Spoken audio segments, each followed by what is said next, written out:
Chapter 1. The 60th Year of Konoha. The Hokage Building. The third Hokage was diligently reviewing documents, as the Chunin exams were fast approaching. He was troubled by the fact that the Kazekage would be arriving in a few months. I never anticipated that Kakashi would allow those three to pass. My judgment was indeed sound, the third Hokage remarked, exhaling a plume of smoke with a faint smile. Beep, the Multiverse live streaming system is commencing its descent. The Multiverse live streaming system has descended and completed its scanning. Live streaming system, randomly selecting an indefinite number of participants for the broadcast. The content will include live QA, survival games, and combat arenas. The live streaming system will randomly select participants for the broadcast in 30 minutes. The live content will be a QA session. Correct answers will yield various rewards from the myriad realms. Incorrect answers will randomly deduct abilities, chakra capacity, ninjutsu, bloodline abilities, physical prowess, lifespan, etc. All of the ninja world has joined the live stream. Room 01. Akatsuki Kagaya has joined. Uzumaki Naruto has joined. Uchiha Sasuke has joined. Jiraiya has joined. Note, all rights of interpretation belong to the system. The third Hokage summoned the Umbu, requesting several advisors and Danzo to verify the situation.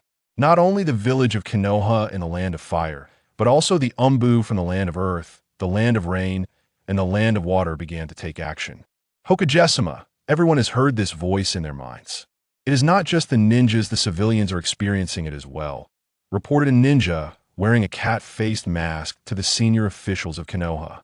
As expected, the third Hokage mused. Initially, all ninjas believed it to be an illusion. It was far too bizarre, lacking any chakra fluctuations. It was inconceivable that anyone possessed the ability to ensnare so many individuals in an illusion. The third Hokage pondered this deeply. Across the ninja world, people were contemplating the situation. 30 minutes passed in the blink of an eye, and a luminous screen appeared before everyone. Multiverse live streaming system. Random selection of participants. Selecting the legendary 3 Nin of Konoha, the Akatsuki organization, and 2 individuals from each of the 5 great ninja villages to be chosen by the respective Kage. Please, each Kage, select your participants. Nara Shikaku, Darui, Aoi, Maki, Anoki. The Kages spoke their selections directly. At the moment, the third Tsuchikage announced his choice. The 5 Kages and the individuals named suddenly vanished.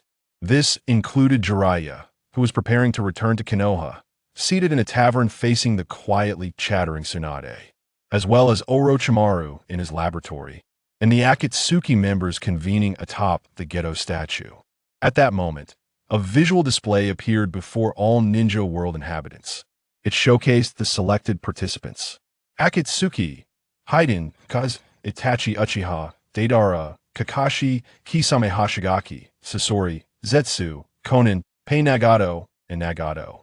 The legendary 3 Nin of Konoha, Orochimaru, Tsunade, Jiraiya. The 5 Kages, Sarutobi Hiruzen, Ai, Raza, Anoki Terumi Mei, followed by their companions, Nara Shikaku, Darui, Aoi, Anoki, Maki. Everyone in the ninja world erupted in excitement. On the screen, 3 groups stood in 3 directions. This was the 5 Kages, the renowned legendary 3 Nin, all appearing on this system screen. What could the Akatsuki possibly offer of interest? Surveying their surroundings, they found themselves in a misty locale, with visibility obscured in the distance.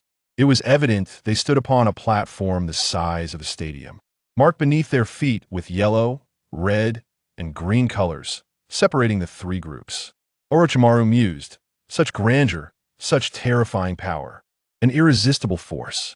Idiot, look over at the Akatsuki, Jiraiya urged, snapping Orochimaru from his reverie. Fool, just take a glance at that side. Orochimaru gestured toward the Akatsuki's group of 10.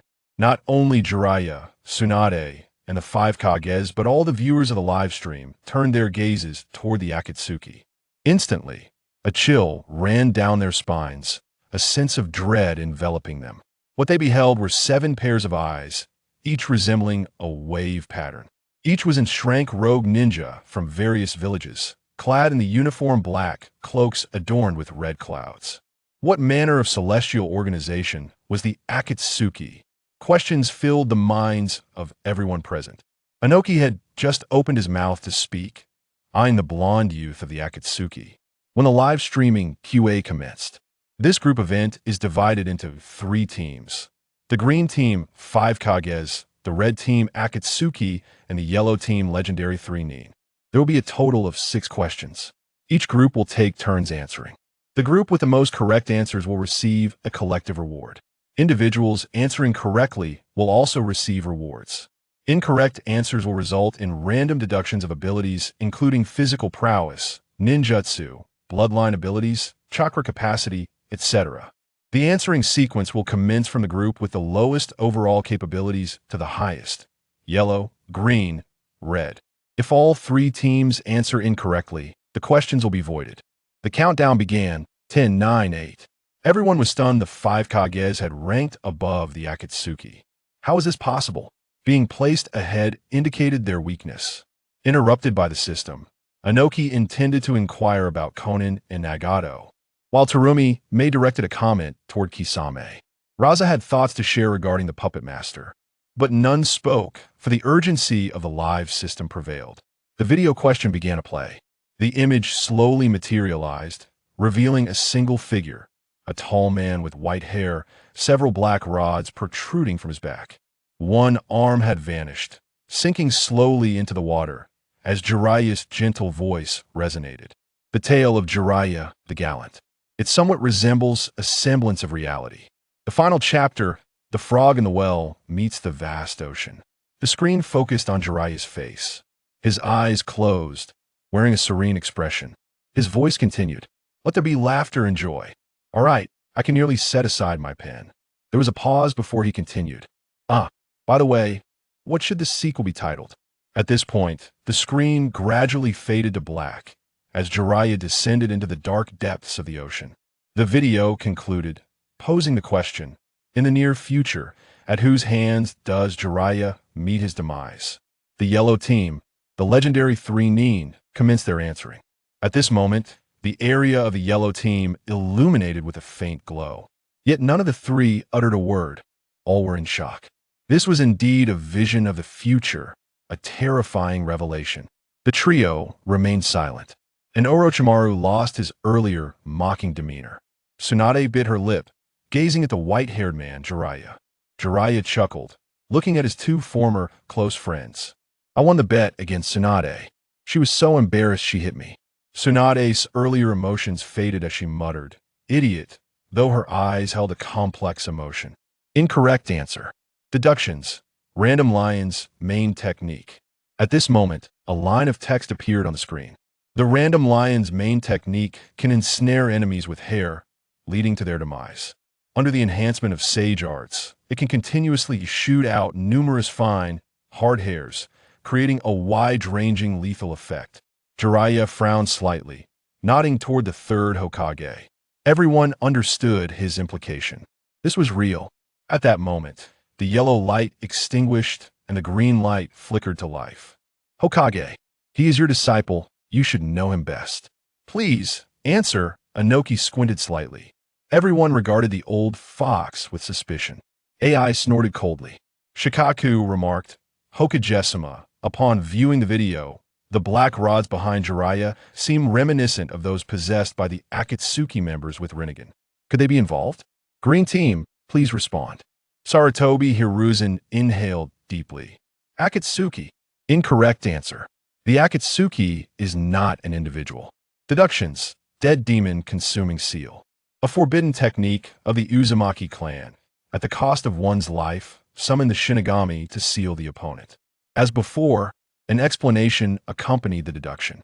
The green light extinguished and the red light illuminated. At that moment, Konan approached in her wheelchair, allowing the Akatsuki members to part. They understood she was their true leader, the others mere puppets. The gaunt figure of Nagato stood at the forefront. Your god. Nagato. Correct answer. Reward. Elixir of life. The water of life. A treasured elixir of the elven race, renowned for its remarkable efficacy in healing and restoring vitality. Gazing at the verdant potion that materialized in his hand, Nagato hesitated momentarily. However, Conan swiftly seized the green elixir, pouring it into Nagato's slightly parted lips. In a flash of emerald light, the emaciated figure, who seemed on the brink of death, abruptly rose from his wheelchair, evoking an impression of a desperate struggle for survival. Conan's expression darkened with concern. Had she acted too hastily? Had she been deceived?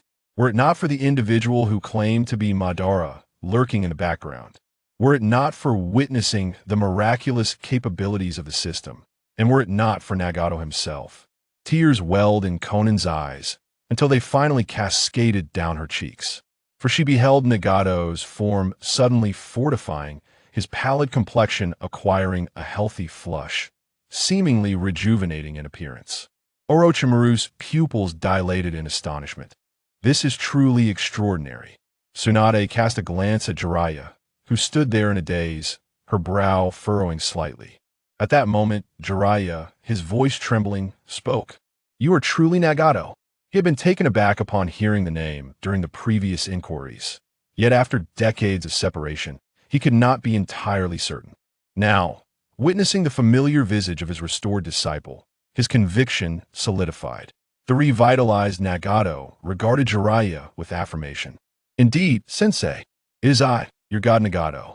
The term Sensei elicited a startled reaction from Orochimaru nearby. These were the same three youngsters from the battlefield, whom he had nearly slain back then. Tsunade, too, was taken aback. Those were the same youngsters had it not been for them. Perhaps her life would have unfolded differently. She would not have encountered Dan, nor. White Zetsu remarked, "Truly worthy of being the leader, even his own teacher has met his demise at his hands." Black Zetsu retorted, "Silence, you fool." Haydn interjected, "Boss, should we dispose of this bothersome individual now? Lord Jashin would surely appreciate such a splendid offering." "Eliminate my own teacher?" Deidara mused, casting a glance at the imposing Inoki. Inoki, perceiving Deidara's gaze, immediately puffed up in indignation, bellowing at Sarutobi. "Third Hokage, what manner of individuals has your disciple produced? You have abducted my pupil and caused such detrimental repercussions. Konoha must provide us with an explanation." Terumi May added, "Our village's Kisame has also been taken by you." Raza chimed in, "And what of our village's Scorpion? Was he not incited by your actions?" Several Kage directed their demands at the third Hokage, evidently seeking accountability or reparations from Sarutobi. Sarutobi retorted, "Accountability? What sort of accountability? Did you not witness the scene that just transpired? I demand an explanation from them." Upon hearing his words, a profound silence enveloped the gathering. Indeed, this individual named Nagato could not possibly be one of their own, otherwise he would not have slain Jiraiya. "Congratulations on your correct answer. Would you like to view the answer analysis?" Nagato observed Jiraiya's complex expression, sensing a tug on his clothing from the anxious Conan behind him. "No need." The second question, a multiple-choice query.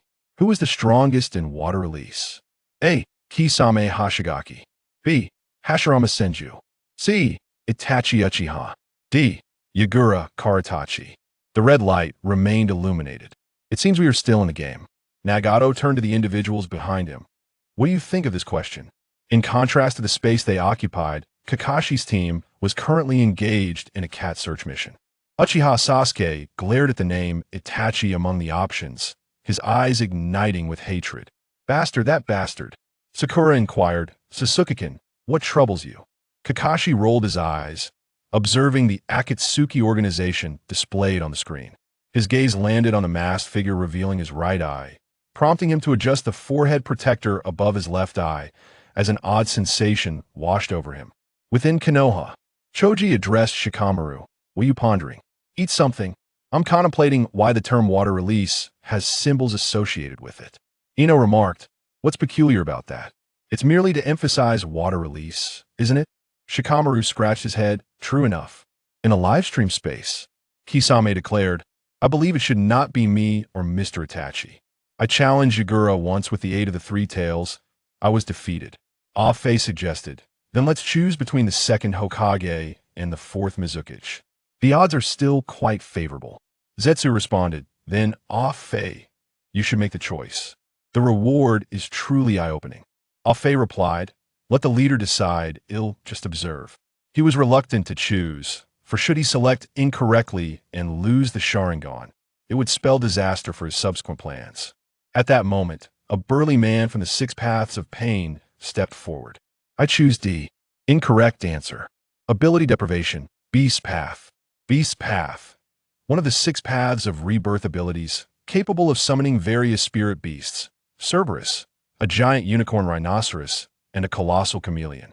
Upon the display concluding, the long-haired man who answered was instantly reduced to ashes, vanishing without a trace.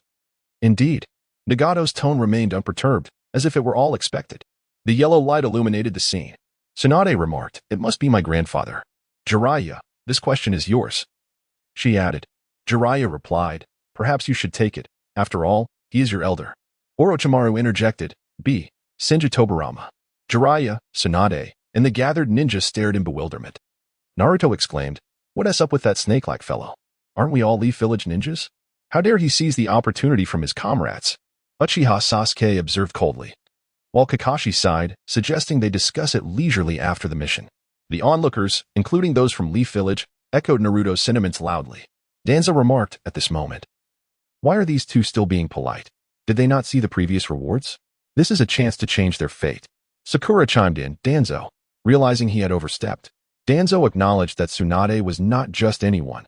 She was the princess, a figure respected even by the feudal lords. He could not afford to disrespect her. The incorrect response led to the deprivation of abilities, the 8-headed serpent technique. This high-level ninjutsu, utilized by Orochimaru, transformed him into a serpent with 8 heads and tails. It represented his greatest and most powerful technique, a manifestation of his long-standing obsession. As the forbidden technique emerged, Orochimaru's expression changed dramatically. While the audience outside reveled in their satisfaction, leaving Kinshiki and others worried. Tsunade was overjoyed, exclaiming, Orochimaru, you truly are a good person. As the yellow light extinguished and the green light illuminated, he declared, this is our opportunity. There are only 2 answers left. Noki added, there's also one from your Mist Village. What about Kisame Hashigaki? Kisame was known for his title of the Tailless Beast, having slain their Umbu captain and escaped. It seemed he had clashed with Yagura but failed. However, without the tailed beast, Yagura might not have been his match. Noki continued, what about the 3rd Hokage? And what of Uchiha Itachi? The old fox remains particularly cautious. Hisashi interjected, it shouldn't be him. The Uchiha clan specializes in fire and lightning techniques. And as far as I know, I have rarely seen Itachi employ water style. Maki observed the exchanges among the other Kage, turning to their own representative, who seemed to be putting on a facade of profundity. You could at least say a few words. Meanwhile, on the Akatsuki side, Deidara remarked, impressive, Kisame. I didn't expect your water style to be so formidable. Uchiha Itachi commented, you have surpassed the 2nd Hokage, Kisame. Kakuzu expressed his desire for Kisame's heart. Nagato looked at Kisame with a sense of approval, acknowledging him as a worthy member of their organization. However, upon glancing at Konan's expression, his demeanor shifted, reflecting a sense of concern.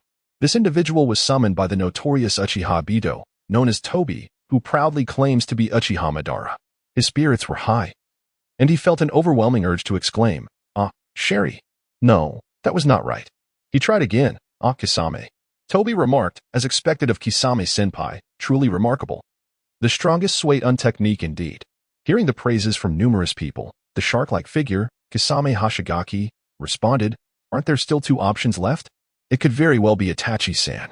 Tobi retorted, we have already eliminated Senju Tobirama and Yagura. It's just you and Itachi now. Uchiha Itachi acknowledged, I can use Suiton, but it cannot compare to Kisame's prowess. Tobi concluded, if we dismiss Itachi, the answer becomes glaringly obvious. Itachi's water techniques are negligible. If it is Itachi, I am Uchiha Itachi. Correct answer, Uchiha Bido, Kakuzu, Haiden, Uchiha Itachi?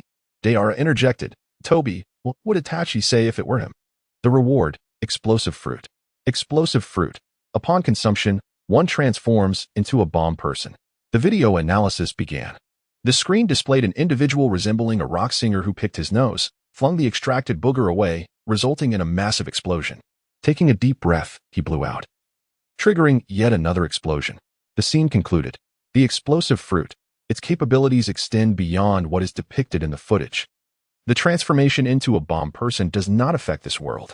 Art. This is art. This fruit embodies beauty. Why not return to the land of earth obediently? And I shall bestow this fruit upon you?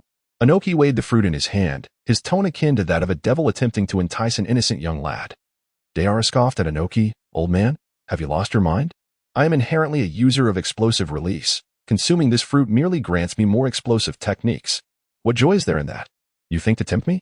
Upon hearing Deidara's words, Inoki suddenly found the devil fruit less appealing. Rashi yearned for this fruit. With it, combined with his magnet release, he could cause sand to explode directly, rendering him invincible. His eyes gleamed with ambition. Inoki, how about selling me that fruit? Terumi suggested coyly. Sell it to you? What will you offer?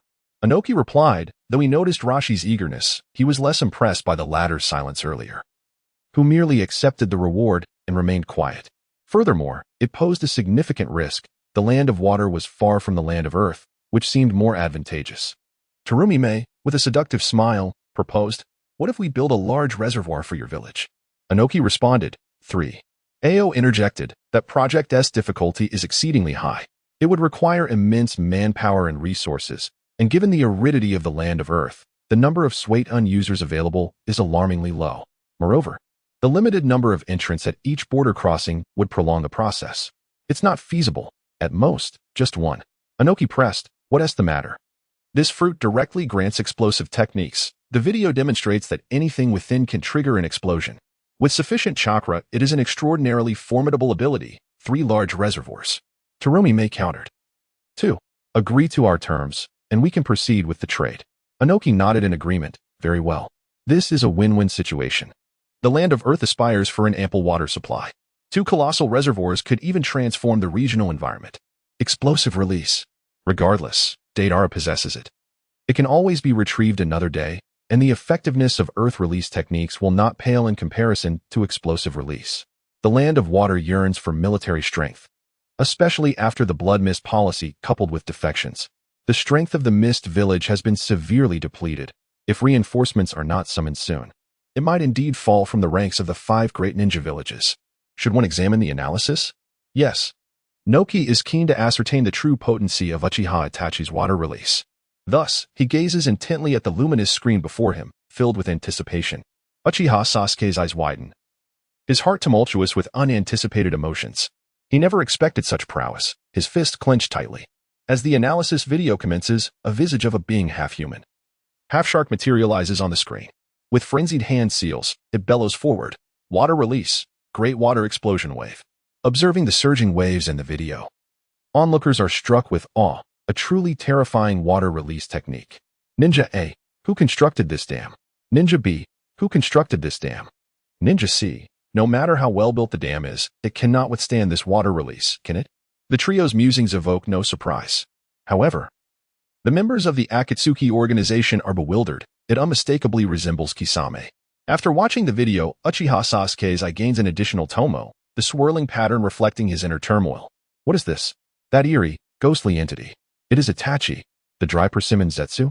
Video analysis is currently being generated. This video comprises a series of captivating segments. The visuals depict Itachi, swiftly performing hand seals, executing various jutsu with remarkable dexterity, and showcasing his impressive one-handed seals and agile movements, even conjuring a crow clone. With a mere gaze from his Manjiki Sharingan, Kakashi collapses, and similarly, Orochimaru falls before his piercing stare, creating countless moments of brilliance that leave all spectators utterly astonished. Kisame, with a smile, remarks, indeed, Itachi-san is formidable, almost terrifying in his strength. Even Nagato, who is currently regaining his physical form, casts a glance at the unflappable Uchiha Itachi, then shifts his gaze towards Uchiha Obito, sensing the unrest within him. It is fortunate he is not one of my own. He could be an ally. The other 4 Kages observe Sarutobi Hiruzen, the 3rd Hokage, with mocking and derisive glances, noting the discontent etched on his face. Although Itachi was dispatched as a spy, he has remained silent for years, with no intelligence reaching them. This is quite revealing, and the scene depicts the actions of the Leaf Village ninjas. However, some individuals, harboring profound curiosity, have failed to observe the water-style technique. Suddenly, the scene shifts to Uchiha Itachi, languidly reclining in a chair. At that moment, a figure materialized before Uchiha Itachi. Gazing at the individual before him, Uchiha Itachi spoke. Sasuke, you represent a new dawn for me. You are my spare eye. The Uchiha clan has long been consumed by the pursuit of the Manjiki Sharingan, resorting to brutal infighting amongst comrades, forsaking familial bonds, fathers turning against sons, and brothers wounding each other, all in the relentless quest for eternal ocular power, a lineage tainted by such disgrace. Your birth into this clan marked the beginning of your inevitable entanglement with this bloody fate. Very well, come forth, my brother. I shall take your life and liberate you from the shackles of our clan's destiny, thus ushering in true transformation and freeing myself from the constraints of my own limitations.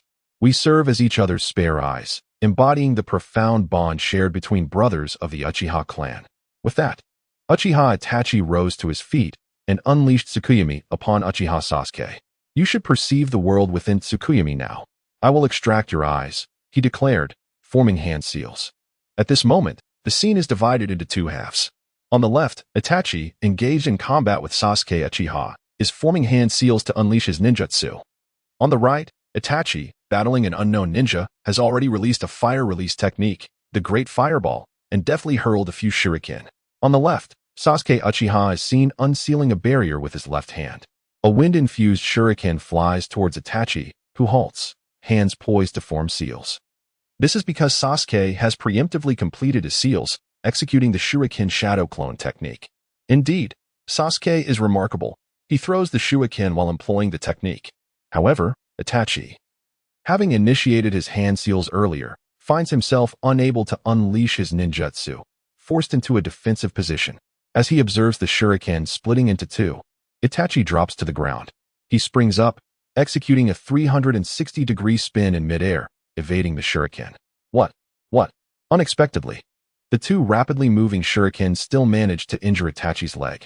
Truly, evading those shuriken is no simple feat. The shuriken shadow clone technique proves to be formidable.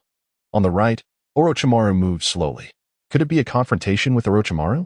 No, it is not. Orochimaru is here to spy. He crouches at the door's crack and observes Itachi, who precisely throws his shuriken, hitting the trigger mechanism. Several shuriken launchers unleash their shuriken. Orochimaru is taken aback. He steps forward, inwardly exclaiming, "How is this possible? Even training must have its limits." He pushes open the door. At that moment, the young Itachi, with his eyes closed, suddenly opened them and leapt to evade the shuriken. However, there were too many. He swiftly discarded a handful of shuriken, deflecting several that were hurtling towards him. Balancing on the railing of the second floor, he pushed off with his legs, executing a flawless 720-degree rotation before landing solidly on the central pillar. Upon witnessing this, his companions, along with Orochimaru in the video, were left in awe. Remarkably, the 8-year-old Uchiha Itachi was capable of dodging not just dozens, but potentially hundreds of swiftly flying shuriken. One could not help but lament the passage of time. At 21, Itachi was undeniably no longer in his youth. Even the evasion of two wind shuriken had already caused his feet to bleed. The vitality of youth seems a distant memory. As everyone observed this spectacle, Itachi remained remarkably composed, his expression devoid of emotion, as if the figure in the video were not himself. As long as I am not embarrassed, the embarrassment falls upon you. Indeed, it was evident that Orochimaru was feeling quite awkward at that moment. The emotions displayed on screen were overwhelming, leaving him feeling uncomfortable. Sarutobi Hiruzen rubbed his nose, suggesting, "Third Tsuchikage, perhaps it's time to call it a day. I believe we all understand now. Why not inquire of the system why there is also a video featuring Kisame?" Inoki too appeared perplexed, pondering whether ninjas could truly engage in such antics. Can the system halt the playback? Perhaps we should question why Kisame is included as well. Abruptly, the scene came to a halt. The answer to the question was A. Kisame Hashigaki, C. Uchiha Itachi, both deemed correct answers. Inoki's expression darkened as he realized they had spent considerable time analyzing it, only to conclude that they were on the wrong track. Kakuzu had even spent time deliberating that the parentheses implied a contrary meaning. I am resolute in my decision to answer. It seems you are offering us points. Orochimaru's mood soured, and the Akatsuki members were not pleased either. Did I really just eliminate the only two incorrect answers, leaving two correct ones behind? Both the new and old members of Akatsuki were decidedly discontent. The most displeased of all was the future member, Uchiha Sasuke, the captain of Team Hawk. He was incensed. His fists were clenched tightly, producing a cracking sound. Am I merely a useless pawn in your eyes? To have you mock me with the rushing waters of the Yangtze River? Sakura interjected, but Sasuke, you are already incredibly strong. Naruto added, yeah, Sakura is right. Upon hearing his teammates' reassurances, a crimson glow erupted in Sasuke's eyes. The comforting words felt unbearably harsh. The humiliation fueled his fury, causing another tomo to manifest within his gaze, slowly rotating. In just 3 minutes, he had activated 2 tomos, both a stroke of fortune and a curse. Itachi Uchiha. I shall surely kill you and present your head as an offering to our fallen clan members. Within the live-streaming space, Obito cast a glance at Itachi. Sensing an opportunity to exploit, Nagato assessed Itachi as well, concluding that he was too emotionally driven, potentially jeopardizing their plans. Orochimaru too regarded Itachi, sharing the sentiment that Uchiha Itachi was not up to the task. Had Itachi known of their thoughts, he might have given them a fierce glare. The third question posed was, among those present, who has not committed parasite? A. Orochimaru B. Uchiha Obito C. Nagato D. Uchiha Itachi. Upon the emergence of this question, Konoha collectively inhaled sharply. The third Hokage yearned to employ the Earth Dragon Bomb technique to burrow into the ground. However, several shadows, constrained by their current team affiliation, refrained from openly ridiculing the situation, despite the fact that they were well aware of the answer. Yet, their eyes betrayed them. Haiden exclaimed, what a remarkable turn of events. Konoha, the cult of the evil god welcomes your participation. Kakuza queried, is this a tradition of Konoha? I was unaware. Deidara remarked, very well. I believe I should pay Konoha a visit to learn a thing or two. Nagato furrowed his brow, intending to speak, but suddenly, a furious roar erupted from the green area. Deidara, you little brat. Today, I shall eliminate you. Dust release. Boundary stripping technique unleashed a beam of white light towards the red zone, only to abruptly vanish before crossing the boundary. Violation of live streaming rules. One warning. The system announced. As the words faded, Inoki, the elderly figure, spat out blood. Lus hurriedly supported him. Father, are you all right? I'm fine. I want to die. Inoki replied, though his weakened state led everyone to doubt his words. Observing the princess carrying Inoki, a thought flickered through everyone's minds. Deidara, why are you not among the options? All eyes turned to Deidara, then to Inoki. Look at this, there are plenty of deep-seated grudges here. Yet no one has made a move. Remember when thousands of ninjas besieged the third Raikage? That was his father. Look at A, with his fiery temper. He has T even shattered Inoki's old bones. The third Hokage chuckled. Every individual present was a ninja of renown, none were fools. In the face of such extraordinary and incomprehensible might, it would be reckless to act impulsively. Clearly, Inoki was quite agitated. Deidara's performance was splendid. Tsunade observed the third Hokage's lecherous grin with discomfort. Third Hokage, what do you think of this question? Sarutobi Hiruzen retracted his smile and scrutinized the options. As for Nagato, the first question has already indicated that he succeeded in killing his master. Hey, let us eliminate option C. Who is that Uchiha Obito, the disciple of? The third Hokage glanced at the yellow zone, where Jiraiya's expression fluctuated. Jiraiya's disciple, Naruto, remarked, Kakashi-sensei, that white-haired uncle looks so pitiful. Hearing Naruto's words, a complex emotion crossed Sasuke's face, and he nodded in agreement. Sakura interjected, Naruto, please stop talking. Why? I wasn't saying anything, Naruto replied, lifting his head. He noticed Kakashi's perpetually dull eyes, which unexpectedly shimmered with light, as if crystals within reflected the sun's brilliance. Like a carefree child. Naruto attempted to reach out and encourage Kakashi, but his raised arm was grasped by his teammates, who shook their heads in disapproval. Sasuke followed Kakashi's gaze to see a man adorned with a spiral-patterned mask standing alongside Itachi. That must be Uchiha Obito, my surviving clansman? Or perhaps not. Meanwhile, Sakura, observing Kakashi's demeanor, did not ponder further and thought, could that masked man be the teacher's lover? Kakashi-sensei must love him dearly. The third Hokage, with a slightly pallid expression, hesitated for a few seconds before speaking. Hey, third-generation Hokage, could you refrain from gasping for air? You're getting old. It's time to step down, unlike some old fellows who languish in their sons' embraces. Inoki ignored him completely, lying there, his gaze fixed on the third Hokage. Eager for him to continue, Tsunade urged, all right, third Hokage, please proceed. This is crucial, is it not? A gruff sound escaped A. The third Hokage nodded slightly and continued. According to our intelligence, he indeed killed his master, but his master's death was not solely due to him. It can only be considered a primary cause. Therefore, options B and C can be excluded. leaving only Orochimaru and Uchiha Itachi. A appeared somewhat pleased by Inoki's injury and spoke more freely. I've heard of Uchiha Itachi. He exterminated his entire clan. Did he have a master among them? Indeed, he did, the third Hokage affirmed. But during that person's death or disappearance, Itachi's eyes underwent evolution, making it highly probable, yet uncertain. As for the final option, Orochimaru. I believe that is my answer. I do not think you would strike against me. Thus, I choose Orochimaru. Incorrect. Ability deduction, fire release, fire dragon flame bullet. This technique unleashes an extremely powerful fireball from the mouth, classified as the highest grade of fire release ninjutsu, capable of evaporating pond water in an instant. Upon the announcement of the incorrect answer, the third Hokage momentarily lost composure, incredulously staring at Orochimaru. The green light extinguished and the red light illuminated.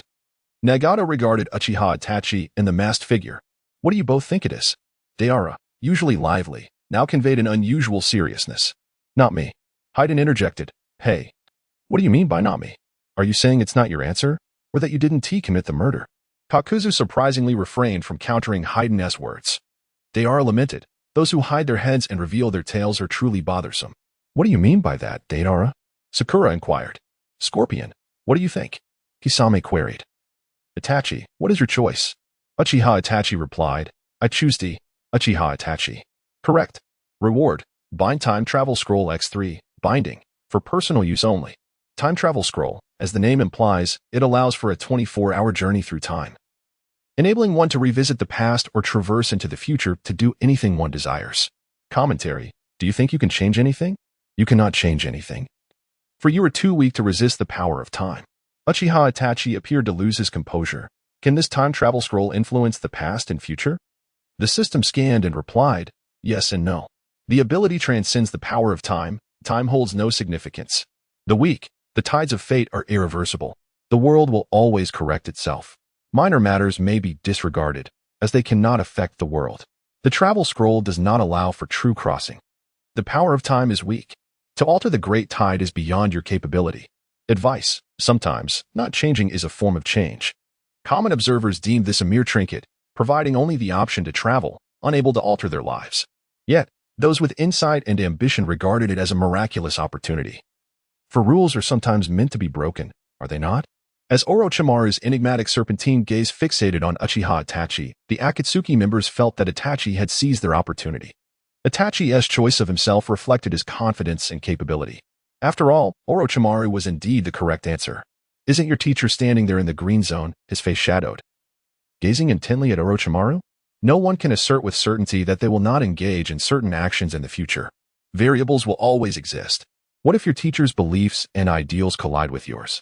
They remain oblivious to their own futures, yet steadfastly believe in their convictions, holding on to things they would never do until death. Is it appropriate to seek answers? Indeed. How could a ninja ever relinquish intelligence? Sometimes, information is more precious than life itself. You mentioned why Inoki no longer observes the battle of Itachi Uchiha. Do you believe they would waste their time watching a fight deemed as a deliberate loss? It would be nothing but a futile endeavor. As the video analysis unfolds, we see A. Orochimaru, B. Obito Uchiha, C. Nagato. The footage displays two figures. One is Orochimaru, and the other is the third Hokage, Hiruzen Sarutobi, accompanied by a swirling purple barrier. Orochimaru employs the reanimation jutsu, summoning the first and second Hokage from the Pure Land, confronting the third Hokage. This technique, while astonishing, reveals that the reanimated ninjas are surprisingly weak.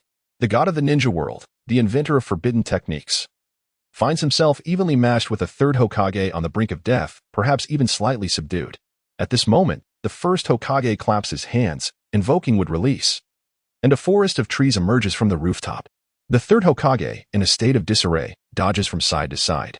As everyone marvels at the first Hokage's would release, the third Hokage becomes ensnared by the very technique he sought to evade. Just when all believed it to be over, Hiruzen presses a hand against the nearest tree, summoning the Monkey King, Enma, to his aid. Armed with the indestructible Rui Jingu Bang, transformed by Enma, the third Hokage engages Orochimaru, who wielded the Kusanagi sword from his mouth, resulting in a fierce standoff.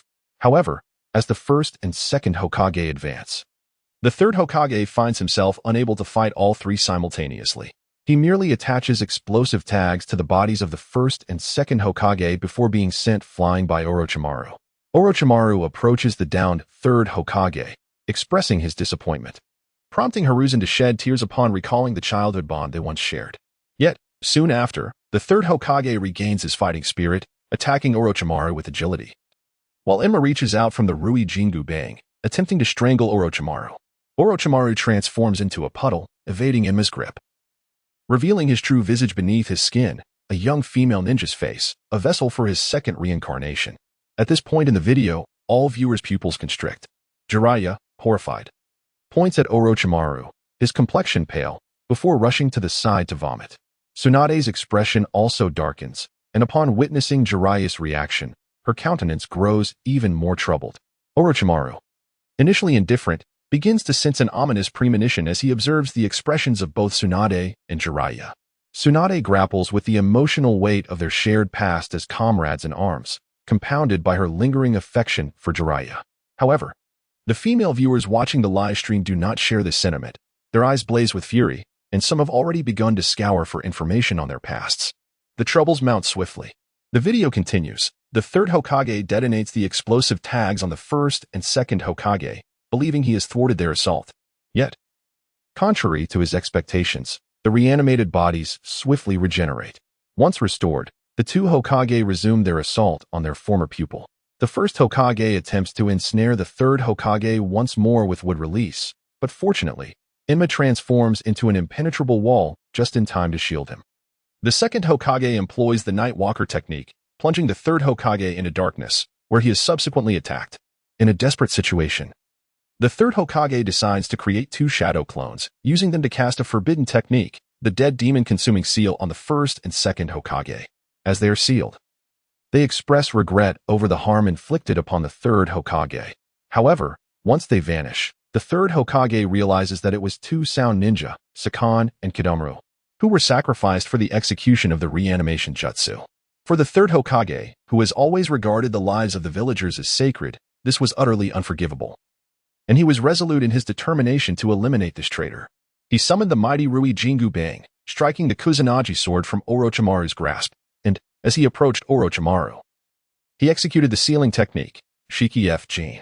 Orochimaru attempted to ensnare the third with his shadow snake hands, only to inadvertently entangle his summoning beast, the Monkey King.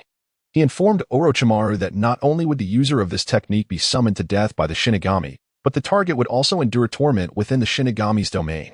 Upon witnessing the Shinigami, Orochimaru's composure faltered. He reclaimed the Kusanagi sword and launched a surprise attack on the third from behind. The Monkey King, initially poised to seize the sword flying towards the third, found itself ensnared by Orochimaru's serpentine bindings, and by the time it grasped the blade, it had already pierced the third's body halfway through. A tense standoff ensued, with Orochimaru relentlessly driving the sword into the third's form, while the third endeavored to extract Orochimaru's spirit from his own body, ultimately recognizing his insufficient strength to fully extract Orochimaru's spirit. The third resolved to render Orochimaru's hands useless via the Shinigami, ensuring he could never form seals or employ ninjutsu again. He firmly believed that the will of fire in Konoha would persist, and thus, as he fell, he wore a smile, revisiting memories of the young Orochimaru. Before succumbing to eternal slumber, his summoned beast, the Monkey King, vanished instantly upon losing its summoner, and Orochimaru, deprived of combat capability, retreated under the protection of the Sound Four. When the Konoha ninjas arrived, they discovered him lying on the castle tower, his visage serene in death. The populace of Konoha, witnessing the live broadcast, wept openly for this great ninja, feeling a profound respect for the third Hokage. The third was indeed magnificent. He was the pride of Konoha, a true hero. Indeed, our Hokage is unparalleled. The crowd erupted in praise, chanting that the Hokage was the greatest and the strongest, their admiration resounding. Sacrifice, after all, is truly commendable. Sarutobi Hiruzen regarded Orochimaru with a complex expression, while Tsunade and Jiraiya remained lost in thought. Suddenly, Tsunade and Jiraiya exchanged a knowing glance, their expressions mirroring their turmoil. They came to understand that perhaps this was the finest resting place for the third Hokage, like a hero, rather than living out his days as an ordinary elder. Orochimaru gazed at his former friends and chuckled softly. Killing him was merely a means to solidify his own ninja way, and to rid himself of an obstacle that served his ambitions. Wouldn't you agree? Tsunade and Jiraiya remained silent, aware that Orochimaru abhorred stagnation and decay both in Konoha and the corrupt ninja world. Their teacher, Sarutobi Hiruzen, was the fulcrum of this decaying society. Eliminating him would sever the ties that bound the village to such a mindset, fostering rebirth and propelling societal progress. Thus, removing Hiruzen from the equation would open pathways to a glorious future for the village. Orochimaru's philosophy rejected the existence of stagnation. He required perpetual advancement. With this realization, Jiraiya and Tsunade felt a strange sense of relief, considering the third Hokage's demise to be a net gain rather than a loss. They exchanged bittersweet smiles. Sarutobi Hiruzen observed their expressions, understanding their sentiments. After all, he had raised them. These three wish for my demise, he mused. Yet, perhaps that was not entirely unfavorable, at least. Meanwhile, the scene shifted as a masked figure stealthily approached Minato Namikaze from behind, launching a surprise attack. Minato sensed the danger and retaliated with a kunai. However, it passed harmlessly through the masked man's head. The masked figure seized Minato's wrist, declaring, "Your opponent is me, and this ends here." As Uchiha Obito's Manjiki Sharingan began to whirl, the space around them distorted, enveloping Minato in the ensuing chaos. In a moment of desperation, Minato activated the Flying Thunder God technique, disappearing from sight. "He's fast. Next time, I must resolve this quickly," Obito murmured, vanishing from the scene. The imagery shifted as Minato suddenly plummeted, perhaps still contemplating the nature of the ninjutsu he had just encountered. Space quivered, and Obito reappeared before him, taunting. Nowhere left to run. After a moment of contemplation, Minato looked up and questioned, "Are you Uchiha Madara?" Before the audience could react, he quickly rebutted, "No. He is long dead." "Who knows? That may not be the case," Obito replied. "At this point, your identity matters little. What interests me is why you target Konoha."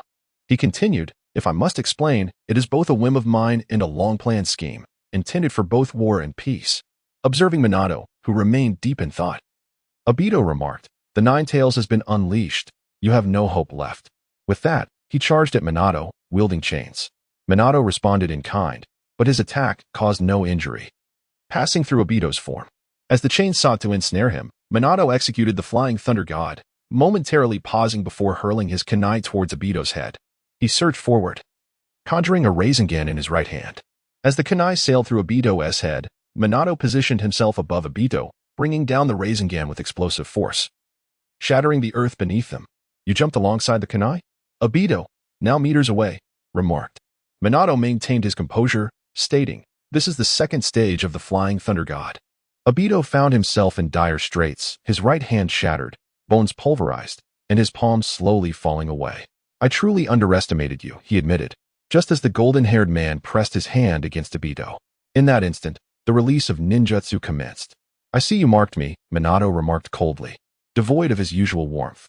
"Now the Nine Tails is beyond your control." Despite suffering a grievous defeat, Obito retorted, "You are indeed the fourth Hokage. But the Nine Tails will eventually be mine. I am destined to unify the world." As the villagers of Konoha watched the footage of the golden-haired man, memories flooded back, accompanied by the warmth of his smile. "What a tragedy it is, the fourth Hokage," they lamented. If not for the village, he would not have met such a fate.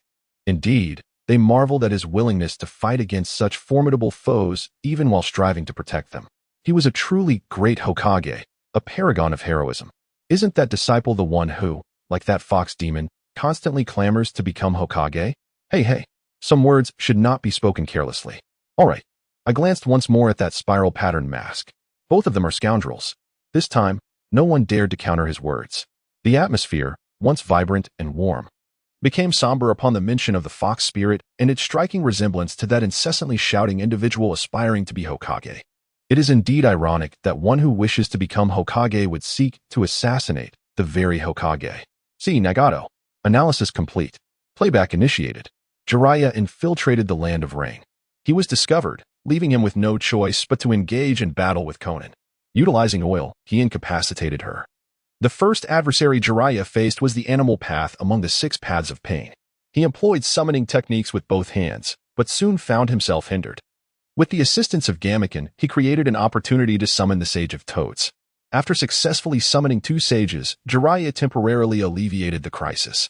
Through a series of probing maneuvers, he uncovered some of Pain's secrets. Following careful strategizing, Jiraiya collaborated with the Sage of Toads to ensnare 3 of the pains with Jinjutsu. Just as he intended to return home in a grand manner, he was ambushed by the 4th pain lurking in the shadows, resulting in the loss of one of his arms. His combat capability diminished significantly. Yet, at that moment, Jiraiya chose not to flee. He had not yet gathered sufficient intelligence. Thus, he launched a surprise attack on the initial animal path from the water, concluding its life with a Rasengan from within the belly of a toad. However, he was met with a dying counterattack from the animal path, sustaining further injuries. Though he should have retreated, Jiraiya stealthily returned to the battlefield, only to find that fortune was no longer on his side. Captured by pain, he was forcefully pinned to the ground, his body pierced by numerous black rods. Thus, the curtain fell on a once great hero. What followed was the connection to the first video question, showcasing a dazzling display of formidable battles and mesmerizing ninjutsu.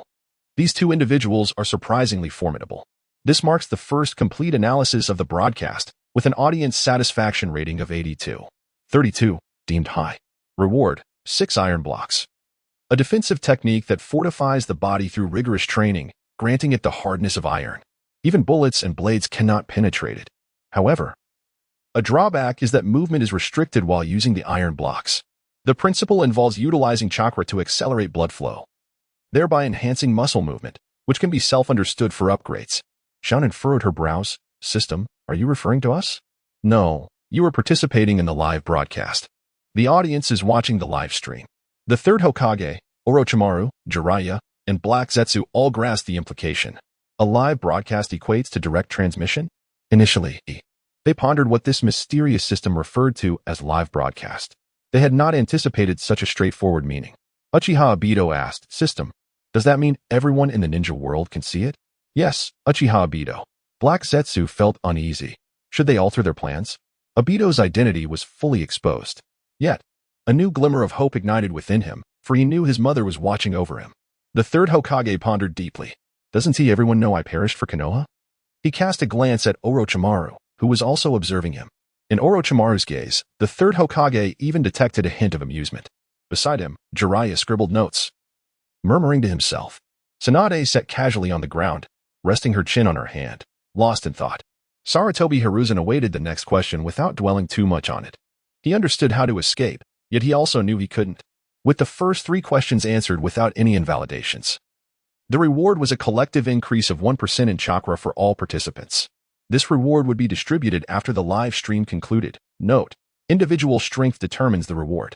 The last 3 questions were rapid response questions. Each participant had 1 chance per question. If all were answered incorrectly, the questions would be voided and counted towards the team. Incorrect answers would randomly deduct abilities such as chakra volume, ninjutsu, bloodline, physical prowess, and lifespan. Correct answers would randomly yield the following items. 1. Would release and would release techniques. Would release is a secret technique created by the 1st Hokage, Senju Hashirama. This technique belongs to a bloodline limit and is formed by the combination of earth and water chakra. It allows the user to rapidly grow multiple trees from the ground, creating a forest in an instant. The tree's offensive and defensive capabilities are controlled by the user, facilitating the execution of other would-release techniques. Note, would-release naturally suppresses tailed beasts. The would-release techniques consist of 40 offensive, 30 supportive, and 10 sealing ninjutsu, totaling 80 techniques. Note, 20 are S-ranked, 20 A-ranked, 30 B-ranked, and 10 C-ranked, with 55 single seal techniques, primarily requiring hands to be clasped together. 2. 500 years of lifespan. This grant can be disassembled within 3 days, gifted, or used to obtain 500 years of life. Note, you can borrow it from the reward recipient. He is the heavens. Unexpected circumstances, however, may not be manageable. 3. Method and application of soul tools. Knowledge soul tools are objects that contain a fragment of a person's soul. The process of creating a soul tool involves splitting one's soul and embedding a portion within an external object. Thus, even if the body is attacked or destroyed, one does not perish as a fragment of the soul remains intact in the world. However, to successfully create a soul tool, one must commit murder to facilitate the soul's division and insertion into the tool. The purpose of a soul tool extends beyond merely waiting for others to unleash it, though that is possible. As long as the soul tool remains intact, the internal fragment will not suffer harm, yet one may still lose their physical form and magical power, leaving them in a state worse than that of a wandering spirit. Note: this requires extensive knowledge and understanding of human anatomy, as well as a certain level of strength. Otherwise, one may not even locate their soul. Immortality? Are you prepared? You might end up without a nose. 4. Resurrection Bone Pill. This pill restores all injuries, hidden ailments, and bodily changes. As long as there is life, it can restore the individual. Rebuilding flesh from bones is but a trivial feat. Note: the deceased cannot be revived, as they lack a soul. Unless you possess a peculiar preference, it can preserve the flesh from decay. Otherwise, it would be better given to healthy individuals to extend their lifespan by 20 years. 5. Chi Cultivation Method. This technique allows one to absorb natural energy and convert it into personal energy, extending lifespan, enabling flight, and facilitating the ability to manipulate objects for combat. Note: although similar to Sage Mode, it does not enhance ninjutsu power, cannot be rapidly mastered, but does not alter appearance, allowing energy to be stored within the body. 6. 3 Demon-Breaking Talismans. These talismans can dispel all curses, seals, bloodlines, illusions, and ninjutsu in the ninja world. Note: even if a small satellite is sealed, it can be broken. Are you intrigued? 7. Soul Summoning Banner. One-time use, this banner can summon souls back from the Pure Land and command them. It can retrieve any named individual from the ninja world that one can describe. Note: as long as you wish. All divine beings in the ninja world can be summoned and commanded. 8. Economic and peace development in the ninja world. Knowledge. This contains methods to acquire immense wealth and promote peace within the ninja world.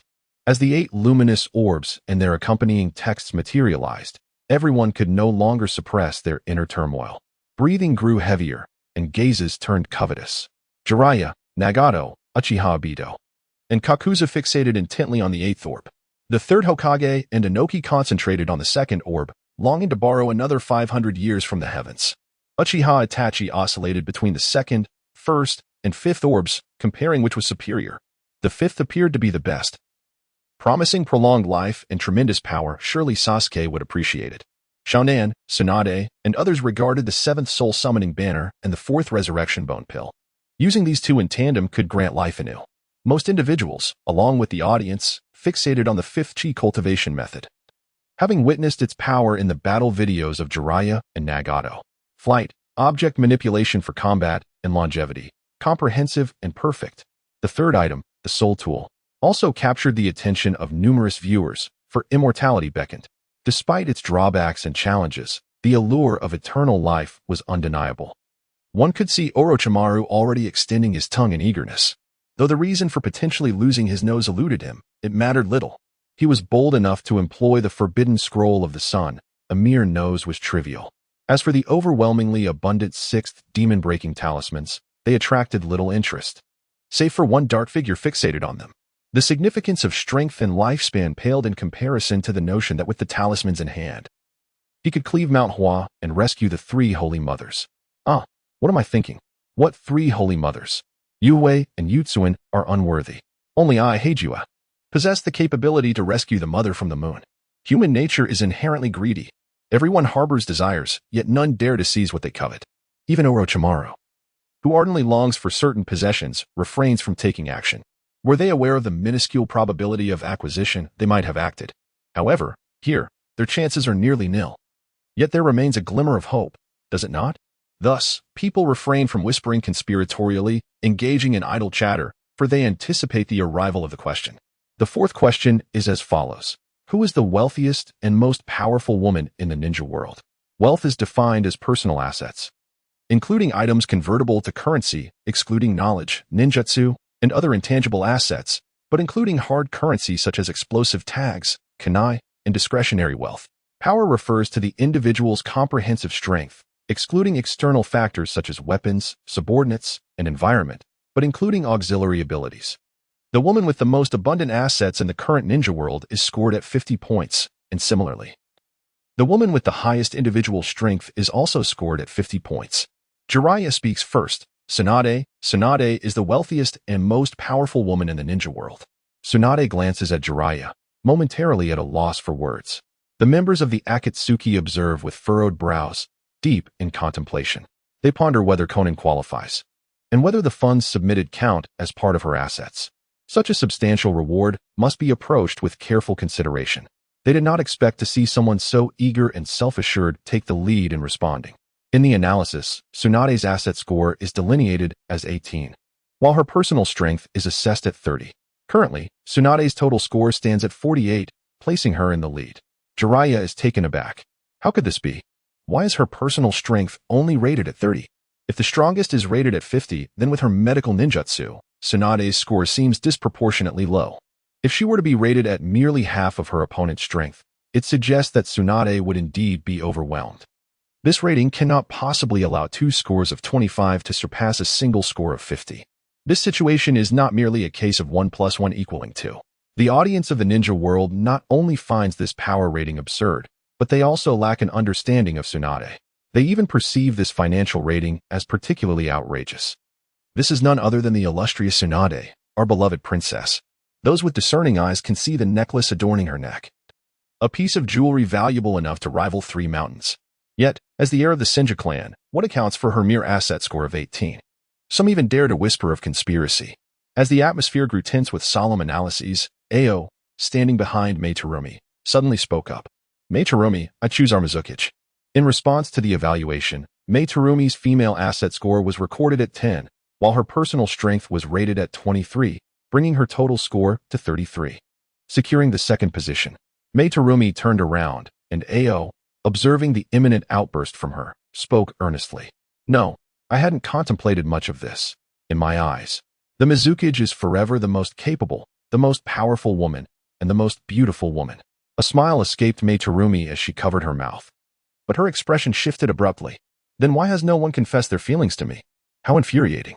With an unwavering tone, Ao replied. It is simply because those fellows lack vision. If it weren't for the slight beads of sweat on Ao's forehead, one might have believed him. At this moment, everyone appeared somewhat solemn. Although Terumi may had only recently ascended to the position of Mizukichi, the resources at her disposal were indeed formidable. Additionally, from the perspective of individual combat prowess, this assessment seemed particularly justifiable. Tsunade's medical ninjutsu contributed significantly, allowing her to achieve a score of 30. When adjusted, the gap between her and Terumi, the Mizukichi, was not substantial, who, after all, possessed such extraordinary capabilities. At that moment, Nara Shikaku leaned closer to the ear of the third Hokage and murmured for a while. Upon receiving a nod from the third Hokage, Nara Shikaku remarked, Konoha's Genin, 1010. What? The expressions of Guy and Lee, who were watching the live broadcast, were utterly astonished, their jaws nearly grazing the ground. Even the aloof Niji couldn't help but twitch his eyelids. 1010 was taken aback as well. What on earth was happening? In the analysis response, 1010's female asset division scored 28, while her personal strength was rated at 2. Currently, her total score stood at 30, placing her in third position. It was chaotic. The private chamber was in an uproar. Setting aside the concerns of strength, the asset division was nothing short of terrifying. The wealth at the disposal of this lower-ranked ninja astonishingly surpasses that of both the Mizukichi and Princess Tsunade combined. It is truly breathtaking. Without even mentioning the already petrified Konoha's 12 elite, even Kakazu could not help but inquire about the origins of this seemingly insignificant ninja. The third Hokage chuckled lightly, attributing it to a family business selling ninja tools. They nodded in agreement, acknowledging the terrifying profits within the realm of consumables in the ninja world. It is no wonder that he is regarded as a pauper in the infinite Tsukuyomi. Nagato gazed at the scores displayed above, contemplating. From now on, all financial resources of the Akatsuki will be managed entirely by Konan, leaving no room for Kakazu and the others to respond. The white tiger of Akatsuki, Konan, was evaluated with a score of 50 for her female asset distribution and a score of 13 for her personal strength, bringing her total score to 63, placing her in the lead. Currently, the rankings are as follows. First, Konan with 63. Second, Tsunade with 43. Third, Meitarumi with 28. Fourth, 1010 with 25. With a single remark from Nagato, the scores of the subsequent 3 candidates were reduced by 5 points. Kakuzu was taken aback, realizing that the Akatsuki's funds had only been diminished by 5 points, which translates to merely 10% of Konan's total assets. Rubbing his hands together, Kakuzu remarked, Sister Konan. To which Haiden retorted, Kakuzu, you truly lack integrity. Deidara added, Kakuzu, you've lived for so long. You once faced the first Hokage from 800 miles away. Hayden continued. You assassinated the god of shinobi and yet survived. How could you be so foolish? Kakuzu replied. You two young brats know nothing. You'll understand when you grow up, right, Sister Conan? Conan, whose expression rarely changed, surprisingly displayed a hint of discomfort. Nagato shot Kakuzu a glance, exasperated, wondering how it is that every member of the Akatsuki is exceptionally talented. However, both Inoki and the spectators were left astounded by the revelations made by Deidara and Hayden. The fact that Kakuzu had once faced the first Hokage and lived to tell the tale, escaping unscathed, raises the question of his true identity. What sort of terrifying celestial organization is this Akatsuki? Jiraiya observed the fluctuating scores on the ranking board and presented a small booklet to Tsunade. This can astonish even the 7th Hokage in the near future, who will exclaim with surprise at the extraordinary figures. Jiraiya chuckled and said, Take it. My novel has been selling exceptionally well recently. Tsunade cast a disdainful glance at him, but upon opening it, her expression transformed into one of delight. Well then, I shall not be polite. After accepting Jiraiya's deposit slip, the rankings underwent a change. First, Tsunade. Conan 63 points second, Terumi May 28 points third, Tintin 25 points. In light of the ties, if there are no changes, the rankings are determined by individual strength. The system voice announced the rankings once more. Tsunade ascended to the first position. Naruto Uzumaki remarked, Kakashi-sensei, that white-haired giant, just like you, is incredibly wealthy. His assets surpass those of an entire Hokage several times over. Kakashi shifted his gaze from the masked man. Of course, he is one of our legendary Sannin from Konoha. It is said he has completed over 1,000 DCB missions and more than 600 A-rank missions, not to mention over 200 S-rank missions. Bear in mind, the minimum reward for an S-rank mission is 1,000,000 Rio. As he spoke, he pulled out a book from his ninja tool pouch and waved it slightly. This, too, was penned by that esteemed individual. It is the best-selling book in the entire ninja world. Is this white-haired elder truly so formidable? Naruto gazes upon him with admiration. Aspiring to become such an individual in the future, Nagato inquires, do you still possess any funds? Hayden shakes his head, while Deidara shrugs his shoulders. Itachi Uchiha and Kisame Hashigaki wave their hands dismissively. Sasori remarks, whenever I have money, it all goes into creating puppets. Kakuzu states, all the bounties I collect are within the Akatsuki's funds, which I manage. Now Conan can fully access them as well. Zetsu and Obito Uchiha also gesture dismissively. They are, of course, devoid of funds. The Akatsuki is viewed as his possession, and any money is directly allocated there. The countdown begins. 10, 9, 8, 7. Black Detsa ponders whether to mention his mother. However, his mother possesses only a combat strength of 50. What about the assets? Nagato already harbors great suspicion towards them. Even if they acquire the Akatsuki's funds, Tsunade's score would rise. Unless Conan were to relinquish all her assets to him, that would be unrealistic. Damn it. In the end, Black Zetsu refrains from uttering his mother's name. As a millennia-old fox, he has grown skeptical of humanity after extensive experiences. Time's up. The results are being calculated. Jiraiya successfully answers and receives the first reward of would release and would release techniques. Nagato answers incorrectly, resulting in a deduction from the Hungry Ghost Path. The Hungry Ghost Path. By making contact with the opponent's body, one can reverse the flow of chakra within, drawing in the opponent's chakra for personal use. As soon as the words are spoken, the Hungry Ghost Path is reduced to ashes. Conan furrows her brow, glancing at Nagato with concern. Yahiko. Nagato reassures her. It's fine. I have already retracted his abilities. He will not be affected. Shikaka Nara answers incorrectly, resulting in a deduction for Shadow Stitching Technique, Black Bienhua.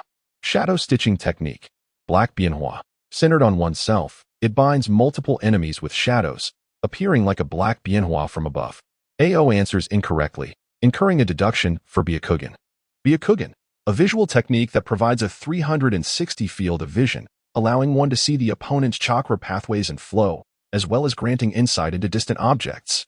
In the Hyuga clan's territory, an elder of the Hyuga clan remarks, this appears to be the one lost on the battlefield during the Third War, which we had previously failed to locate. It serves him right.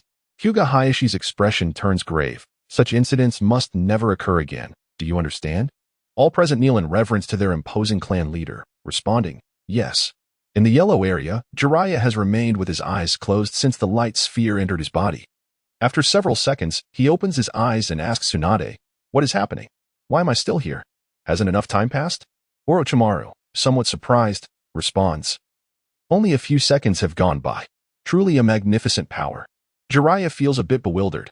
Though he has learned those 80 jutsu, it seems like an eternity has passed. Tsunade gazes at the slightly transformed younger man. So, what do you think? Jiraiya, somewhat helpless, replies, well, it certainly aligns with the rewards stated. However, aside from a few would-release techniques, I can barely use 2 or 3 of the S-rank techniques even when employing Sage Mode. He awkwardly scratches his head. It seems my chakra is somewhat lacking compared to the first Hokage. Tsunade crosses her arms. Fool. Everyone is watching. Don't act all coy after having gained an advantage. The white-haired lecher fixes his gaze intently. Tsunade, despite his newfound youthful appearance due to his mastery of wood release, feels her anger surging. She lifts her foot, executing a painful kick. Jiraiya swiftly dodges, forming hand seals. As Tsunade's foot strikes the ground, the earth beneath her collapses, sending countless fragments flying amidst a cloud of dust. As the smoke dissipates, the yellow area lies in ruins, with shattered remnants scattered about. Orochimaru stands atop a large rock that has been dislodged, while Jiraiya nervously stands on a large wooden stump, muttering to himself, it's been a long time, she is still the same. Jiraiya forms hand seals, conjuring a wooden lounge chair. The ground is uneven now. Tsunade, please take a seat, he suggests with a grin. Tsunade, not one to be overly finicky, promptly sits down. Uncertain of the reason for her anger, she suspects it may stem from his unseemly behavior. Jiraiya observes Tsunade's anger fading and conjures another lounge chair beside her. They sit together on the slightly leafy chairs, leisurely chatting about the intriguing tales and experiences from the years apart. Orochimaru sighs, well, I shall take my leave. He appears somewhat helpless, unsure of how to proceed. He feels he should be with the Akatsuki, rather than among the legendary 3. A faint sense of warmth and inexplicable sweetness fills his heart, reminiscent of old friendships. Without mentioning the complexities of the legendary 3, the debt collectors appear equally helpless. Boss. Look at this. The Leaf Village ninjas were expressions of bitter amusement. This is our Princess Tsunade, always has been. Despite the majority, witnessing Jiraiya's wood release, their hearts stir.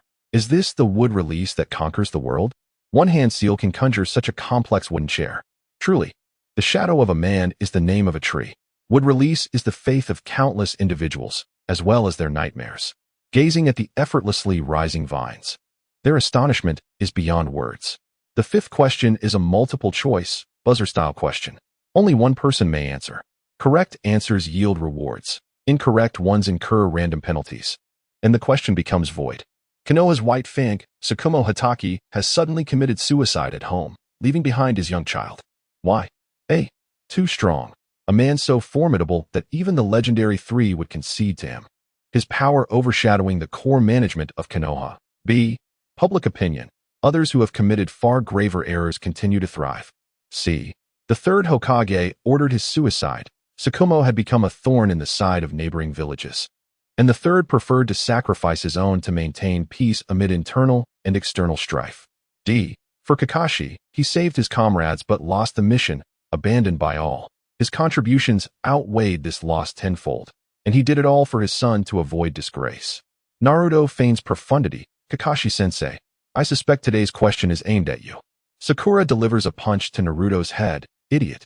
Then, in a hushed tone, she adds, Hatake-sensei also shares the same surname. Given the age and options, he must be Kakashi-sensei's father. Don't make a mess of this. Naruto, taken aback, lowers his head, feeling a twinge of discomfort. Parents? Kakashi's heart is a whirlwind today. His eyes fixated on the answers. Which one is it? Which one? At this moment, Kakashi yearns more to uncover the truth than any of the other participants. The common folk of Konoha, previously vocal in their evaluations of the questions, now find themselves silenced, as if a hand has gripped their throats, heads bowed in shame. The other 3 Kage observe Hiruzen Sarutobi, who has remained silent. Except for Gaara, who inquires, 3rd Hokage, what do you think the answer to this question is? Which option seems best? To which the 3rd Hokage replies, Kazekage, even now you have yet to answer. It would suffice to be silent. At this moment, what does it mean to leap forth? The 3rd Hokage has grown somewhat solemn. Do you think I ought to be aware of this? Raza gazed at the somewhat abnormal 3rd Hokage, narrowing his eyes. Suddenly, it was as if he had stepped onto an electric switch. I comprehend it now. There is but one truth. Raza's eyes sparkled with the brilliance akin to that of a young Grim Reaper. The 3rd Hokage remarked, this question is rather straightforward. I can eliminate several answers. First, let us dismiss option C. C. The third Hokage ordered him to commit suicide. Almost simultaneously with Sarutobi Hiruzen, he uttered C.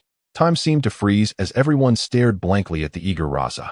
Your name is Raza, not Raza the Fool. You mentioned first eliminate, not first choose. Has your mind short-circuited? Raza, what is that glimmer of wisdom and confidence in your eyes? You are so assured. Could it be that the jester is ourselves?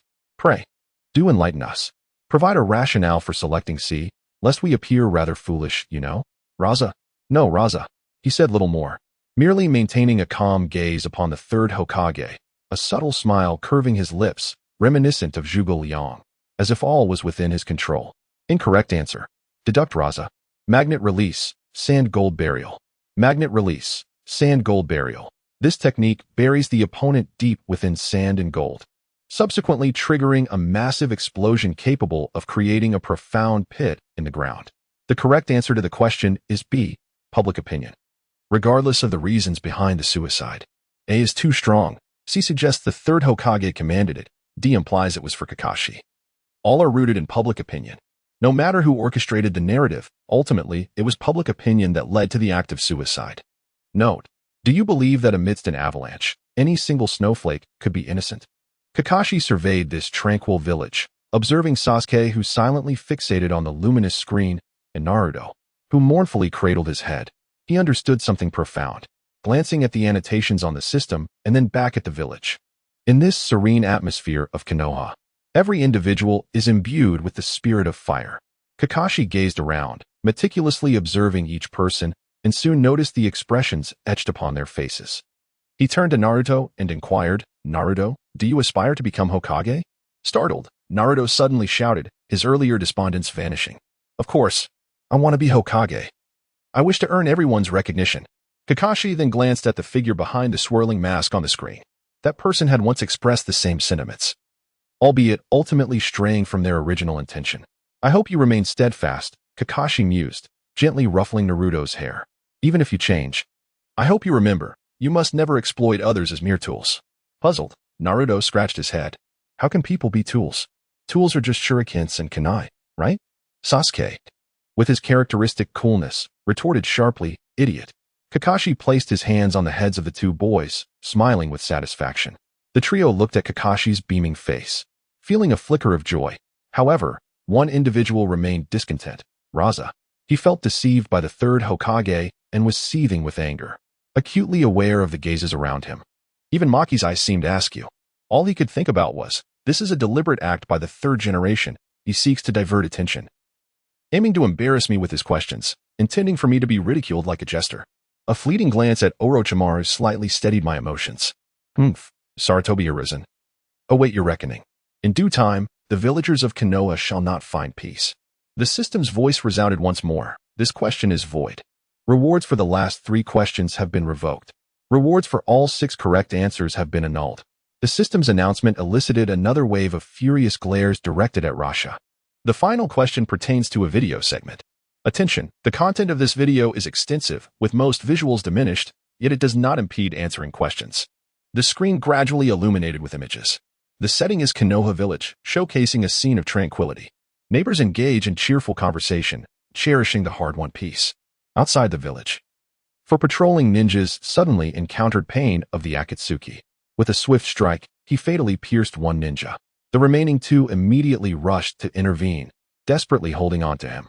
One of them quickly grasped the situation, realizing they were stalling for time and that he must relay this information to the Hokage. However, Pain merely pushed, sending the 2 flying away, their life forces gradually fading. The ninja intent on delivering the report found his legs unresponsive, hurtling towards Pain. With a raised weapon, Pain pierced this ninja straight through. Subsequently, the animal path entered the barrier, utilizing summoning techniques to call forth the remaining 5 paths of Pain, scattering them widely. Yet, Konoha promptly received alerts of an intruder. Disaster swiftly descended upon Konoha. Several paths of Pain began their rampage, each demonstrating their unique abilities. The Azura path employed mechanical arms to launch missiles, bombarding the village. The animal path summoned a colossal centipede, wreaking havoc. The hungry ghost path absorbed the ninjutsu of various Konoha ninjas. The human path restrained a ninja, extracting his soul. The Deva path sees two individuals, executing them without mercy. Konan, utilizing her paper jutsu, enveloped and killed another ninja. In an instant, flames erupted, plunging Konoha into chaos. At that moment, a ninja turned to his companion, stating, "That person who was just killed, it was you, wasn't it?" Fear and concern lingered in the eyes of the latter, his voice trembling as he replied, "Yes. And my 3 teammates as well." Villagers of Konoha gazed at their shattered homes and fallen comrades, their hearts brimming with anger and sorrow. At this moment, the scene shifts abruptly. Irika is tending to an injured soldier when Tendo Pain suddenly materializes before him, brandishing a black rod with the intent to inflict fatal harm. Just then, Kakashi intervenes, seizing the rod and instructing Irika to evacuate with the wounded. Kakashi swiftly breaks the black rod and deftly evades a kick from his adversary. He immediately unleashes a technique, Doton, Tsuchi Rihei, a limited edition Earth-style barrier. Tendo Pain finds his escape route severed. Unperturbed, Pain retaliates by thrusting another black rod into Kakashi's shoulder. Observing his opponent's immobilization, Kakashi counters with Raikiri. An astonishing spectacle unfolds. Despite the proximity and the strength of Kakashi's ninjutsu, Pain narrowly evades it with a mere tilt of his head. Expressing a sense of respect for Kakashi and relishing the opportunity to engage him, Kakashi, undeterred, unleashes Raikiri once more, but as he nears Pain, a formidable force repels him. Rising from the debris, Kakashi witnesses all surrounding objects being forcefully pushed away. He attempts a long-range ninjutsu, only to have it similarly repelled by Pain. At this juncture, the Azura path makes its entrance. Following an intense confrontation, Kakashi discerns that the enemy shares visual perception and possesses varied abilities. The ninjas within the shinobi world begin to express admiration for Jiraiya, astonished that he could contend with such 6 formidable entities, an almost unbelievable feat. Previous analyses had lacked such comprehensiveness, comprising merely fleeting glimpses that rendered their dialogues inaudible. This time, however, the footage vividly conveys the destructive capabilities of these 6 puppets. The scene captures Kakashi being pierced by serrated edges, though fortunately, it is merely a shadow clone. At this moment, Choji and his father appear, with the Azura path sustaining a deep impact while Tendo Pain skillfully evades. Suddenly, amidst the chaos of battle, an immense explosion occurs as Choji shields his son. Tendo Pain, targeting Kakashi with a nail, launches it toward him, causing Kakashi's head to tilt backward. Observing the 3 remain still, Tendo departs. At this moment, Akimichi Choji awakened beside his father, weeping bitterly. It turned out that Kakashi was not dead, yet his strength was utterly depleted. He instructed Choji to report to the Hokage. Surprisingly, the Azura path was also unharmed, launching a missile with its soon-to-be disintegrated body. Kakashi summoned his remaining power to neutralize the missile, bowing his head in the process.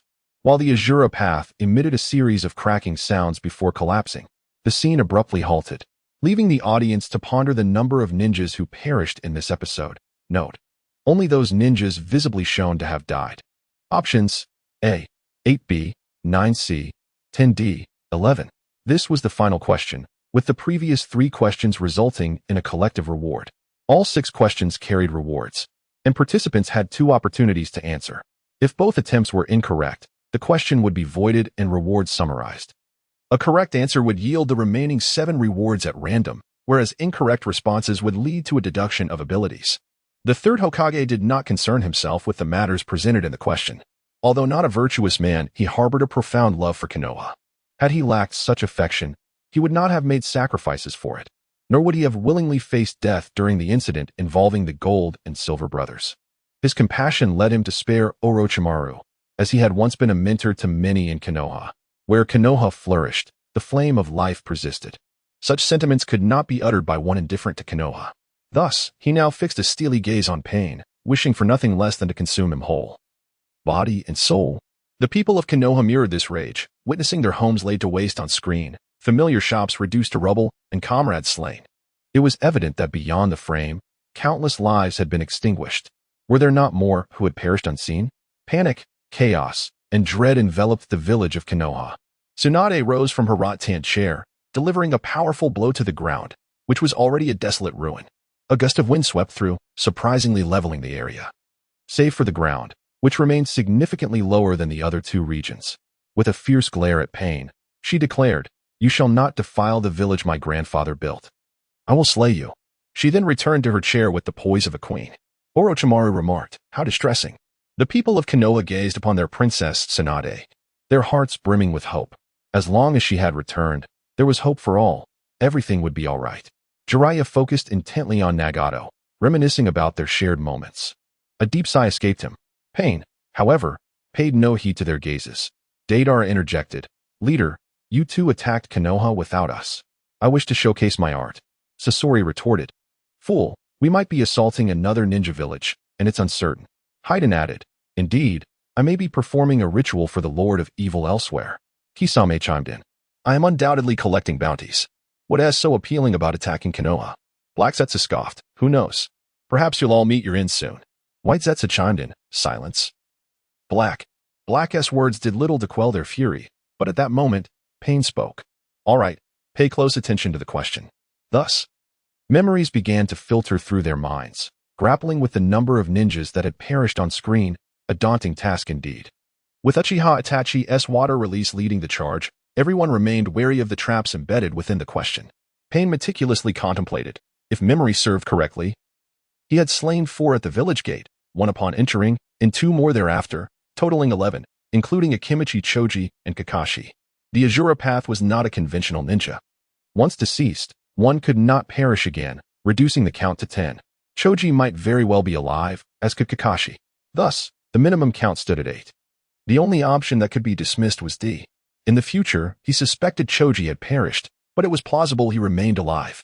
The explosive force was immense, and Choji had shielded his son from harm without employing jutsu.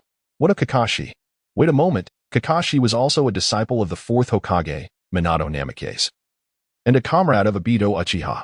His Manjiki Sharingan must have originated from Obito. That enigmatic Sharingan possessed the ability to shift into the intangible, yet he had not utilized it. Hence, the answer became apparent. B. 9. Just as he prepared to respond, a voice interrupted. C. 10. Upon realizing it was from the Green Zone's Rasha, Pain spoke again, returning to the earlier discourse. The 3rd Hokage, having regained composure from his fury, engaged in discussion with the other Kage, based on the footage, 4 were lost before entering the village. Upon Kakashi's arrival, 4 more ninjas fell, followed by Kakashi and the disintegrated Akatsuki member, along with Choji.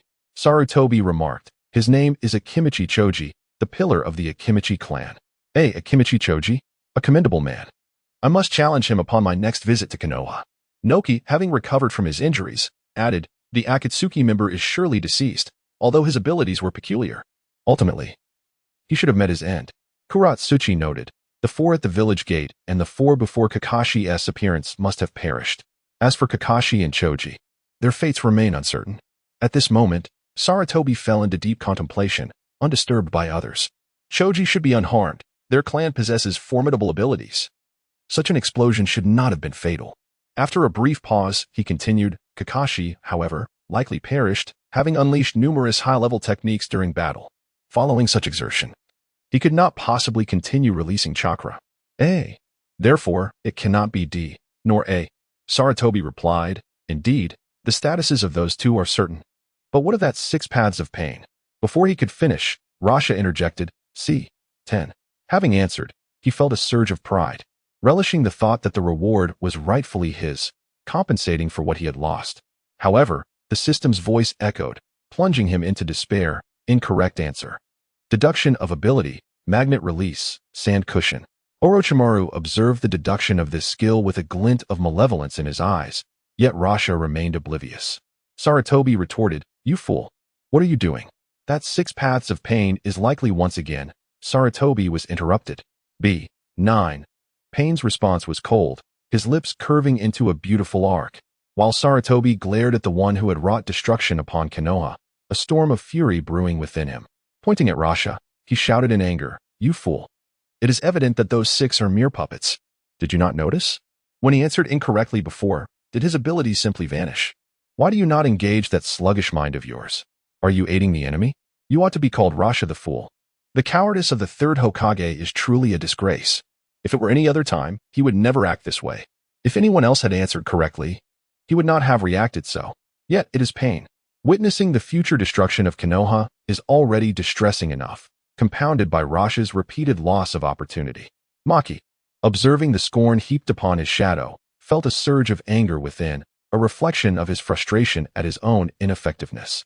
In Sunagakure, Chiyo and Chiyo's husband also expressed their sentiments.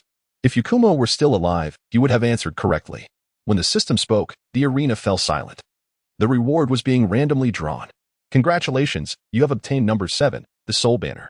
The luminous sphere gradually floated into Pain's hands, transforming into a dark green banner. Pain regarded the 5 shadows in the green area with defiance. Shall we proceed with the answer analysis? He asked, his tone unwavering, as if everything lay within his grasp.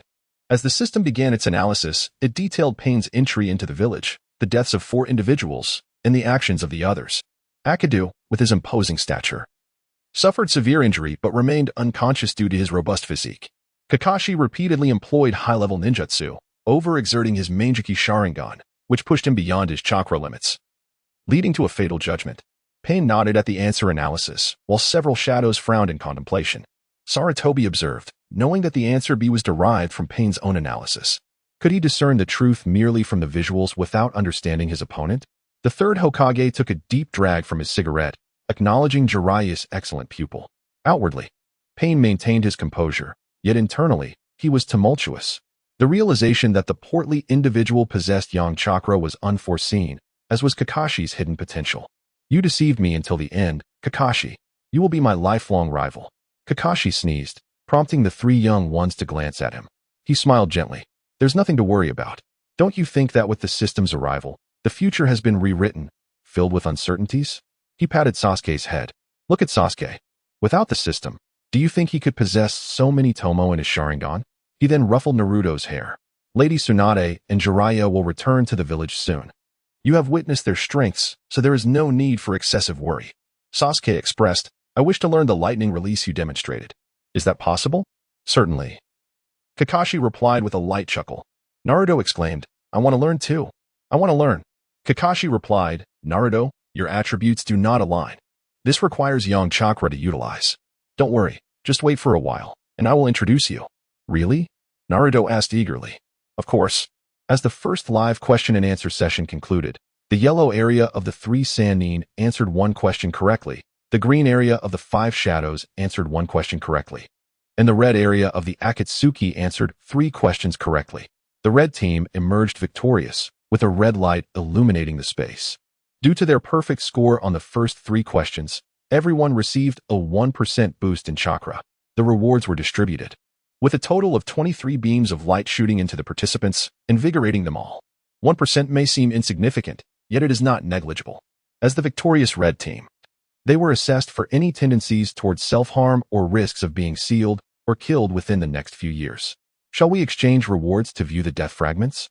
Limited to personal viewing, the system inquired. Pain replied, no. Facing the puzzled gazes of his Akatsuki members, he declared, I am a god. No one can defeat me. Kakuzu shrugged nonchalantly. Deidara proclaimed, even in death, I shall showcase my art. Explosions are art. Haiden laughed. Death? Ha! I am immortal. Kagaya's gaze remained fixated on the 6th. As the rewards were distributed, 10 individuals from the red area received the technique of breath concealment, a special auxiliary ninjutsu that allows one to completely suppress their presence. Note, this only suppresses presence. The opponent can still see you if they are not blind. The shadows exchanged silent glances, bemused by the rather trivial note. Coupling this with transformation techniques seems futile, given these individuals' capabilities. Orochimaru pondered how to counter this in future encounters. Once the rewards were fully distributed, the first live session concluded. All participants received the reward of enabling the bullet screen feature. In future sessions, non-participating individuals could send subtitles within the live arena, visible to all present. Note, the bullet screen will be dominated by those with top-tier skills. Although you did not participate, you can still direct and mock as you please, as long as it brings you joy. Thus, the first live session came to an end, with the second session to occur at an undetermined time, randomly selecting participants. The content for the next live session was being drawn. After the selection was complete, the live question and answer format was confirmed, with the host chosen and the information received as agreed upon. As the signal to disband was given, several figures suddenly vanished, and the luminous screen before the ninja world dissipated, as if everything were but a fleeting illusion, as though the system had never descended at all. Yet, would the great ninja villages remain idle? Certainly not.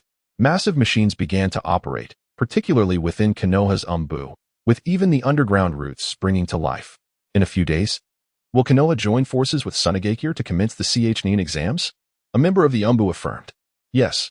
Very well, A remarked. Mabui adjusted his glasses, addressing the Raikage. Lord Raikage, shall we also arrange for our people to participate in the joint exams at Konoha? On what grounds? That would imply acknowledgement of Konoha's status, A replied. No. Lord Raikage. While I am displeased with your choice of Darui for this task, he glared at A, who awkwardly smiled in response. Why Konoha? Mabui's eyes gleamed with insight. The questions have hinted at it. From the first to the sixth, all the questions are intricately related to Konoha, especially the final question, which explicitly featured a scene from Konoha. In the ninja world, the only significant movements lately have been from Konoha and Sunagakure, both of which are set to hold the joint CH9 exam in Konoha.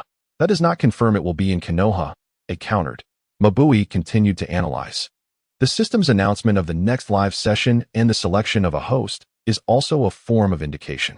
Hosts are often required for examinations, are they not? A nodded, promptly dispatching a notice to Konoha. This time, our village shall also participate in the joint CH9 exam at Konoha. Mabui proceeded to select participants for the exam, stating, we should opt for ordinary CH9. The bullet screen feature may allow those participating to command as well. If the exam is assigned to the lower-ranking shinobi, AI nodded. All right, I'll leave this matter in your hands. Get it done immediately, and also summon Karabi. Mabui nodded towards the fourth Raikage. Almost simultaneously, all villages, except for Sunagakure, sent notifications to Konoha requesting a joint Chunin exam. It appears that both the Tsuchikage and the Mizukage have reached the same conclusion. The 5 great shinobi villages are about to hold the first large-scale joint Chunin exam in the history of the shinobi world. In the Hokage building of Konoha, the Konoha F4 gathered. This time, all the major shinobi villages are requesting to participate in the Chunin exam hosted by Konoha, said Haruno Sakura. Saratobi Hiruzen turned to the bandage man. Danzo, what do you think? Danzo replied, they are undoubtedly aiming for the next live broadcast. The best course of action would be to deny them, as there is no reason to grant them access to the live opportunity. The third Hokage pondered deeply. We cannot refuse outright. This is also an opportunity for us in Konoha to showcase our strength to the shinobi world. Such a chance has not been possible in the past. Madogai added, but with so many people coming to Konoha, how can we ensure the village's safety? The third Hokage reassured, it's fine. I have already asked Jiraiya to bring Tsunade back. Danzo insisted, I still believe we should not allow them in. This is an opportunity. And have you not seen the rich rewards for answering questions? The third Hokage noted, the penalties are equally severe, are they not? This matter is settled. I disagree. If it weren't for that Rasengan guy, the no-thought technique would not have fallen into such a perilous organization. Do you not understand? What kind of price did the daimyos offer for that 500-year lifespan? And what about that soul device? If we obtain it, it would not just be the daimyos of the Land of Fire who benefit. If utilized properly, we would hold influence in other great nations. Enough, Danzo. Do not mention Rasengan in front of me. I am the Hokage. Upon hearing the third's declaration of authority, Danzo was rendered speechless. I now suspect that Danzo's ambition to become Hokage stems from a desire to not be overshadowed by the third. In a tavern in Takigakure, Tsunade remarked. It has been a long time since we last met. We just returned from the live broadcast space, so you needn't bring that up. The feeling is different. One cannot simply sit and drink while enjoying appetizers. What brings you here in such haste? If it's about returning to Konoha, then that's another matter. I have no interest in such places. Jiraiya poured a glass of sake for Tsunade and then for himself. You shouldn't say that. You must have heard about the recent events. The joint Chunin exam is to be held in Konoha. And what of it? You now possess wood-release techniques and numerous forbidden jutsu. Your return would suffice. You cannot say that. In the final moments, you stood up, did you not? After saying this, Jiraiya drank deeply. At that time, I was merely emotional, witnessing Konoha being destroyed, which my grandfather worked so hard to establish. Jiraiya chuckled softly at Tsunade, who remained silent under his gaze. Upon returning, I would be of no help. Would I? You know I have hemophobia. I can't assist in any meaningful way. Jiraiya, noticing Tsunade's resignation, excitedly replied, it's all right. You won't be going back to fight. Just return and provide the people of Konoha with a reason that will ease their minds. Tsunade poured herself another glass of sake, filling it repeatedly.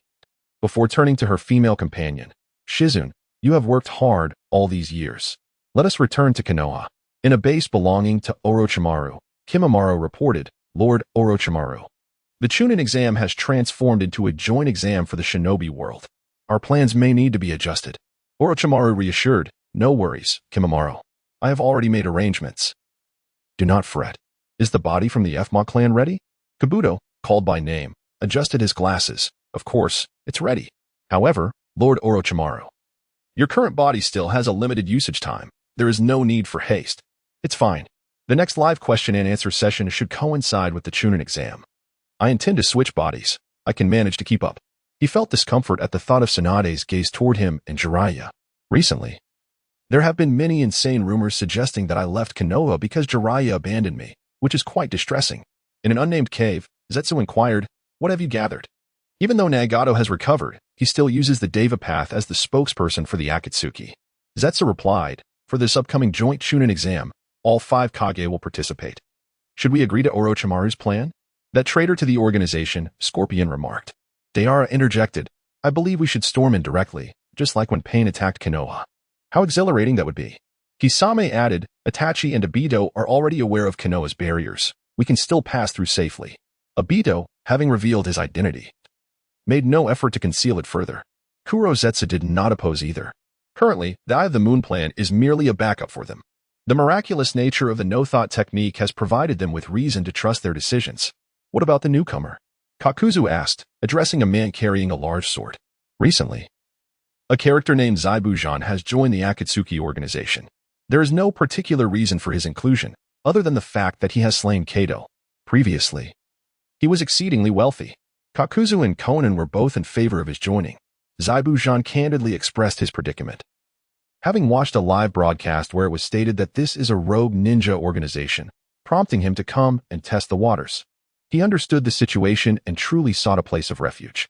Here, he found Kisame, who, like him, could not endure the blood mist of the Mist Village, and who possessed formidable strength. Through the broadcast, he learned that they were in the process of amassing wealth. After killing Kato, he sought them out, ultimately being brought in by a fellow named Ju. It was only after joining that he realized the immense talent present within the organization. Upon his first arrival, aside from the leader and the angelic Konan, he hardly exchanged words with anyone. They were engaged in fervent discussions akin to the chatter of a bustling marketplace, particularly Kakuzu, who incessantly spoke of his bounty and worth. After learning of Zaibujan's feat of killing Kato and seizing his assets, Kakuzu, who had previously sought his head, underwent a transformation, nearly referring to him as brother. Subsequently, Kakuzu advocated for Zaibujan's membership in the Akatsuki, despite having previously opposed him. After negotiations, Zaibujan became a part of this organization, which surpassed even the 5 Kage in strength. However, the wealth he had amassed from Kato was plundered by them. With Ju taking over Kato's enterprises, Konan, the so-called angel, appeared quite delighted when she received Kato's cash. And Zaibujan believed he overheard something about possessing 1 billion explosive tags. Though he might have misheard, it was likely about accumulating 1 trillion. The days that followed were relatively peaceful. Haku was taken away, ostensibly to participate in the Chunin exams of the ninja world. He acquired new teammates and found a kindred spirit in Kisame, or perhaps in a certain Uchiha Itachi. Kisame resembled him closely. Yet he hoped his teammates would exhibit the same qualities as Itachi. His teammate, also from the Uchiha clan, was named Uchiha Obito, who was incessantly talkative and bore no semblance to the grandeur of the 4th Hokage during battle. Throughout his time before and after joining, he often envied Kisame. The young man with yellow hair, Deidara, had the audacity to claim to be his senior, and Zaibujan felt he should be grouped with Obito. The one named Sasori also seemed more amiable in his presence. Zaibujan found himself so exasperated by Obito that he scarcely felt inclined to speak. Today marked his inaugural meeting with the Akatsuki. He resolved to remain silent, foreseeing that it would inevitably lead to a heated argument. Within moments of sitting down, he was unexpectedly called upon. Zaibujan shook his head, while Kakuzu appeared somewhat exasperated, wishing for the newcomer to contribute more to the discussion. Zaibujan felt a twinge of regret regarding the earlier incident when he inadvertently took his own savings while claiming Kato's assets. Kakuzu hoped Zaibujan would showcase his abilities, unaware of his reluctance to engage. At this juncture, Uchiha Itachi interjected, suggesting that Orochimaru's plan was more advantageous. The system would select participants from the location of the Chunin exams. Several of the Kage were present, including Jiraiya, who had obtained would release, while Tsunade had already returned. If they were to act recklessly, the outcome of any ensuing battle was uncertain. Zaibu cast a few glances, recognizing that this was the ideal teammate he had envisioned. Apart from him, the others regarded Itachi with a peculiar expression, surprised by his unexpected verbosity. By the way, Itachi, you previously used one of the time-traveling scrolls. What was it like in the future a few months from now? Zhu inquired of Itachi. At this moment, all fell silent. This was the future. Itachi gazed upon the eager expressions of those present. It was nothing. He had merely traveled to the future, just in time for a quiz, only to be abruptly returned by the system. Thus, it was confirmed that the next live broadcast location would indeed be in Konoha. Pain took over the conversation, affirming the point. Itachi Uchiha reverted to his usual demeanor, having indeed ventured into the future Konoha, and was indeed returned by the system at the time of answering questions. Though not immediately. Obito inquired, was there no space for live broadcasting like last time? No, it was directly in Konoha, but there should be a barrier separating it. Came the response. Deidara asked, so, am I there as well? Unknown, was the reply. Deidara J, contact Orochimaru and inform him that we agree with his plan. Understood, leader. Let us disperse. Everyone should prepare, Pain concluded before departing. Scorpion felt a surge of excitement. His collection had just increased.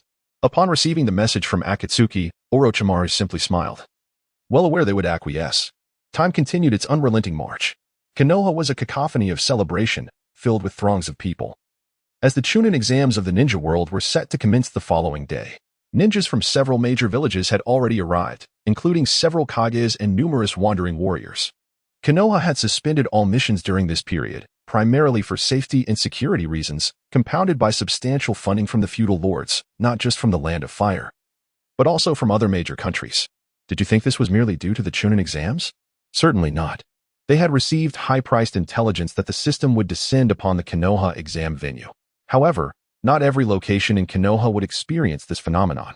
In the underground space of the Uchiha clan's territory, if others were to catch a glimpse, they might be filled with dread. Here, aside from Orochimaru, all members of Akatsuki were present. Tomorrow marks the Ninja World Joint Chunin exams, correct?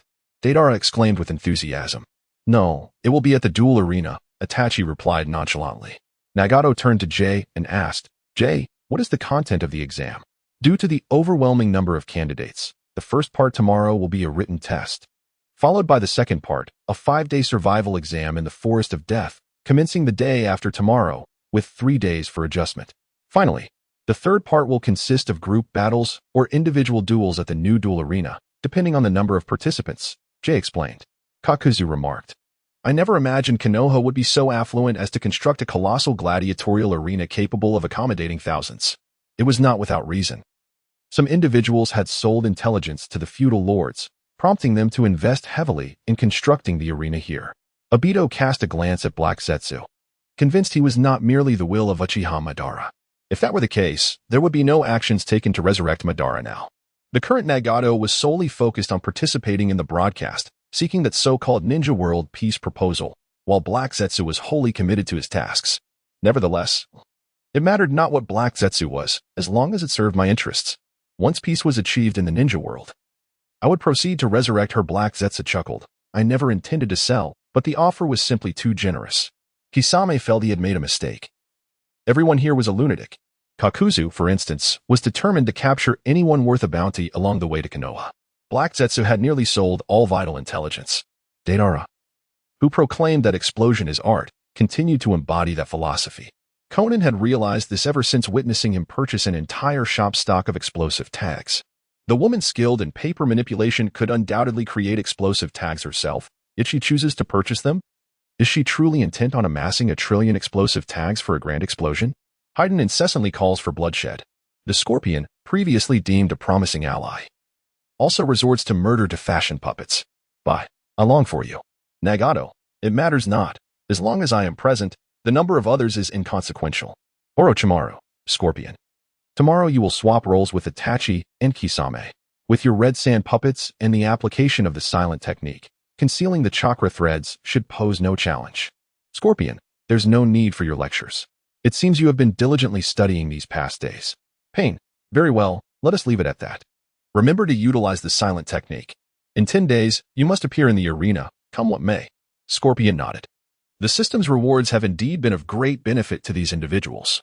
Now, they can simply employ a silent technique to transform into another person. Swaggering through the streets of Konoha, while the Umbu regard them as ordinary citizens. Hence, Akatsuki has prioritized the task of answering questions.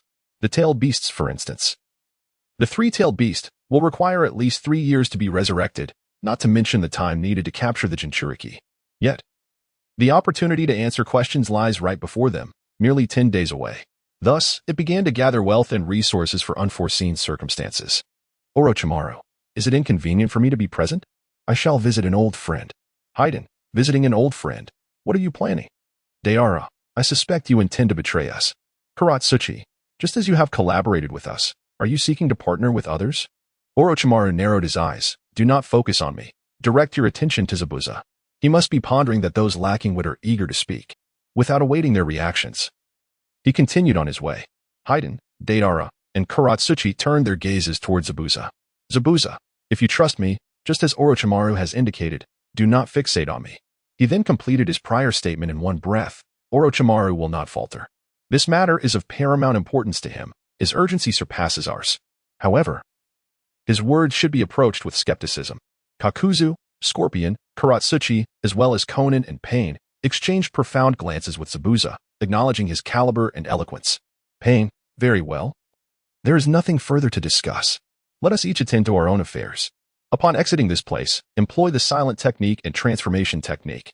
With that, Pain and Konan vanished in an instant, leaving the serene bank of a small creek in Konoha. What does it mean to be gay? Take it easy. What does it mean to be gay? Take it easy. At this moment, Sasuke and Naruto were engaged in a fierce training battle, neither willing to concede to the other. For reasons unknown, they harbored a profound connection yet were fiercely determined not to be outdone. As their duel intensified, they unleashed the newly acquired ninjutsu techniques. Tsunade interjected, instructing Jiraiya to intervene, reminding him that the exam was set for the following day. With a swift clap of his hands, Jiraiya executed the wood release, binding play technique, causing 2 vines to sprout from the ground, ensnaring both Naruto and Sasuke. Their techniques veered off course, spiraling into the sky as if destined to do so. Under Kakashi's tutelage, Sasuke had mastered the Chidori, while Naruto, guided by Jiraiya, had learned the Rasengan and summoning techniques. Sakura, too, had benefited from Tsunade's return to the village, acquiring her medical ninjutsu and immense strength. However, Tsunade, who suffered from hemophobia, largely delegated responsibilities to Shizen. The petite girl, with her long, beautiful hair, seemed to find the display of brute strength somewhat challenging as she leisurely observed the duel between these 2 prodigious ninjas of Konoha. Yet, these young talents were driven by a unique obsession to surpass one another. After Kakashi had dealt with the vines restraining Sasuke and Naruto, Naruto rushed over to Jiraiya, demanding to know, Jiraiya-sensei, what are you doing? I was clearly on the verge of winning. Jiraiya responded by delivering a light punch to Naruto's head, causing him to clutch his head in grievance and squat down on the ground. What do you mean you were about to win? While you are indeed formidable among the Genin, you must understand that Sasuke possesses the 3-tomo Sharingan. There remains a notable gap between you two, unless what, Jiraiya-sensei? Naruto suddenly leaped up, pressing Jiraiya for an answer. At this moment, Sasuke gritted his teeth and spoke, unless I relent. Kakashi let out a sigh. Sasuke remained deeply troubled by the matter of Itachi Uchiha. Indeed, it was understandable. He had only awakened his Sharingan during the massacre of his clan. When he saw Kisame, he mistook him for Itachi, and his extreme fury at that man transformed him into a ghastly figure, prompting him to activate his Sharingan once again. Subsequently, he relented towards Itachi, awakening his Sharingan anew. Sasuke now harbored profound resentment towards the notion of relenting. Perhaps this is the reason they are now truly igniting their passion. Tsunade glanced over at Sakura, who had been stealing glances in their direction. Shizen, please bring Sakura over, she instructed. Eagerly, Sakura dashed to Sasuke's side. Tsunade observed with a hint of exasperation, reminiscent of the days when Jiraiya behaved similarly. Perhaps sensing her thoughts, Jiraiya remarked, Kakashi is quite impressive. These 3 youngsters have been well trained under your guidance. Sasuke has been adeptly molded by you. You possess the Sharingan, making you the ideal mentor for Sasuke. I shall present you with a copy of the Intimate Paradise Trilogy, Volume 2, Intimate Violence Gold Edition. Kakashi's eyes had transformed into crescent moons, and his expression had taken on a rather lascivious tone. Tsunade could no longer bear to watch. All right, you 3. Tomorrow is the exam. You should already be among the 2 strongest teams of Konoha's genin. You must not falter in the CH9 exams. Yes, yes, yes, they chorused. Naruto dared to tease Jiraiya, Sasuke jested with Kakashi, and Sakura playfully bantered with Shizune. Yet, none of them would dare provoke this woman. She was formidable, indeed. Having just begun to master the techniques of Chidori and Rasengan, the 2 were feeling rather inflated with confidence until they were warned by her. One punch had obliterated Training Room 7, which was still under repair. Thus, they could only train by the stream. Suddenly, Kakashi cast a glance towards the trees by the stream, and Shizune sensed something amiss as well. All right. You may take a break now. A tough battle awaits. Kakashi, why don't you treat them to something delicious? Jiraiya suggested. Of course, Lord Jiraiya. You 3, I shall treat you to barbecue. Wonderful. Barbecue it is, Sasuke remarked, glancing in the direction Kakashi had looked, and called out to Naruto, idiot. Tsunade turned to Shizune, saying, Shizune, you should join them. Teach Sakura well. Sakura's earlier excitement faded instantly. Why is that? Tsunade replied, your current strength has fallen too far behind them. Your talent in medical ninjutsu is commendable, and it would be beneficial for Shizune to provide you with some guidance. Kakashi attempted to smooth over the situation. Well, Tsunade-sama is correct. Sakura, be obedient. Naruto, Sasuke. Let us go? Naruto inquired. Aren't Jiraiya-sensei and Granny Tsunade joining us? This time, it was Sakura's turn. Come on, can't you understand this? Silly Naruto. Sakura smiled ambiguously at Jiraiya and Tsunade, pulling Naruto and Kakashi along with her. As the 3 of them gradually walked away, a figure leaped down from the trees. Jiraiya looked at the newcomer. Orochimaru, are you not afraid of death coming to Konoha at this hour? Orochimaru chuckled. Jiraiya, given the rarity of an old friend's reunion, you should exhibit a bit more enthusiasm. You expect me to be warm towards someone who has murdered their teacher? Just state your purpose. Orochimaru licked his lips. Of course. It's precisely what you mentioned. Jiraiya's pupils constricted. What nonsense are you uttering? Tsunade suddenly stood up, cracks appearing in the ground beneath her feet. Orochimaru regarded Tsunade leisurely. Tsunade, at your age, you shouldn't be so easily provoked. I never asked for your assistance. I merely suggest you keep your distance when the time comes. Jiraiya, noticing Tsunade's impending fury, directly took over Orochimaru's words. Is this truly how you wish to proceed? This time, Orochimaru's demeanor was no longer relaxed. His expression grew serious, and his gaze sharpened. Would you prefer a living septuagenarian or a deceased hero? Tsunade's eyes wavered. Jiraiya interjected. But Orochimaru, he was our teacher. Tsunade's wavering gaze was restored. He was indeed a good teacher and a capable Hokage. But that does not apply to some individuals. Orochimaru's tone was laced with seduction. Enough, Orochimaru. You must understand that with the system in place, age is no longer a barrier. Even without it, look at the 3 of us. Who shows signs of aging? Do you know why Jiraiya never contradicted my words? Princess Tsunade, Orochimaru said, licking his lips in a standard manner as he looked at the stunned Tsunade. Suddenly, Tsunade gazed at Orochimaru and Jiraiya in terror, her voice trembling. Could it be that you truly share that kind of relationship? Upon hearing her words, Jiraiya stared blankly at Tsunade, while Orochimaru's ever-present smile twisted into something more sinister. Tsunade, suppress those filthy thoughts from your mind. Jiraiya remained silent, deep in contemplation. This seemed to be an excellent topic. Was the reaction so intense? Even a woman like Tsunade has a different understanding of this matter. Should there be a 3rd installment? Orochimaru, frustrated, exclaimed, You bastard, Jiraiya. Tsunade gave Orochimaru a meaningful glance. Orochimaru, at a loss for words with the 2, turned away in anger. I, Orochimaru, am not that kind of person. I have changed my body. I am unequivocally a man now. My gender is male. It is impossible between Jiraiya and me. We cannot conceive new life. No. I can create life on my own. Damn it, I have been affected by those cursed statements. Jiraiya and Tsunade exchanged silent glances. Tsunade broke the silence first. Why didn't you refute him earlier? Jiraiya chuckled. Tsunade, don't be silly. You know you are the only one in my heart. Tsunade rolled her eyes. That is not what I meant. Do you really think this is correct? Upon hearing this, it was clear they had tacitly agreed, as they did not raise objections to Orochimaru. This silence was their mutual understanding. No dissent equated to assent, did it not? Jiraiya set aside his playful demeanor, gazing 45 degrees into the distance. This was the best arrangement for the 3rd Hokage. He had committed many errors over the years. When the system provided the answer regarding White Fang, I realized Death was his best conclusion. Tsunade, who had just returned to the village, was aware of several matters. As the princess of Konoha, she possessed far more secrets than an ordinary person.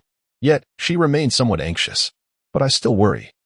Even in death, matters concerning him may arise. Jiraiya replied, "Isn't it better this way? At the very least, it will minimize the severity of the situation and its impact." "Want it?" Tsunade questioned. "But is this truly right?" She repeated her concerns once more. Jiraiya looked at Tsunade. "I understand why you are so conflicted. But what if he himself agrees?" Tsunade gasped. "He himself?" She began to sense her surroundings and noticed a distinct chakra observing them. Jiraiya said, using the telescope technique, "That old man refused to teach me back then. Do you want to go see that old man with me?" After a moment of silence, something heavy lifted from her heart. "No, I've decided to go to the izakaya and enjoy a drink. It's wonderful to spend without cost in Konoha lately." "All right then, let us go," Jiraiya chuckled lightly. Minutes later, in the Hokage's office, Jiraiya pushed open the door. The third Hokage looked at him, smiling gently. "Ah, Jiraiya has arrived." Jiraiya felt a twinge of discomfort at the third Hokage's calm demeanor. "I say, third Hokage." The third Hokage raised a hand, interrupting Jiraiya. "Not so fast. Let us wait for someone else to arrive. They should be here soon." Jiraiya nodded in confusion. Who were they waiting for? After a while, the door of the Hokage's office swung open again. The newcomer gazed at Jiraiya with surprise but said nothing. Jiraiya, surprised to see the young Uchiha Itachi clad in a black and red cloud-patterned robe, quickly pieced it together. The third Hokage addressed Itachi. "Did you stroll in here without anyone stopping you? It seems the system's no-interest technique is indeed incredible." Jiraiya, furrowing his brow, "What exactly do you want from us, third Hokage?" The third Hokage regarded Jiraiya. "To remedy past mistakes, I have made a decision. Itachi should be aware of your matters with Orochimaru. I came to confirm a few things with him." Itachi remained unfazed as usual. "What is it, Hokage-sama?" The third Hokage's voice turned grave. "Itachi, I hope you can use the time travel scroll to return to the past and inquire about Uchiha Fugaka's thoughts at the moment you killed him." Jiraiya suddenly stood up. "What are you saying, old man? What do you intend to do? What should Itachi do?" "You are a fool, Itachi." You need not heed his words.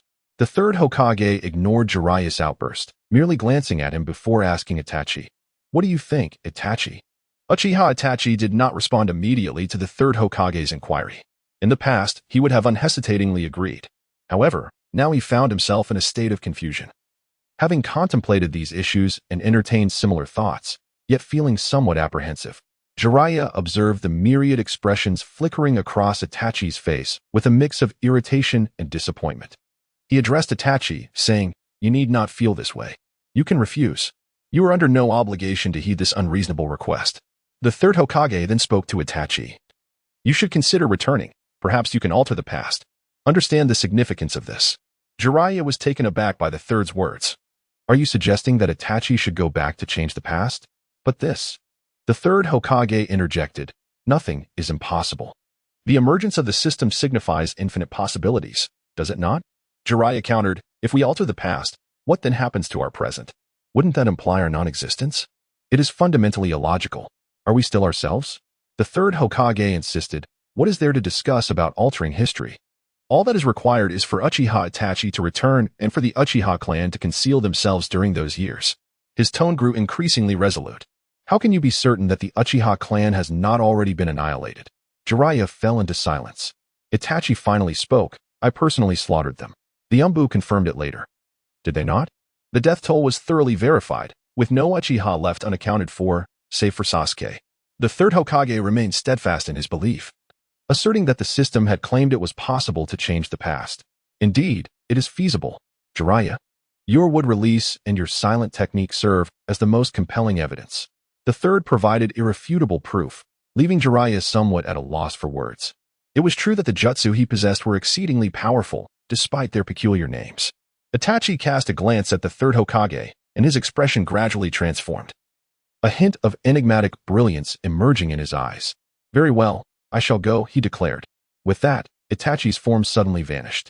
As the third Hokage and Jiraiya marveled in astonishment, Itachi had already reappeared before them.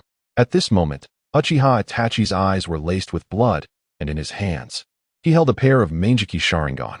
Tears streamed ceaselessly down his face as he murmured, "Why is this happening? Why is this happening? I clearly wish to alter the past. I clearly wish to alter the past. His tears mingled with the crimson streaks in his eyes, accompanied by his powerless, low growl, evoking an unspeakable sense of desolation and heartache. I genuinely wish to change, so why? Why? What does it mean to alter the past? I am, in fact, creating history. The third Hokage and Jiraiya exchanged perplexed glances, uncertain of what had transpired. However, upon hearing Itachi's words, a chill ran down their spines. Could the power of time be so terrifying? In unison, they inquired, "What is happening, Itachi?" After a prolonged silence, Uchiha Itachi slowly raised his head, tears and blood intertwining on his visage, imprinting a haunting image in their minds. Itachi stared blankly at the third Hokage and Jiraiya, as if echoing the warning given to him when he received the time travel scroll. The two recalled the system's information regarding the time travel scroll, as the name suggests. It allows for a 24-hour journey through time, enabling one to revisit the past or traverse into the future. You may accomplish anything you desire. Commentary: do you truly believe you can change anything? You cannot change a thing because you are too feeble to resist the forces of time. Itachi's response regarding altering the past and future was, yes, but also no. Only those whose abilities surpass the power of time can render time insignificant. The weak, the momentum of the greater forces is irreversible. The world will always rectify itself. Minor matters are trivial as they do not impact the world. The travel scroll is not a mere crossing scroll. The power of time is frail. To alter the greater momentum is beyond your grasp. Advice: sometimes, not changing is itself a form of change. To refrain from change is the most profound alteration. The system had anticipated all of this. Jiraiya felt a sense of trepidation. Uchiha Itachi spoke softly, "I am weary now. I shall take my leave." Jiraiya and the third Hokage watched as the once spirited young prodigy, now marked by blood and tears, departed without uttering another word, gazing at his lonely silhouette as he vanished. The Hokage's office fell into deep silence, the atmosphere thickening with unease. The office was enveloped in an eerie stillness, broken only by the chirping of sparrows outside on the power lines. One sparrow addressed another, "Did we just hear something monumental?" The second sparrow replied, "Indeed. This is rare information." Sparrow 1, "Itachi is an undercover agent. We have always been aware of this, haven't we?" Sparrow 2, "Could you refrain from using that brain of yours, which seems perpetually preoccupied with the restroom?" Sparrow 1, "Then what do you consider rare information?" Sparrow 2, "The wonder of the system. We could sell this." Sparrow 1, "But wouldn't it be better for the third Hokage to report it directly?" Sparrow 2, "Are you an idiot? He would never report such matters. Regardless, we should sell it now." In the Hokage's office, Jiraiya stood and bid farewell to the grim-faced third Hokage before departing. The sparrows outside took flight, eventually disappearing into the distance. Itachi, leaving the Hokage's office, found himself at the edge of a cliff, uncertain of how he had arrived there. He had intended to come here with his last time travel scroll, hoping to determine whether he could save Shisui. After all, no one had witnessed Shisui's body. Yet now, fear gripped him. The thought that Shisui might still be alive was daunting. He wondered if his actions at that moment would lead to unforeseen consequences. Uchiha Itachi had come to truly comprehend the power of time, and he hesitated to proceed. Gazing at the Manjiki Sharingan in his hand, tears fell once more, memories scattering like leaves in the wind. Resolved, Uchiha Itachi activated the time travel scroll, returning to the moment 16 hours before his clan's annihilation. He aimed to use this time to persuade Uchiha Fugaku and gather the strength of the Uchiha clan to set things right, ultimately dispelling the illusion of their destruction. In the final 8 hours, he intended to escort the Uchiha clan to safety. As he tread upon this familiar yet strange ground, Itachi was filled with mixed emotions. He pushed open the door, revealing a man with a furrowed brow and a beautiful woman gazing at him in disbelief. Itachi looked upon his two closest relatives, uncertain of how to begin. Uchiha Fugaku astounded him with his words, "You are Itachi, come from the future?" Itachi's eyes widened in shock. "How did you know?" Uchiha Fugaku responded slowly, "The abilities of the Manjiki Sharingan are always extraordinary. You must have paid a significant price to return to this time." With a soft sigh, he continued, "Yet it seems unnecessary. The reform of the Uchiha clan ultimately failed, did it not? Although preparations were made." Itachi interjected, "No, I come from the future. But it is not the power of the Manjiki Sharingan that brought me here. It is this time travel scroll." Uchiha Fugaku pondered, "The ninja world indeed holds countless wonders.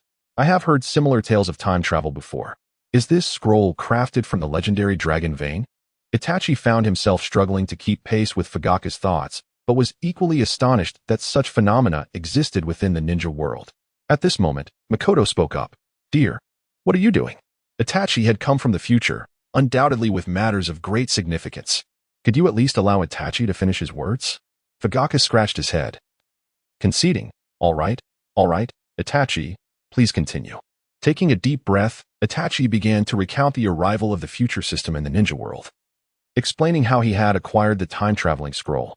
As he elaborated on his intentions, he suddenly paused. "Father, my time is limited. May I use Tsukuyomi?" Makoto chimed in.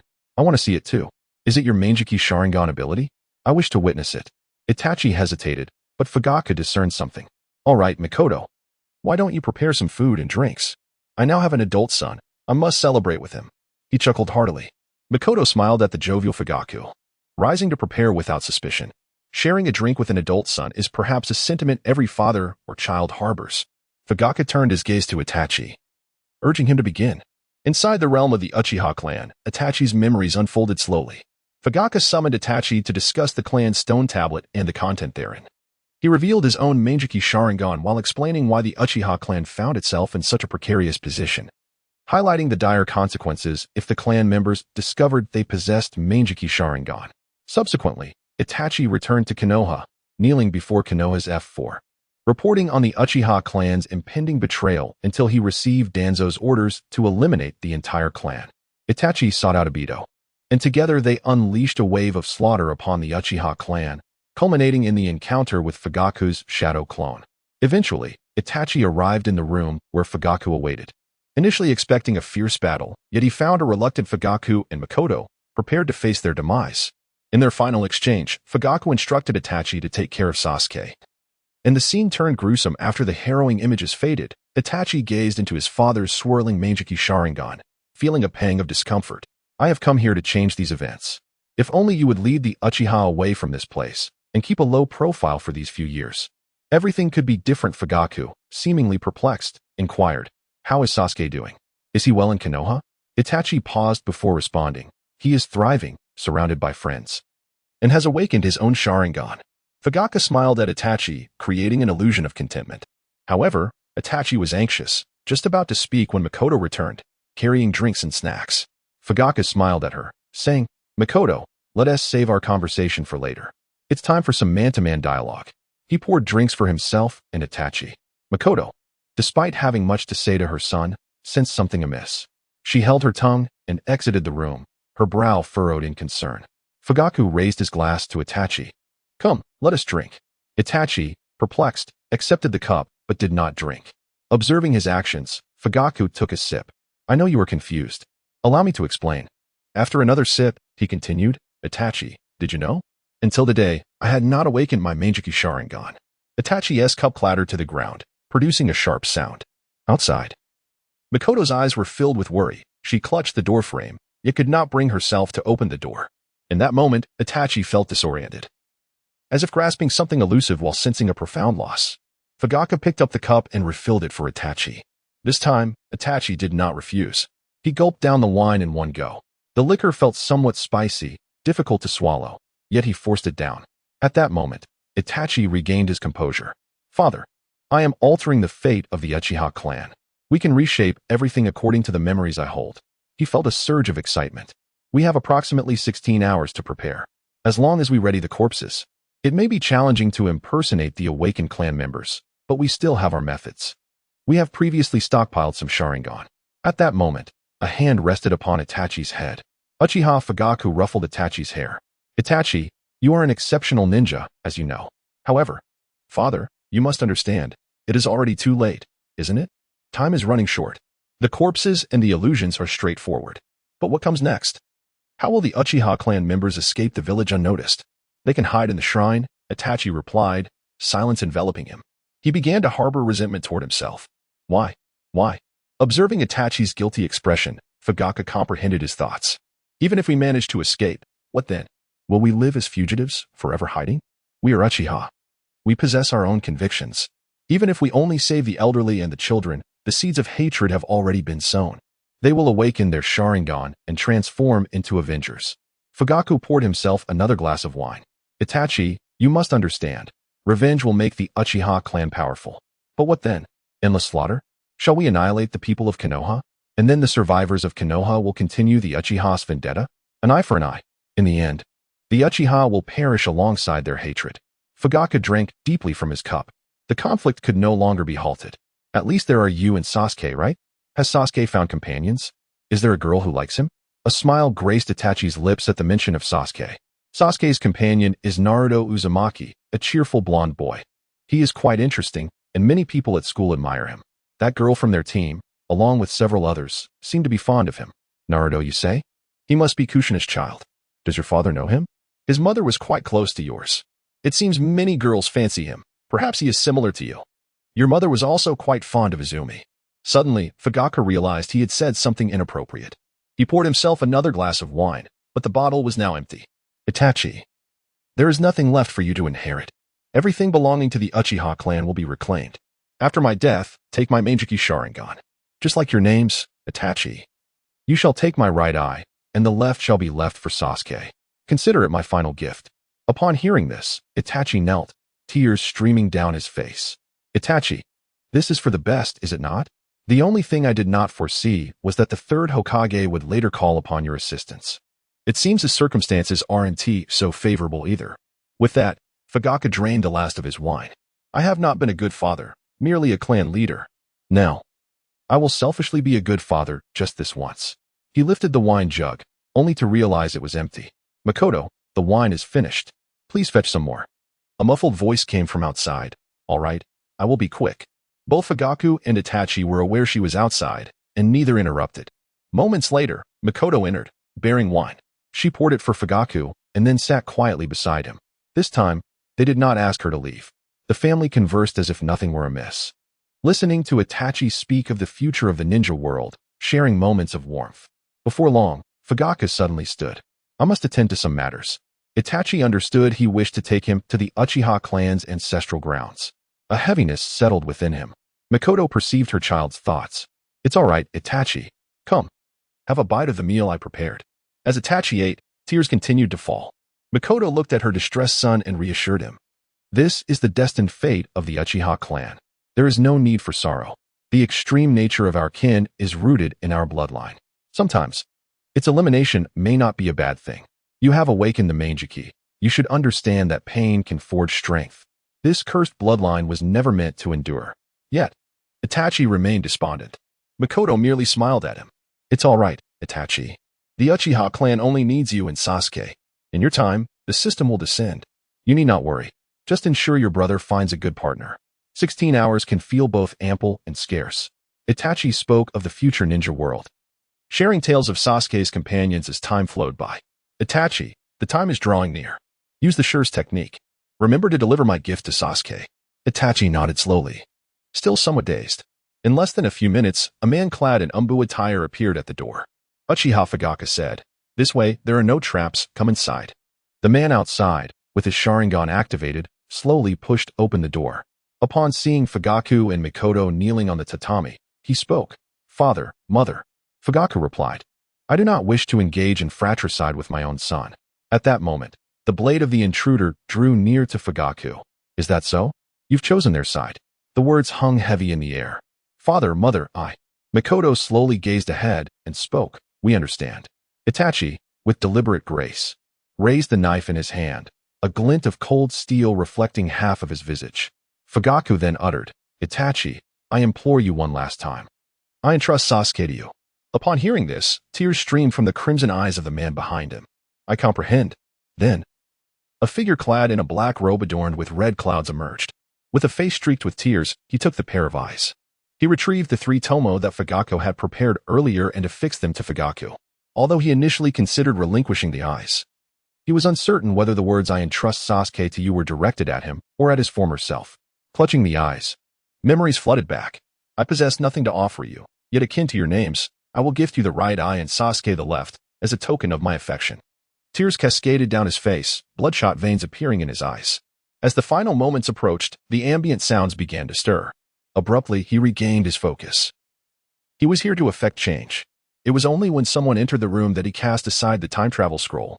In the instant it was thrown, Itachi vanished from the chamber, and the scroll disappeared as well. The moment he materialized in the Hokage's office, he berated himself for having altered nothing. Despite his fervent desire for change, he found himself in despair.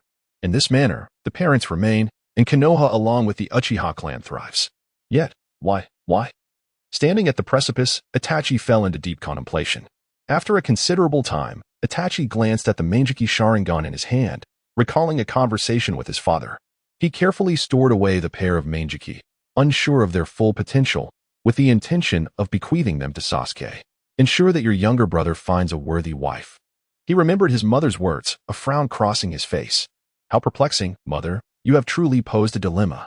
Sasuke, being so exceptional, should encounter no obstacles. Once I fulfill the wishes of father and mother, I shall. The long-anticipated CH9 exams commence today. Living up to the esteemed reputation of the Ninja World's United CH9 exam, featuring a total of 333 Genin teams, comprising 999 participants. This is the outcome following the control measures. Over half of the participants hail from the 5 great ninja villages. The first examination consists of 50 venues, each accommodating 200 individuals. Candidates need only to answer questions to progress, with a total duration of 10 hours. Due to the substantial number of participants, the previously planned 10th question by Konoha was not prepared, leaving only 10 accessible questions that could be answered. Furthermore, as long as one member of a team achieves a perfect score, the entire team advances.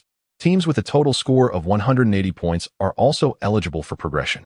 Such straightforward requirements for answering questions resulted in the elimination of nearly 700 groups, illustrating how many were merely filling space and relying on luck. By the conclusion of the first examination, only 582 groups remained. Given that Konoha is currently overcrowded, the young ninjas of Team 7 found themselves without a chance to savor a good meal following the exam, as every establishment was packed. Even Ichiraku Ramen was bustling with patrons. Naruto stood there, feeling somewhat lost. He wished to treat Sakura and Sasuke as a gesture of gratitude. Feeling a bit embarrassed for submitting a blank answer sheet, Kakashi ruffled Naruto's hair and suggested, "How about coming to my house for a meal?" "Sure. I won't hold back then." The individuals engaging in conversation were not merely the members of Class 7. They included Asuma Saratobi, accompanied by Ino, Shikamaru, and Choji, along with Kurenai, Hiba, Hinata, and Shino. "Let us dine at our home, but do remember to bring your own ingredients," Asuma suggested to the 7 trailing behind. "Didn't we just mention that you need to bring the ingredients?" he reminded. "Understood," replied Kaido. "But my team has already dashed off to purchase supplies since you inquired about dining together. Rest assured, we will have ample provisions. Let us proceed swiftly." "He may already be waiting at your doorstep," Kurenai interjected. "Then let us be off," exclaimed Naruto, joyfully adding, "How splendid. I want to have to treat you all." Shikamaru quipped, "Naruto, are you footing the bill? Did you perhaps submit a blank sheet?" Choji chuckled heartily, "Surely. It's only logical that one who submits a blank would offer to treat." Sakura playfully struck Naruto on the head, exclaiming, "You fool, so that's how it is. No wonder you're so generous in inviting me to dine." Hinata, observing Sakura's antics, gently interjected, "Sakura, please, Naruto-kun didn't mean any harm." As the 9 future pillars of Konoha traversed their way, they engaged in playful banter akin to children, though they were indeed still young. Upon reaching the entrance, they found a figure clad in tight-fitting attire, accompanied by a small child, performing push-ups at Kakashi's doorstep. One individual was rubbing his forehead, while another rolled his eyes in exasperation. Upon noticing Kakashi's arrival, the man in the tight suit rushed forward, exclaiming, "My dear friend, you are exceedingly tardy. I can hardly contain my impatience." Kakashi, somewhat resigned, displayed the characteristic expression of a dead fish eye, reflecting his feelings. The other young lads from Konoha exchanged glances, unsure of how to respond. One of them, possessing to be a Kugen, approached Hinata, who was nervously rubbing her hands together, and addressed her, "Milady." Naruto, placing an arm around Hinata's shoulders, asked, "Hinata, do you know this fellow?" Hinata stammered, I. Suddenly, she appeared to freeze, as if transformed into a steam engine invented by what? Standing completely still. Kurenai swooped in to lift Hinata, inquiring, "Are you all right, milady?" Niji chimed in, "She's fine. I truly do not comprehend what thoughts occupy the minds of today's youth." At that moment, a cow passed by. After the cow moved on, they saw the speaker, Tsunade, accompanied by Jiraiya and Shizune. "Jiraiya-sensei, what brings you here?" "Just passing by, nothing much." "Are you all gathering for a meal?" Isn't it a bit premature to celebrate right after the first exam? It's not a celebration. All the shops in Konoha are overflowing. The queues are incredibly long. So we decided to gather at Kakashi-sensei's home. Naruto extended an invitation to the two. Jiraiya-sama, Tsunade-sama, would you like to join us? My house has a large dining table. Kakashi also issued an invitation. No, Shizen, you stay and help Sakura and Ino with their training. Jiraiya and I have some matters to attend to. Shizen approached Kakashi, holding Tonton. Sorry to trouble you, Kakashi-senpai. Kakashi waved his hand dismissively. Not at all. Let us head inside. The sound of laughter and chatter filled the air. In stark contrast, the atmosphere was entirely different elsewhere. In a forest, several corpses of Umbu ninjas lay scattered, surrounded by a medium-sized barrier. Sarutobi Hiruzen coughed up blood, a soul tugging at Orochimaru's spirit from behind him. Hiruzen chuckled and spoke. Did you think that just because I lost the Shikifujin, I would be powerless against you, Orochimaru? Let me assure you, I am still a master of ninjutsu. Without the Shikifujin, I possess other sealing techniques. Though I may not be able to vanquish you entirely, I can still seal your hands just as depicted in the vision. With that, he performed the Shurshin FN, binding Orochimaru's hands. Hiruzen collapsed to the ground, resembling the image before him. Orochimaru's expression darkened, his hands devoid of sensation. Now, you can impersonate the third Hokage, he remarked. You lot, dismantle the barrier. As the barrier dissipated, a figure resembling Sarutobi Hiruzen appeared before Orochimaru. I say, Orochimaru, remember to pay the reward for luring out the third Hokage. And don't forget to settle the expenses for the white zetsu you requested. Understood. Just play your role well and don't slip up. A trivial matter. The surrounding zetsu gradually transformed into Umbu. This third Hokage, accompanied by the Umbu, seemed as if nothing had transpired. Kisame, is everything all right with you, Orochimaru? Do you need me to escort you back? No need, Kisame. You and the others should prepare well for the upcoming Chunin exams. Strive to eliminate those nuisances tomorrow. Ideally, it should just be the few of you remaining. That would be best. Understood, Orochimaru. The next day arrived, heralding the Chunin exam in the Forest of Death. Each participant was to take one scroll and acquire a different one to enter the tower, symbolizing victory. True to its name, death loomed ever closer. Orochimaru's dispatched team, including Kimimaro, Doyu, and Jirubu, descended upon their targets like tigers among sheep, wreaking havoc. Meanwhile, the Sand Village's team, particularly Gaara, was on a killing spree. The other Kage were incredulous upon receiving the news. Soon, they learned that numerous ninjas from Konoha and the Sand Village had withdrawn from the exam in a fit of rage. That Tsuchikage, Reikage, and Mizukage stormed into the Hokage's office. Terumime and Inoki confronted the third Hokage and Raza. Shouted in anger, Raza, what on earth is going on? This is not what we agreed upon. Have you all lost your minds? Inoki added, over 1,000 have been slaughtered during the exam. Now they are ambushing and killing at the final tower. Terumime pressed, third Hokage, will you not intervene? This is happening in your village. So you want me to cancel the Chunin exams? The third Hokage chuckled. The other Kage were left speechless. Cancel? Is that even a possibility? Are you unaware of how much the feudal lords are invested in this? Do you have any idea how much funding they have provided? If this were to be cancelled, how could one explain it? Cancellation is simply not an option. The Reikage, Mizukage, and Tsuchikage are exceedingly incensed. They have all discerned the collusion between these two individuals. Previously, during the questioning, it was you, the Hokage, who vehemently berated Rasha for his foolishness. How is it that you are now so closely allied?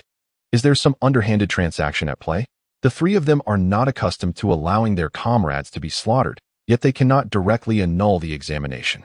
The only recourse they have is to withdraw the majority of their people from the competition, leaving them in a state of helplessness. According to their prior agreement, they intended for most of their members to pass the exam. Hence, they sent forth the younger generation from their villages, as well as those whose abilities were woefully inadequate, to participate in the Chunin exam, merely to secure a greater number of participants for the questioning. Subsequently, they sought an audience with the daimyos, who offered but a singular response. This is the Chunin exam. Death is not unusual, is it? What is there to discuss? They realized they had been ensnared in a trap, with even the daimyos having been completely compromised.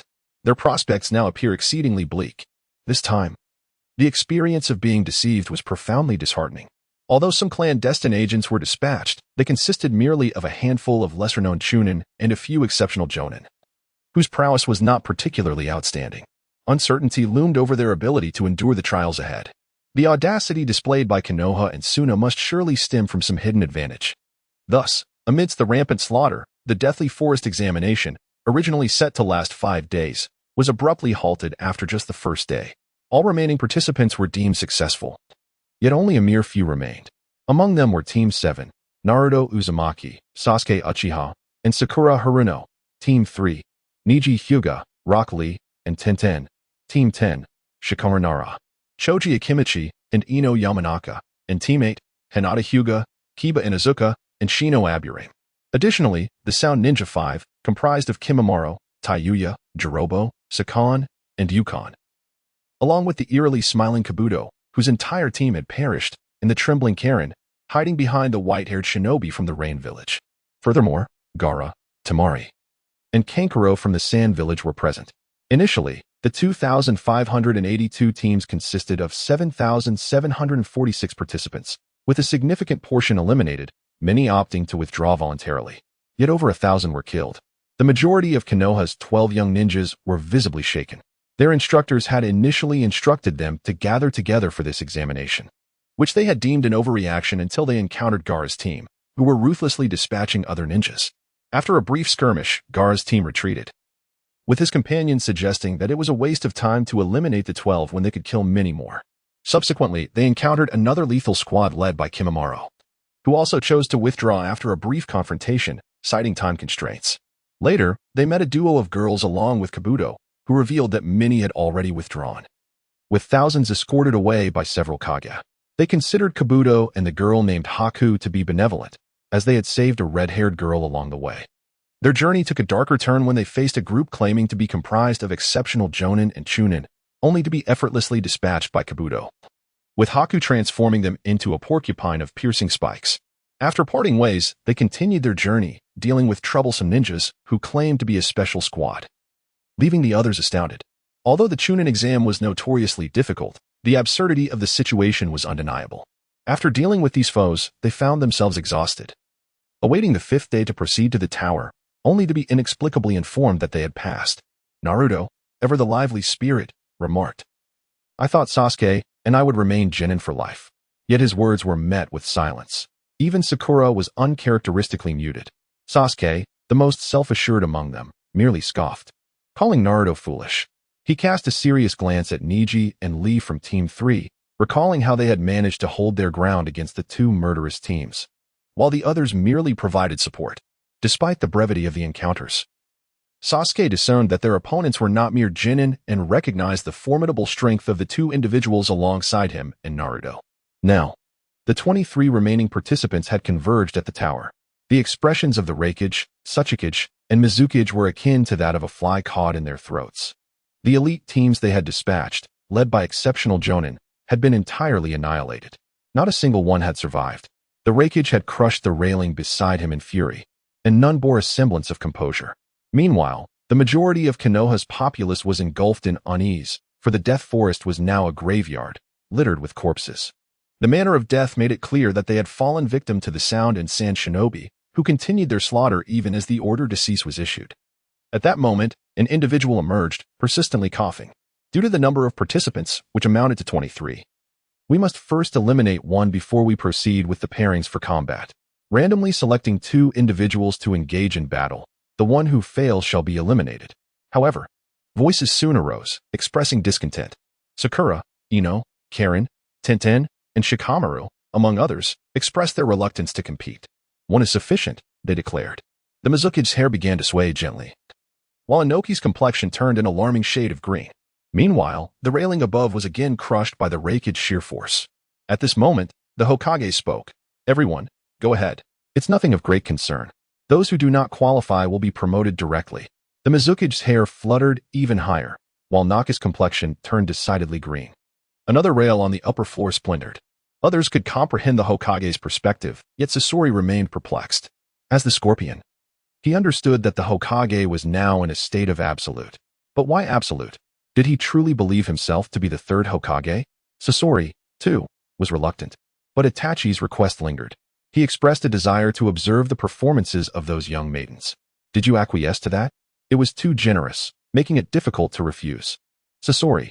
7 days later. "Yes, precisely 1 week. The colossal arena for duels, newly established in Konoha, was now open for the highly anticipated third match. Capable of accommodating tens of thousands, the arena buzzed with excitement as crowds filled the seats. Enthusiastic discussions erupted among the audience about the 23 individuals who had emerged from the throng of thousands. Among them were the feudal lords, the Akatsuki organization, the 5 Kage, Jiraiya, Tsunade, Kakashi, and Guy. However, their expectations were not solely for this event, although it promised to be thrilling. In comparison to the system possessing unparalleled might, this paled in significance. At this moment, the Hokage slowly rose to his feet. Next, let us welcome the participants of this event. Uzumaki Naruto, Uchiha Sasuke, Haruno Sakura, Hyuga Neji, Rock Lee, Tintin, Nara Shikamaru, Akimichi Choji, Yamanaka Ino, Hyuga Hinata, Inuzuka Kiba, Aburame Shino, Kimimaro, Dayu, Jirobo, Sakan and Yukon, Kadamaru, Kabuto, Haku, Karen, Gaara, Temari, and Kankuro. A total of 23 individuals stepped forward. As they gathered in the arena, a familiar voice echoed in everyone's minds. The Multiverse live broadcast system has arrived. Suddenly, a barrier enveloped the entire arena. At that moment, the external audience was greeted by a shimmering screen. This session will feature a random quiz format. As the selection process commenced, 23 candidates from the Ninja World CH9 exams were chosen, along with 7 audience members. The selection prioritized the mentors of the 23 participants, excluding those who had previously participated. The chosen mentors were Might Guy, Kakashi Hitaki, Zabuza Momochi, Asuma Saratobi, Karina Yuhi, Akatsuki, and Samui. Upon hearing these names, the onlookers fell silent, while Terumi May could be heard grinding her teeth in frustration. The rules for this quiz are as follows. There will be 3 hosts, white, gold, and red. The first randomly selected participant will choose one of the hosts to present their questions. Correct answers will yield rewards, while incorrect ones will result in a deduction of abilities, including lifespan, ninjutsu, chakra, and bloodline techniques. Participants will be selected at random, and if a chosen participant answers incorrectly, they may designate another participant to respond. Should the designated participant also fail, the audience will be invited to answer until a correct response is provided. With 95-27 audience members present, none answered correctly, resulting in the first participant losing 100 years of lifespan. Among the questions held by the 3 hosts were 1. Lifespan of 500 years 2. Knowledge on the creation and application of soul artifacts 3. Restoration of the bone regeneration pill 4. Chi cultivation techniques 5. 3 demon sealing talismans 6. Development and peace in the ninja world. A new addition was the 7th question, the flame fruit, natural type. Upon consumption, one's body becomes engulfed in flames, allowing the user to generate fire through their body, rendering ordinary physical and non-hockey attacks ineffective. Additionally, the user can shape the flames at will. However, it is vulnerable to large volumes of water and cannot withstand magma with a temperature exceeding that of fire. A video introduced a man with black hair and freckles, showcasing various fire techniques: sun flame, fire gun, divine fire, unknown fire, fire fist, culminating in the ultimate technique, great flame ring, flame emperor. Note: hockey does not exist in this world. You may utilize vast amounts of water or magma. In this world, can fire kill? This video sparked a glimmer of greed in the eyes of countless viewers regarding the 7th fruit. Its power was overwhelming, especially since physical and non-hockey attacks were ineffective, and very few could manipulate large volumes of water or magma. This singular fruit could elevate them to the pinnacle of the ninja world. Terumi May suddenly felt that the considerable resources spent on acquiring the explosive fruit were not worth it anymore. 8. Soul-dissolving talismans. In this world, when a person dies, their soul ascends to the Pure Land. You may kill them, but their spirit remains. This talisman can eliminate a person's soul entirely, effectively eradicating their existence. It can be used against your most loathed adversaries. Note: to prevent them from becoming a vengeful spirit. 18 years later, would they return as a different person? Not likely. Most individuals express little interest. What good is soul annihilation if the spirit still roams the ninja world? Given that this was the 2nd quiz with live audience participation, the broadcast allowed for audience comments. The most satisfactory comments could earn 8 random rewards. Should the 8 rewards not be fully claimed, they would be distributed among the audience. The breath of those on stage became rapid, filled with hope, as they too aspired to obtain these coveted rewards. The system does not participate in the quiz. only responsible for random selections and calculations. The hosts possess all rights to the questions and answer explanations. Note, they may intervene, but you must defend against them. Of course, the subsequent rewards or penalties will be determined by the system. Random selection is in progress. The first random selection is Hyuga Hinata. Please choose the representative color of the host. 3 colors appeared in the air: white, gold, and red. Kiba urged Hinata. Hinata, you're lucky. Choose quickly. Naruto chimed in. Yes, go ahead. The rest of the group was elated for Hinata. Kabuto adjusted his glasses slightly, while Kimimaro and the others regarded the scene with indifference.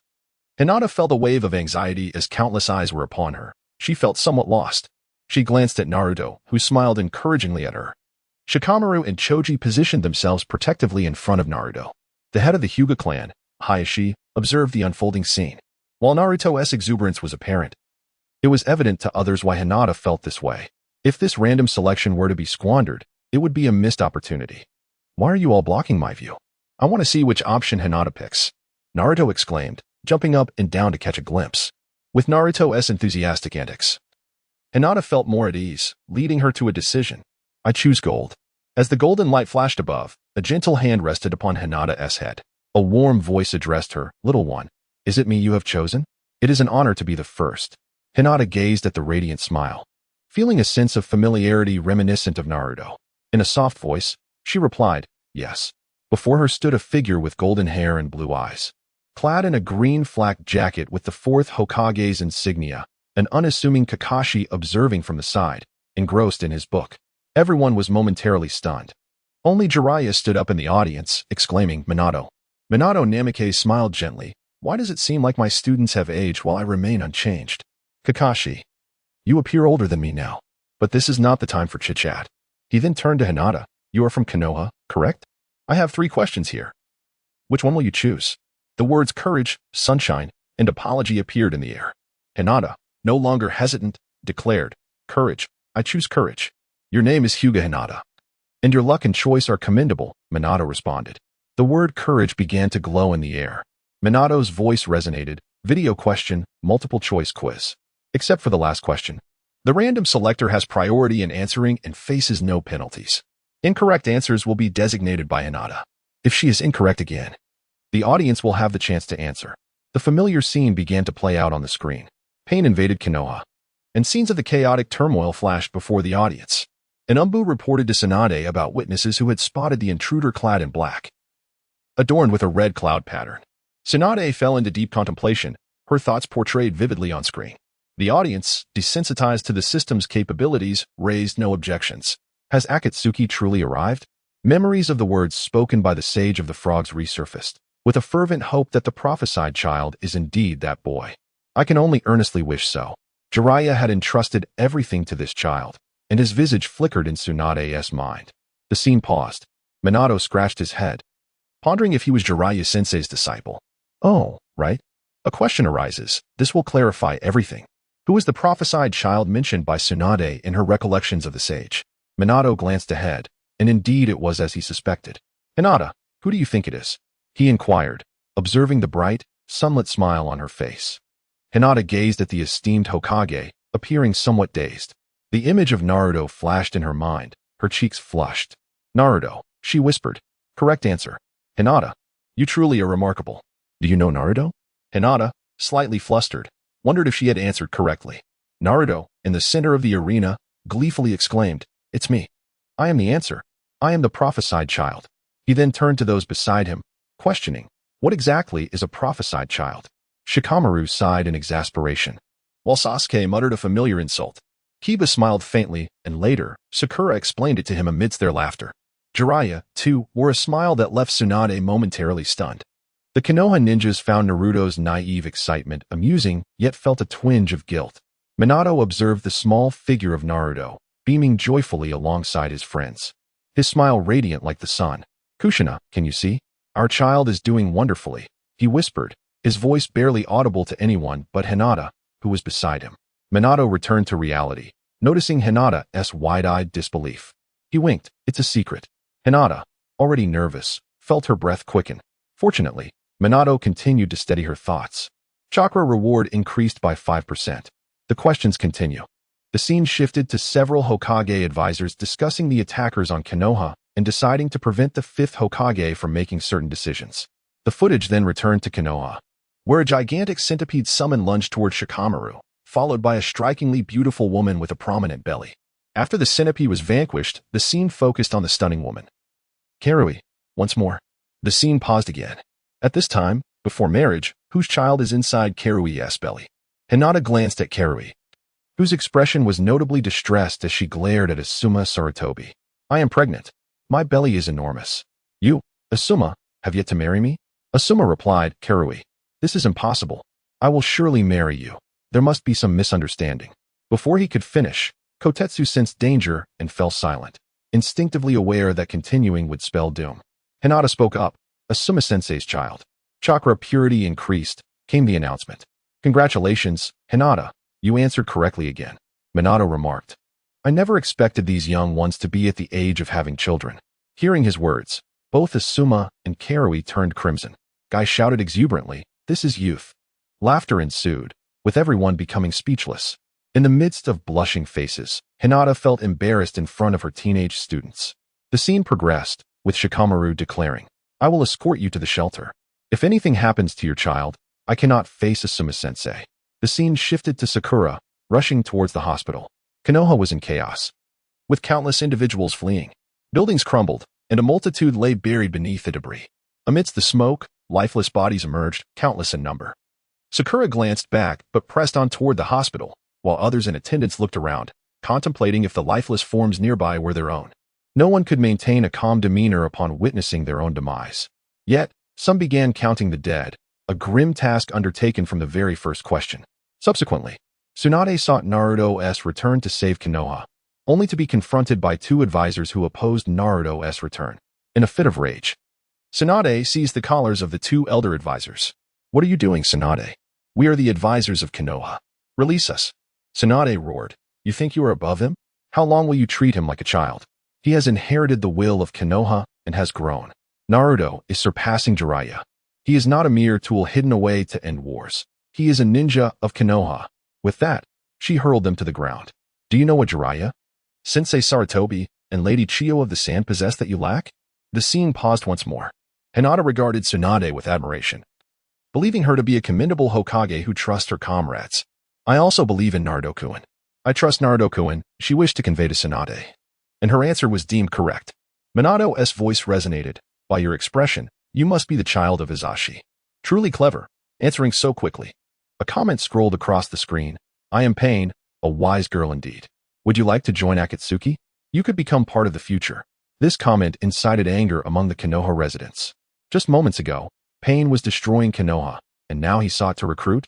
No, that was incorrect. He had not yet obliterated Konoha. Nonetheless, Pain had stirred quite the commotion.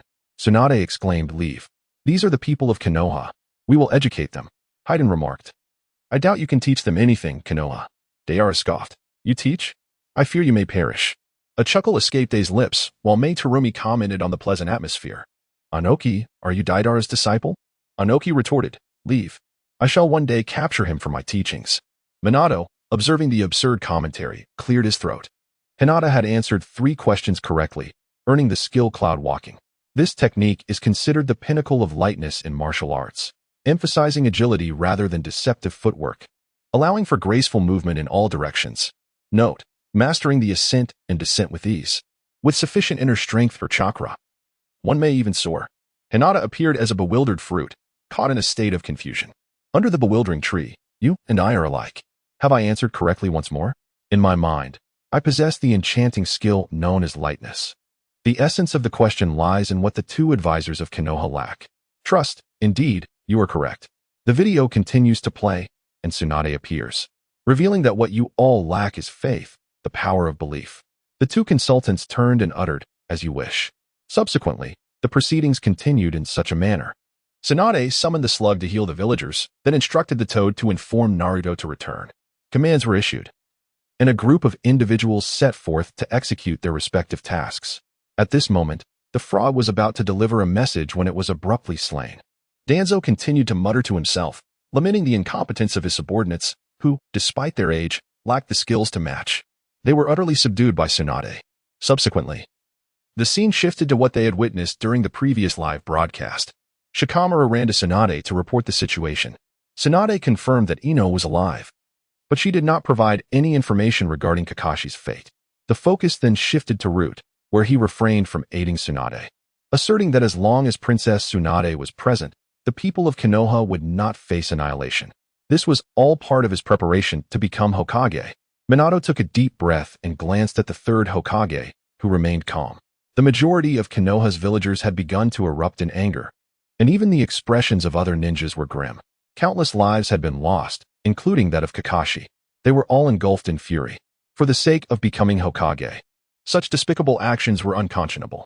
Danzo, watching the live stream, appeared somewhat disheveled and glanced towards the third Hokage, feeling a slight sense of relief when he remained silent.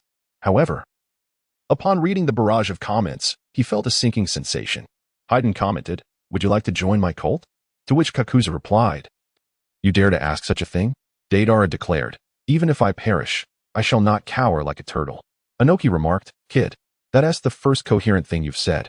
Kisame added, "Mr. Itachi, your village is pathetic, allowing comrades to be slaughtered." Meitarumi noted, "The people of Konoha are indeed quite unique." A responded, "Pathetic." Pain issued a warning to the Akatsuki, stating that from now on, they should kill this person on sight, offering a bounty of 100 million, valid throughout the ninja world. A torrent of mocking comments flooded the screen, yet the video did not cease. It continued until Pain encountered Tsunade. During their exchange, one of the paths of Pain, the human path, extracted memories and discerned the location. The other 5 paths of Pain retreated, leaving one to boast. "Do you still delude yourselves into thinking you are the protagonist of this world? The killer will ultimately be killed." Tsunade retorted, "You speak nonsense." Pain dismissed her with a laugh, then the human path swiftly dispatched the remaining ninja. As Pain ascended slowly into the sky, he murmured, "Feel pain, contemplate pain, accept pain, understand pain. Without embracing pain, one cannot comprehend peace." He spread his limbs wide in the air, forming a large character. The screen froze.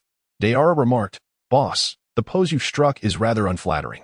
Inoki responded, "Today, you've done well," uttering another coherent phrase. "Haha." A joined in the laughter, but Pain commanded, "Silence." Minato, with a solemn expression, posed a question regarding Pain's intentions in the sky. A. Retreat. B. Destroy Konoha. C. Show off his ability to fly. D. Let the people of Konoha witness his murderous intent. Hinata glanced at the question, contemplating. "I choose A. Retreat." Minato looked at the young girl with a gentle smile and replied, "I hope it is A, but that answer is incorrect. Now, please specify another choice." Hinata surveyed the crowd, uncertain of her selection. With A and C ruled out, only 2 answers remained. She then glanced at Zabuza, realizing he was a member of the Akatsuki, which made choosing more complicated. "This inquiry is somewhat cruel. Let the other ninja villages choose. Might it jeopardize our relationships? Then, I select the one known as Kimimaro."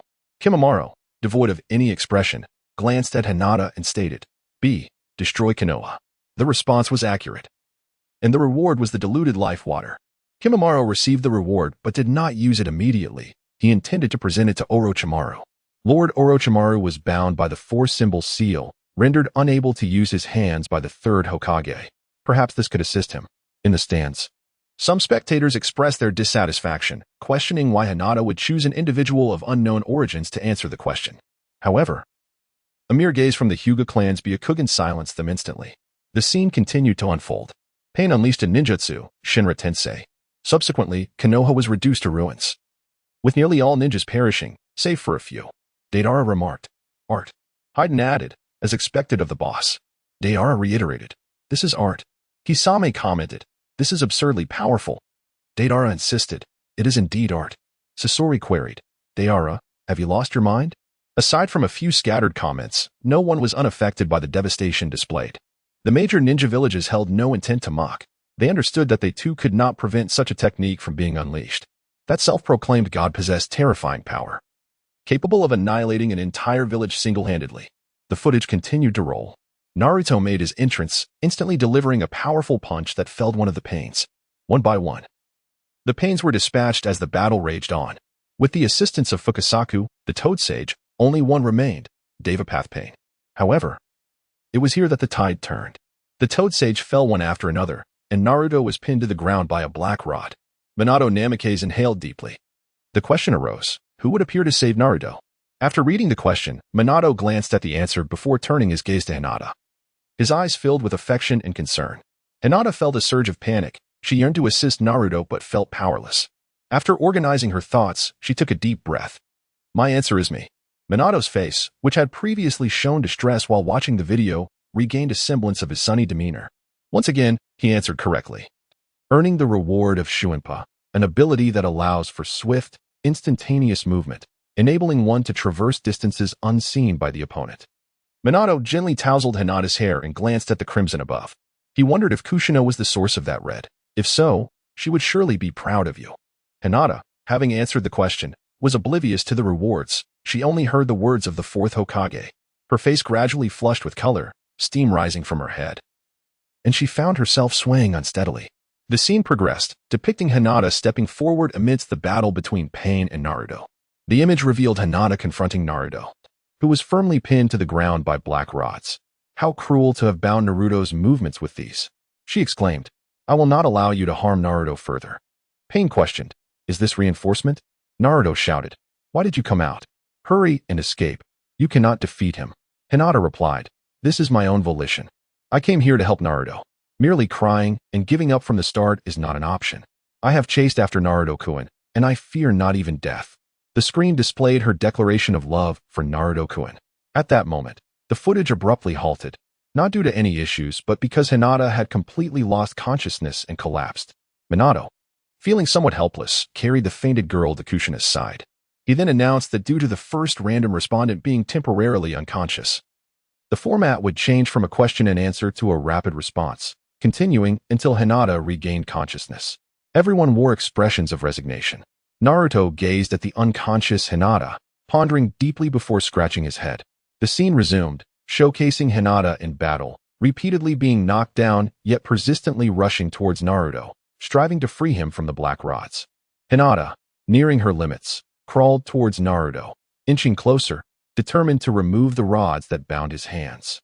Pain halted his movements and queried Hinata, why do you fight when you know it could lead to your death? Trembling, Hinata gripped the black rod. Resolute, I speak my truth and advance forward, for this is my ninja way. Upon hearing this, Pain executed a technique, controlling her with a prolonged press. Hinata was cast away, and once more, Pain raised the black rod to pierce her.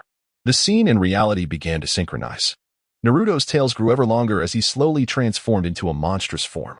Yet, at that moment of transformation, Minato placed a hand on Naruto's shoulder, releasing a sealing technique. Minato declared, Kyubi, this is not a place for your chaos. You can see the live broadcast and should be aware of the situation outside. Stand down. Within the arena, Naruto gradually regained his composure, though the Kyubi within him felt a twinge of regret. This was a rare opportunity, yet it had to relent, aware that aside from Minato, there were formidable opponents present, including the legendary Sannin and a wielder of the Meijiki Sharingan. While the Naruto in reality returned to his original form, the Naruto in the footage was in a frenzy, sprouting tails and engaging in battle. Explosions echoed relentlessly. Deidara exclaimed, Ah, this is art. My mind is trembling. Kakuza remarked, so powerful. Haiden added, I have an ominous feeling that I may perish. Kisame noted, such unfathomable strength, truly magnificent. Pain proclaimed, this is the might of a god. As Pain's commentary faded, the footage depicted the tailed beast Naruto relentlessly battering Pain, who was gradually being forced into the ground, leaving only his head exposed. Kakuzu, Haiden, Kisame, Konan, Deidara, boss, you are being pressed into the earth by that guy with a giant rock. Inoki interjected, Deidara, if you can speak, then say more. Yai chuckled, ha ha ha. Pain's expression darkened. As he glanced upward, the surrounding earth crumbled violently before the screen abruptly cut off. In a rapid response format, anyone could answer. The question arose, how would Pain respond next? A. My strength surpasses yours. B. My suffering surpasses yours. C. My artistic vision surpasses yours. D. My ideals surpass yours. As the audience contemplated this question, aside from those tending to Hinata, they understood that once Hinata regained consciousness, the initiative would be theirs. Zabuza pondered deeply. Recently, I have been in contact with the Akatsuki organization, which has unveiled the remarkable talents of its members. It is challenging to ascertain who among them stands out as the best. He perceives that each individual within the Akatsuki harbors some degree of personal issues. Upon careful contemplation, and influenced by the leader's previous eccentric proclamations, he speculates that the leader may not adhere to conventional reasoning. Excluded are ideals and capabilities, leaving only the options: B, my suffering surpasses yours, and C, my artistic style eclipses yours. The notion of artistic style seems somewhat absurd yet carries an underlying truth. Who knows what the leader would ultimately choose? I opted for A, my strength exceeds yours. Zabuza, however, dismissed this notion with disdain, asserting that they do not truly comprehend the Akatsuki. As expected, Zabuza's intuition was correct. The answer was indeed wrong, resulting in the forfeiture of the Earth Release, Earth Prison Technique. This technique involves encasing an opponent within an earthen prison formed by earth walls. The caster stands on one side, enveloped in chakra, which is unevenly distributed, leaving the farther parts with less chakra. Consequently, even if the opponent attacks the walls, they quickly regenerate and can absorb the adversary's chakra. The revelation of this forfeited ninjutsu astonished everyone. They had not anticipated that this participant in the Chunin exams possessed such formidable abilities. During their moment of astonishment, Doyu boldly declared, D, my ideals surpass yours. They believed that the answer must be either A or D, as these two seemed the most reasonable. Their dialogue continued to play out on screen, with ideals frequently on their lips, yet fate had other plans. The answer was wrong, leading to the forfeiture of the Curse Seal transformation, Stage 2. This state represents the complete Sage transformation, granting the user access to natural chakra and the ability to perform Sage techniques. Upon entering this state, one's body and appearance undergo significant alterations. Doya's Curse Seal is of the earth variety, causing his skin to darken, his hair to lengthen, and his eyes to turn black, while horns sprout from his body. The power of this form is exponentially greater than that of the first Cursed Seal. Yet prolonged use may lead to a loss of self. This time, everyone erupted in excitement over the formidable power of Sage Mode. They witnessed it with their own eyes. Naruto had acquired Sage power, and the immense strength and destructive capability provided a vivid understanding of his abilities. Tsunade and Inoki looked on with grim expressions as they observed the skills that had been removed. It was no wonder that the previously dispatched teams, particularly the elite Jonin accompanied by 2 Chunin, had all been annihilated in the Forest of Death, with none surviving. It became clear that these individuals possessed astounding strength. Zabuza merely chuckled, my suffering surpasses yours. The answer was correct, earning him the reward of the interest-free technique. Truly impressive, Mr. Zabuza, remarked Haku. Zabuza remained silent, fixated on the horizon. For some reason, he felt that the answer my artistic style surpasses yours was also correct, possibly leading to even richer rewards. Zabuza had obtained the interest-free technique. The Akatsuki organization was quite pleased, as the technique could not be taught to him due to the system's constraints. Now that he had acquired it himself, he was indeed worthy of the Akatsuki name. Pain nodded approvingly at Zabuza, satisfied with the new addition to the organization. Pain surveyed the arena. Having already determined that the answers given by the 2 previous responders were incorrect, their disdainful expressions not escaping his Rinnegan. Without hesitation, Pain unleashed a barrage of messages. You understand me, said Conan. Well done. Kakuzu added, as expected of you, Zabuza. Zabuza, with a sense of helplessness, gazed at Pain and the Akatsuki members as they sent messages. He felt particularly frustrated, wanting to shout, I don't know. I don't understand. How can I have answered these abnormal questions correctly? Any sane person would have chosen A for strength and D for ideals. I immediately ruled that out. Am I being assimilated? No, I must escape. His thoughts were interrupted by the video that resumed playing. My pain surpasses yours. With Pain's furious roar, the battle intensified. Explosions echoed, the mountains crumbled, and floods reversed their course. Everyone held their breath, captivated by the intense and cataclysmic clash. It was a spectacle that left countless spectators in awe, except for Deidara, who frantically typed, Art. Art. This is art.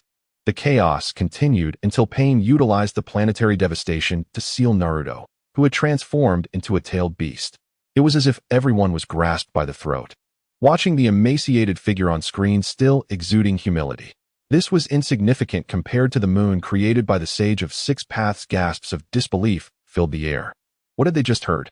Though it was daytime, many looked skyward, unable to calm their racing hearts. The legendary Sage of 6 Paths truly existed, and the moon they gazed upon each night had been conjured by the planetary devastation. What incredible power was this? Many astute individuals felt a shiver of fear as they pondered who exactly had been sealed by the Sage of 6 Paths. The atmosphere in the duel arena turned peculiar. and the images within the light curtain abruptly halted. The fourth Hokage, with a grave expression, continued to pose questions about the seal created by the Sage of Six Paths, who was sealed. A. Kagaya Otsutsuki B. Hamura Otsutsuki C. Yui Otsutsuki D. Ishiki Otsutsuki. Hinata, now much recovered, looked around in confusion, unsure of the answer. However, she did not respond. Instead, she informed Minato, I choose the third Hokage's answer. There were no surprises, as not only Hinata had noticed. Everyone observed as the question appeared. The third Hokage stood up, intently focused on the question, his expression a mixture of hope and anticipation. Minato pointed at the third Hokage, asking, Is it him? Hinata nodded. Jiraiya found it odd. Minato was not typically like this. Could it be? Minato too felt something was amiss. The system prompted him to confirm in his mind. Yet, being clever, he deduced something. Minato, with a serious demeanor, addressed the third Hokage. Please respond. The third Hokage did not hesitate. He refrained from uttering the name that followed, as it was his mother, and he did not wish to speak it directly. Minato gazed deeply at the third Hokage. The answer was correct, earning a reward of water release techniques X10. Minato awarded himself the least significant of rewards, several unremarkable ninjutsu techniques. As the host, he possesses the authority to adjust rewards, either augmenting or diminishing them. Initially, he enhanced the probability of acquiring valuable items, leading Hinata to obtain the skill Shunpa, which rivals the Flying Thunder God technique. Following the distribution of rewards, the scene continued to unfold. Naruto was on the verge of transforming into the Nine Tails, roaring as he gradually broke free from his seal. Debris cascaded downward like meteors. The scene abruptly shifted to a subterranean tunnel where Naruto, with blood-red eyes, approached a colossal cage. Within it, a gigantic fox beckoned him, urging, Come. Tear apart the sealing talisman. As the crimson-eyed Naruto inched closer to the seal, a hand seized his, pulling him away just as he was about to tear it down. The fallen Naruto was lifted by a blonde-haired man, and he recognized the familiar yet strange face. Confused, Naruto spoke. Fourth Hokage. The fourth Hokage discerned Naruto's bewilderment and explained. Once the seal of the Eight Tails is also lifted, I shall appear within your consciousness. I have meddled a bit with the seal, although I sincerely hope to avoid such an outcome. The fourth Hokage glanced back, stating, For I no longer wish to see you, Nine Tails. He then offered Naruto a soft smile, adding, Yet, I am somewhat eager to meet my grown son. It is a mix of joy and sorrow. The large fox glared fiercely at the fourth Hokage, growling, Here I come. Watch as I shred you to pieces. Nonetheless, the fourth Hokage maintained his smile, retorting, You claim you will tear me apart, yet you cannot even approach me. Am I mistaken, Naruto? Naruto is my name. How does the fourth Hokage know my name? Well, that is because I bestowed it upon you. You are my little one. Naruto, incredulous, replied, Little one? Then, yes, as I mentioned earlier. You are my son. The scene synchronized once more with the present moment. Naruto's body began to tremble slightly, tears streaming down his face, yet he smiled. The Naruto on screen managed to uphold his composure, while the real Naruto was overwhelmed, tears and snot flowing freely. The ninjas of Konoha lowered their heads in shame. What had they done? Why? Was he not a demon fox? Why had he transformed into the child of the heroic fourth Hokage? Why was there not a single hint of this? The shame within them felt like a blade cutting deep, their faces flushed as if they had been soundly slapped.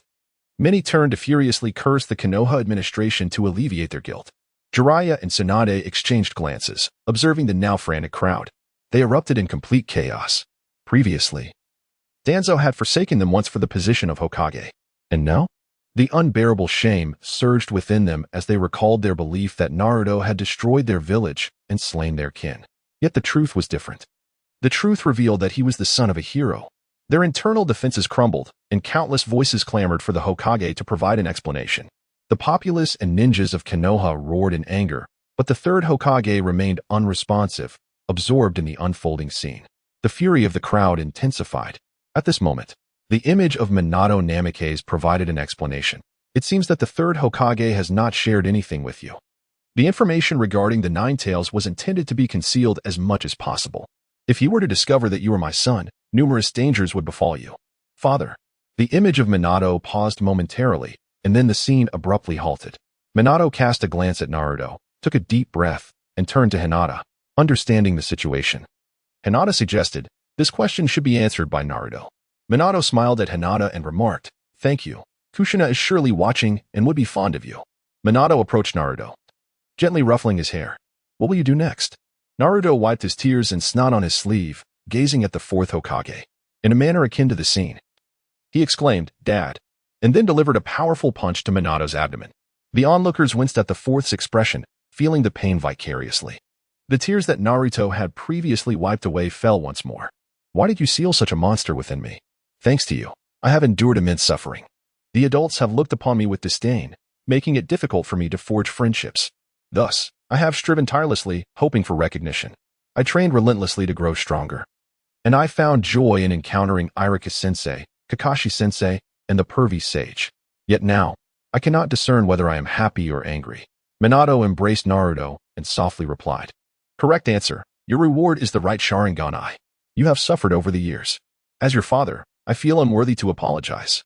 But it matters not. For I am the son of the fourth Hokage, and I can endure." Minato tenderly stroked Naruto's head, his smile radiating warmth like sunlight capable of melting away all sorrow. "Naruto, wait a moment.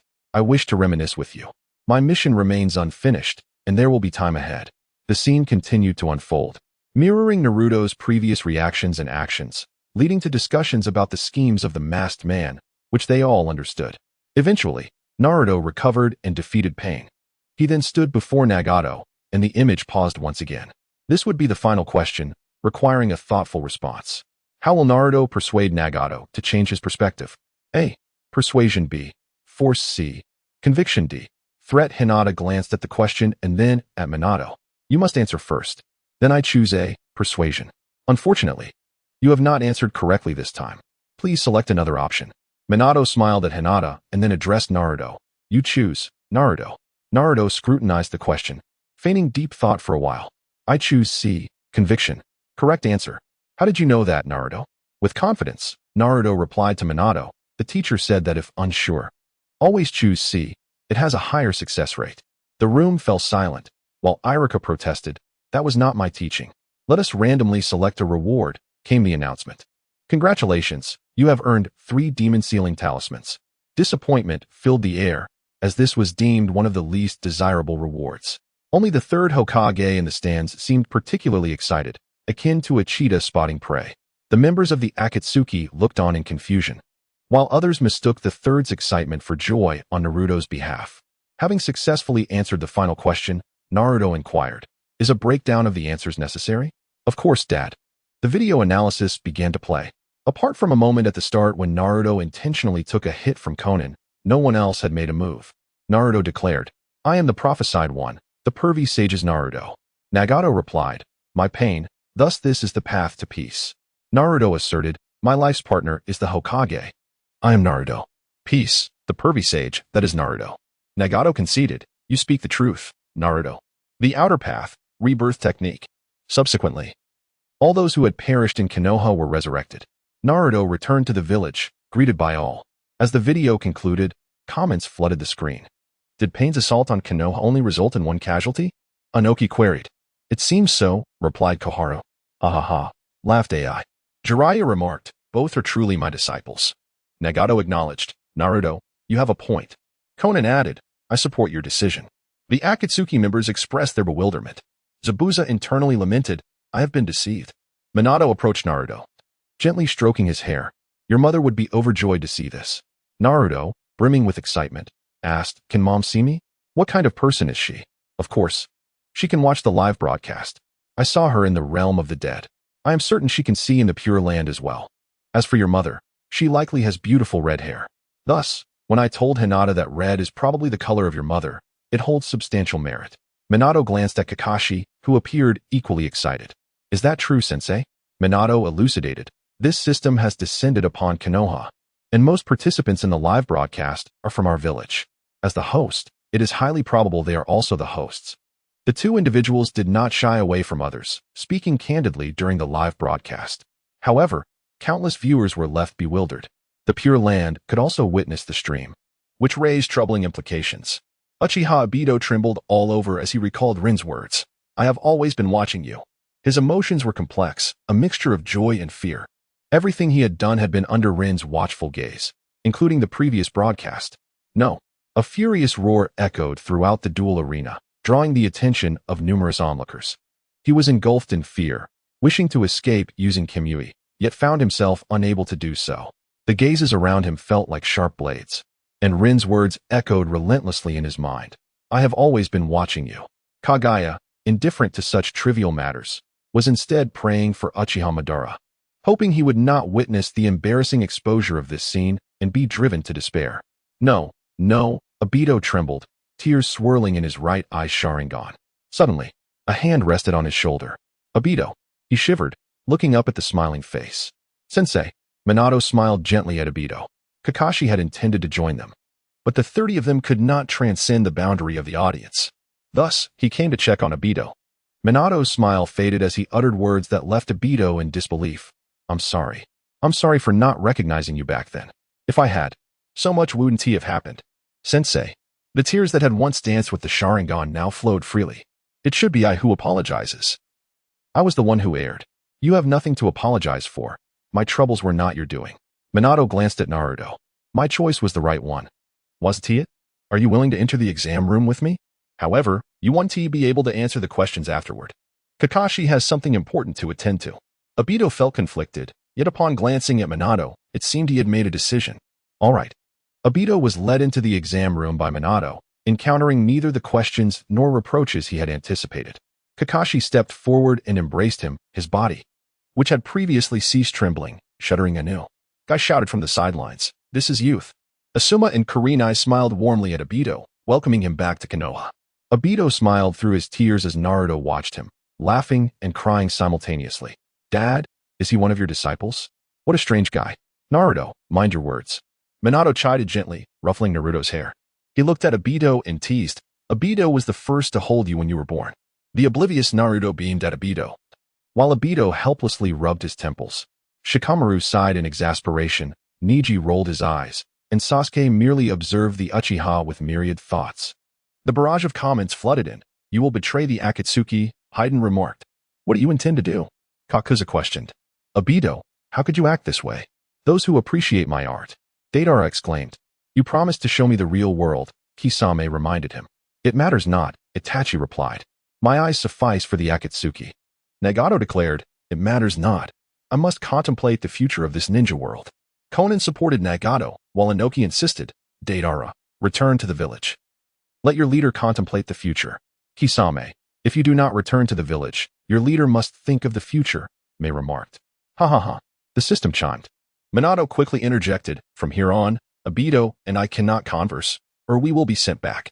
A random selection of personnel commenced, successfully choosing Might Guy. Please select red, gold, or white. Guy glanced at Minato, who subtly shook his head. Guy then shouted, Kakashi, my dear friend, thank me. I choose white. A beam of white light illuminated the area, revealing a figure under Kakashi's expectant gaze, a silver-haired ninja with crimson eyes, wearing a mask-style forehead protector. 3 red markings on his cheeks, clad in a black tight-fitting combat suit, adorned with blue layered armor, and a white fur collar connected to his back. I apologize. I am not the person you imagined. The crowd gazed at the ninja in astonishment.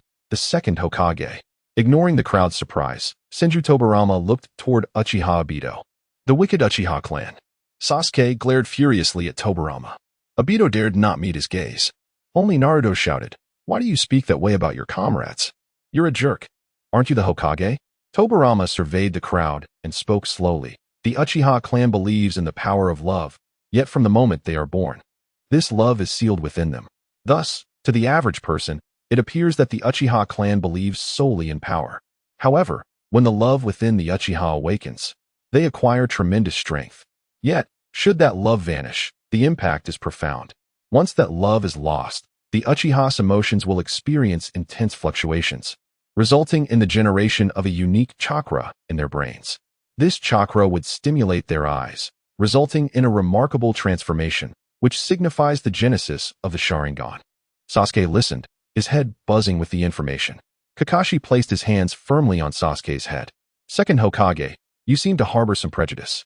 The means by which one acquires abilities do not define them as evil. Senju Tobirama cast a glance at Kakashi, then at Minato Namikaze. Are you the 4th Hokage? What is the current state of the village? Minato shrugged helplessly. Actually, I am also the host. The golden one is me. Then who is the fifth Hokage? It appears there is no fifth Hokage yet. The third Hokage is currently managing affairs. The fifth should likely recommend Lady Tsunade. Upon hearing that the fifth Hokage election would endorse Tsunade, Tobirama was momentarily taken aback. Regaining his composure, he inquired, Tsunade, are you certain? At that moment, a comment flashed across the screen. Tsunade, great-grandpa, I am so glad you returned to Konoha. But what do you mean by that? A visible crack slowly spread across the upper part of the viewing platform. Senju Tobirama glanced at Tsunade and scratched his head, surveying the area until his gaze landed upon the third Hokage. Monkey, I did not expect you to have aged so much. What is the current situation in Konoha? Meanwhile, Kagaya was deep in thought, contemplating how to obtain the sealing talisman from Naruto. Distracted, he paid no heed to Senju Tobirama. Suddenly, the voice grew louder, reverberating throughout the arena. Monkey, I am asking you a question. The third Hokage, disguised by Kagaya, jolted slightly, momentarily regaining some clarity before being interrupted. Irritated, he shouted at Senju Tobirama, you have been dead for so many years. What are you shouting about? I am the Hokage now. You stay there quietly. Apart from Minato Namikaze, Jiraiya, Tsunade, and a few others privy to the truth, the remaining spectators stared in disbelief, their jaws nearly dropping to the ground as they looked at the third Hokage. At this moment, Danzo was inwardly elated. He hastily spoke to the second Hokage. Look at him, sensei. Choosing this fellow was a grave mistake. He then turned to face the third Hokage. Hiruzen, as a Hokage, how can you show such disrespect to the second Hokage, your own teacher? Suddenly raising his voice, he declared, I believe you are unworthy of being Hokage. Black Zetsu, upon hearing this, was incensed. Unworthy? And you think you are? What nonsense are you spouting? I am the Hokage now. Danzo, in a fit of rage, retorted, you scoundrel. What do you intend to do in front of our teacher? Why do you claim I am unworthy of being Hokage? I have no qualms about exposing your sordid affairs. Silence, Danzo. The members of the Akatsuki organization were already exasperated by the unfolding drama. Was Black Zetsu truly so immersed in the act? Senju Tobirama observed the two in contention, his mind cluttered with frustration. Enough. An overwhelming pressure erupted throughout the venue. I shall settle your disputes later. Now, let the questioning commence. I have 3 inquiries for you. You, with the bushy eyebrows, may choose. The secret arts of Konoha and the hidden techniques. The secrets of Konoha. The greatest scandal of Konoha. As these 3 words emerged, the entire audience turned their gaze towards the second generation. Everyone exhibited a perplexed expression, akin to that of a questioning face. Kai scratched his head, uncertain of how to make a choice, as he found himself entangled in a dilemma. It seems that whichever option I choose, I will inadvertently disclose some information. Beads of sweat have thoroughly drenched Kai. I shall make my selection directly. No need for hesitation. Senju Tobirama is already exceedingly impatient. Nothing has gone smoothly since my arrival. Second Hokage. I choose the secret martial arts and techniques of Konoha. As the first set of terms was revealed, Senju Tobirama inhaled deeply. There are 3 questions in total. The first will be answered by a randomly selected individual. Should they answer incorrectly, the entire audience may buzz in. The atmosphere stirred with excitement, truly. This second Hokage is a benevolent individual. The questions pertain to the secret martial arts and techniques of Konoha, including scandalous and confidential information. Remarkably, one incorrect answer allows the audience to respond. What a commendable character. The second Hokage's expression darkened as he announced the question, a video prompt. The first question concerns Konoha's secret martial arts and their applications. The screen displayed Naruto battling Kakashi, who suddenly appeared behind Naruto, shouting, Konoha's secret martial arts. He then formed the tiger hand seal. The footage froze. The second Hokage, privy to the answer that only he could see, felt his countenance grow darker than a soot-covered pot. He glared at Kakashi, this scoundrel who had dared to retort against him and tarnish Konoha's reputation. He glanced at Kai, his impatience palpable. Quickly answer. What ninjutsu is Kakashi about to employ, and how is it used? Yet Kai felt no pressure from the second Hokage's demeanor. Cheerfully, he observed Kakashi, astonished at this lifelong rival and opponent. I had no idea you had mastered Konoha's secret martial arts. I must learn it next time. I will surely work with Lee to bring it to prominence. Kakashi and Team 7 fell silent, each speechless. Kakashi understood the treatment awaiting him. Kai answered promptly, Descending Tiger. Tenten exclaimed, What madness! That is something you concocted yourself, teacher. Can't you be serious? Why not answer why crane spreads wings? There are limits to this nonsense. Incorrect answer. The audience buzzed in anticipation, their eyes fixed on Kakashi and Team 7, who surely knew the answer. They longed for such a secret technique, yet they lacked the confidence. A glance at the Konoha elite revealed them deep in thought, eagerly awaiting the chance to glean a Konoha secret technique. Kakashi and his team remained silent, feeling a twinge of embarrassment. Naruto, the victim in this scenario, also refrained from answering. Sakura and Sasuke thought that responding would be too humiliating. As the countdown progressed and no one spoke, the first responder faced a deduction of 100 years from their lifespan. Upon hearing this, Kakashi inhaled sharply. The three young ones looked at him expectantly. Suddenly, Kakashi exuded a chilling resolve reminiscent of a hero venturing forth into the unknown, never to return. Everyone watched anxiously, questioning what ninjutsu could invoke such caution in Kakashi. 1,000 years of pain.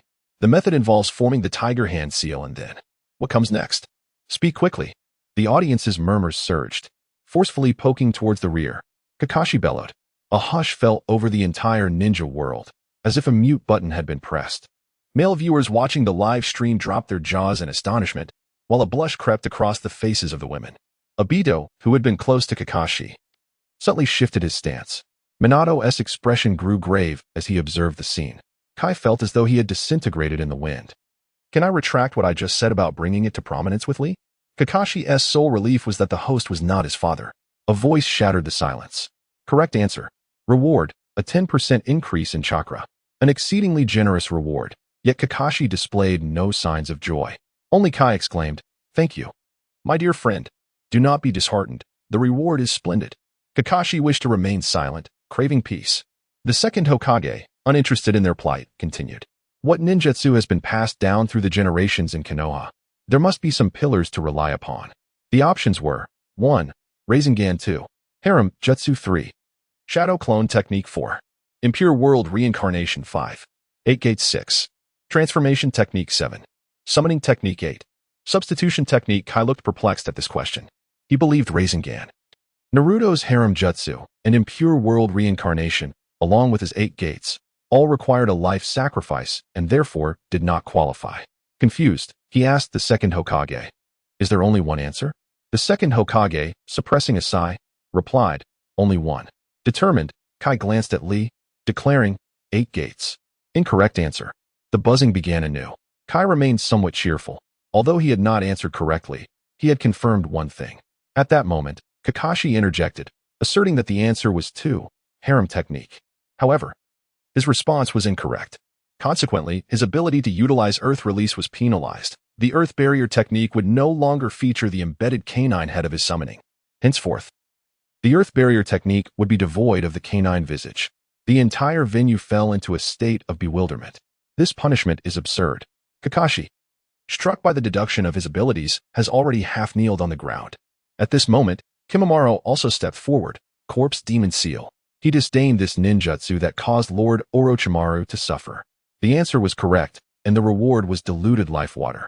Kimimaro felt somewhat speechless. Why was it once again diluted life water? At this moment, the barrage flowed by. Orochimaru remarked, "Kimimaro, drink a vial. 1 vial is sufficient for my research." Tsunade responded, Oh, has Orochimaru changed his ways? Scorpion interjected, "Did he not already transform into a woman before?" Orochimaru clarified, "I am a man now." Jiraiya added, It's all the same. As long as it has become human, that's good." Deidara questioned, "All the same?" Haydn echoed, "All the same?" Conan asked, "Teacher, do you think it's all the same?" Jiraiya defended, "That's not what I meant." Orochimaru retorted, "Jiraiya, please be quiet." Jiraiya fell silent. Inoki observed, "Such camaraderie." Karatsuchi commented, "Indeed." A laughed, "Ha ha ha." Kimimaro glanced at the barrage, then drank the diluted elixir of life he had just received. He noticed a slight improvement in his ailing condition. His body felt as if it were mending. A bone protruded, appearing more lustrous than usual. He realized he could assist Orochimaru even more. Kimimaro, who usually bore an expression of indifference, began to smile. Karatsuchi addressed Ao, "This one must belong to the Kagaya clan, right?" Ao confirmed, "Yes. Think of a way to bring back Kimimaro, Zabuza, and Kisame." "All right, I will do my best," he replied. Tobirama Senju glanced at Kimimaro with mild surprise before continuing with the questions. This is the final question. You, with the thick eyebrows who got the previous question wrong. Answer me properly. Guy also gathered his focus, his demeanor turning serious. Tobirama looked at the question, momentarily dazed as he glanced towards Hiruzen. He then activated the Flying Thunder God technique and launched an attack towards Hiruzen, who made no move except to slowly sink into the ground, revealing only his head. Tobirama observed, "You are not a monkey. Who are you really?" Hiruzen gradually transformed into Zetsu's form. It seems the third question pertains to the third Hokage, he mused. What a pity. The third Hokage had already perished before the joint examination began. The gathered Leaf villagers were taken aback by this revelation. Are you members of the Akatsuki? Do you seek death? Tobirama angrily retaliated. Suddenly, a repulsive force emerged, propelling Tobirama away. A group of individuals clad in black cloaks with red clouds appeared beside Zetsu. Apart from Scorpion disguised as Raza, all members of the Akatsuki had arrived. Though I am still contemplating my next steps, you cannot move against us just yet, Nagato remarked. Appearing relaxed, Black Zetsu interjected, Nagato, let him try to move. Besides, the third Hokage was not slain by us. Even if he were, would you dare to act against us? Black Zetsu scanned the daimyos and then fixed his gaze on Tobirama. Tobirama met the furious glare of the daimyos, sheathed his kunai, and left the audience seething in frustration. The daimyos expressed their helplessness, lamenting the treachery of the information broker. Selling information is one thing, but demanding a confidentiality fee is absurd. If one fails to pay, they indiscriminately sell your information. If you do pay, as long as the other party offers a higher price, they will inform you of who purchased your information. They dared not offend him, for he could expose secrets as trivial as the moles on the widow next door. They could only be relieved that as long as one had money, they could placate him. Returning to the stage, Tobirama felt the weight of pressure from the daimyos and the protection of the Akatsuki, leading him to reluctantly withdraw. He felt stifled. The entire Leaf village was stunned by the sudden turn of events, unable to voice their anger towards the Akatsuki. Naruto and his companions fixated their gaze on the Akatsuki members. Sasuke scrutinized one of them, his Sharingan swirling incessantly. Only Danzo's eye shimmered with an eerie light. Tobirama looked at the luminous screen before him, reluctantly stating, the original third question has been rendered void due to my interference. It has been transformed into a new question. Who was the person to whom the first Hokage, Hashirama Senju, devoted the most complex emotions? A. Brother, Tobirama Senju. B. Wife, Kushina Uzumaki. C. Friend or foe, Madara Uchiha. D. Granddaughter, Tsunade Senju. I choose C. Guy answered directly. Tobirama, gazing at the screen visible only to himself, appeared incredulous. He refrained from responding to Guy. Meanwhile, Tintin began to critique her teacher. Why did you choose C? Are you really like Naruto, picking C without thinking? Is that how you view it? Guy, somewhat taken aback, replied, is that wrong? The other relationships are all good. Look at the question. It isn't the same as the previous one. It's about who caused the first Hokage to invest the most emotion. Guy was once again flustered. I read it wrong. The others had already disregarded the man in the tight suit, engrossed in contemplating the answer. Correct answers will randomly receive rewards for the final question. Tsunade, Orochimaru, Jiraiya, the shinobi world? Guy was bewildered. Tobirama's incredulous voice slowly emerged again. Reward granted, number 6, development and peace in the shinobi world, knowledge. A luminous orb flew towards Guy. Upon the orb entering his body, he closed his eyes. All watched him intently, anticipation brimming in their hearts. Those familiar with Guy felt a sense of foreboding, sensing a storm brewing in the shinobi world. Before long, Guy opened his eyes. As he did, the barrage erupted into a frenzy. Nagato inquired, what is the plan for peace in the shinobi world? Jiraiya echoed, indeed. How can we achieve peace? Kakuzu asked, wealth? How can we acquire wealth? Obito commented, I've discovered a bug. I can't speak here, but I can hear. So how do we achieve peace? The barrage was filled with queries from these individuals, all expressing the same sentiment. Guy glanced at the barrage, somewhat hesitant. Wealth can be attained by monopolizing what others do not possess. As for peace, it seems that it requires building roads first, then producing goods. A few individuals grasped the first statement, particularly the daimyos, who deduced that monopolization could yield substantial wealth. The second statement left everyone, including the entire shinobi world, in a stupor. Building roads first? We don't quite understand that. As for producing goods, what exactly are you suggesting? Guy felt overwhelmed. cradling his head in despair. Nagato turned to Black Zetsu. I don't care who you are. Help me extract all the knowledge Guy has just acquired. He then glanced at Naruto. I will procure what you desire. Black Zetsu looked down at Naruto, then at Minato. After much contemplation, weighing power against potential losses, he remarked, It's all quite difficult. Did you see that fellow? It is evidently a challenging task. I fear he may struggle to articulate everything on his own. I solely desire a comprehensive account of peaceful development. Wealth is of no concern to me. Furthermore, I will wholeheartedly support you moving forward. Very well. I shall do my utmost. However, regarding the cursed talisman in Naruto's possession, I hope you can assist me in obtaining it promptly. No problem at all. Kai remains utterly unfazed by the countless gazes directed towards him. He merely reveals his bright white teeth, striking a pose that he considers quite dashing. This posture left Black Absolute momentarily stunned. He began to feel that this transaction had not favored him. However, nothing could deter his resolute determination to rescue his mother. Obito now gazed intently at Kai, his eyes ablaze with intensity. Kakashi felt as though he had lost something profoundly significant, and not just a singular item. Meanwhile, the host, Senju Tobirama, remained silent after announcing the rewards.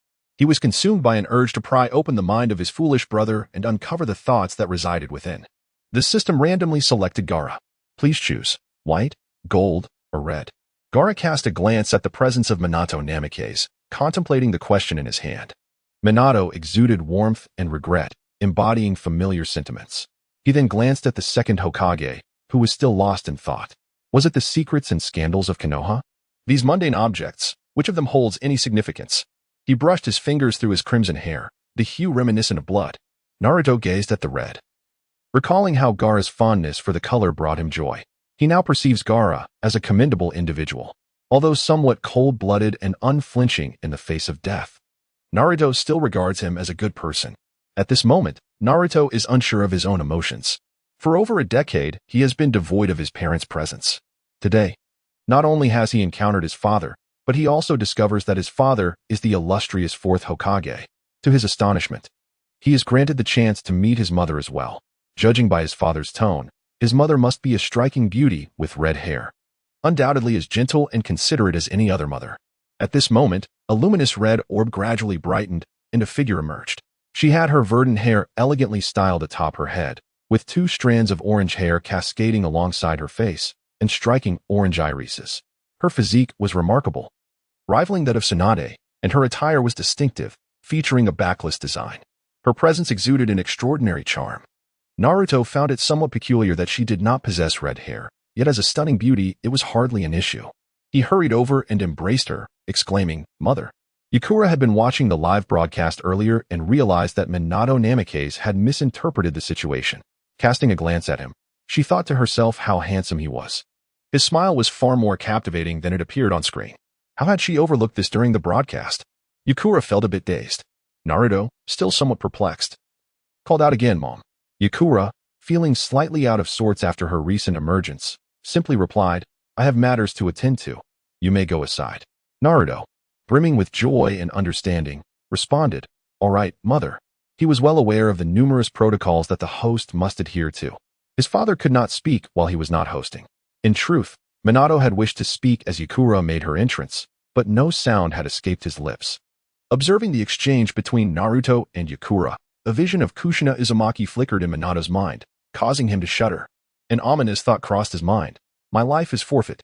Kakashi and Obito watched Minato with a sense of schadenfreude, but soon the thought of the fiery red-haired matron crossed their minds, and they felt a twinge of concern, beads of sweat forming on their foreheads. At this moment, Naruto rushed to the side of Minato Namikaze. Dad, Mom is indeed very beautiful. Minato could only think. What a troublesome situation. Unfortunately, he could not voice his thoughts and could only observe Kakashi. Kakashi appeared somewhat helpless. Naruto, she is not my teacher's wife. She is the heroic Yeet Song of the Sand Village. Naruto looked taken aback, yet she had not refuted his statement. Could it be that she? Kakashi quickly covered Naruto's mouth, determined to prevent him from saying anything further. If he continued, it could lead to catastrophe. Naruto wriggled free from Kakashi's grip. Kakashi-sensei, what are you doing? I think she might just see a resemblance between us. Naruto, she has no children. Please, stop talking. Kakashi was at his wit's end, contemplating that if Kushina were to appear again, it might be best for him to run far away. Jiraiya slapped his forehead, unsure of how to address Naruto anymore. This father-son duo was quite oblivious. Tsunade chuckled. For some reason, I am now eagerly anticipating Kushina's appearance. Perhaps it's for the best to avoid that scene. I fear Minato might be beyond saving. Naruto, on the other hand, should still be salvageable. After saying this, Jiraiya felt a chill run down his spine. Meanwhile, after dismissing Naruto, Yitsong did not pose any challenges. She surveyed the surroundings and saw Arasha utilizing the body flicker technique. Shortly after, 3 small fireballs appeared beside her and surged towards Rasha. Scorch release, overheating kill. Many who recognized Yitsong began to murmur. She was a hero of the Sand Village, having made numerous contributions. Furthermore, her scorch release, overheating kill possessed terrifying capabilities. What kind of abilities? It was a jutsu that evaporated all the moisture from the opponent's body in a single strike, a rather cruel technique that left the deceased resembling mummies. This was Yitsong, a scorch release bloodline limit ninja. A pile of sand gold appeared before Rasha, attempting to shield him from the fiery projectiles. However, the defense did not hold for long, as one fireball broke through the barrier. The fiery orb made direct contact with Rasha's body. As everyone watched the fireball approach Rasha, they believed he was doomed. As the fireball neared, Rasha did not transform into a desiccated corpse as they had imagined. Instead, something even more astonishing occurred. Clumps of dirt began to fall from Rasha's face, and as they finally discerned his features, everyone gasped in shock. It was a puppet. At that moment, a figure leapt behind Rosa, dispelling the transformation technique. The puppet crafted from Rosa was retracted, and the individual addressed Yakura, saying, "No need for gratitude. He was not harmed by our hands. You ought to express your thanks to Orochimaru." Then, directing their voice towards the ninjas of Konoha, they proclaimed, "Your esteemed third Hokage was also manipulated by Orochimaru. Feel free to seek him out." Scorpion shifted all the blame onto Orochimaru. Ever since Orochimaru's betrayal of the Akatsuki, it had been Scorpion pursuing him relentlessly. Now, it was time to collect a bit of interest. However, the individuals present were no fools. 2 members of the Akatsuki impersonated the shadows. "Are you certain you can disentangle these 2 matters?" They echoed Scorpion's sentiments. For the recent conduct of the Akatsuki was not consistent with mere bluster. Their prowess rendered such a transparent lie unnecessary. The Sand Village and Konoha harbored an intense loathing for Orochimaru. Maki recalled how, after Rosa's initial live broadcast, he had been berated by the third Hokage. Consequently, when invited to Orochimaru's scheme to collapse Konoha, he hurriedly sought an audience with him. Upon returning, he had become taciturn. Initially thinking it was due to the CH-9 exams being altered to the Ninja World CH-9 exams. The bitterness over the modifications to Konoha's collapse plan had been unexpected, as he had been completely deceived. Maki now found himself gritting his teeth in frustration. Yakura, upon realizing that Rosa was merely a puppet, lost interest in intervening and returned to the dueling arena. With a hint of mockery, he addressed Gaara and his companions. "Now that your dear old father has perished, do you have nothing to say?" Temari and Kankuro remained silent, while Gaara responded with an expressionless demeanor, "If he is dead, so be it. Can we not squander more time? You ought to preside over this. Hurry and present your questions." It seemed Rosa truly deserved his fate. Yakura observed Gaara with interest. "Then I shall pose the questions. Hurry up, you are rather tedious." Quite unendearing, indeed. Gaara, upon hearing this, nearly erupted in anger. Yakura, however, did not dwell on it too much, considering him just a child. "I have 3 options for you to choose from," he continued, presenting 3 questions, akin to before, but entirely different from those of the 4th Hokage. Betrayal, death, fool. Gaara glanced at the options, pondering, betrayal or death? That is the question. After a moment of contemplation, he declared his choice, death. Yakura regarded Gaara, uncertain whether his luck was fortunate or unfortunate. As for the video questions, apart from the final inquiry, all participants were allowed to buzz in. Excitement rippled through the crowd. Everyone was eager to seize the opportunity, having long envied those selected. This happiness arrived rather unexpectedly. They have become utterly enamored with that young boy from Sunagakure. In truth, this question was originally identical to the one concerning the video of Minato. It was he who provided the answer. However, one must place the blame on Rasha, for he is the father in question. The host possesses certain privileges, albeit limited to one application. I altered the rules of the question, while the 4th Hokage must have invoked the reward system. Otherwise, It would be impossible to bestow the finest Shunshin and the ocular prowess of the Sharingan all at once. As for the second Hokage, it remains uncertain whether he activated the final reward for that last question. The screen illuminated with imagery, revealing a white bird soaring above Sunagakure, upon which sat a golden-haired youth. Art is an explosion, embraced the power of artistry. A most peculiar bird descended towards Sunagakure, followed by a tremendous artistic detonation that shook the very earth. Smoke billowed forth, yet remarkably, Sunagakure sustained no damage to its structures. A vast quantity of sand enveloped the village, isolating Deidara's art in the sky. The battle raged on, the sand absorbing the explosions. Deidara suffered the loss of an arm. Crushed by the Kazekage, Gaara, who was compelled to defeat Deidara to protect the village. In the final moments, to safeguard his home, he displaced the sand above, only to be captured and taken by members of the Akatsuki. When Gaara was seized, who would come to his rescue from the brink of death? A. Temari B. Kankuro C. Maki D. Chio. Yukura observed the video with a hint of regret. She had not anticipated that Rosh's son would be so determined. Would he truly sacrifice his life to defend the village? Young boy, I find myself rather fond of you now. Gaara paid no heed to Yukura. Casting a glance at Kankuro and Temari behind him, the two siblings offered no further remarks, instead stating their choices. Kankuro, B. Kankuro. Temari, A. Temari. Upon hearing their responses, Gaara trembled slightly. Kankuro's answer was correct, earning him a puppet material upgrade card. Temari's incorrect response resulted in a deduction of her ability, Wind Release, Gale Palm. The Gale Palm technique utilizes created air currents to disturb the opponent's line of sight. Yukura glanced at the surprised Temari and addressed Kankuro. Shall we examine the answer analysis? Kankuro nodded in understanding. Yes, let us review the analysis. A. Temari had just completed a mission outside the village and is unaware of the situation. C. Maki was obstructed at the village gates, managing the ensuing chaos within Sunagakure. D. Chio is currently absent from Sunagakure and remains unaware of the events. With the analysis concluded, Gaara's tremors intensified.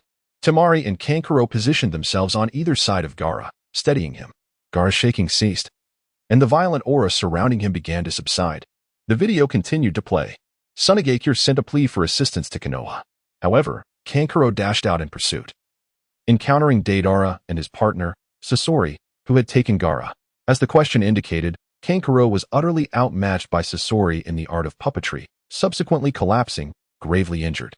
The reinforcements from Konoha arrived, with Sakura rescuing Kankuro. Kakashi then determined that the Nin dogs would guide them in pursuit of the Akatsuki.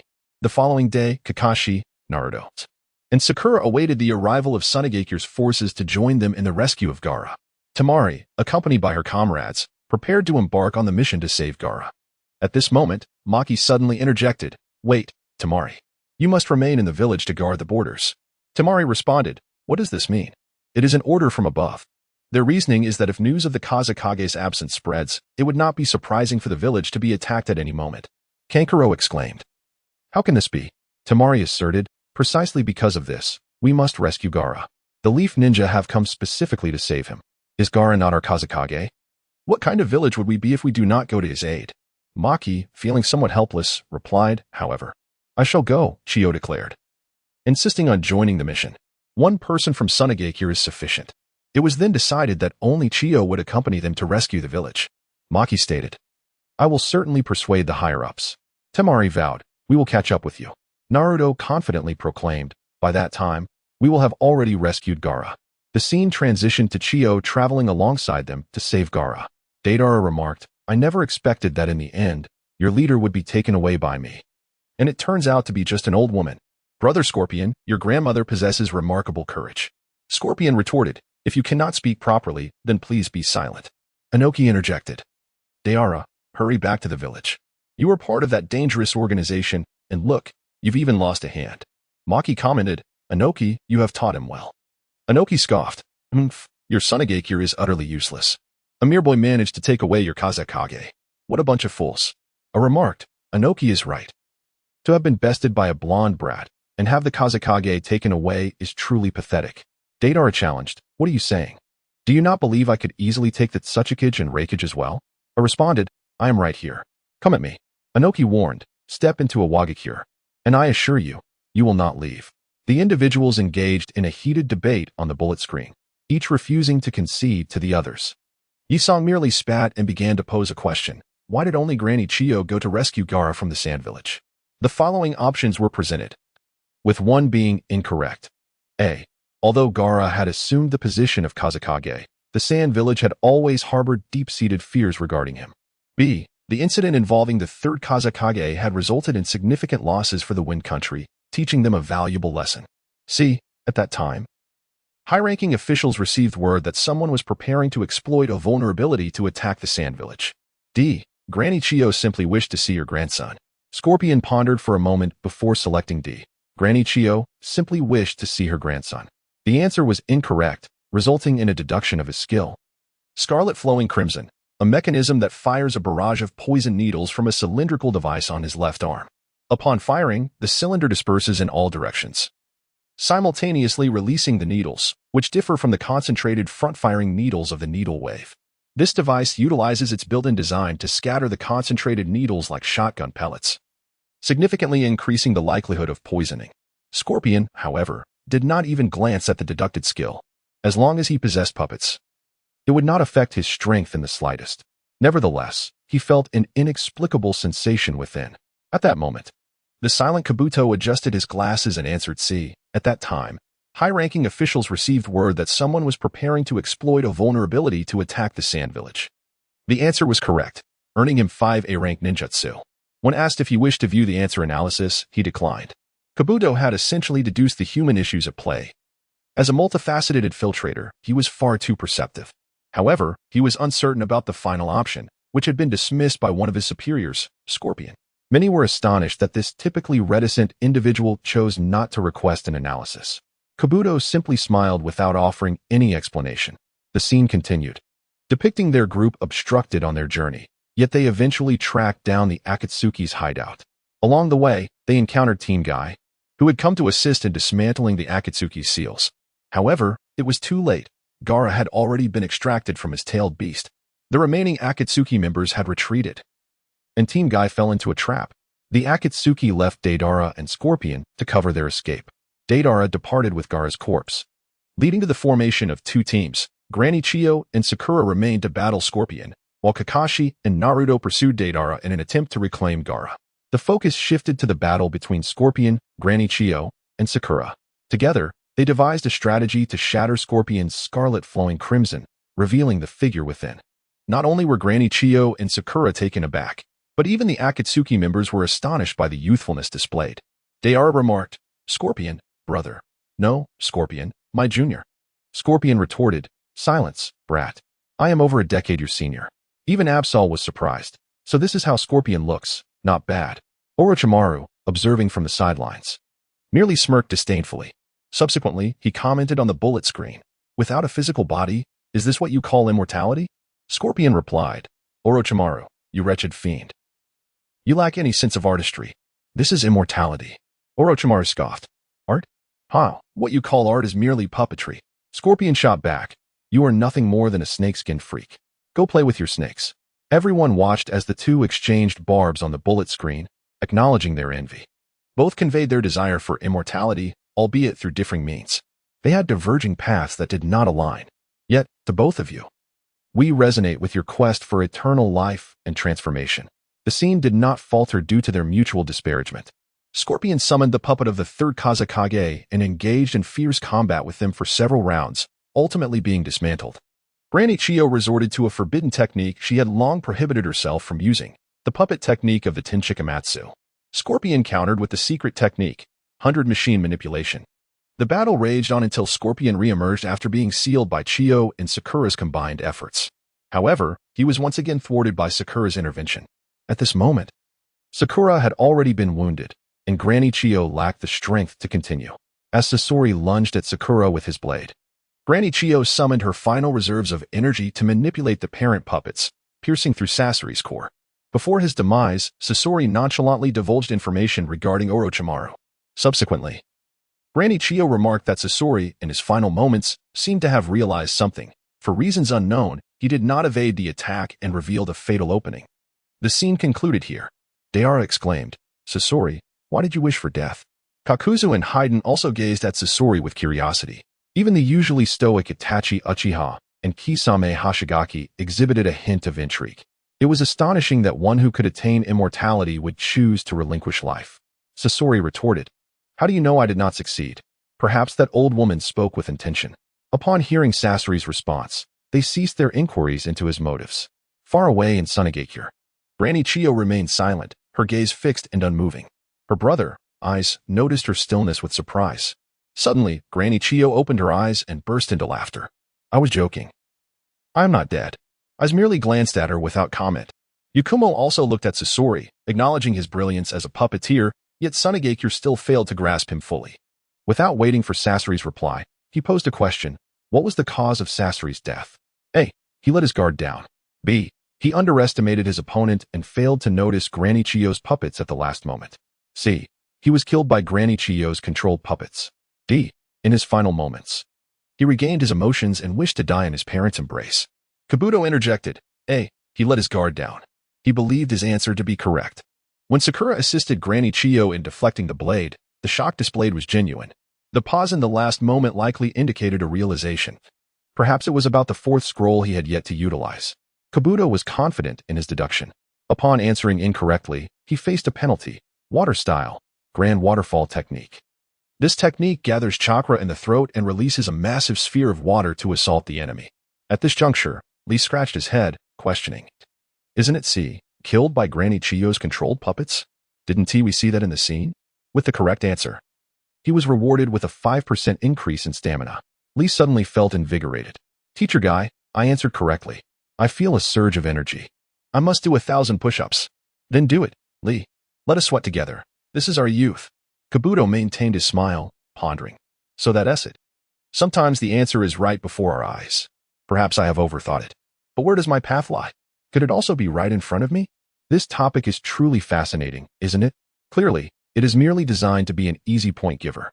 As he adjusted his glasses, a broader smile graced his face.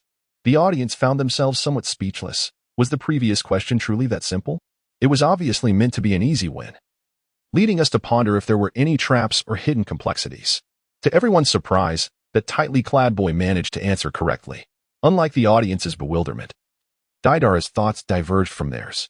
Scorpion, what exactly is contained within that fourth scroll? I am rather curious. Typically, one would not dare to pry into a ninja's secrets. However, some peculiar individuals are exceptions. Scorpion offered little elaboration. I shall present you with a few options. A. The strongest puppet, Hiriko. B. Puppet maintenance manual. C. Puppet repair tools. D. Gundam robot, Kankuros Infinite Tsukuyami. What do you think, Deidara? Scorpion's silence was inconsequential, after all. My art reigned supreme. He paid no further mind to the others and continued to gaze at the shimmering screen. At this moment, we find ourselves with Deidara, who has been soaring high in the sky, accompanied by the cool breeze of Gaara. Kakashi and Naruto are persistently pursuing him from below. Deidara continues to hurl clay bombs downwards. As the distance between them widens, Kakashi hastily boards Obito's vessel. The scene then comes to a halt. A question arises. How did Kakashi utilize his Manjiki Sharingan against Deidara? A. Deidara's other arm was severed. B. Deidara perished from spatial distortion. C. Deidara remained unscathed. D. Deidara was transported to another dimension by spatial distortion without hesitation. Deidara declares, I choose C. I am perfectly fine. This answer proves incorrect, resulting in a deduction of explosive clay grasshoppers. Explosive clay, grasshopper, diminutive in size, possessing remarkable agility, making it difficult to be struck by shurikens. It leaps beside the opponent and detonates. Anoki remarks, Look. Deidara, hurry back to the village. The Akatsuki organization is perilous. Deidara glances but remains silent. Obito interjects, Kakashi, in the past, I often encountered explosive tags, kunai, and shurikens appearing out of nowhere. Was that you? Kakashi responds, I am not adept at it. Sometimes it feels like Kamui, other times it seems different. It appears that when using a different ocular technique, one must make contact with the object. Whatever I retrieve tends to attack me again upon re-emergence, so I ceased using it. Obito replies, Of course, I sensed it. It was what I had thrown. You should practice more. Initially, I thought it was something I had dropped. Kakashi counters, You undoubtedly threw it intentionally. Obito suddenly falls silent. Anoki exclaims, I choose A. That fool's hand was severed. This answer is correct, awarding him an extension of 5 years to his lifespan. Inoki's complexion gradually improves. Though seemingly unchanged, upon closer inspection, the wrinkles on his face have slightly diminished. Inoki is quite pleased, though it is uncertain whether his joy stems from the 5 additional years or from the fact that Deidara only lost one hand. Deidara mutters under his breath, "That old man is insufferable." The gazes of many grow increasingly avaricious. The scene continues as Kakashi employs Kamui to sever Deidara's remaining arm. Deidara, in a desperate bid, continues to flee as Kakashi and Naruto relentlessly pursue him. Ultimately, Naruto retrieves Gaara's lifeless body. Deidara finds himself encircled by Kakashi and the third squad, led by the freed guy. Suddenly, Deidara initiates a self-detonation, resulting in a violent explosion. As it approaches them, he is once again drawn back by Kakashi's Kamui. In the end, Chiyo utilizes a jutsu on Gaara, resurrecting him. Yakura observes as Chiyo sacrifices her life to bring Gaara back, feeling a wave of emotion. Not only Yakura, but all the ninjas regard Chiyo with profound respect. This is a venerable elder. Yitsong sighed. The question is, what is the primary reason for Chiyo Baba's use of the technique of reincarnation? A. Because it was Chiyo Baba who sealed the crane within Gaara's body. It is a form of atonement. B. Chiyo Baba observed that within the new generation, represented by Naruto and others, lies the potential to transform the ninja world. The Jinchuriki are not monsters, nor mere weapons. They possess a remarkable power. C. Her wishes have been fulfilled. She desires to accomplish something meaningful and righteous in her final moments. D. I am Gaara, the 5th Kazekage. You call me Gaara, do you not? This is the last question. Do not disappoint me. Remarkably, Gaara did not refute Yitsong again, but simply nodded. In an unusual display of fervor, Gaara shouted, I choose B. The new generation of young people possesses the power to change the ninja world. We Jinchuriki are neither monsters nor weapons. The anguished cries resonated deeply within many hearts. Those watching the live broadcast from afar, the Jinchuriki, were momentarily taken aback. CHG exclaimed, Ah, Naruto, you possess remarkable courage. And Gaara, my friend, you exhibit extraordinary resolve. The camaraderie among the Jinchuriki was palpable. Old Man's Eye chuckled, finding the situation amusing. What do you think, Sun Wukong? The others, including Han, Yutaka, and Fu, turned their attention to this bold proclamation made before the entire shinobi world. Gaara, asserting the Jinchuriki are neither monsters nor mere weapons, smiled broadly. Yakumo nodded in agreement with Gaara, affirming the correctness of his statement. Rewards are being randomly selected, came the announcement. 2. The creation and application of soul instruments, knowledge. Suddenly, the shinobi world was ablaze with excitement. Would there soon be beings who could attain immortality? Throughout these live broadcasts, they had witnessed astonishing revelations. Was the shinobi realm truly this extraordinary? Through the transformation of immortals and the resurrection of the deceased via forbidden techniques.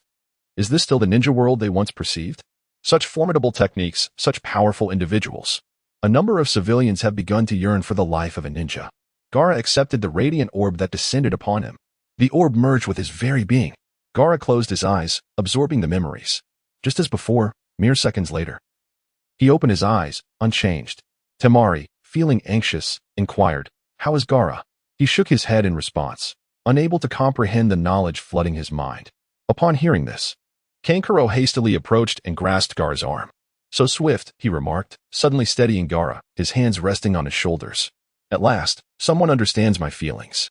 I too am bewildered by the sudden influx of knowledge.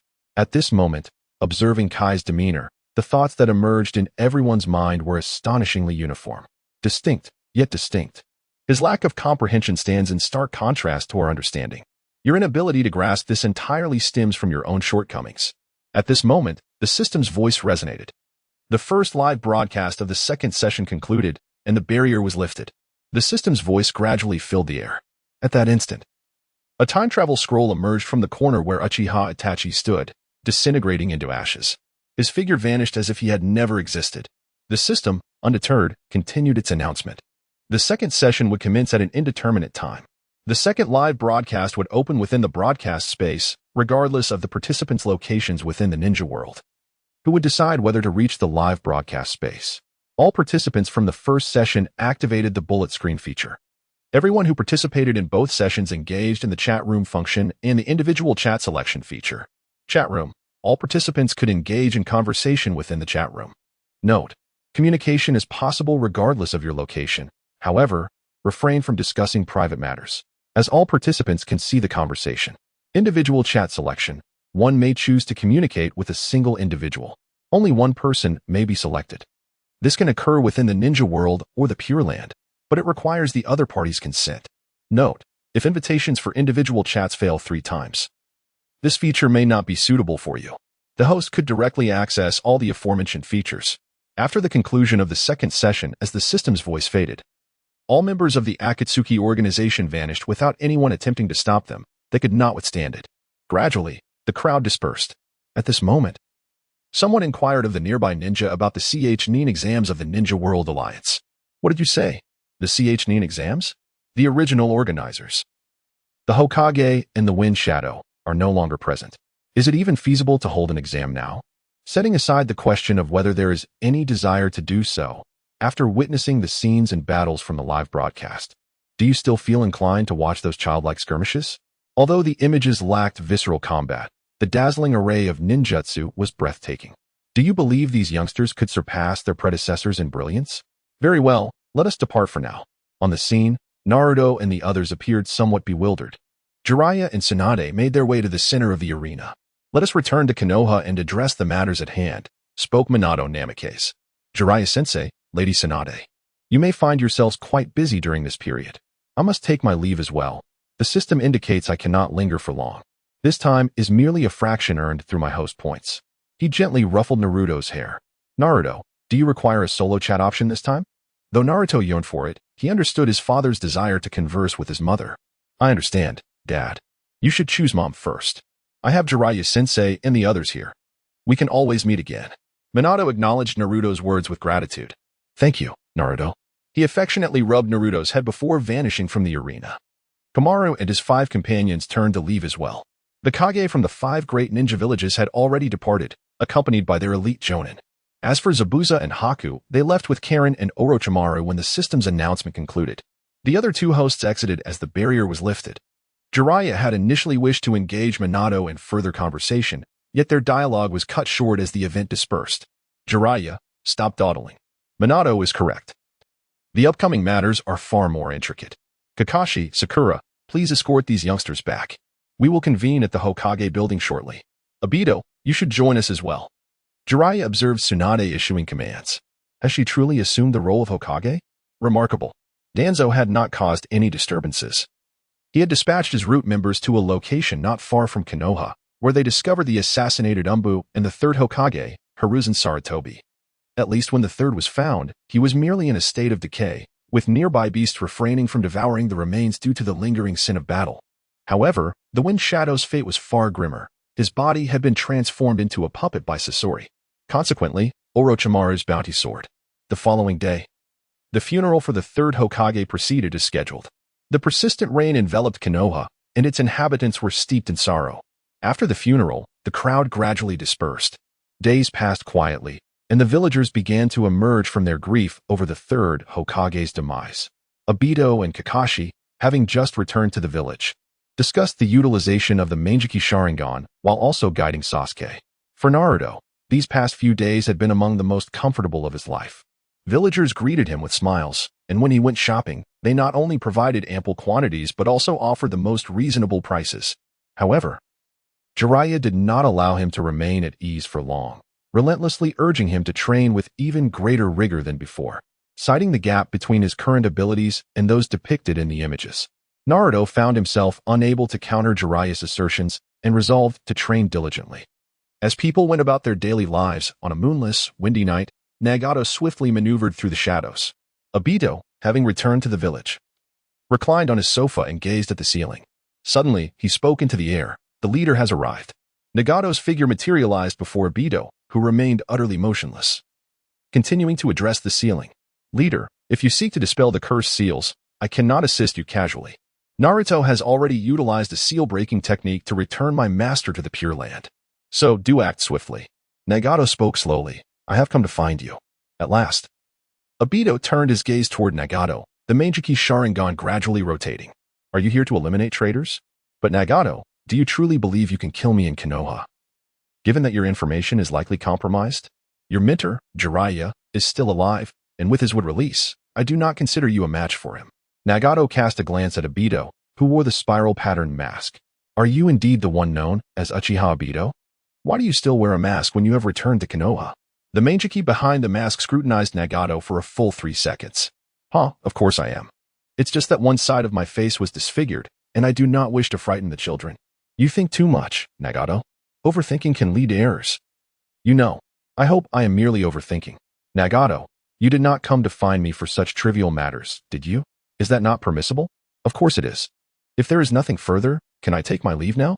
Nagato's actions were quite unusual as he turned to depart, seemingly to verify whether the masked man was truly Uchiha Obito. The manjiki in Obito's eyes gradually rotated before closing, a faint smile gracing his features. The restored Nagato was indeed intriguing. Obito glanced at the window. Honestly, how could you leave without closing the window? Meanwhile, in a clandestine base in Konoha, a ninja entered, donning a mask. Danzo-sama, I have brought the information you requested. Good. Place it there. Danzo-sama, do you truly intend to nominate Lady Tsunade as the 5th Hokage? Certainly. She is currently the best candidate. I exposed this in the second live broadcast, and it is not yet time for her to become Hokage. You need not worry about that. I have already devised a strategy. You may return to your duties. The Umbu sensed a change in Danzo, believing he must have conceived an excellent plan, for he had been more loquacious and had not punished them. After the ninja departed, Danzo's expression shifted. The Hokage. How can one be so unambitious? His eyes sparkled with determination. Meanwhile, Gaara and a group of Sand Village ninjas advanced with fervor, maintaining discipline as they split into different paths at various junctions. Why are the weaker ninjas grouped together? Temari inquired. To ensure Gaara's safe return to the village. The stronger ones must remain by his side. In case of danger, they can provide cover, replied Kankuro. But Temari began. There are no buts in this situation. Gaara's reward is being observed by countless eyes. The feudal lords and influential figures will not strike against us, but rogue ninjas and missing mean will not spare Gaara, Kankuro asserted. Even if those individuals do come, Gaara and I can handle them, stated Kankuro confidently. However, we must be cautious of the unpredictable, powerful madman. The journey unfolded as Maki had anticipated, fraught with countless traps and a horde of reckless lunatics. Fortunately, Gaara and Maki exhibited formidable strength, allowing them to return to Sunagakure unscathed. Upon their return, a hasty burial was arranged for Rasha, with a simple tomb erected. Now, the townsfolk implored Gaara to assume the role of Kazekage. Kankuro, Temari, and Gaara gathered in their home to deliberate. Temari inquired, Gaara, what are your thoughts? Do you wish to become Kazekage? Gaara replied nonchalantly, Kazekage? I am uncertain. By the way, do you know the whereabouts of Granny Chiyo? Kankuro responded. I know where she is, but do you wish to see her? Gaara expressed his desire to hear her counsel. Then let us go now, Temari suggested. The trio departed for Granny Chiyo's residence. However, an unexpected visitor had already arrived. Scorpion, did you come unannounced? Aren't you supposed to be within your puppet, Hiryu? Although I recognized your likeness in the live broadcast, seeing you in person is still quite astonishing. Clad in a black robe adorned with red clouds, Scorpion leisurely perched himself on the edge of their fishing platform. Haven't you also transformed part of your body into a puppet? He retorted. That is different. Neither party acknowledged the other, remaining silent as they fished. Eventually, Granny Chiyo broke the silence. What brings you here today? Scorpion looked up at her, stating, I seek the puppets of my parents, as well as your reincarnation ninjutsu. Granny Chiyo paused momentarily, then firmly declared, I will not grant you that. Her voice rose. Do you intend to use that technique to revive them? I will not consent. Even if you bring them back. What then? I shall never agree. Scorpion remained as impassive as ever. Do you think I would hesitate to seize it by force? Suddenly, the quiet Zuki interjected, Scorpion, had you not arrived? My sister would have intended to use the reincarnation ninjutsu tonight. A hint of change crossed Scorpion's expression, though he mocked, old woman. Do you truly believe they would be happy to return in such a manner? Hand over the puppets and the reincarnation ninjutsu. I have a better plan. He paused briefly. However, I require the knowledge of soul weapon creation and application that Gaara possesses. Granny Chiyo hesitated, remaining silent. Oh, speak of the devil, those 3 brats have arrived. Granny Chiyo asked, will you not evade? Scorpion replied, evade? There is no need. Is this not a more conducive environment for conversation? Upon entering, Gaara and his companions noticed Scorpion's momentary shock. Scorpion straightforwardly addressed Gaara. I require the reward you received. Gaara asked, what can I gain in return? Scorpion responded, your brother, who would sacrifice himself for you. can acquire my puppet technique. Furthermore, should you become Kazekage, I will do my utmost to assist your village." Gaara pondered deeply. Kankuro, Temari, and even Granny Chio remained silent, allowing him to contemplate. After a lengthy silence, Gaara finally looked up and said, "Very well. I agree. Now, please write down the knowledge you have acquired." Scorpion complied by tossing a scroll to Kankuro. Granny Chio inquired, "What business do you three have here?" Gaara replied, "I initially had matters to discuss, but now I do not. I will prepare and return in 3 days." Scorpion affirmed, "Agreed." Subsequently, Gaara succeeded in becoming the 5th Kazekage. Notably, he created multiple copies of the written knowledge on soul weapon creation and application, one for Scorpion and the rest sold at a substantial price. As a result of selling knowledge, the people of Sunagakure no longer feared him as a Jinchuriki. They regarded him as a great Kazekage, one capable of providing sustenance and even daily comforts. Scorpion successfully obtained the puppets of his parents, the reincarnation ninjutsu, and the knowledge of soul weapon creation and application, ultimately retreating to Sunagakure for further study. Why was Scorpion in Sunagakure? Although he had transformed Rasha into a puppet, the puppets he crafted still bore the remnants of their original blood. Meanwhile, without Scorpion's company, Deidara found himself rather aimless. "You have received a private chat request from Inoki," echoed the system's voice in Deidara's mind. "That damned old man. I have already rejected him twice. Does he not realize that after 3 refusals, this feature will be revoked?" This time, Deidara did not refuse as he had before. After a moment of contemplation, he chose to agree. The chat line was successfully established, and shortly after, Naka's impatient voice rang out. "Deidara, you brat, you finally agreed. Hurry back to the village." "Old man, I'm just fine here. Why should I go back?" "Fine? Just take a look. You lost both your hands and ultimately perished. That was merely a clay clone. My exit could not possibly be just a small explosion. Remember the first live broadcast? The group reward? Not just you, the Akatsuki is no more. Deidara, are you so arrogant that you don't even pay attention to your own death information? Hurry back. I have a place for you as Tsuchikage." "Old man, I only wish to pursue art." "What art?" "Become Tsuchikage and let more people recognize your art. Even teach those youngsters to learn your craft." "Those youngsters wouldn't understand at all. You know nothing." Recently, after your live broadcast, many youngsters expressed a desire to learn your explosive techniques, thinking they were quite impressive.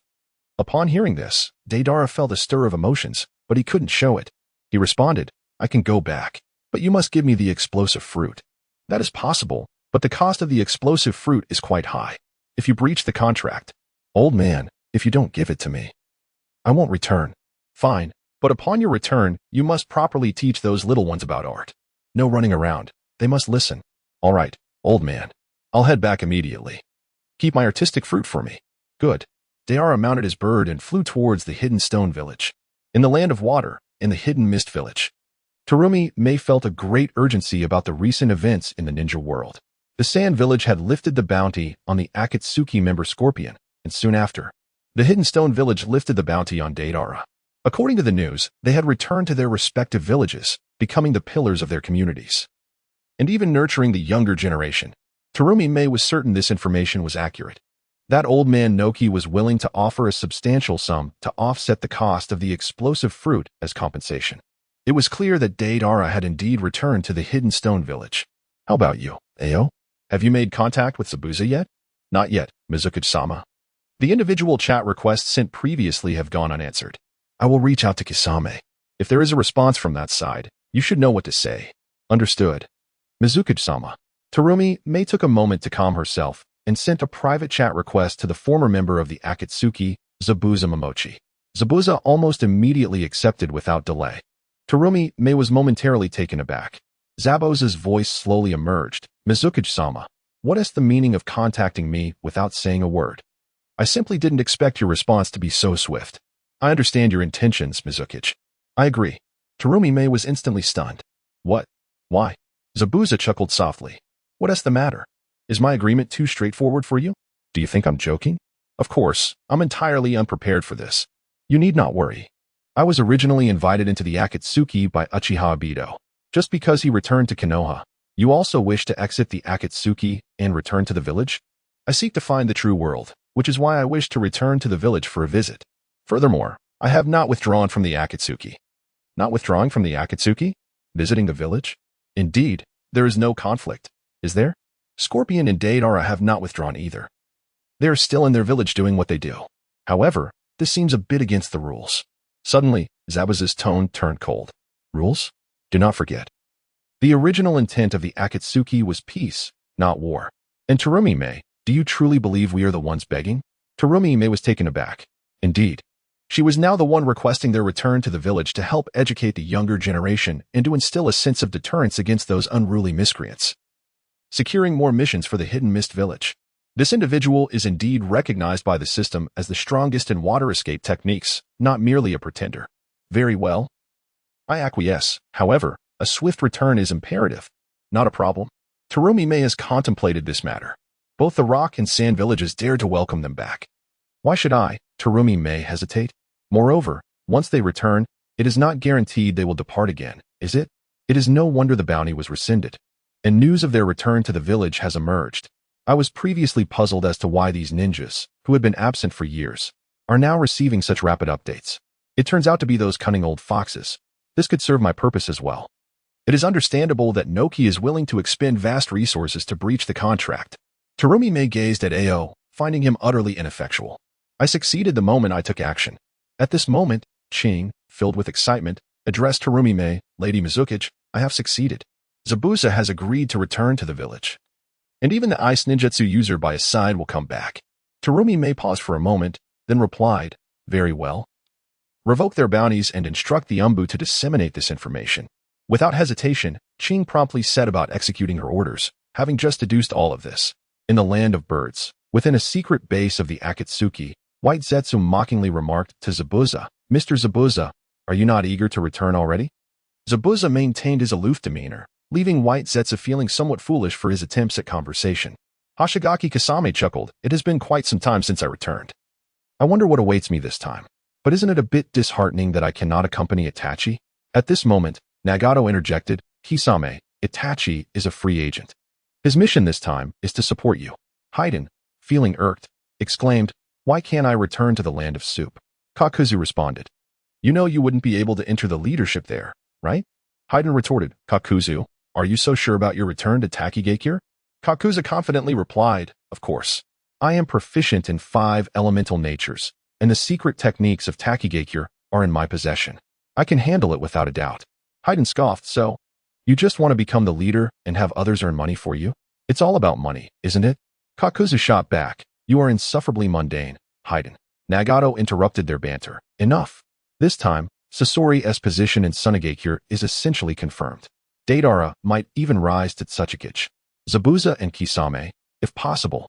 Persuade Terumi-me to change her surname to or Kisame. Black Zetsu, continue to extract knowledge from Kai. Previously, under my identity. You were only able to gather these minimal insights from Jiraiya Sensei, which is utterly insufficient. Black Zetsu aside, that guy Kai is a rare beast. Even his intellect is of a rare caliber. I have done my utmost. Accelerate your efforts. Even this limited knowledge of peace has benefited me immensely, Nagato instructed. Turning to Conan. Conan, take Karen and swiftly head to the Land of Lightning. Aim to infiltrate Kumogakure. Your group faces considerable challenges, so proceed with caution. Black Zetsu ensured there was enough White Zetsu remaining and said, if anything arises, inform Haiden and Itachi to provide support. I will also accompany Black Zetsu to Konoha shortly. Understood. Now, disperse and attend to your respective tasks. Peace lies within our grasp. The illusory, beautiful world of ninjas shall be transformed into reality. Kisame and Itachi exchanged knowing smiles before the Akatsuki members departed the secret base, each heading towards their designated destinations. At this moment, only Itachi and Haiden remained in the base. Haiden was rather subdued. He dared not provoke Itachi, the foremost supporter of the leader. It was Itachi who had previously persuaded Deidara and Kisame. Haiden had no desire to be tormented by this formidable creature. Conan and Karen journeyed to the Hidden Cloud Village, where Conan diligently instructed Karen in the ways of ninjutsu and various other knowledge. Meanwhile, Zabuza, Haku, and Kisame headed towards the Hidden Mist Village. Haku inquired, Zabuza-sensei and Kisame-sensei, are you truly preparing to return and marry Lady Mizukichi? Kisame replied, don't look at me. I have no chance whatsoever. Besides, I am not particularly interested in women. Zabuza added, Haku, don't look at me. You know my stance. Haku smiled knowingly, a beautiful, sweet, and endearing expression. Nagato and Obito made their way to Konoha. Black Zetsu questioned, Nagato, how did your surveillance of Obito fare? Nothing unusual, Nagato responded. Perhaps you are overthinking it. I have watched him grow up. I can assure you he is Obito. Then how long has he refrained from removing his mask? Black Zetsu hesitated. For quite some time. Ever since he assumed the identity of Uchiha Madara, he has not taken it off. But rest assured, Nagato, he is indeed Obito.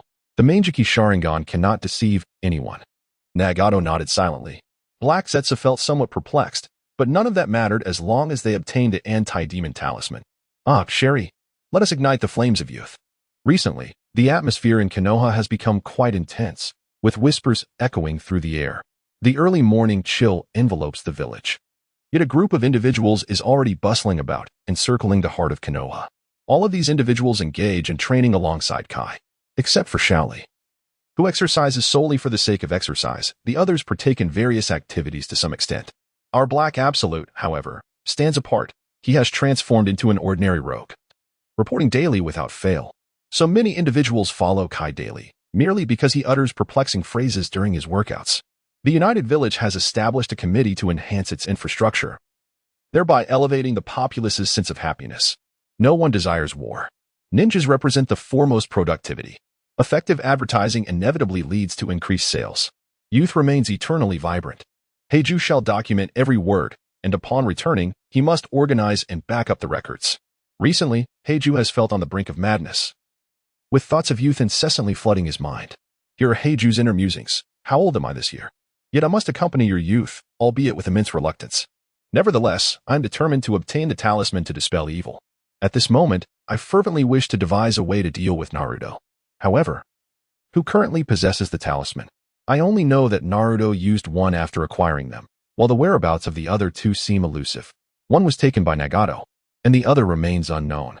I wish to extract information, yet Jiraiya is constantly by Naruto's side, training him.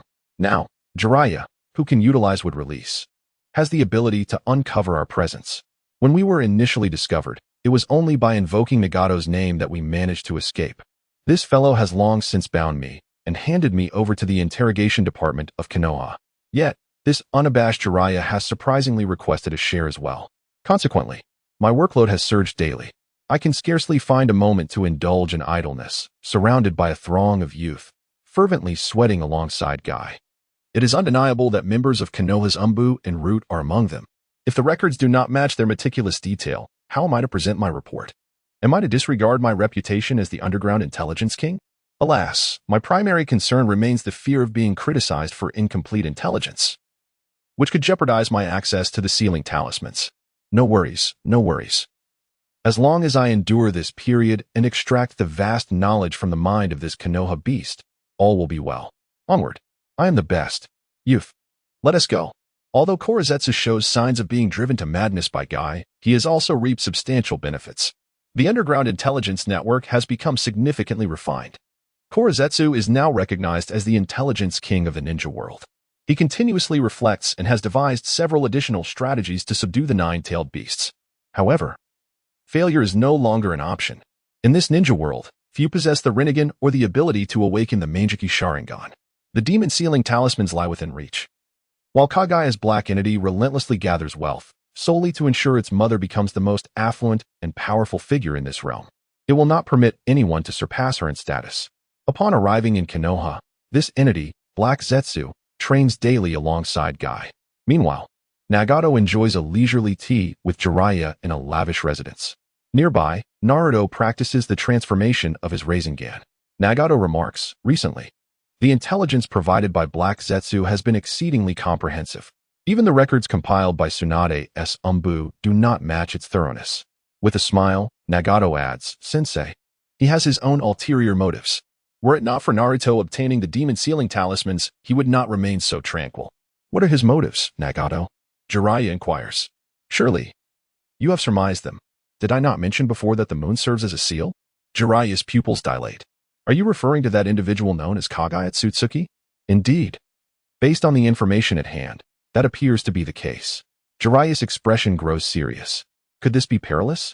Undoubtedly, it poses great danger. Jiraiya glances at Nagato. whose demeanor remains relaxed, and he too feels a slight easing of tension. It seems you have a plan. Actually, I do not. Jiraiya abruptly spits out his tea. Nagato exclaims, Shinra Tensei. The tea swiftly flies toward an oblivious Naruto, lost in thought. Caught off guard, Naruto is drenched. What's the meaning of this, Jiraiya-sensei, Nagato-senpai? What are you both doing? Seeing Naruto's agitation, Jiraiya replies, Naruto, you must not be lazy.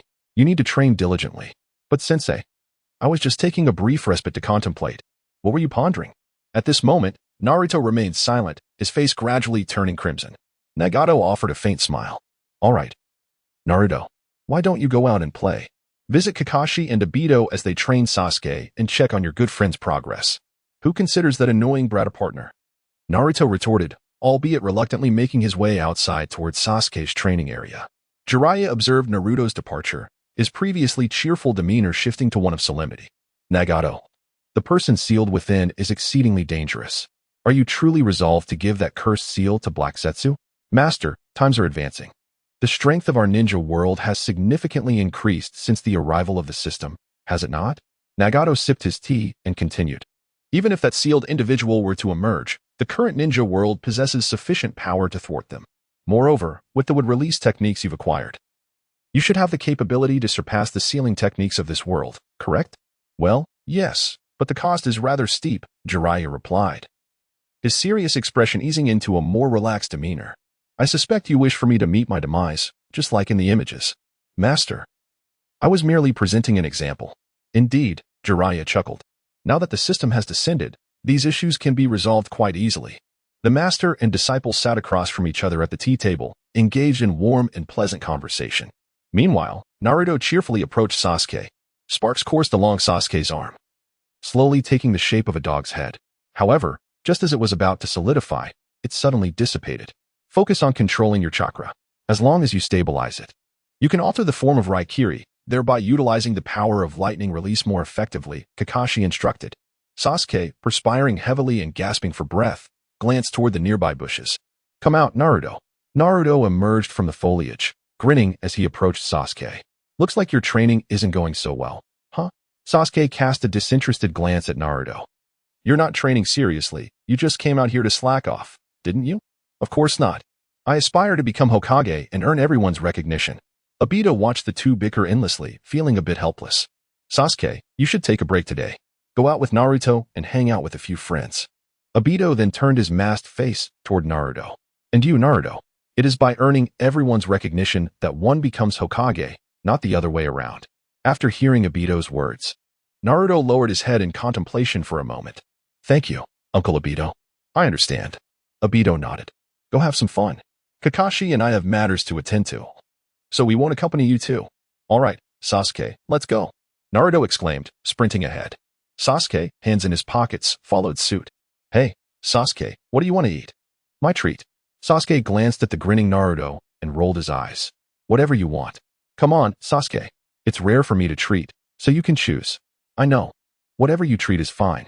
I'm not picky. Naruto treating? Now that's a rarity. Choji, we have dinner sorted with barbecue. Naruto turned toward Shikamaru, who had spoken, and grumbled, Shikamaru, why is it that every time I decide to treat, you guys from Team 10 always show up? Shikamaru scratched his head. Just a coincidence. Who told you to speak so loudly? Choji interjected, Naruto, I know a fantastic barbecue place, though the prices might be a bit embarrassing. Naruto confidently patted his chest. No worries. After the last live stream, my dad gave me some spending money. Haha. Shikamaru and Choji exchanged glances, appreciating the genuine joy radiating from Naruto. They were happy for their childhood friend, who had once skipped class with them. Ino glanced at Naruto, but said nothing, merely smiling slightly. Sasuke remained cool and silent beside them. The five friends conversed as they made their way to the delicious barbecue restaurant Choji had mentioned. On the way, Ino suddenly greeted a girl with pink hair. Sakura, Naruto's treating us to barbecue. Come quickly. Sakura joined their group. Naruto, you jerk. How could you treat us to barbecue without notifying me beforehand? Naruto scratched his head awkwardly. Weren't you busy training with Tsunade-sama lately? How come you have time today?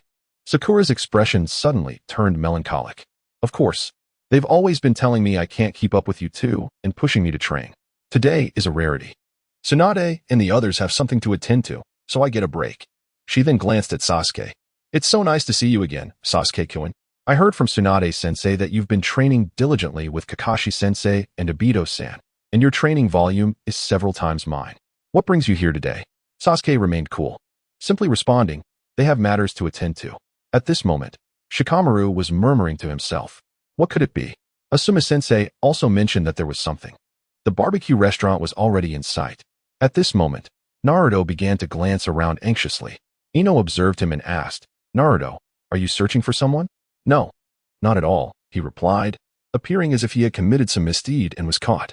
Just as the 6 of them were about to enter, he noticed Kiba speaking, along with the rest of teammate behind him, and exclaimed loudly, there you are.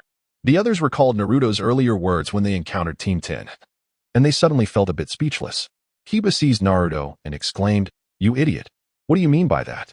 Are we some kind of fearsome beasts? Shikamaru quickly intervened. All right, today Naruto is treating us to barbecue. He gestured towards a nearby restaurant. Really? Kiba responded. I know this place. It's part of CHG's family business. The food is rumored to be exceptional. CHG patted his stomach. This restaurant belongs to my family, though I haven't tasted it myself. I've heard the meat here is of the finest quality, and the reviews are remarkably high. Hearing CHG's words, everyone felt a surge of anticipation to try it out. Naruto quickly wiped his mouth and urged, let us hurry inside. Today, I'm treating you all to an all-you-can-eat feast. Kiba, Shino, come on. And Hinata too. Toward the end, Naruto hesitated slightly. All right. Kiba cheered enthusiastically. Top-notch barbecue, here I come. The group rushed into the barbecue restaurant, while Sasuke entered leisurely. Only Naruto and Hinata lingered at the entrance, their faces slightly flushed. At this moment, Naruto hesitantly spoke. Hinata, thank you. Under normal circumstances, Hinata would have already fainted. Fortunately, during the last live broadcast, the footage shown to the entire ninja world, along with the encouraging words of Minato Namikaze, had bestowed upon Hinata greater confidence and courage to stand before Naruto than ever before. That Naruto-kun, that. At that moment, the shop door swung open unexpectedly. Ino urged the two, you have a date. Finish your meal first. What are you doing in broad daylight? And Naruto, today it's your treat. If you don't come, do you expect us to wash the dishes here? Naruto, his cheeks flushed, scratched his head and replied, all right, I'll be right there. Exasperated. The two followed Ino into the establishment. No matter what happens, I will stand by your side, Naruto, Hinata whispered softly. Yet Naruto heard her and responded with a charming smile reminiscent of his father's. Thank you, Hinata. Subsequently, the two, their faces aglow, lowered their heads as they approached their table, which could accommodate 9 little ones. While waiting for their dishes, Shikamaru casually asked Kiba, hey, hasn't your Team 8 been intensifying their training lately? Why aren't you here today? Kiba, cradling Akamaru, replied, it's all because of the live broadcast. The teachers are worried it will be like my Chunin exam, first a quiz, then the deadly forest, and finally the arena. We've been training day and night. Aren't you all doing the same?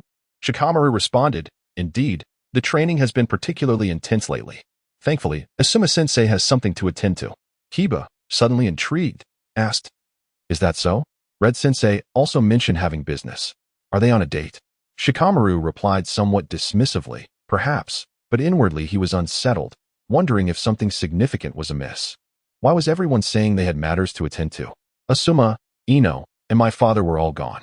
Shino, Hinata, Kiba, they all went out to eat. Their parents must have gone too. Naruto, Sasuke, and Sakura were here as well. It seemed their teachers were absent too. What on earth could be happening?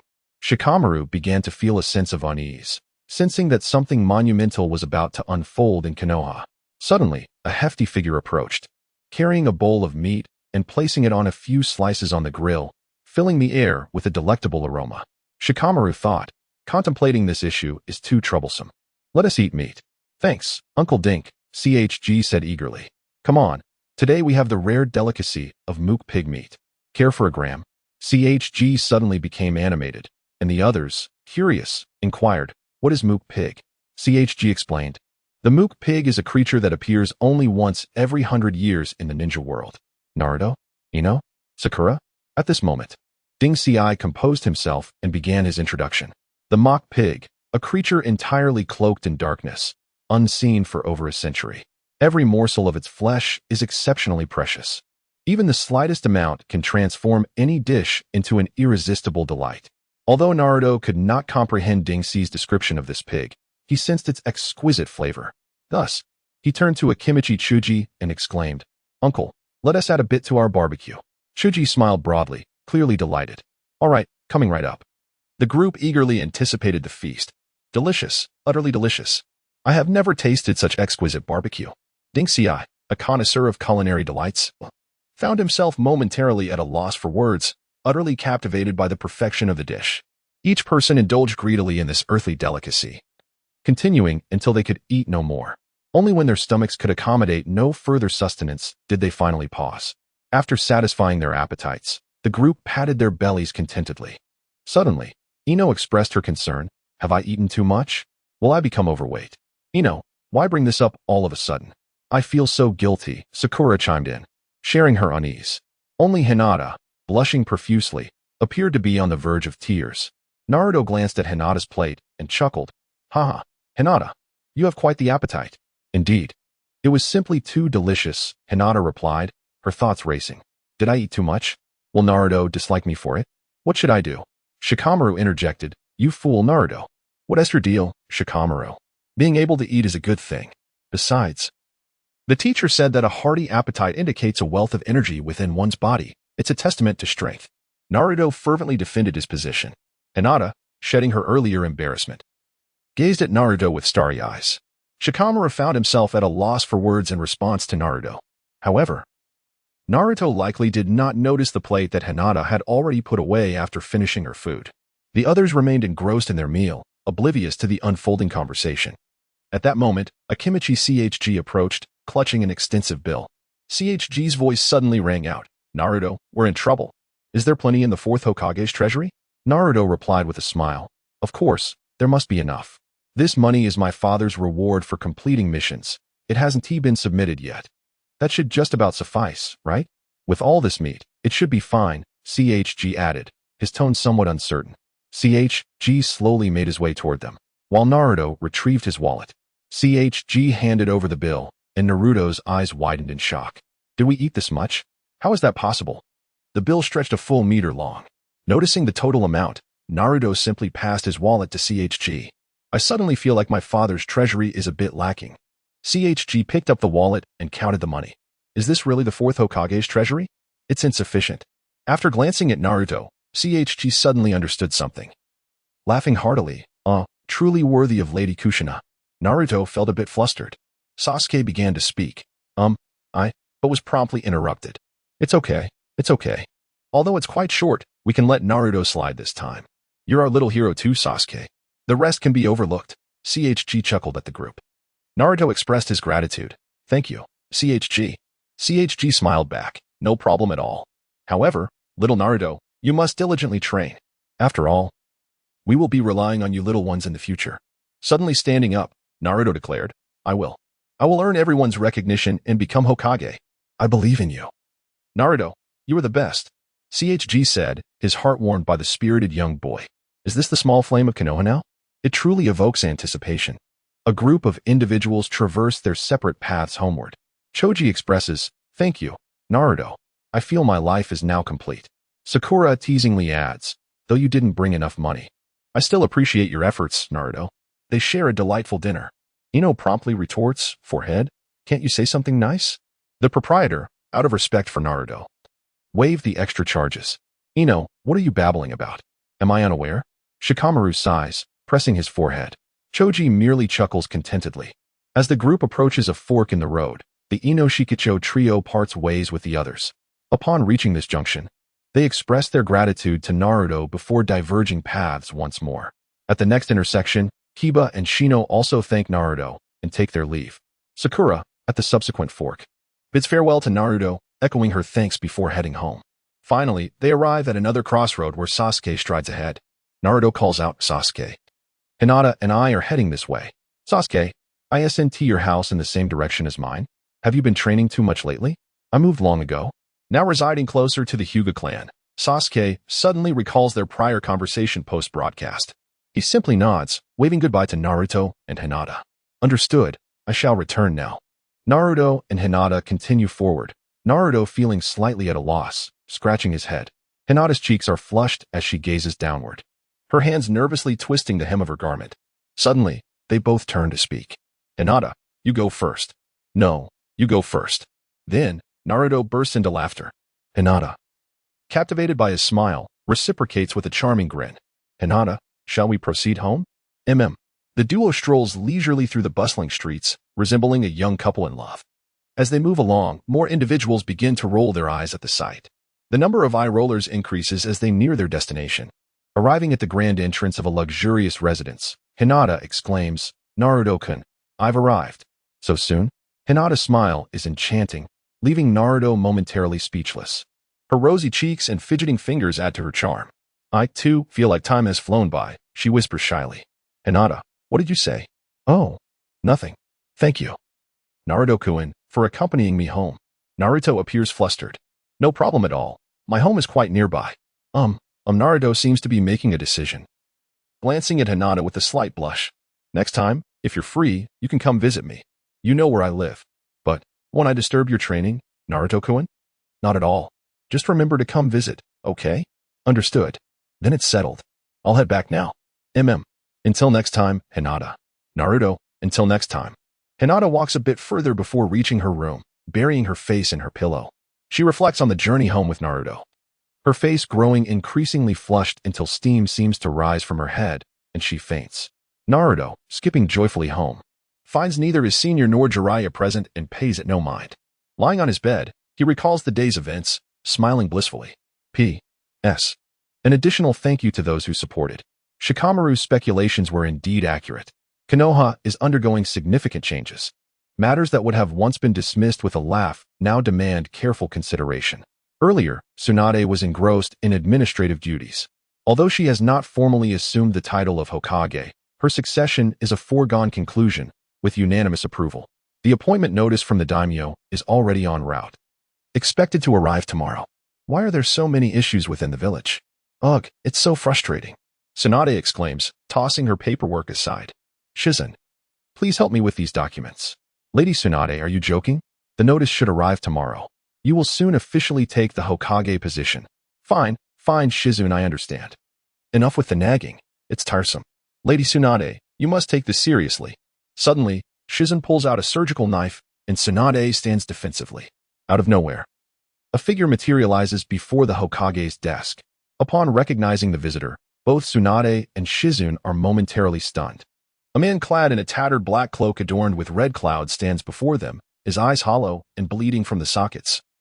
A grievous wound piercing his chest close to his heart. Abruptly, the man collapses, coughing up blood. Tsunade trembles slightly, unable to believe her eyes. "You are Itachi Uchiha?" As he begins to speak, Itachi falters, collapsing in the Hokage's office. Tsunade, now poised to take the Hokage mantle, is aware of the truth behind the Uchiha massacre and recognizes that Itachi was a covert operative sent by Konoha to infiltrate the Akatsuki organization.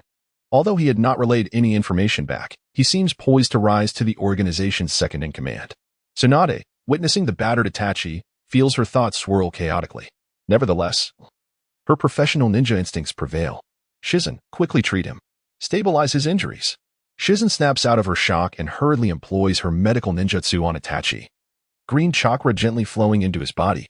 "Lady Tsunade, you should assess this. His injuries are too severe. I may not be able to stabilize him." Shizune is aware of Tsunade's fear of blood, yet the severity of the wounds surpasses her capacity. Tsunade takes a deep breath, approaches Itachi, and places her hand on his chest to tend to his injuries. Due to her blood phobia, she treats Itachi with her eyes nearly shut. However, her remarkable control shines through as the green chakra slowly repairs Itachi's damaged flesh. After a while, Tsunade trembles, drenched in sweat. But true to her reputation as a renowned medical ninja, Itachi shows signs of improvement. The wound on her chest has gradually begun to heal. Tsunade was just about to inquire of Itachi Uchiha regarding what had transpired. At that moment, Uchiha Itachi hastily grasped Tsunade's hand, as if in a desperate struggle for life. A fleeting glimmer of hope illuminating his fading consciousness. With his other hand, he reached into his sleeve and produced a small box. "Hokage-sama, this is my father's Meijiki Sharingan, entrusted to me to deliver to Sasuke once he matures." Uchiha Itachi trembled as he placed the small box into Tsunade's palm. "Shizen, quickly inform the medical team to bring the necessary equipment." "Understood, Lady Tsunade." "No, Hokage-sama, I am acutely aware of the extent of my injuries, regardless of the circumstances. I shall not survive this day. Uchiha Itachi's voice grew increasingly frail. Hokage-sama, listen to me. I hail from the future. He coughed violently, blood spilling forth once more. Tsunade intensified the flow of her green chakra to its utmost capacity, alleviating Uchiha Itachi's suffering. She remained silent, having surmised the truth. This must be the result of Itachi's final time-traveling endeavor. Thank you, Hokage-sama. Do you possess the soul exorcising talisman? Tsunade paused momentarily, taken aback. The soul exorcising talisman? Wasn't that a reward that had yet to be dispatched? At this moment, Itachi was momentarily stunned, followed by a bitter smile. So, it is indeed as I suspected? I am truly of little worth. Utterly regrettable. The final words of Uchiha Itachi were barely audible, like the buzzing of a fly. Tsunade, now somewhat anxious, pressed on, Itachi. What on earth happened in the future? Lady Tsunade, please do not divulge this to my past self or Sasuke. Promise me. Very well, I shall comply. Tsunade nodded helplessly. A flicker of joy appeared on Itachi's face, seemingly experiencing a moment of clarity. Lady Tsunade, you must remain vigilant against Danzo. Itachi, what is wrong? What is happening? As Tsunade spoke, she released her chakra to scan the surroundings, sensing an unusual energy, not chakra, emanating from around Itachi's body. She intensified her chakra. Danzo, he is not Itachi, who had momentarily regained clarity, seemed to be struck when mentioning Danzo. Just as he was about to reveal something significant, a mysterious force appeared to obliterate him. Uchiha Itachi was irrevocably dead, having departed without sharing the most crucial information. Gradually, Itachi's form faded away, leaving behind only a small box in Tsunade's hands, containing the eyes of Uchiha Fugaku and a pool of Itachi's blood.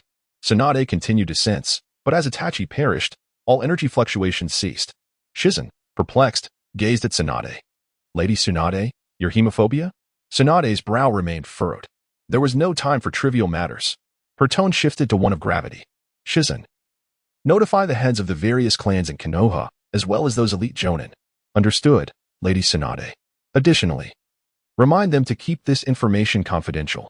Absolutely no leaks to Root or the Konoha advisors. And summon Jiraiya as well. Lady Tsunade, what about the members of the Akatsuki? Tsunade pondered briefly. Have them come too, except for that one, Zetsu. Understood, Lady Tsunade. The atmosphere in the Hokage's office had shifted from its previous lightheartedness to an air of solemnity. Shizun utilized the body flicker technique to summon the necessary personnel for a meeting. Tsunade's brow was tightly knit as she meticulously recalled everything Itachi had said during his brief visit. In a certain office within Konoha, Tsunade, Jiraiya, and the leaders of the Inuzuka, Nara, Yamanaka, and Hyuga clans, along with Kakashi, Gai, Hinata, Asuma, and the current leader of the Akatsuki, Nagato, and member Obito, all sat attentively. Tsunade recounted the events in detail. Upon concluding her account, a brief silence enveloped the room.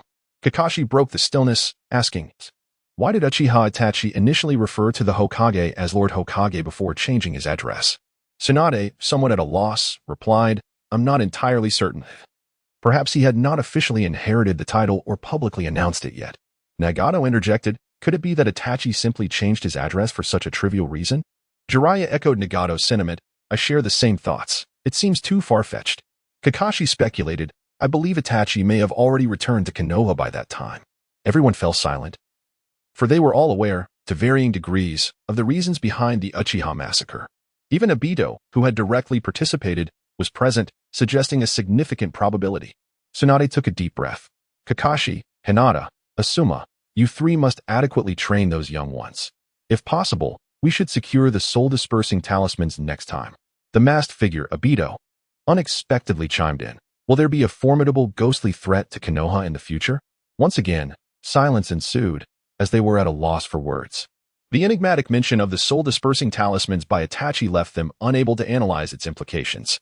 They only knew that what seemed like the most inconsequential reward would prove vital in the future. Tsunade nodded in agreement. Indeed, that is likely the case. We must strive to obtain more rewards next time. She surveyed the assembly. Regarding the training of our young ones, I hope all clan leaders and their respective instructors will lend their support. Everyone consented, as most of those present were from their own clans, eager to assist. Tsunade cast a final glance at Nagato. Nagato, please put your full effort into nurturing them.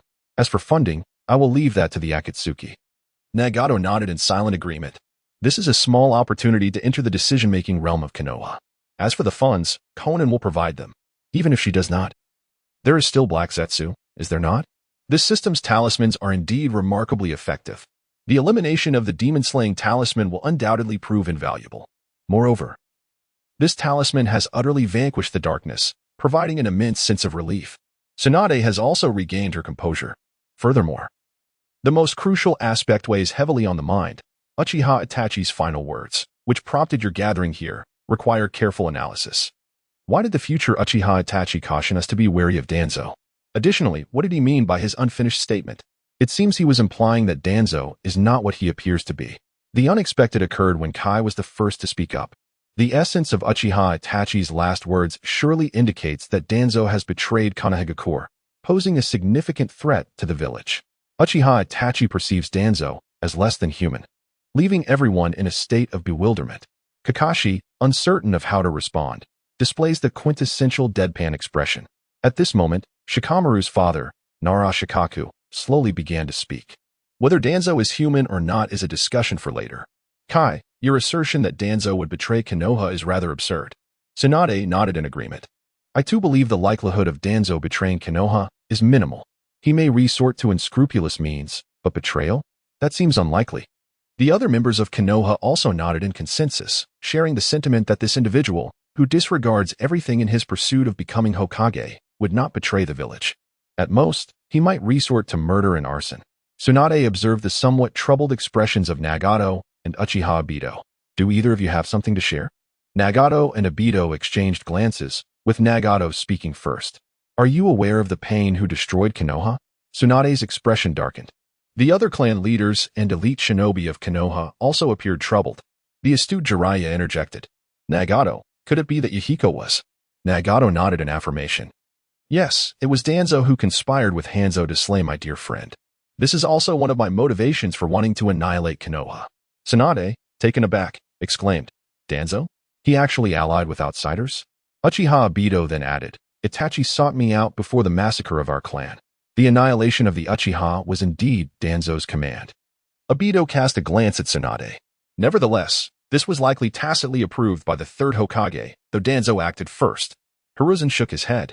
Itachi should not be vilified for this. To denounce Danzo as inhuman during such critical times seems implausible.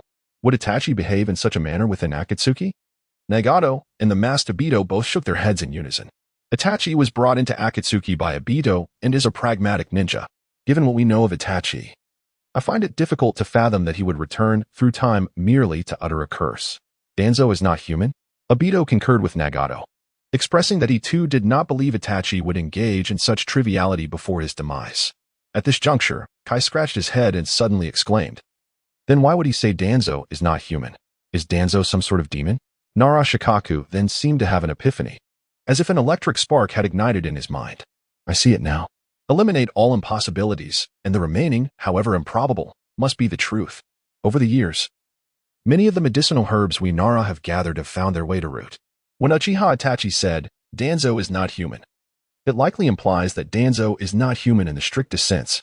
Coupled with the affairs of the Uchiha clan, he may be undergoing some form of self-transformation. Nagato interjected to counter. While your reasoning is compelling and supported by evidence, what if Itachi meant that Danzo is not a part of Konoha? At this moment, the leaders of the various clans in Konoha, along with the elite Jonin, gazed at Nagato, feeling somewhat awkward and uncertain of how to respond. Jiraiya turned to Nagato to explain, This is impossible. Danzo is one of us in Konoha. He could never be a spy or anything of that sort. Nagato, you do not understand this man.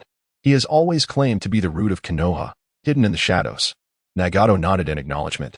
It was then that Tsunade spoke up. This should cover the specifics of the situation. The information can be summarized as follows. First, Itachi may return to the village. Second, the soul exorcising talismans are of utmost importance. Third, Danzo poses a significant danger. He may have transformed himself into something inhuman. Does anyone have anything to add? Silence ensued.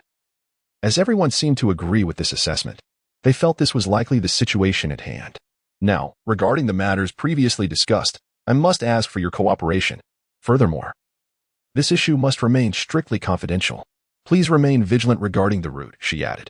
Everyone nodded in agreement. Thus, the secret meeting came to a close. Time passed quietly, and several months slipped by like a fleeting shadow. The entire ninja world appeared to have reached some form of tacit agreement concerning potential espionage from other villages. Almost everyone was engaged in training the few young participants. Those involved in the live broadcast had endured round after round of grueling training and missions. Although the training was arduous, everyone experienced significant growth. Today was no different. They continued their training as usual. Suddenly, a voice echoed in their minds, causing every individual to shudder. The universal live broadcast system had arrived. For the first round, everyone please select whether to participate in the second round. Approximately 10 seconds later, the system's voice resounded once more. The audience has made their selections, and the participants have chosen. All have opted to participate. At that moment, those who had made their choice vanished instantly from the realm. For those who had not chosen, a luminous curtain appeared before their eyes. This time 527 spectators were lined up, all seated upon a high platform. Unlike the previous occasion, many were taken aback. The former host now occupied a place among the audience. The once cohesive Akatsuki organization had now dispersed, and more intriguingly, most were standing beside the shadows of the 5 great ninja villages. Except for Scorpion. The wind shadow stood below, taking center stage. A collective gasp resonated among the crowd. The small ninja villages were acutely aware of the Akatsuki's terrors. Their trepidation towards the 5 great ninja villages had deepened. Several shadows also observed the demeanor of those individuals, merely smiling faintly. This was precisely the effect they sought. The second round commenced. The live broadcast content, a quest for questions within the answer forest. Contestants would be randomly teleported to various locations within this forest.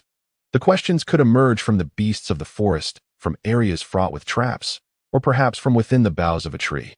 Questions would manifest as luminous orbs, with types randomly generated, and rewards dispensed according to difficulty. The first contestant to touch an orb could answer the question. Death would signify elimination, with eliminated participants being teleported out of the competition. The contestant who eliminates the most opponents would also be eligible for the ultimate reward. Note: for your safety, you may choose your teleportation location at the conclusion of the event. Golden orbs could yield random grand prizes. 1. 500 years of lifespan. 2. Restoration bone pill. 3. Chi cultivation technique. 4. Burning fruit, nature type. 5. Soul dispersing talisman. On-site spectators could participate in predictions. The predictions included: 1. Who will produce the golden legend and answer correctly? 2. Who will answer the most questions? 3. Who will be the first to be eliminated? 4. Who will eliminate the most participants? Correct answers would yield random rewards, with the fastest and most accurate responses receiving additional prizes. Note: during the contestants' answering phase, time within the competition arena would come to a standstill, and combat would prevent the sending of messages. As the system's voice faded, a colossal light screen manifested, splitting into 30 segments. Each participant appeared within the illuminated panels, remaining motionless, all gazing in unison at their surroundings. Towering trees, reaching heights of over 100 meters, loomed above, with chaotic branches and leaves visible upon raising their heads. Strangely, sunlight filtered through the canopy. After a brief moment, beneath Gaara's feet, a mound of sand materialized, gently lifting him skyward, soaring to an altitude of nearly 300 meters, revealing an endless expanse of forest below. At this moment, numerous individuals had ascended to the highest treetops, gazing upon the boundless expanse of the forest before descending once more. However, some had spotted their rivals not far from them. They had all begun to surmise the situation, akin to the joint examination hosted by the Hidden Leaf Village. Junmaru, upon seeing Haku, refrained from making an immediate move. Everyone was aware that the formidable ninjas from the great ninja villages possessed peculiarities from their respective villages. Acting recklessly would jeopardize their rewards. Subsequently, they dispersed throughout the forest, each showcasing their unique abilities. Most of those within the light barrier encountered traps, while others encountered nothing at all. Only Sasuke, whether by fortune or misfortune, was the first to confront a magical beast. He beheld a colossal, 3-headed raven and felt an exhilarating surge within. He believed he could vanquish this great creature. Drawing the blade from his back, Sasuke, having mastered the Leaf Village's swordsmanship under Kakashi's tutelage, felt confident in his abilities. The 3-headed raven sensed the murderous intent emanating from the diminutive figure before it. A wave of oppressive force descended upon Sasuke, yet he remained unfazed, brandishing his sword as he struck at the 3-headed raven. The raven did not flinch or evade. Instead, it unleashed its massive wings, sending forth a multitude of colossal wind blades towards Sasuke. He dodged and weaved, parrying dozens of wind blades with his sword. The giant raven, enraged at having failed to eliminate the boy with a single strike, let out a thunderous roar. The left head unleashed a torrent of water blades, while the right head emitted a bolt of lightning. Sasuke evaded the water blades, and at the moment the lightning was about to make contact, he leaped into the air. In the audience, the Raikage chuckled softly, realizing that this young boy was still rather inexperienced. Did he not understand that water conducts electricity? The moment he touched the ground, he would be paralyzed by the shock, rendering him completely vulnerable. However, Sasuke delivered a resounding blow to AI's face. Just as Sasuke descended, he swiftly formed hand seals, unleashing a fireball that soared toward the earth, evaporating all the water on the ground. Subsequently, Sasuke landed steadily, his gaze shifting as he observed the three-headed bird, a newfound seriousness evident in his expression. This great crow possesses remarkable intelligence and a formidable combat intellect. Sasuke began to rotate his three-tomo Sharingan, as a hint of electric light gradually appeared in his hand, crackling ominously along the blade. In an instant, Sasuke teleported to the side of the crow's head, poised to strike. Suddenly, time came to a halt. The eye of the crow on the right side glanced at the unexpectedly appearing Sasuke, its gaze filled with murderous intent and primal ferocity. Sasuke glared in indignation at the luminous barrier that had manifested before him. It was his team leader, Kakashi. Previously, Kakashi had navigated through numerous traps in the forest of questions with his exceptional experience. Now, confronted by the visage of a smiling orb of light, Kakashi regarded it with a sense of resignation. He had successfully traversed approximately 66 traps, yet this was not the coveted golden legend. Was it not meant to be golden? Whatever the case, it was at least a question. Kakashi hesitated to touch it, first observing the vicinity of the glowing orb to ensure no traps lay in wait before finally making contact. Just then, as Sasuke activated his three-tomo Sharingan and expended a substantial amount of chakra to employ the body flicker technique, time froze, presenting Kakashi with a question. Smiling fun question. Note: difficulty level, medium. Who among the following can evenly match a standard elite jonin? A shadow-level powerhouse? Even contend with the strongest in the ninja world? A. Nagato. B. Kakuzu. C. Kakashi Hitaki. D. Zabuza Momochi. Kakashi was taken aback by the presence of his own name among the options. Reflecting deeply, he mused. A. Nagato could never match an elite jonin evenly. D. Zabuza Momochi likely wouldn't either. The information gathered by Konoha about this Akatsuki member revealed he was powerful but not on par with the strongest in the ninja realm. I doubt I am the answer. Thus, it must be Kakuzu. The intel indicated he was not only a member of the Akatsuki, but had previously escaped the clutches of the god of the ninja world. With confidence, Kakashi selected B. Kakuzu. As he awaited his reward, the system's voice echoed, incorrect answer. Deducting Earth Release, decapitation technique. The user utilizes Earth Release to burrow underground, causing the surface to fracture, enabling surprise attacks and evasion against opponents, often dispatching ninjas of significantly lesser strength in a single strike. Kakashi blinked in disbelief, scratching his head in confusion. How could he be wrong? He could designate another to answer or forfeit the question. I designate Asuma to respond.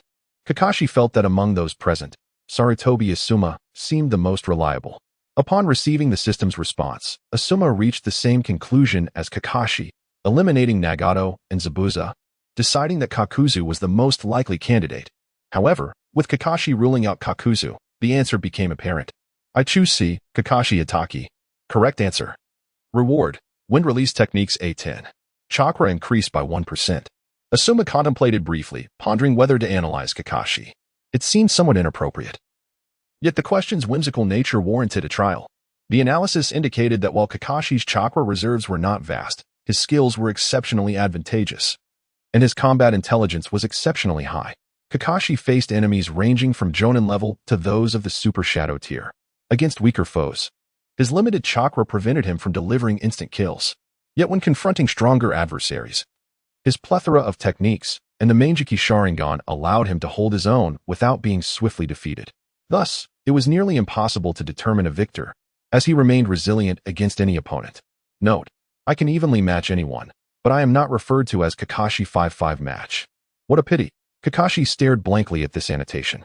However, the reactions of others differed from Kakashi's disbelief. Indeed, Konoha is teeming with talent, remarked A. Conan nodded in agreement, recognizing that the title of the strongest ninja village was not merely a fade. Onlookers like Noki expressed their sentiments, while Jiraiya chuckled heartily. Truly, Kakashi lives up to his reputation. Nagato reflected inwardly, acknowledging Kakashi as the man who had deceived him multiple times. Tsunade, with a glint in her eye, made a decision. In future encounters with formidable foes, she would allow Kakashi to take the lead. In this way, they would engage in a balanced contest. Those of us who follow behind can capitalize on the momentum and decisively vanquish the enemy. Tsunade commended herself for her brilliant idea. At this moment, the majority of ninjas reached a consensus regarding the elucidation of the answer. Thousands of ninjutsu techniques, coupled with exceptionally high combat intelligence, had led them to acknowledge the name of Hatake Kakashi, famously known as the Copy Ninja. His reputation was already well established in the ninja world, and now, bolstered by the system's evaluation, some began to fervently chant the name of Hatake Kakashi. Additionally, in the midst of the live broadcast, Guy's exuberant exclamation, "Truly, my dear friend, Hatake Kakashi," echoed through the air. "No, how regrettable that you do not call yourself Hatake Kakashi," he continued. "Henceforth, I, the proud azure beast of Konoha, Might Guy, shall refer to you as Hatake Kakashi." Today, the name of Hatake Kakashi reverberates throughout the ninja realm. Hatake Kakashi, observing Guy's fervent outburst during the broadcast, felt a sense of helplessness wash over him, rolling his eyes in exasperation. He could sense the atmosphere that enveloped the venue and realized he would need to exert double the effort in his quest for discovery.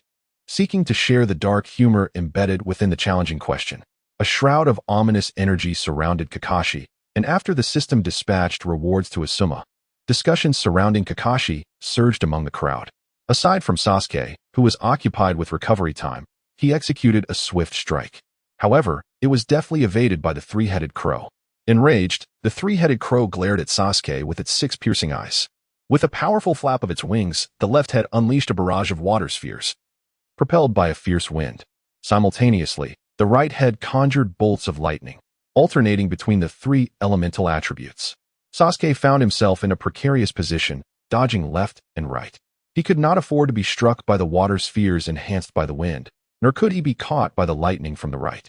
Furthermore, he had to avoid landing in areas dampened by the water's impact, which shimmered with a silvery gleam. This cursed, three-headed crow relentlessly suppresses Sasuke, bombarding him with energy. Sasuke continuously evades, yet finds himself in a rather precarious situation. At this moment, in the stands, the leaf ninja named Sasuke appears to be in a precarious situation. He is indeed a member of the illustrious Uchiha clan, renowned throughout the Hidden Leaf Village. It is somewhat regrettable considering the earlier events. Had the head of that enormous crow been severed, he might not find himself in such perilous circumstances now. Nevertheless, his prowess cannot be underestimated. Previously, during the confrontation with Kakashi, he managed to claim one head. Undoubtedly, given his age, he is a remarkably formidable young warrior. The conversation among these ninjas did not lower their voices. But is that truly the case? In Konoha, the clan leaders who guided him do not share that belief. They can sense it clearly. Although Sasuke has been evading, even missing the opportunity to attack, each of his landing spots exhibits a certain pattern. Upon closer inspection, it becomes evident that the three-headed giant bird is surrounded not only by the silver lightning it emits in the water, but also by glimmering silver threads. These threads, under the lightning of the 3 crows, went unnoticed by others. This time, Sasuke evaded with a blade and stood atop a broken branch after a strike of lightning.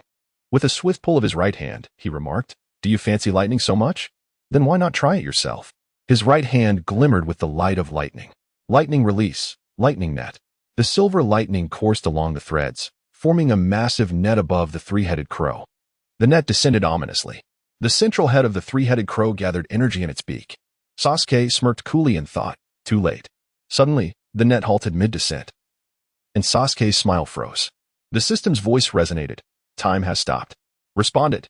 Hyuga Niji, crying face mental challenge. Note, crying face mental challenge, moderate difficulty. Niji arrived in the forest and began his reconnaissance. With his Byakugan, he held an absolute advantage. He discovered a light orb approximately 1,200 meters away, identifying it as a crying face orb. He proceeded cautiously, aware of the countless traps surrounding him. As he approached within 300 meters, Kakashi's questioning commenced. However, the system's light screen was impenetrable to his Byakugan, which he disregarded. He kept his Byakugan activated, observing his surroundings while utilizing the questioning time to strategize on disarming the traps. Although he could not discern the precise gap ahead, he noted the surrounding conditions and considered an alternative route. After the video concluded, Neji quickened his pace 200 meters, 100 meters, 10 meters, until he neared the light orb. Sweat beading on his forehead. Had he overexerted his Byakugan? Neji paused for a few seconds to gather his focus and mental clarity. Just then, Sasuke was ridiculing the three-headed crow for being late, preparing to unleash the lightning net to eliminate it when the system's voice echoed once more. Time has stopped. Respondent: Hyuga Neji, crying face mental challenge. Note: crying face mental challenge, moderate difficulty. Video plot question.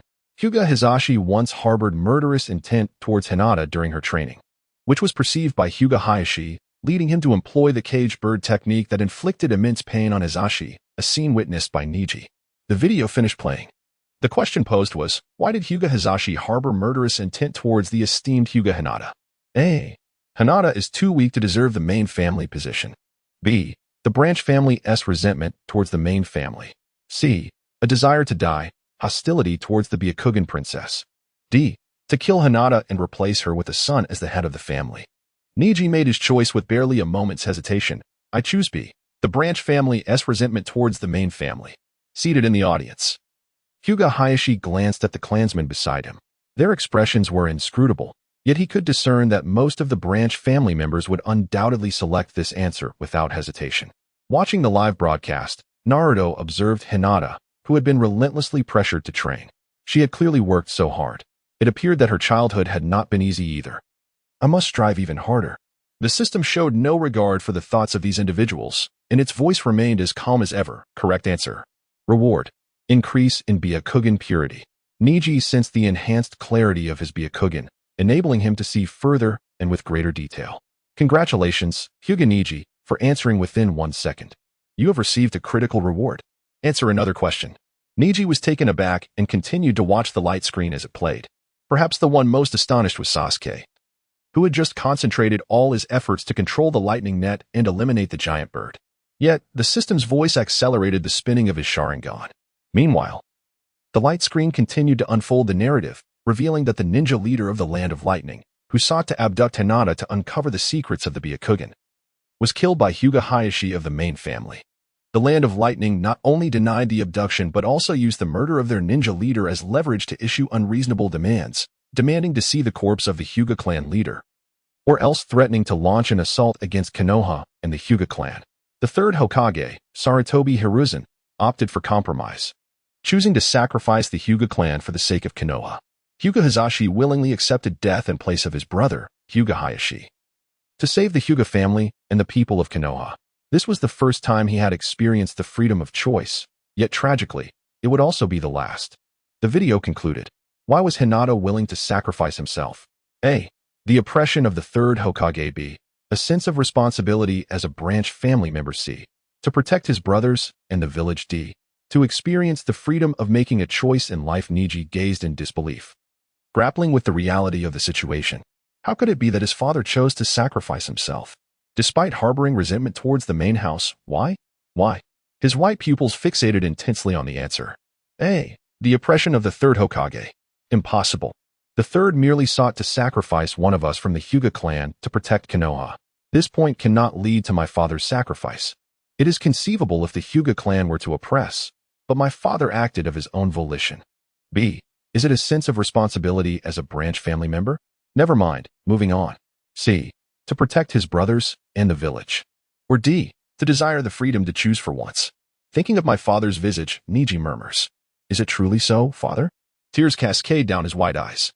To witness this normally stoic man weep before the entire shinobi world is quite unsettling. Yet their distance remains vast. Hyuga Hayashi observes the sobbing boy, feeling an ache in his heart. Had he known, he would have given him Hisashi's belongings sooner, rather than delaying until now. Neji wipes away his tears. I choose C. To protect my brothers and the village. A correct answer. Reward: the cage bird's enhancement. The purpose and applications of the cage bird. Neji is taken aback. The enhancement of the cage bird is a reward? Not just that, Neji is bewildered. The entire Hyuga clan is equally astonished, even the Cloud Village, familiar with the Hyuga clan, is at a loss. Why is the enhancement of the cage bird a reward? After regaining his composure, Neji activates his Byakugan. He discerns the previously invisible blind spots created by the caged bird seal. As he intends to examine the purpose and applications of the caged bird, he is interrupted. Hastily, Neji selects yes. He wishes to see his father's words. The video plays. Please tell Neji, I did not die to protect the main house as a branch family member, but rather to protect my brothers and the village. The scene is simple, just this brief sentence. Yet Neji comprehends his father. His father was striving to alter everything, to protect the village and the Hyuga clan, with love rather than mere sense of duty. Neji's thoughts linger on his father, even forgetting to check the newly acquired knowledge about the caged bird seal's purpose and applications. After completing the question, the battle on Sasuke's side reignites. Sasuke controls the lightning net to strike down the rapidly descending three-headed raven. The central head emits an energy sphere, momentarily obstructing the attack, before flapping its wings and swiftly evading. Enraged, Sasuke watches the three-headed raven evade his strike. His fury surges, and his arms unleash immense lightning. Lightning release, Chidori. Sasuke seems to lose his rationality, altering his previous fighting style, launching an extremely fierce assault against the three-headed raven. As he activates Chidori, he charges directly at the three-headed raven with unstoppable momentum, intent on annihilating it in one blow. With an overwhelming force, he breaks through the water blade of the left head. Chidori strikes true, hitting the left head with precision. Following this, Sasuke traverses through the severed head of the raven. The left head, which had continuously released water chakra, shatters. The three-headed raven emits a mournful cry, but the intense sound does not deter Sasuke's relentless assault. Chidori retracted. He forms hand seals. Fire release, great fireball technique. A colossal fireball hurtles towards the three-headed raven. In a fit of fury, the raven's central head gathers an energy sphere to counter the fireball hurled by Sasuke. A successful hit. Sasuke suddenly appears to the right of the three-headed bird, drawing his short blade. The Konoha blade technique. Lightning dances along the blade. With a fierce slash, Sasuke cleaves down, successfully severing the right head. Applause erupts from the audience, who have been captivated by this interrupted battle. They eagerly discuss the thrilling encounter. Indeed, after utilizing such advanced ninjutsu for the first time, there was no hesitations. He pressed the advantage, remarks Kankuro. Yes, an astonishing reactionary talent and combat prowess. First, he diverted the creature's attention with the great fireball technique, and then executed a blade technique to strike the right head, adds Shikamaru. Haha, had it not been for the previous two interruptions, this monstrous bird would have long ceased to exist, says Ino. Obito nods at Sasuke. Tsunade and the various clan leaders of Konoha express their satisfaction. In the background, one individual observing Sasuke's battle feels gratified by his performance. However, attention must also be paid to Sasuke's contemporaries. Itachi Uchiha searches the scene for those exceptional young women. Sasuke gazes coldly at the enormous raven, which now roars in fury after he has severed two of its heads. He feels invincible. Yet, an unexpected turn of events occurs. The joints of the severed heads unexpectedly heal, and the remaining head of the raven seems to grow more agile, aggressive, and brutal. Its copper bell-sized eyes fixate intensely on Sasuke. Finally, the last head of the raven opens its mouth, forming an immensely powerful energy sphere. The audience's leaders furrow their brows. "Tailed beast ball," exclaims Owanoki. "No, it resembles our village's chakra cannon more," counters A. "What chakra cannon?" asks Meitarumi. "The chakra cannon," replies Konan.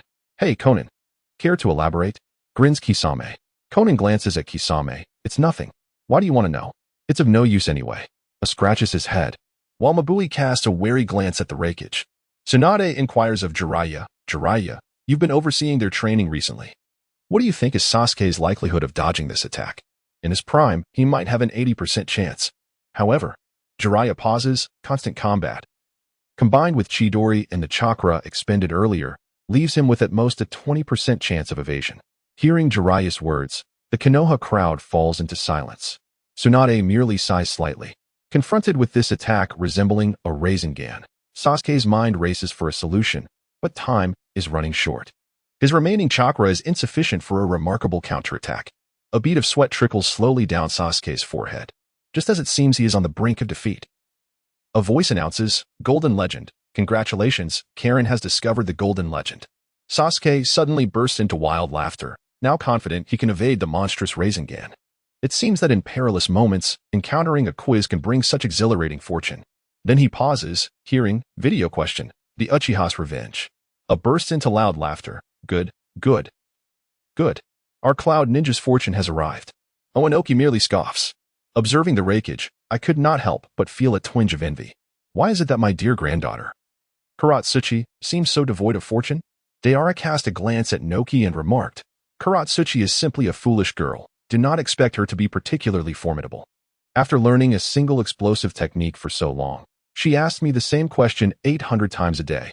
Noki shook his head at Deidara's words, pondering who truly was the foolish one. This lad had been with the Akatsuki for so long. Had he never encountered a woman? He did not perceive Conan as a woman, considering the brutish nature of the rakich's domain. Perhaps she was merely a violent woman devoid of femininity. Yet, Noki refrained from further criticism, wary of the one known as Nagato potentially launching an attack on our rock village. Jiraiya inquired of Nagato, is Conan not taking care of that girl, Karen? It appears she has been accompanying her, seemingly possessing remarkable talent. Indeed, Master Jiraiya, Nagato replied. She may well be an orphan of the Uzumaki clan. Tsunade glanced at the red-haired girl standing before the golden light. An Uzumaki, how nostalgic. Nagato, you too must be one, she mused. Nagato scratched his head, I suppose so. Karen, having reached the answering forest, activated her sensory abilities. Moving towards what she felt was the warmest location, while deftly avoiding areas she sensed as hazardous. Eventually, she arrived at a colossal dead tree, where she unleashed an immense golden orb of light. Fortuitously, she was granted this opportunity for inquiry. The Uchiha's revenge commenced, with questions and answers flowing. The luminescent screen flickered to life, distorting the space around it. On a grand bridge, 3 figures materialized. Karen gazed in astonishment, realizing she too was part of this vision. Obito's eyes glimmered slightly, while in the background, Itachi Uchiha appeared equally astonished, the patterns within his pupil shifting. As anticipated, this individual had indeed set his sights on Konoha. Confronting them stood Shimura Danzo, his head and limbs swathed in bandages, flanked by 2 bodyguards. Once Obito dealt with the guards, he refrained from intervening in the battle between Sasuke and Danzo. Karen observed from the sidelines as their clash intensified. Just as Sasuke had Danzo on the ropes, Danzo began to slowly unravel the bandages from his arm. As they threatened to fall away, the scene abruptly halted. The question posed was, what lies beneath Danzo's bandages? A. A mechanical arm with formidable firepower. B. An arm embedded with dozens of Sharingan. C. A powerful seal. D. A pale arm, merely for show. Karen regarded the query, recognizing the allure of the golden opportunity. Without a hint of hesitation, she chose B. An arm embedded with dozens of Sharingan. She was no fool. It was evident that the answer was B. After all, why was the inquiry labeled as the Uchiha clan's revenge? The reward for a correct answer was delightful. 5 secret techniques of the Uzumaki clan. Not that they were not originally yours. I merely safeguard them, just for a moment. The scene resumed, revealing Danzo unwrapping the bandages from his arm, exposing a multitude of Sharingan beneath. The cursed scene provided a close-up, sending shivers down the spines of countless individuals. Many felt their scalps tingle with discomfort. Some viewers, unable to handle the intensity of the live broadcast, were driven to nausea. Those who had attended the clandestine meeting wore equally troubled expressions. The enigmatic Danzo Shimura has truly rendered himself a creature that is neither human nor ghostly. In the midst of his contemplation, Sasuke's gaze fell upon that chilling arm. Once inclined to laugh maniacally, he was now consumed by a burning fury. His teeth clenched in rage. How dare you? How dare you, Danzo Shimura? He remained oblivious to the fact that a member of his clan's eyes resided upon that very arm. However, the thought that his parents' eyes might have been transplanted onto such a wretched being ignited a tempest within him. Upon closer inspection, the tomo in Sasuke's eyes spun rapidly, threatening to morph into an entirely different pattern. Seated amongst the audience, Danzo appeared unfazed by the multitude of scrutinizing gazes and the murmurs of disdain directed towards him. Gradually, he rose to his feet and proclaimed loudly, "Ladies and gentlemen, while I cannot fathom the reasons behind my future self's actions, I assure you that I have yet to commit such deeds. I firmly believe that, unless absolutely necessary, I would never resort to such measures. If I were to do so, it would solely be in the pursuit of protecting Konoha. Even if it means becoming a monster, I shall safeguard this shinobi world." Despite the skepticism surrounding his words, there were those who nodded in agreement with Danzo. Inoki cast a sidelong glance at him and queried, "Then why do you not remove the bandages?" "Better not to," he said dismissively. "I have no desire to witness such repulsive sights." Danzo merely smiled in response. "You must understand, what you see is a future devoid of the system's intervention. Do you not perceive the imminent danger posed by Uchiha Obito in the days to come? Many lowered their heads in contemplation, beginning to find some credence in Danzo's assertions. The future of Akatsuki indeed loomed ominously, with a single individual capable of razing Konoha to the ground. Perhaps it was this very reality that had driven Danzo to transform himself into a being so grotesque. In a hushed tone, Inoki muttered, "Old fox." Meanwhile, it turned away, unwilling to cast even a glance at Danzo. Tsunade's expression was notably grim.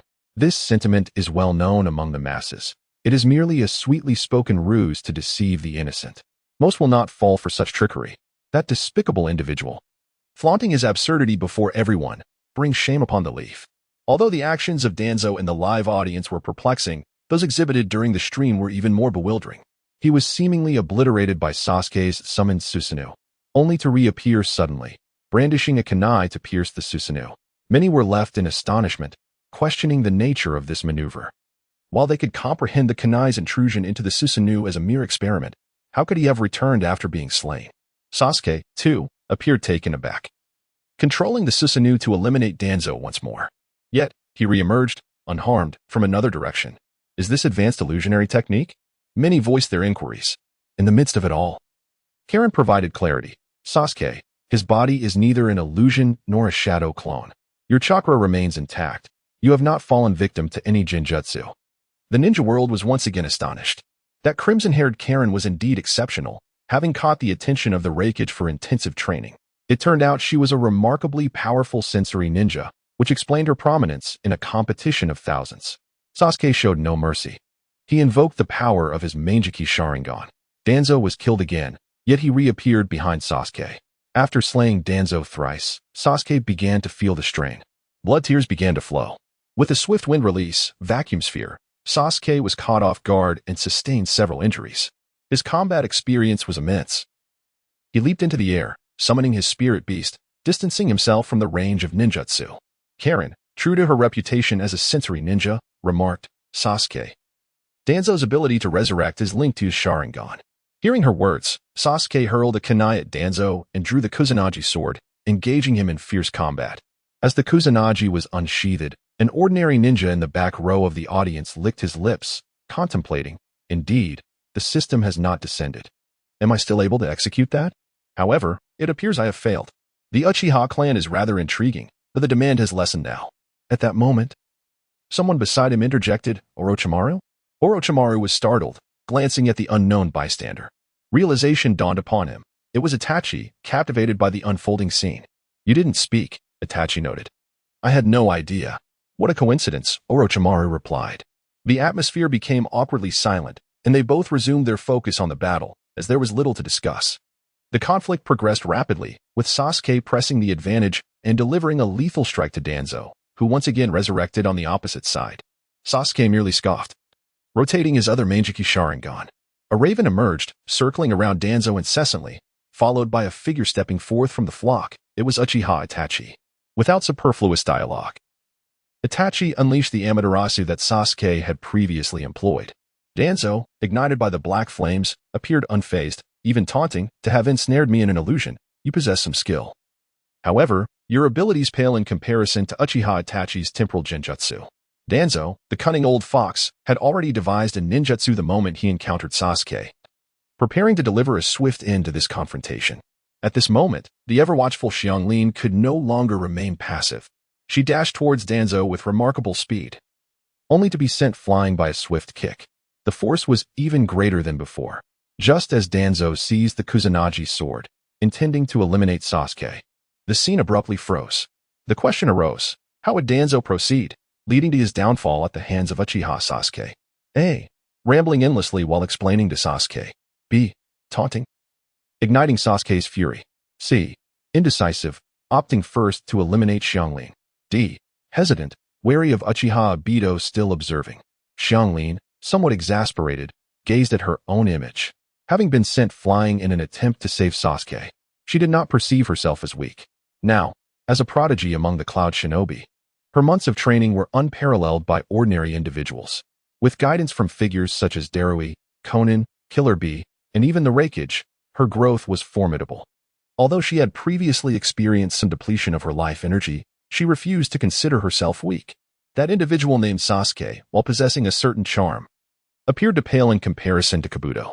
And when juxtaposed with Mr. Bai, well, this Sasuke fellow was simply no match. Mr. Bai's gentleness was utterly intoxicating. And his appearance was. Xianglin's cheeks flushed, momentarily causing her to forget the question until the system prompted her, please respond. After careful contemplation, Xianglin pondered her options. A. Endless ramblings.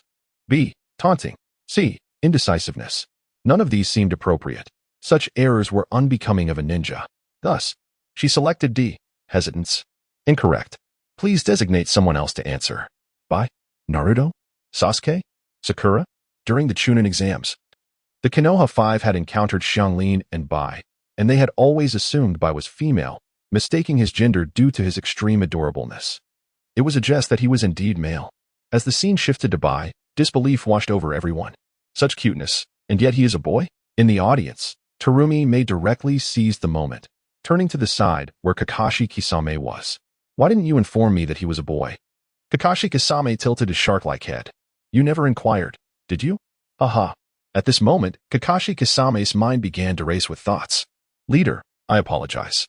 The Mizukage cannot change his surname to Kisame or Tida anymore.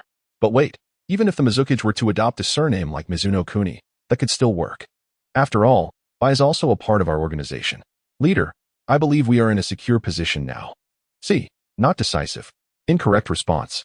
Deducting points for water style, water chaos waves. Water style, water chaos waves. Centering on oneself, it spreads out waves of water in all directions, inflicting damage and repelling enemies. At that moment, a gentle voice belonging to Bai resonated, expressing that there was indeed a mistake. Following this, she revealed a sweet smile, causing countless male viewers of the live broadcast to feel a pang in their hearts. Jinmei looked at Qingdao and said, Qing, I believe my water shadow guard is still lacking one member. Once we return, I would like Bai to be my guard. Qing replied, but isn't CH Jur doing quite well? Jinmei cast a glance at CH Jur and responded to Qing, I see no issue with this. It would merely alleviate some of CH Jur's burdens. Do you have any objections? Qing replied, none at all. I deem it a most reasonable decision. Meanwhile, the only one watching from the live stream, Momochi Zabuza, scoffed softly, the meaning of which was unclear. During the rapid-fire answering segment, Danzo stood up and declared, I choose B. Taunt. The answer was correct, earning him a reward of 2 A-rank wind release techniques. Danzo positioned himself on the screen, reminiscent of his former self, feeling a strong urge to utter some unflattering remarks directed at Uchiha Sasuke. As the footage continued, Danzo brought up Sasuke's Kusanagi sword, preparing to eliminate him while simultaneously mocking. I truly fail to comprehend why Itachi allowed such worthless trash to survive in this world. At that moment, a voice suddenly resounded from the viewing platform. What an idiot Danzo, to provoke the Uchiha clan. Danzo cast a glance at the second Hokage, Tobirama Senju, who had hosted the previous match. He said nothing, yet a fleeting shadow of hatred flickered in his eyes. The other hosts had remained silent since their arrival, believing they hailed from a pure land, thus feeling no need to assert their presence. This was the era of the youth. However, Danzo's actions, particularly in provoking an old rival from the Uchiha clan, were undeniably foolish. Unable to contain himself, Tobirama exclaimed in disdain. On the screen, Sasuke, ridiculed and transformed into a feral beast, let out a furious roar. Instantly, a colossal purple skeleton emerged around him, followed by waves of chakra that coalesced, forming the flesh and blood of the skeletal figure, culminating in the creation of a bow and arrow in its hands. The seal applied by Danzo earlier was also lifted from Sasuke. The skeleton then sprang into action, drawing the bow and aiming directly at Danzo. Seeing the arrow hurtling toward him, Danzo reacted swiftly. The bandages on his right arm burst apart as he slammed his palm onto the ground, causing a tree to abruptly sprout, intercepting Sasuke's arrow. Jiraiya observed this spectacle, realizing, no wonder this old man can control so many Sharingan. It all makes sense now. Tsunade remained silent, her mind in turmoil, while many who had attended the clandestine meetings in Konoha were lost in contemplation. Sasuke, Danzo has released that invincible jutsu. He is now vulnerable, Karen shouted in warning.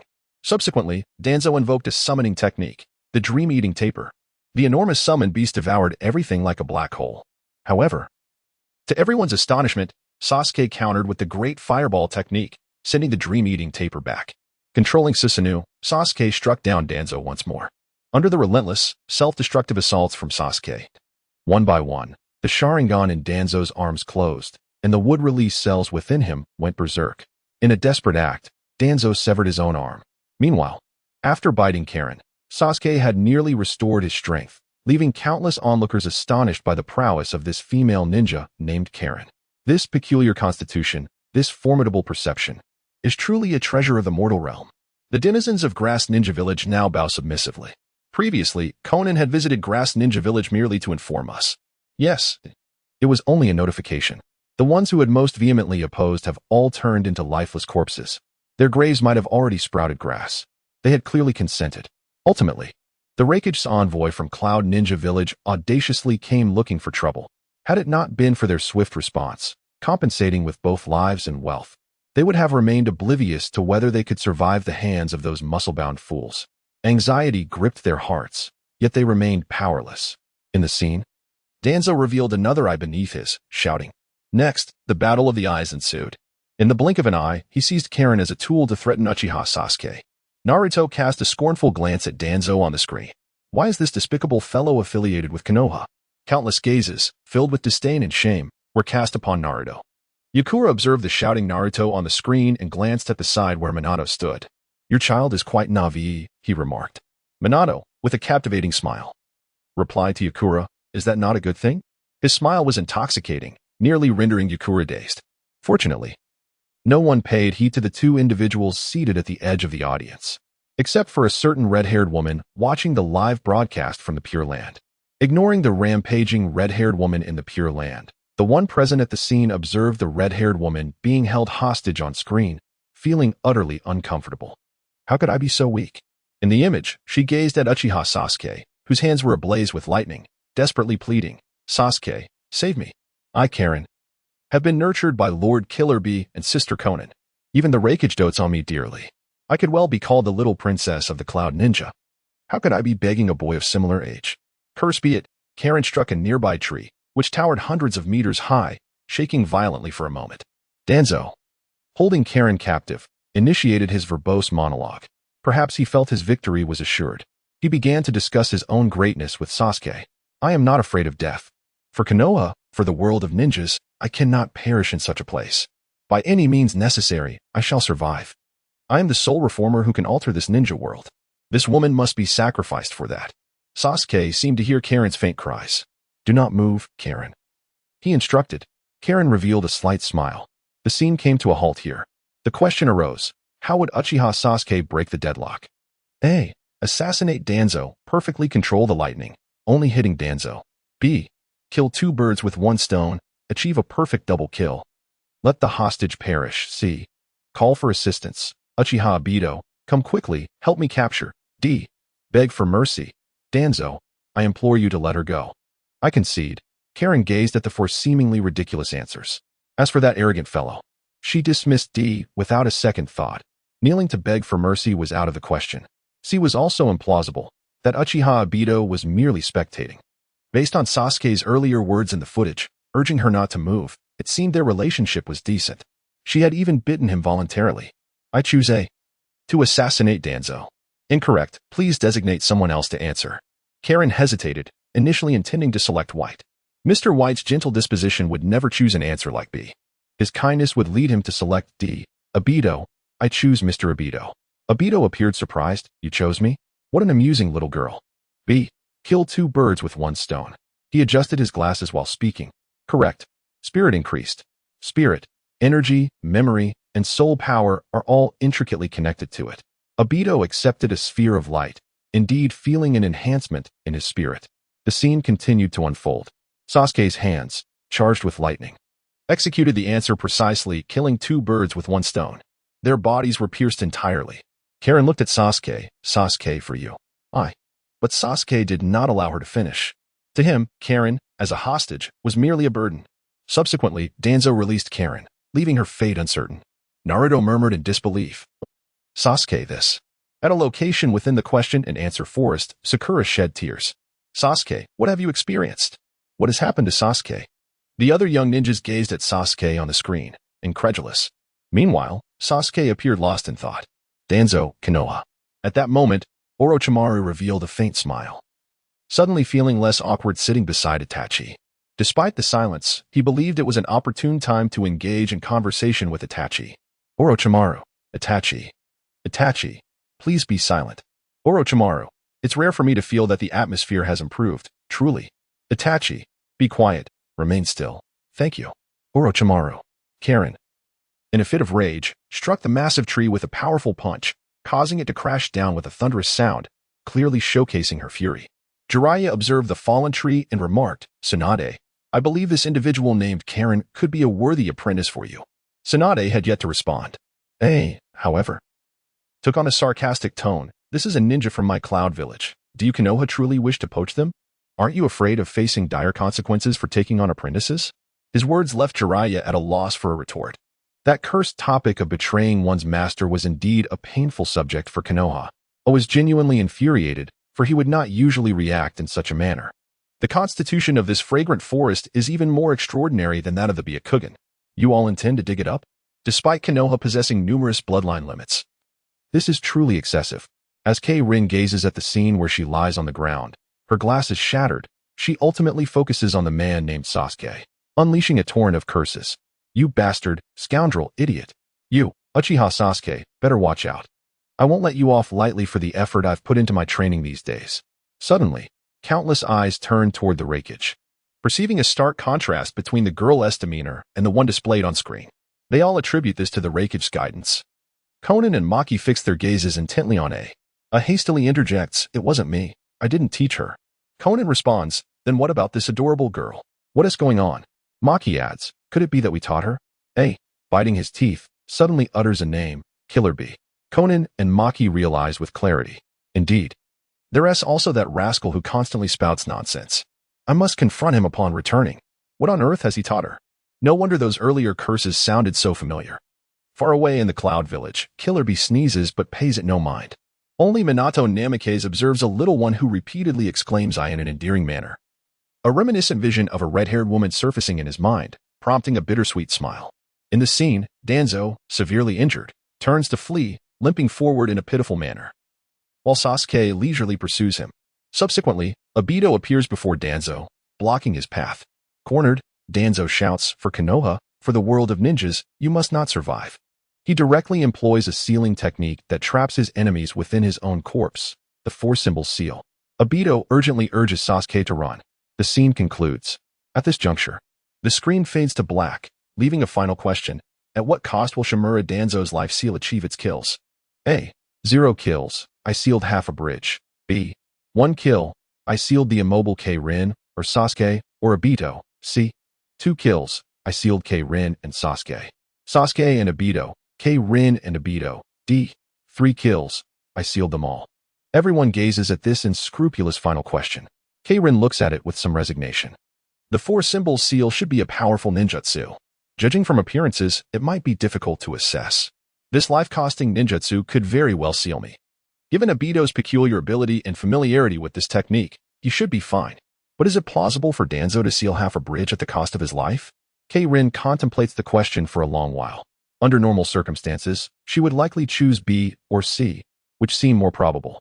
Teacher Konan advised to eliminate the impossible. D is out of the question for Obito. B and C cover a broader scope and seem highly likely. However, these two may well be misleading. If it stands true, then Danzo would only have sealed half a bridge, ensuring my safety.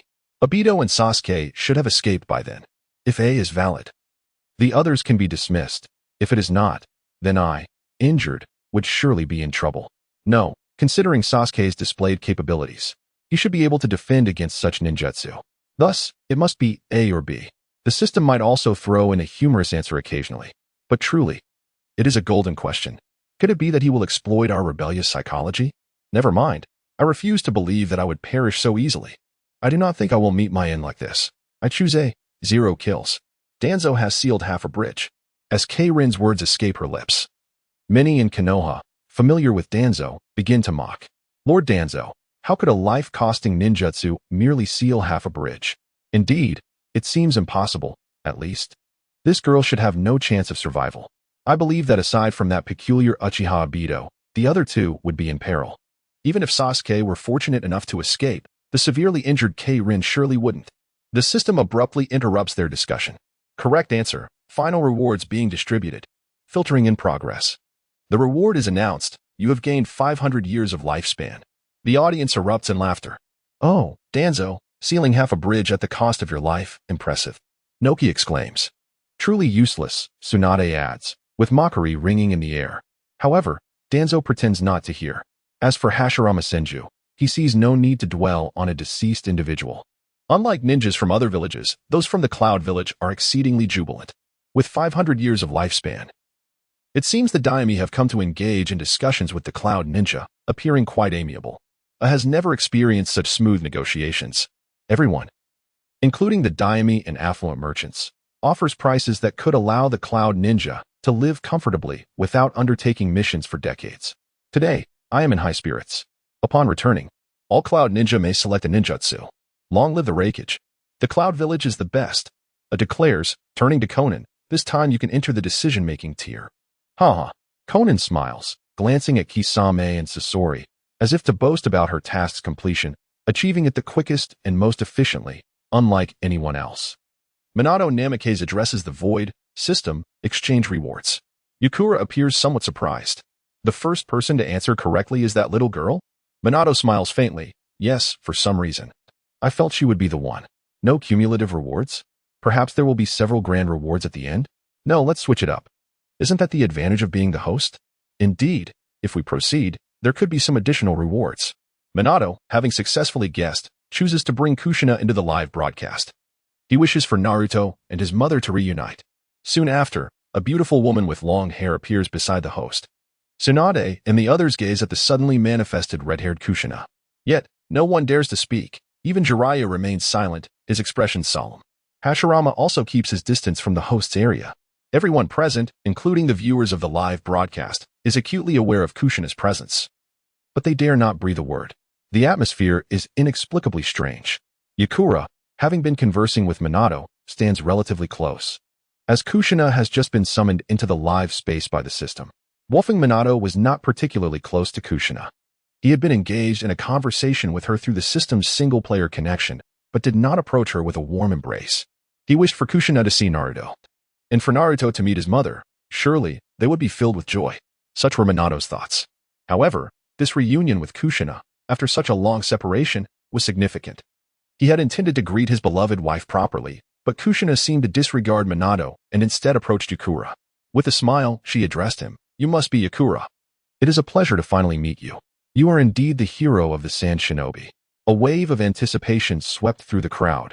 Was something about to unfold? Yukura responded with a gentle smile. I have often heard your name, sister. Did you know I was the former Jinchuriki of the Nine Tails? It seems you have heard of me. Recently, I have been collaborating with Minato. Is that so? What do you think of my little son? Kushina's smile blossomed even brighter as she spoke, lightly brushing her hair back with her right hand. Her long red locks danced in the breeze, reminiscent of a figure from a painting, as she gracefully approached Minato. Yukura, with arms crossed, showcased his impeccable physique, resting his chin on his right hand in a contemplative pose. I believe Minato is an exceptional person. He possesses great strength, and his smile is as enchanting and intoxicating as fine wine. At this moment, Kushina Uzumaki tightly grasped Minato's arm. You are absolutely right, she affirmed. Minato is indeed that kind of person. Minato Namikaze could feel beads of perspiration forming on his forehead, not due to any particular reason, but rather because he was still somewhat bewildered by the situation. The pain in his waist had intensified. The video began to play, revealing that it was his sister's first time in the live broadcast space. Make sure to pay attention, Yakumo remarked as he directed his gaze toward the screen. Minato's discomfort only escalated with Kushina's words. At the very moment she spoke, the individuals beside the host had nearly all departed. They were in a state of panic. In the first round, the host was allowed to intervene, but who knew if the same would apply in the second round? Countless spectators watched the clash between Kushina and Yakumo, noting that they were no match for one another. Tsunade glanced at Jiraiya, who exhaled deeply in relief. Thank goodness. I was worried it would escalate into a fight. Take care of yourself, Minato. Tsunade cast a disdainful look at Jiraiya. Men. The video continued to depict Nagato, Narashikaku, Akimichi Choza, and Yamashiro Aoi. The footage played on, revealing that no one seemed to be in peril. Did Danzo truly risk his life to seal off half of the bridge? Subsequently, Sakura arrived at the edge of the bridge, and at this point, the video ceased to play. At this moment, everyone's attention was captivated by Sasuke. After completing the quiz, Sasuke executed the body flicker technique, coupled with a powerful fireball jutsu, to evade the massive onslaught of the enormous raven. Breathing heavily, Sasuke had expended a considerable amount of chakra to avoid the beast's attack, leaving him somewhat fatigued. The prior adrenaline-fueled excitement had taken its toll, and his mental state was less than optimal. His gaze was unusually grave, and the sky appeared to be darkening ominously, hinting at an impending downpour in the question-and-answer forest. Shinmizu Izumi remarked, "It feels like this entire live broadcast revolves around that young Uchiha Sasuke battling." Gongzi Tai added, "Indeed, while others were busy solving traps, it was solely Uchiha Sasuke engaged in combat." Nara Shikamaru noted, "That's right. Throughout the live broadcast of the Golden Legend QA, he has been the one consistently fighting." Ebisu commented, "It seems this live stream is quite exhausting for that young Uchiha Sasuke." And Fudai Reitu echoed, "Let us pray for Sasuke, hoping that by the time the next QA begins, he has managed to defeat the colossal raven." Irika and Akamichi Chuji observed that the three-headed raven appeared to have expended significant energy after using its abilities. Now, the weary Sasuke and the overexerted raven continued their skirmish. The once spectacular ninjutsu techniques, such as water release and lightning release, had become ineffective. Currently, the giant raven relied on rapid flight and frantic clawing, occasionally scratching Sasuke. Meanwhile, Sasuke defended himself with a short blade, striking back at the raven whenever the opportunity arose. At that moment, the great crow surged towards Sasuke, closing the distance of merely a few meters. Sasuke did not evade. His sword was drawn close to its sheath, assuming a stance for the draw. The technique was known as draw sword style, one cut to the heavens. The colossal bird brushed past Sasuke, and mere seconds later, a massive wound suddenly appeared on its body, blood gushing forth. The great bird fixated its gaze on Sasuke with unblinking eyes. Sasuke, who had delivered the fatal blow, collapsed onto the ground, a smile gracing his face. He had intended to laugh heartily, yet his stamina seemed to betray him. In the land of iron, Mitsuba watched the live broadcast and murmured, "Draw sword style, one cut to the heavens," scratching his head in utter confusion. Wasn't this simply a more refined version of the draw cut? One cut to the heavens. Was Sasuke perhaps afflicted with a delusional condition? At that moment, a crimson orb of light began to emanate from the lifeless crow. After a brief respite, Sasuke gradually approached the luminous sphere. The onlookers gazed at him with bewilderment. Perplexed by his hesitance to make contact with the orb, a sense of trepidation washed over him as he regarded the sanguine light. He felt an unsettling intuition that this orb held the potential to transform him. An ominous premonition stirred within him, eliciting a sense of resistance. Yet, this was a challenge. A quest for reward. Ultimately, the visage of Itachi Uchiha materialized in his mind, prompting him to place his hand upon the crimson orb. Challenger, Uchiha Sasuke, the Heart's Demon Challenge. The Heart's Demons encompass feelings of hatred, greed, delusion, obsession, and resentment. These inner demons can persist, emerge abruptly, remain concealed, grow in strength, consume individuals, or serve as a means of personal growth. Note, death is a possibility. Strive not to be the first contestant to perish. The Heart's Demon Challenge, a special hidden inquiry, visible only to the challenger. A unique question-and-answer session, where time flows without pause. Sasuke beheld the query that was his alone to see, while the crowd observed him suddenly freeze in place. At this moment, Orochimaru, seated in the back row of the audience, wished to extend his congratulations to Itachi for his foolish little brother, Sasuke. However, upon glancing at Itachi's troubled expression, curiosity prompted him to inquire, "Itachi-kun, what troubles you?"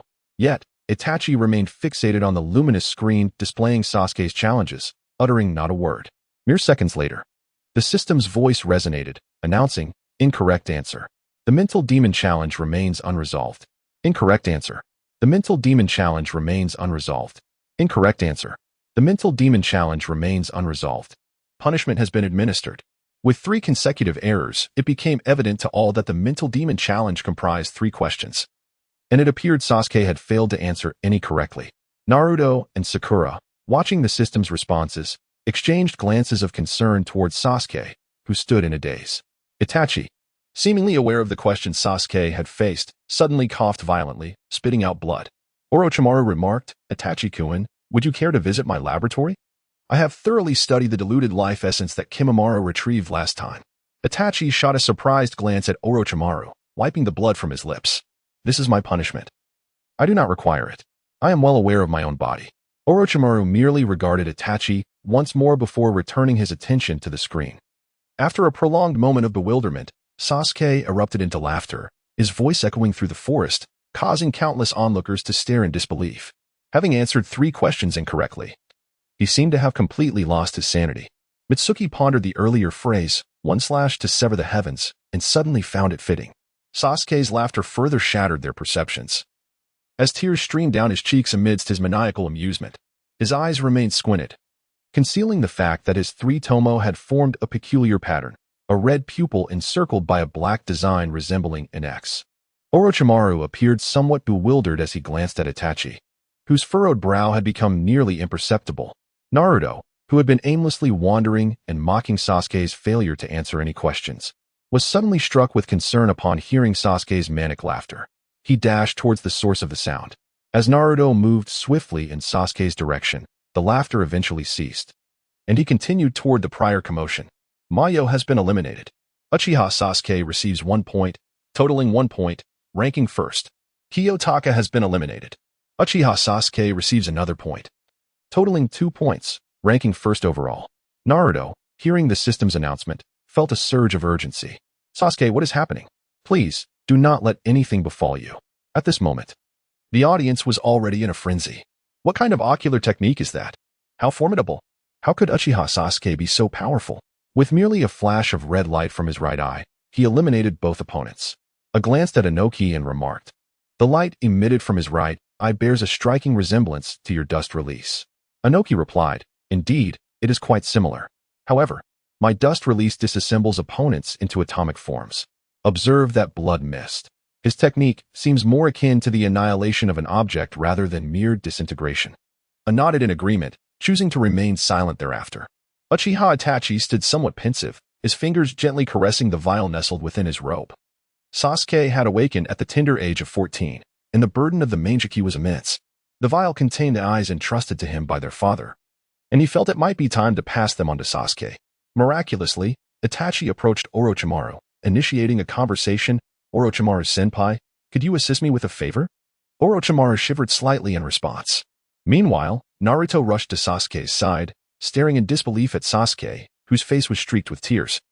Activating the Manjiki amidst a haze of blood mist, Sasuke glanced towards Naruto, sensing another presence approaching. "Hinata Hyuga, perhaps?" "Naruto, I thought another fool had come to take my life in exchange for points," he remarked. Naruto, witnessing Sasuke's returning smile, chuckled, "Sasuke, you nearly gave me a heart attack. I thought you had gone mad from answering incorrectly." After saying this, Naruto made his way towards Sasuke.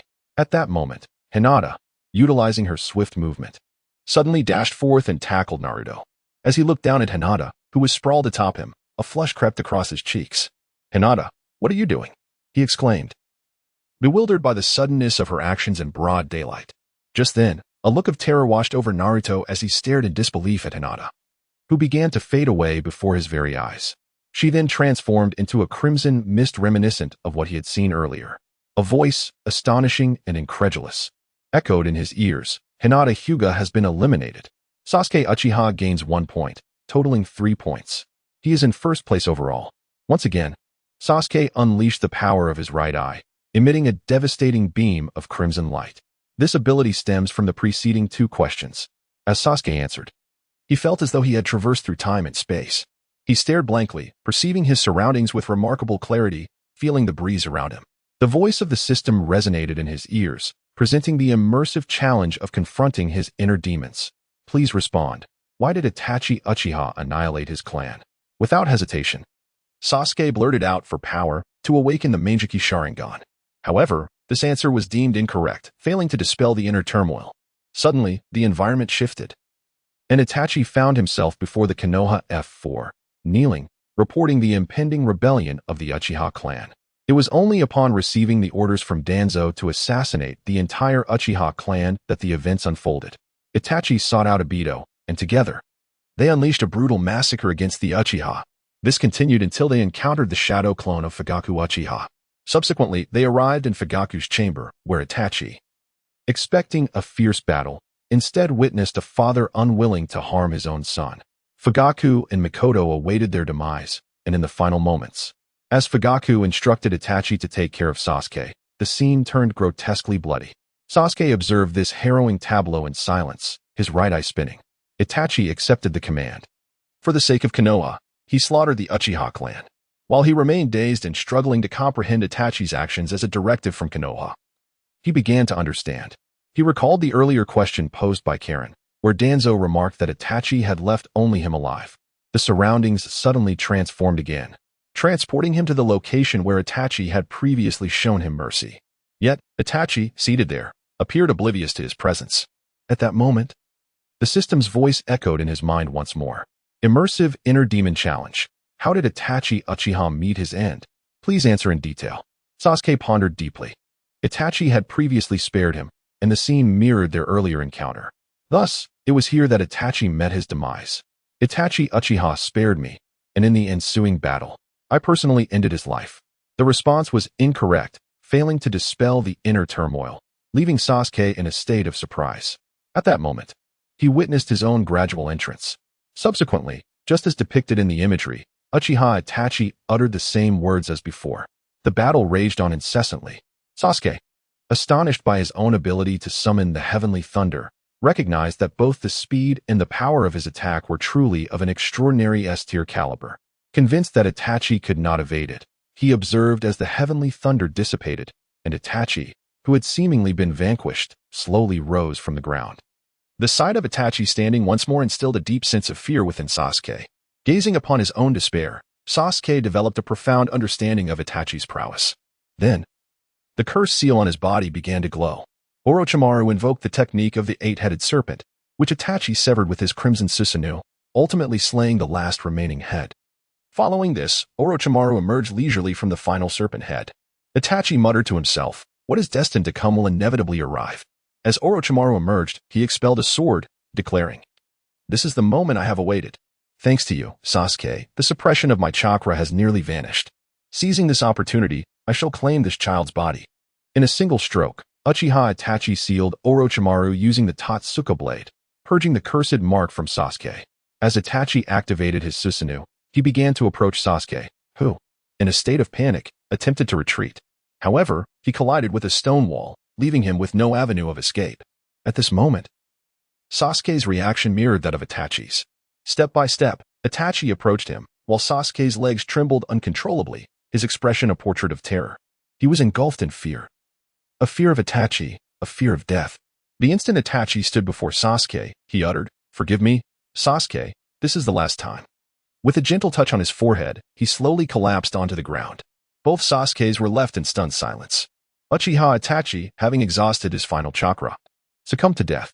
Sasuke cast a glance at the fallen Itachi, his right eye spinning wildly to form its pattern. In that moment, he too awakened the power of his right eye. A destructive ray surged forth, possibly a consequence of the crimson orb from earlier, granting him the ability of the blood-red ray. Now, Sasuke harbored a desire to obliterate Konoha, to utterly annihilate those members of the Uchiha clan who had called for Itachi's demise, reducing them to mere ashes. This is the origin of Sasuke's right eye, the Manjiki Sharingan. Due to the system's notification sound and Naruto's astonishing surge of chakra, even Inuzuka Kiba, Shikamaru, and Sakura, under the guidance of Aburame Shino, arrived at this location. Lee and Tintin also hastened to catch up with Neji. At this moment, Naruto's demeanor shifted to one of chilling intensity, tears cascading down his cheeks. "Why, Sasuke? Why is this happening?" he uttered, his voice trembling.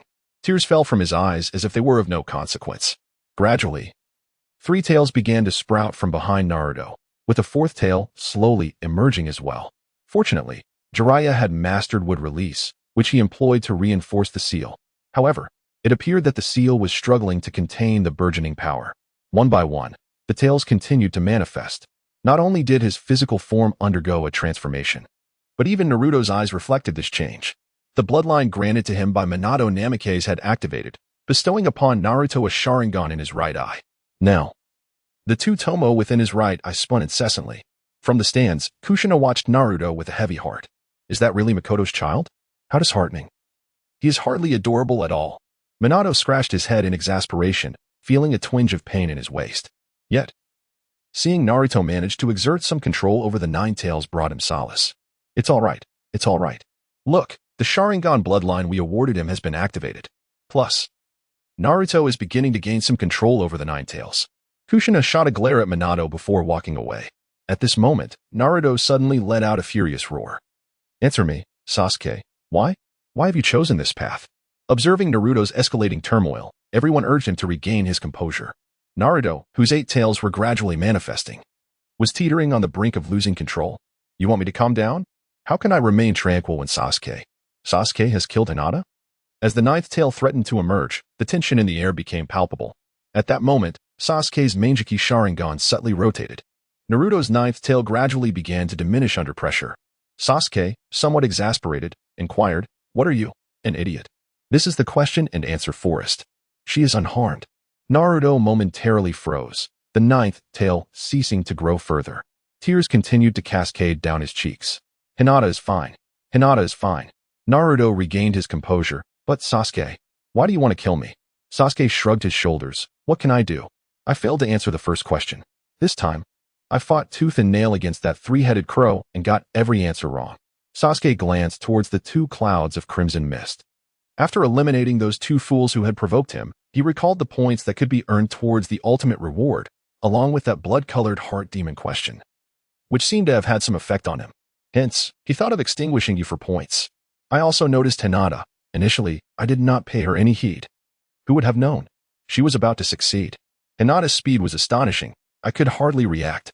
Sasuke, unusually verbose, offered a lengthy explanation to Naruto, who accepted it. Realizing that Hinata was safe, he gradually retracted his tails one by one. Feeling somewhat awkward, Naruto scratched his head, suddenly realizing, wait a minute, Sasuke.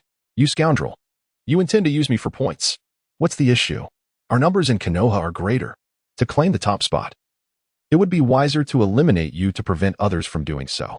Besides, Sasuke paused, stating, killing you requires no apology. A bowl of ramen would suffice. Sasuke suddenly appeared despondent, lowering his head. Observing Sasuke's dejection, Naruto reassured, it's all right, Sasuke. I forgive you. Sasuke shot a glance at Naruto. Your forgiveness is inconsequential. What about Hinata? Suddenly, Naruto received a private call from Jiraiya. Connecting the call, he smiled at Sasuke and the others. It's all right, Sasuke. Hinata mentioned she didn't think much of it at the time. It was impulsive. She apologizes for putting you in a difficult position. Naruto then wiped the smile from his face and continued. Jiraiya-sensei also noted that Sasuke was not in the right state of mind then. He hadn't overcome his inner demons and could not control himself. Sasuke, what is your inner demon question? Nothing much. It's akin to a live QA video. Just more immersive. It's called being in the moment. At that moment, Sakura, who had been observing them intently, suddenly interjected, isn't Sasuke in great danger? Sasuke, appearing somewhat indifferent, replied, it's not too bad. I almost couldn't return after the last question. Aside from Naruto, the others gazed at Sasuke, perceiving a distinct transformation in him. He no longer exhibited the same reticence as before, nor did he maintain that previous air of aloofness.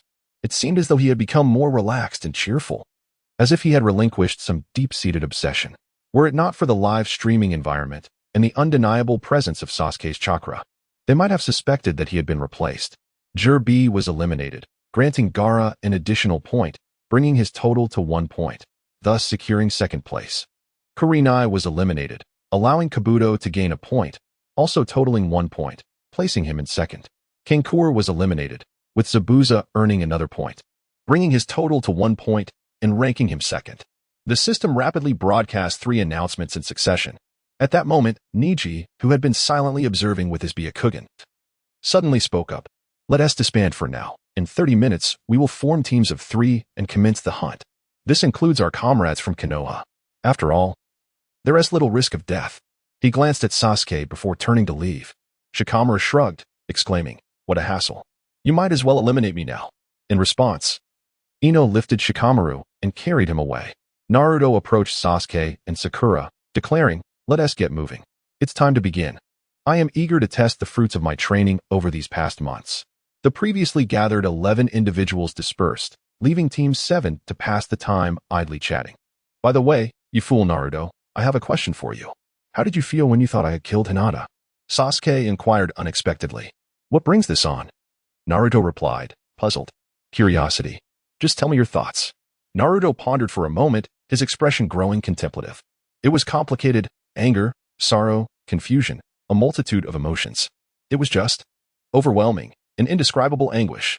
Sasuke lowered his gaze in contemplation before apologizing. I'm sorry.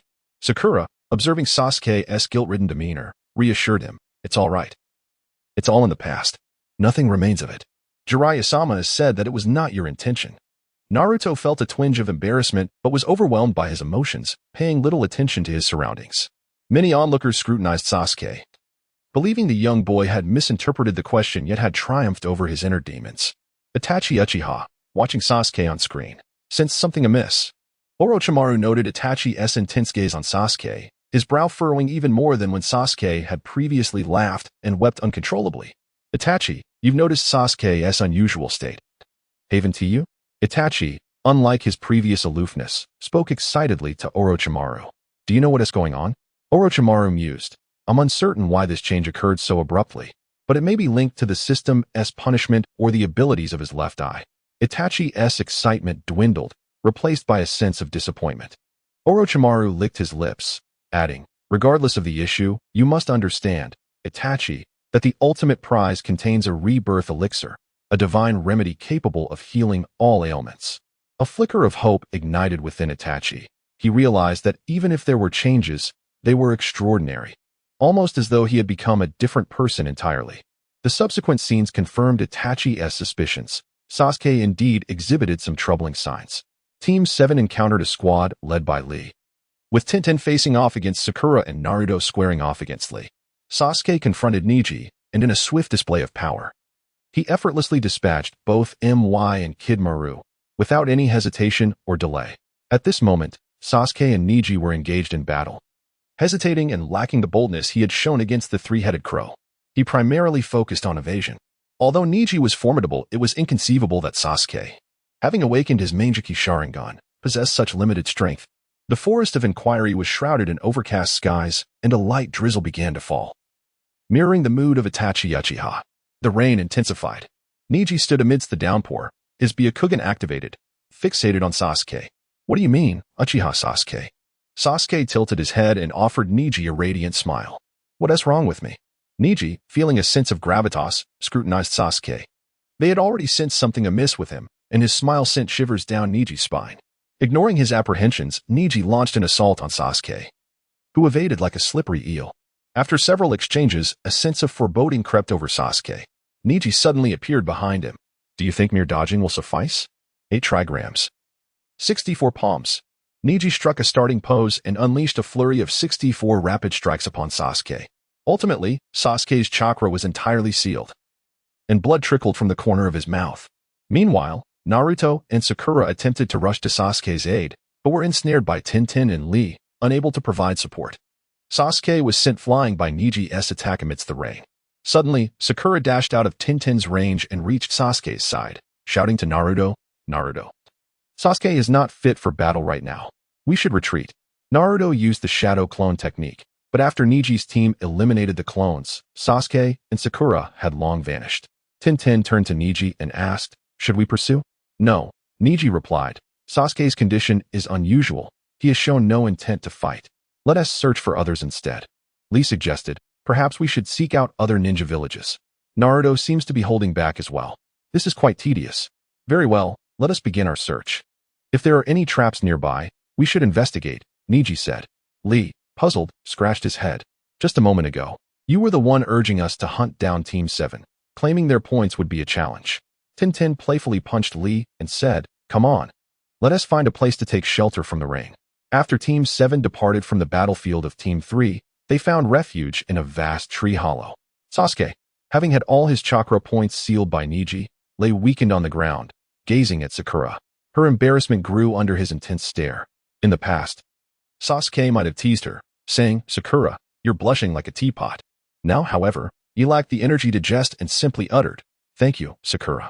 It's my fault for being so useless. Observing Sakura's flushed cheeks, he added, I'm sorry for messing up your hair. Sakura, filled with joy within, replied, it's all right. That 10-10 was simply too persistent with me. I had no choice but to feign a weakness. She touched her hair, thinking, I certainly wouldn't dare to cut it. I used it as bait and successfully evaded capture. Sakura then looked at Sasuke again. What do you think of my short hair?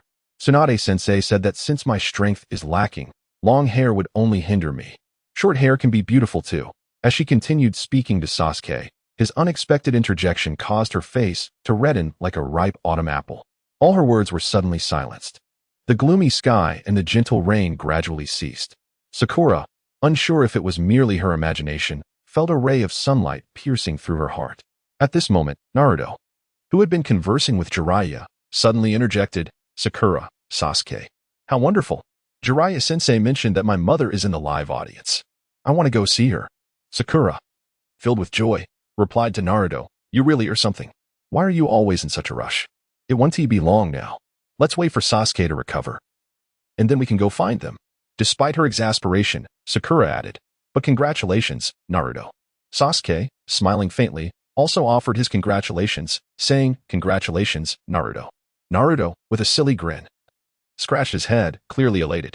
Suddenly, he nervously shouted, Mom has been watching. She saw my fight with Lee. What if she thinks I was weak in that battle?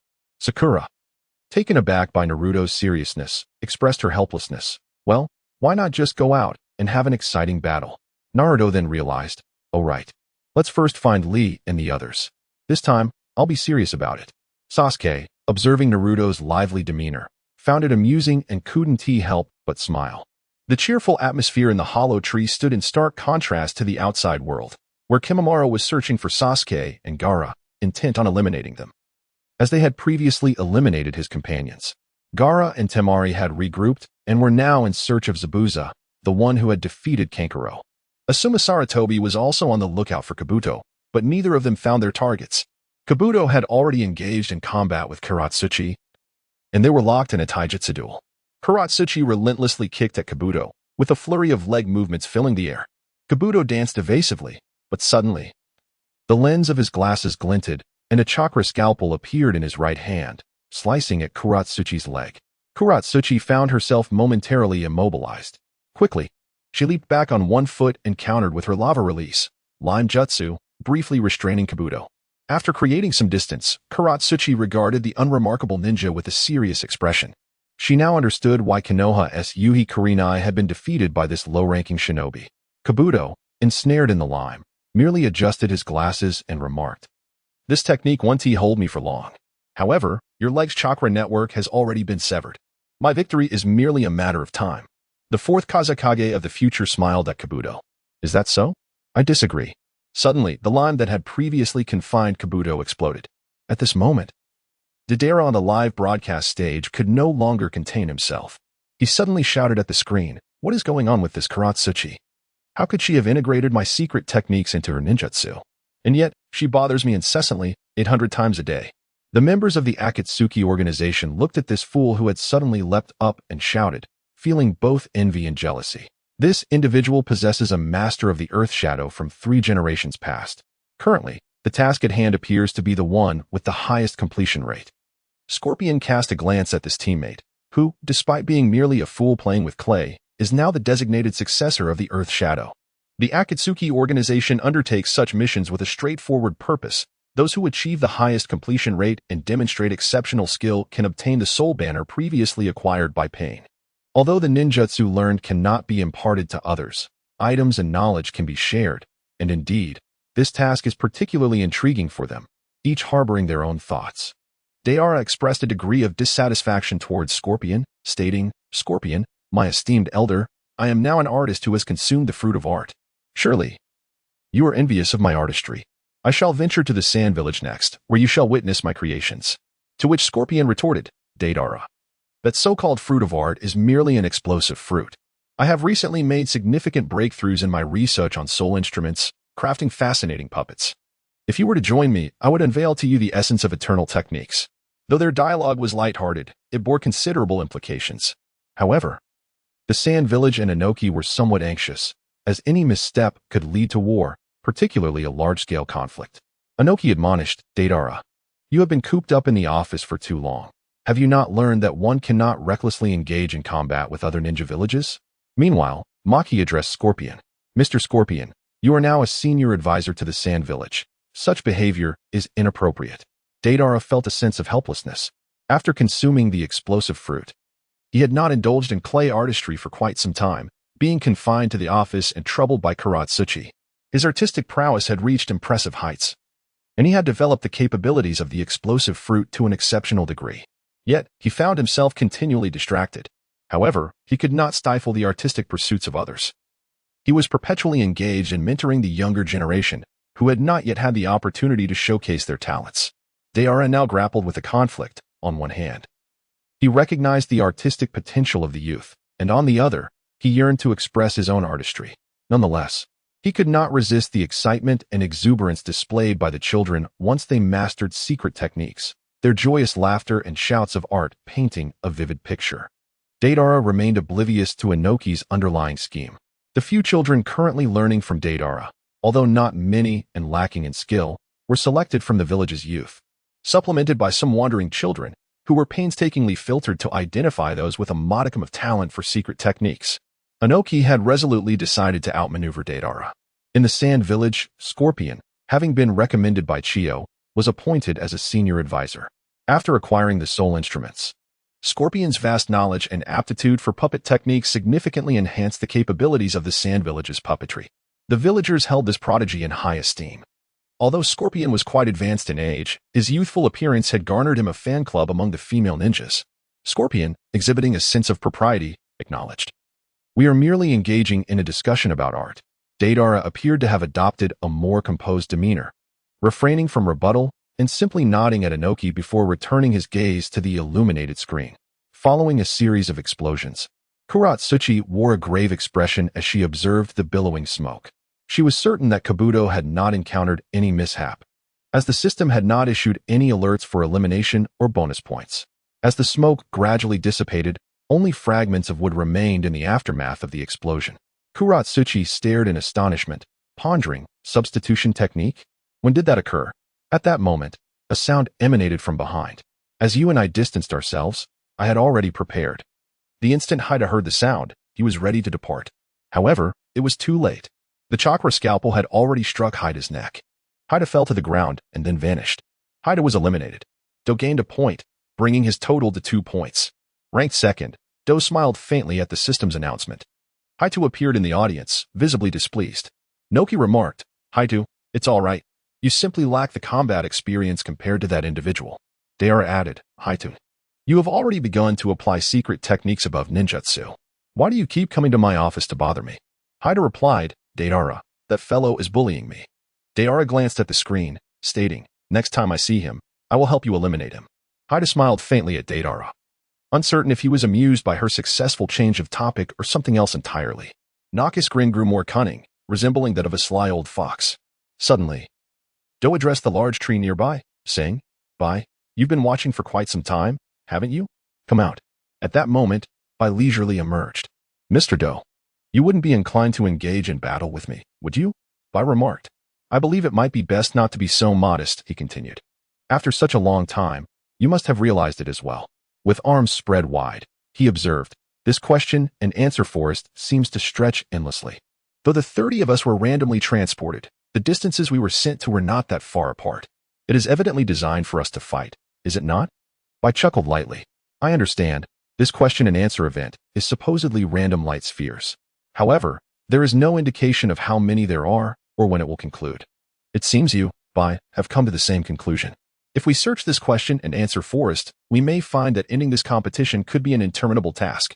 Thus, Mr. Do intends to utilize the final rule to eliminate everyone, securing the grand prize and concluding the competition, does he? Bai. This is the best and indeed the only method to conclude the examination, isn't it? Mr. Do, your thoughts are rather extreme. Perhaps the quiz will conclude after a certain number of questions. The system would not allow us to endlessly roam the question and answer forest in search of topics." Do adjusted his glasses. "So, Bai, you do not concur with my perspective?" "Nevertheless, I remain convinced of my correctness." Following this, he launched an attack towards Bai. An icy shield rose before Bai. "Mr. Do, are you not going to take a moment to rest? The previous battle has already consumed considerable energy." "No worries, Bai. I feel sufficiently rejuvenated." Then, Mr. Do, I shall strike now. Their battle commenced, showcasing the terrifying prowess of Ice Release and the remarkable skill of Mr. Do. Everyone recognized them, previously silent figures who wore smiles now revealed their true abilities in combat. Soon after, the clash concluded, with by being eliminated. Do scored a point, totaling 3 points and securing first place. Congratulations to Do for achieving a hidden accomplishment, Color Killer. The Color Killer eliminates all participants in this match whose names contain a color. Note, this may prove inconsequential in the future. There may be suppression against those with color in their names. Perhaps. Do's smile began to fade. Ching expressed displeasure towards Bai, who appeared in the audience. Bai, why did you hold back? You could have one.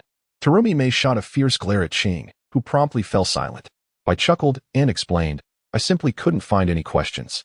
I wanted to observe your performance, as well as that of Zabuza and the others. That is all. Terumi Mei's complexion softened. It's all right. It's all right. We will watch together. Ching felt that his misunderstanding of the water shadow was growing. The battles within the question and answer forest intensified. Samui was eliminated, and Kakashi scored a point, totaling 1 point, ranking third. The familiar voice echoed once more. Inazuka Kiba was eliminated, and Gaara scored a point, totaling 2 points, ranking third. Zuojin and Eugene were eliminated, while Yamanaka Ino scored a point, totaling 1 point, ranking fourth. Most participants began the hunt after Sasuke achieved his first kill, focusing on seeking opponents rather than navigating the treacherous traps, aside from a few who had already found questions. Do continued to evade, sensing the effectiveness of his title, Color Killer, which adeptly attracted animosity. Zabuza and Asuma Saratobi were in hot pursuit, with Zabuza alone being manageable, but Asuma brought along his 3 students, creating a 4-way ambush. Do felt a twinge of regret. Had he known, he would not have eliminated Bai, who now had Zabuza as an adversary and had unwittingly earned the title. Previously, Do thought having multiple titles was inconsequential, that there was no tangible benefit. Yet, he had not considered that those who earned titles would have them displayed above their heads at irregular intervals. He gazed at the flamboyant characters above him, Color Killer. The usually good-tempered Do now regarded those words with a sense of foreboding. The battle escalated, and even the 7th squad, hidden within a tree hollow, could feel the chakra fluctuations around them. Naruto, Sakura, are you ready? We must prepare for battle. Sasuke, are you truly all right? Sakura still harbored some concern. I'm fine. Wait. I will cover for you. Naruto, you must perform well.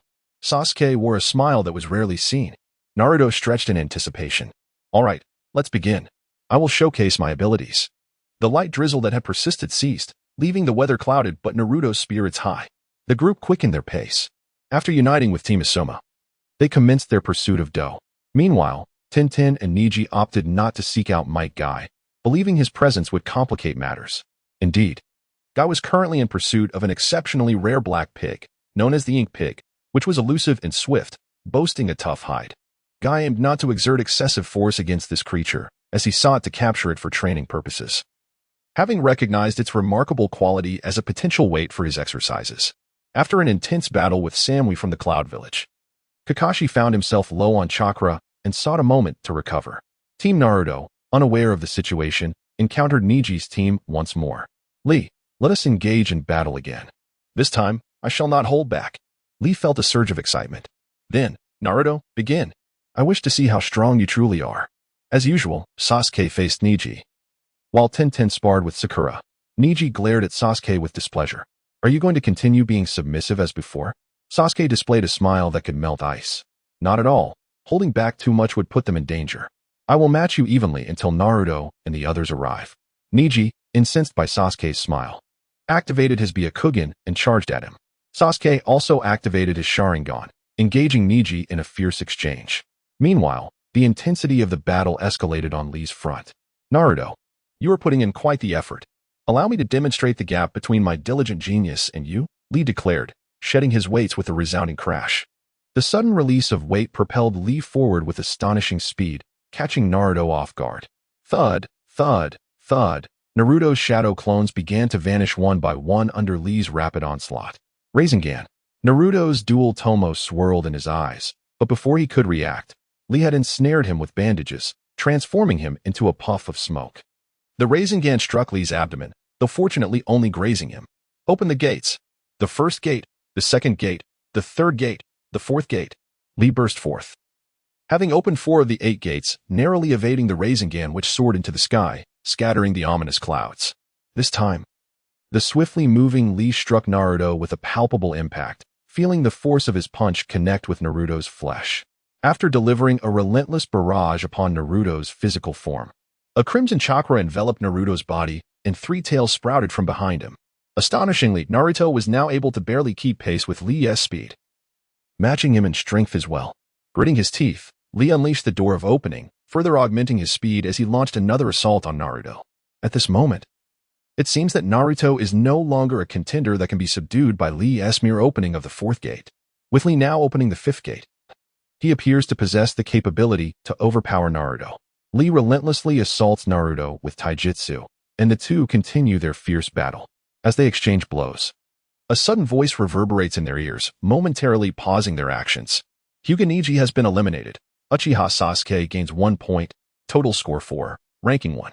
Nevertheless, they have no intention of ceasing their attacks, fully aware that any lapse in focus could be seized upon by the other. As Naruto engages with Lee, he shouts a warning to Sasuke, "Sasuke, don't interfere with our fight. I want to have a proper match with Lee." Lee, flushed with determination, intensifies his assault on Naruto. But another announcement halts them both. Tenden has been eliminated. Uchiha Sasuke gains 1 point, total score 5, ranking 1. The subsequent message causes them to freeze in their tracks.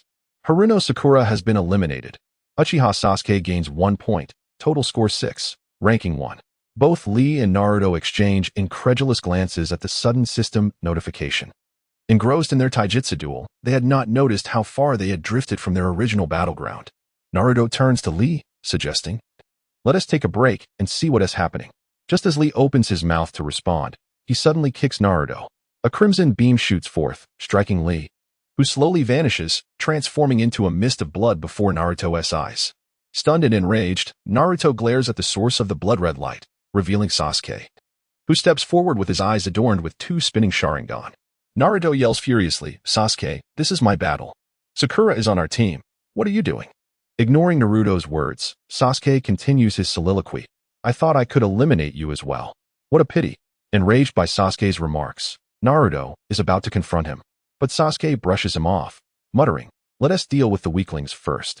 Without acknowledging Naruto further, Sasuke vanishes using the body flicker technique. Left in confusion, Naruto stands alone, lost in thought. After a moment, his expression shifts to one of grave concern as he pursues Sasuke. Even in his obliviousness, he senses that something is profoundly amiss with Sasuke's condition. Meanwhile, the audience erupts with commotion. Sakura, who has suddenly appeared in the stands, is in tears. "Why, Sasuke? Why would you do this?" Tsunade approaches, gently resting a hand on Sakura's shoulder. "Sakura, Neji, you were present at the scene. Can you shed some light on Sasuke's state?" He was behaving in an uncharacteristic manner. Sakura, reflecting on Tsunade's words, gestures towards Neji. "Neji, you go first." Neji bows respectfully to Tsunade. "Lady Tsunade, I believe Sasuke was feigning his behavior. His chakra remains stable, which rules out genjutsu as a possibility. However, Neji feels his argument lacks conviction. Moreover, his chakra exhibited no signs of disruption. It remained consistent with his normal state." Tsunade nods thoughtfully before addressing Sakura. "Sakura, what did you observe?" Sakura appears somewhat despondent. "Earlier, while battling Tenten, Sasuke suddenly eliminated her. I felt a surge of happiness at his arrival as if basking in sunlight. He resembled a god of war." Tsunade interrupts with a note of urgency, "Sakura, please compose yourself." Then, in a serious tone, she continues, "As Hokage, I am asking you." Realizing her emotional state, Sakura responds, "Yes, Lady Hokage. When Sasuke appeared, I was overwhelmed with mixed emotions and failed to notice much. However, his expression seemed unchanged, cold, and indifferent. His Sharingan continuously spinning. I sensed something was off, yet I was eliminated while I was distracted." Sakura refutes Neji's assertion. "Lady Tsunade, Sasuke could not have been pretending. If he were, I believe he wouldn't have been capable of such a ruse, and given his strength, there would be no need." Tsunade merely nods in acknowledgement before bending her head to discuss matters with Jiraiya. Itachi ponders thoughtfully, "Orochimaru, what is your perspective on this peculiar situation?" Orochimaru licks his lips, suggesting the anomaly may stem from his Sharingan. It has been activated continuously, possibly due to a system penalty for a wrong answer.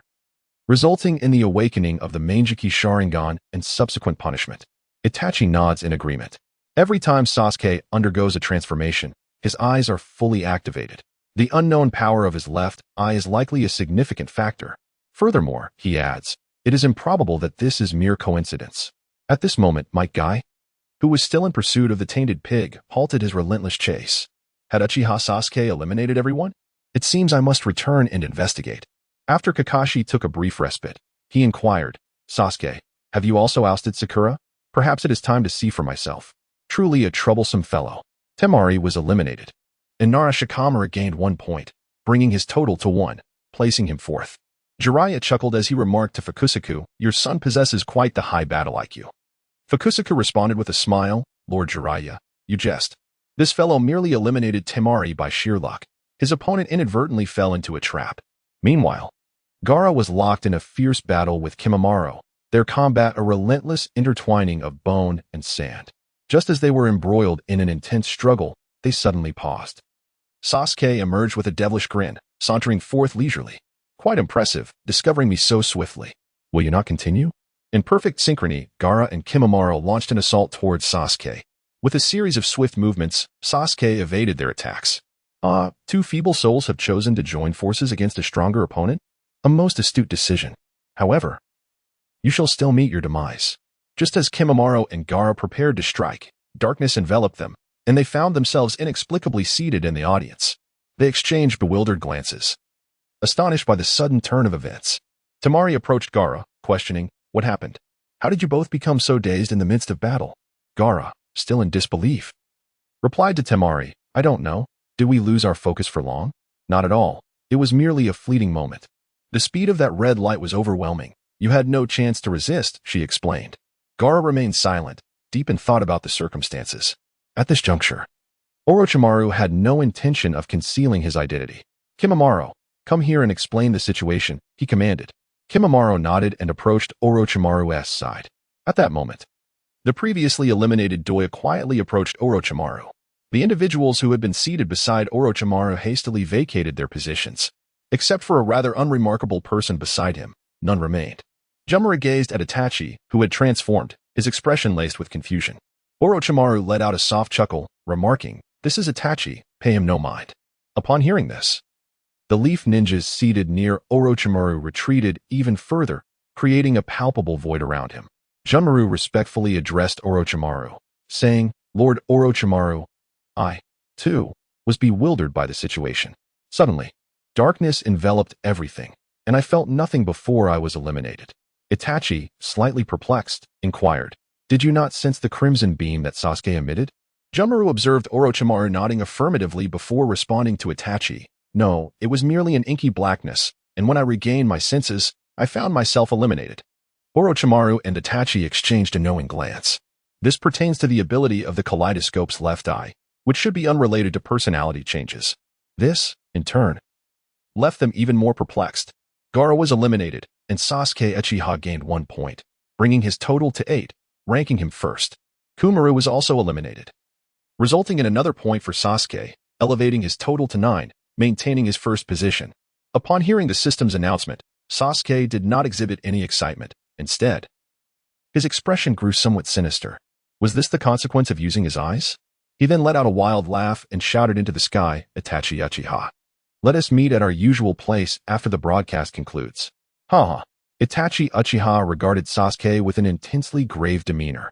Orochimaru licked his lips, stating, it seems, Itachi, that the favor you wish to request from me has been expedited.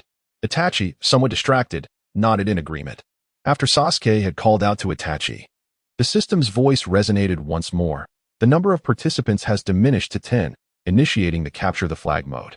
All luminous orbs in the answering forest have appeared. Participants may now activate the map function and are permitted to answer 3 questions. Upon completion, the competition will conclude. As the system's voice faded, a multitude of luminous orbs emerged densely within the answering forest, numbering in the hundreds. Purple with furious faces, white and green. All participants displayed a look of dismay as they surveyed the map, overwhelmed by the sheer multitude of glowing orbs. So many questions have been tackled thus far, yet they have only managed to find a few. It is all that troublesome Sasuke's fault. He barely answered a handful of questions before entering elimination mode. Among them, a blood-red entity was incessantly in motion. Kai noticed it and scratched his head. It resembled that elusive black pig I had been pursuing earlier. However, the most resplendent was the golden orb, nestled within a bird's nest at the very heart of the question and answer forest. Surrounding it were 5 three-headed crows. The group immediately surged towards the location of the three-headed crows, except for D, who refrained from joining them. Ever since he acquired the title of Color Killer, he had been relentlessly pursued. He had no desire to venture into that place and invite discomfort. He meticulously analyzed the map. The golden orb appeared to be the most promising. There was also that blood-colored question posed by Sasuke, which had only 2 instances remaining. Now, they had become the singular options. However, that heart demon question posed a certain danger. Perhaps it was best to avoid it. Next, there were 7 purple options, while blue and green only had 3 each. Additionally, the orb depicting an angry face was quite scarce, with merely 3 in existence. One of them was quite close to me. It had to be the one. The others, like Sasuke, were heading directly towards the golden orb. Naruto felt that Sasuke would likely appear there as well and made his way towards the golden orb. Kai and Kakashi shared the same belief, hastening in that direction. Karen and Zabuza also directed their efforts towards the golden orb. Sarutobi Asuma and his students, Ino, Shikamaru, and Choji, did not join them. Currently, Shikamaru was entrusted with the critical task of assisting in command, leveraging Konoha's greatest advantage, numerical superiority. After thoughtful consideration, Shikamaru instructed, Ino, activate your sensory abilities to assess the situation near the golden orb. Sarutobi Asuma inquired, should we remain vigilant around the other orbs? Indeed, Asuma-sensei. We shall guard these 3 questions. If it is Naruto, Kakashi-sensei, or Kai-sensei, we will ensure they do not disturb the orbs.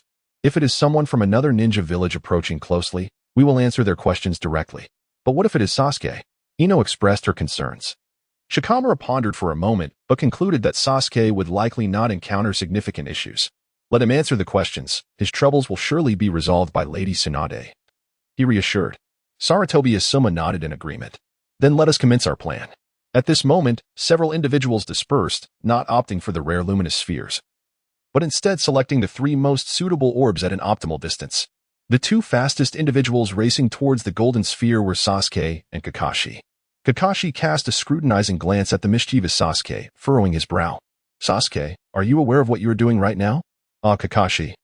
I didn't expect you to be so swift, Sasuke replied.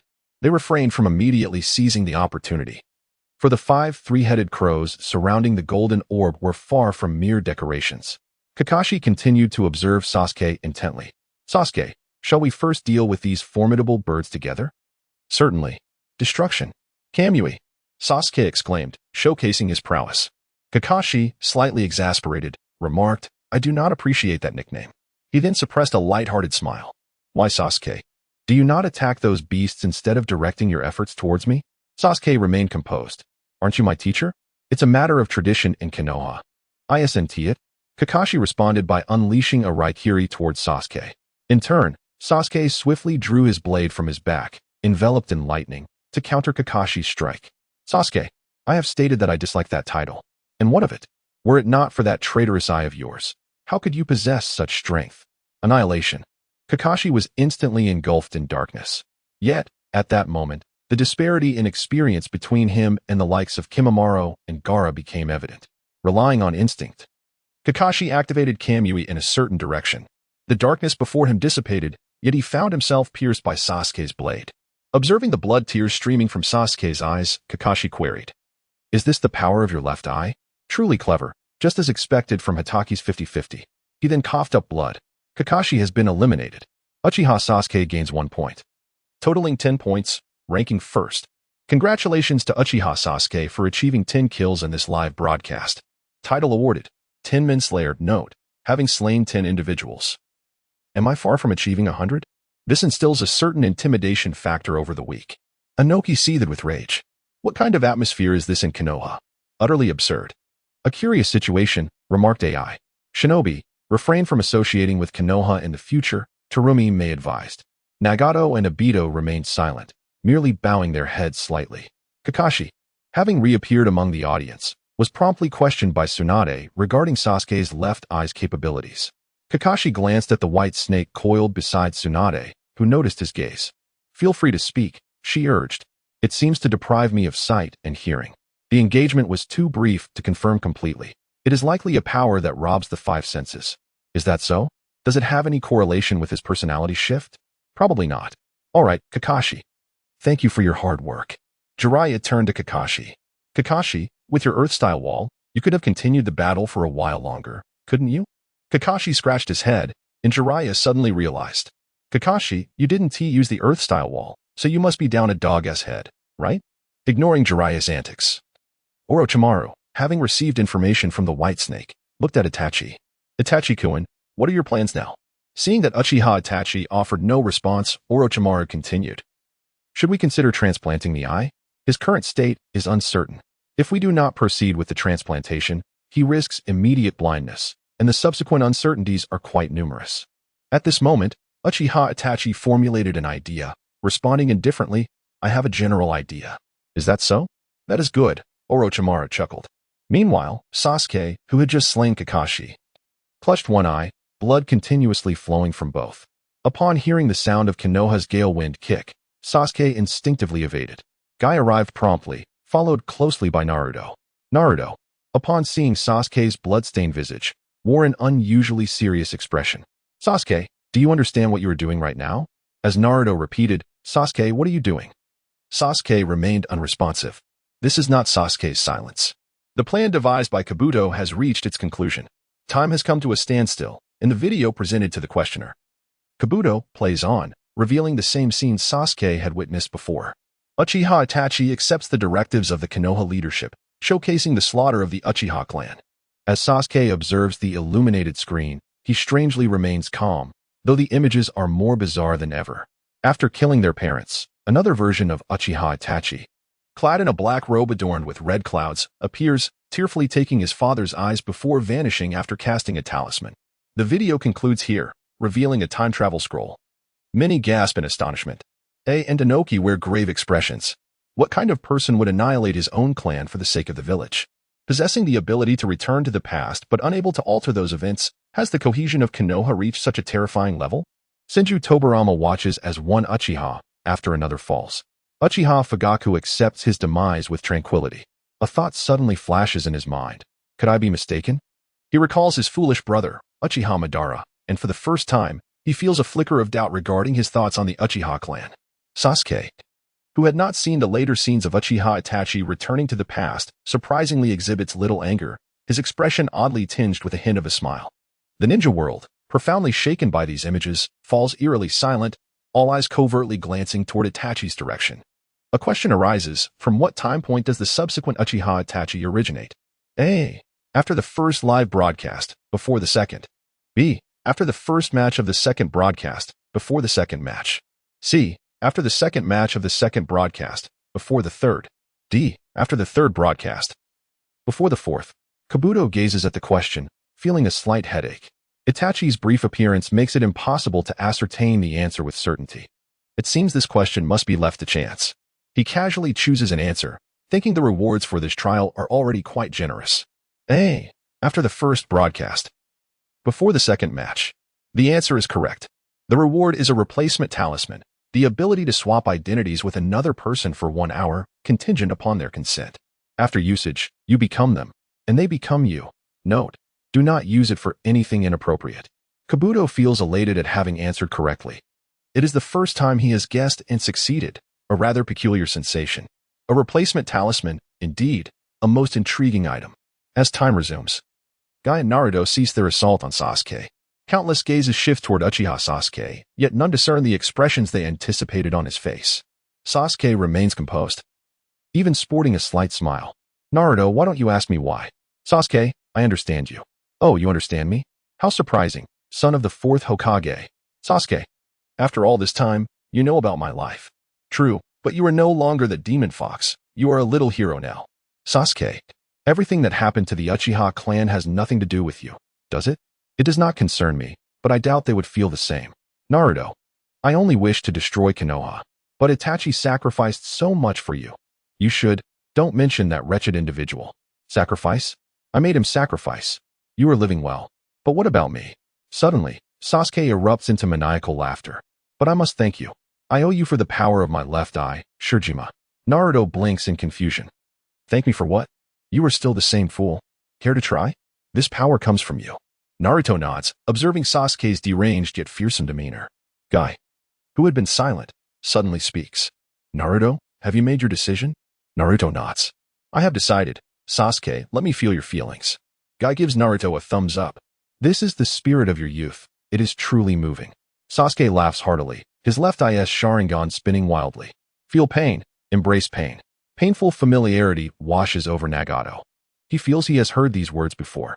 Guy, witnessing Naruto's stunned expression, charges towards Sasuke. Guy's expression darkens. This is not the essence of youth. Hearing Guy's words, Sasuke laughs maniacally. Do you think Naruto, who has been ostracized, consuming discarded food, knows what youth is?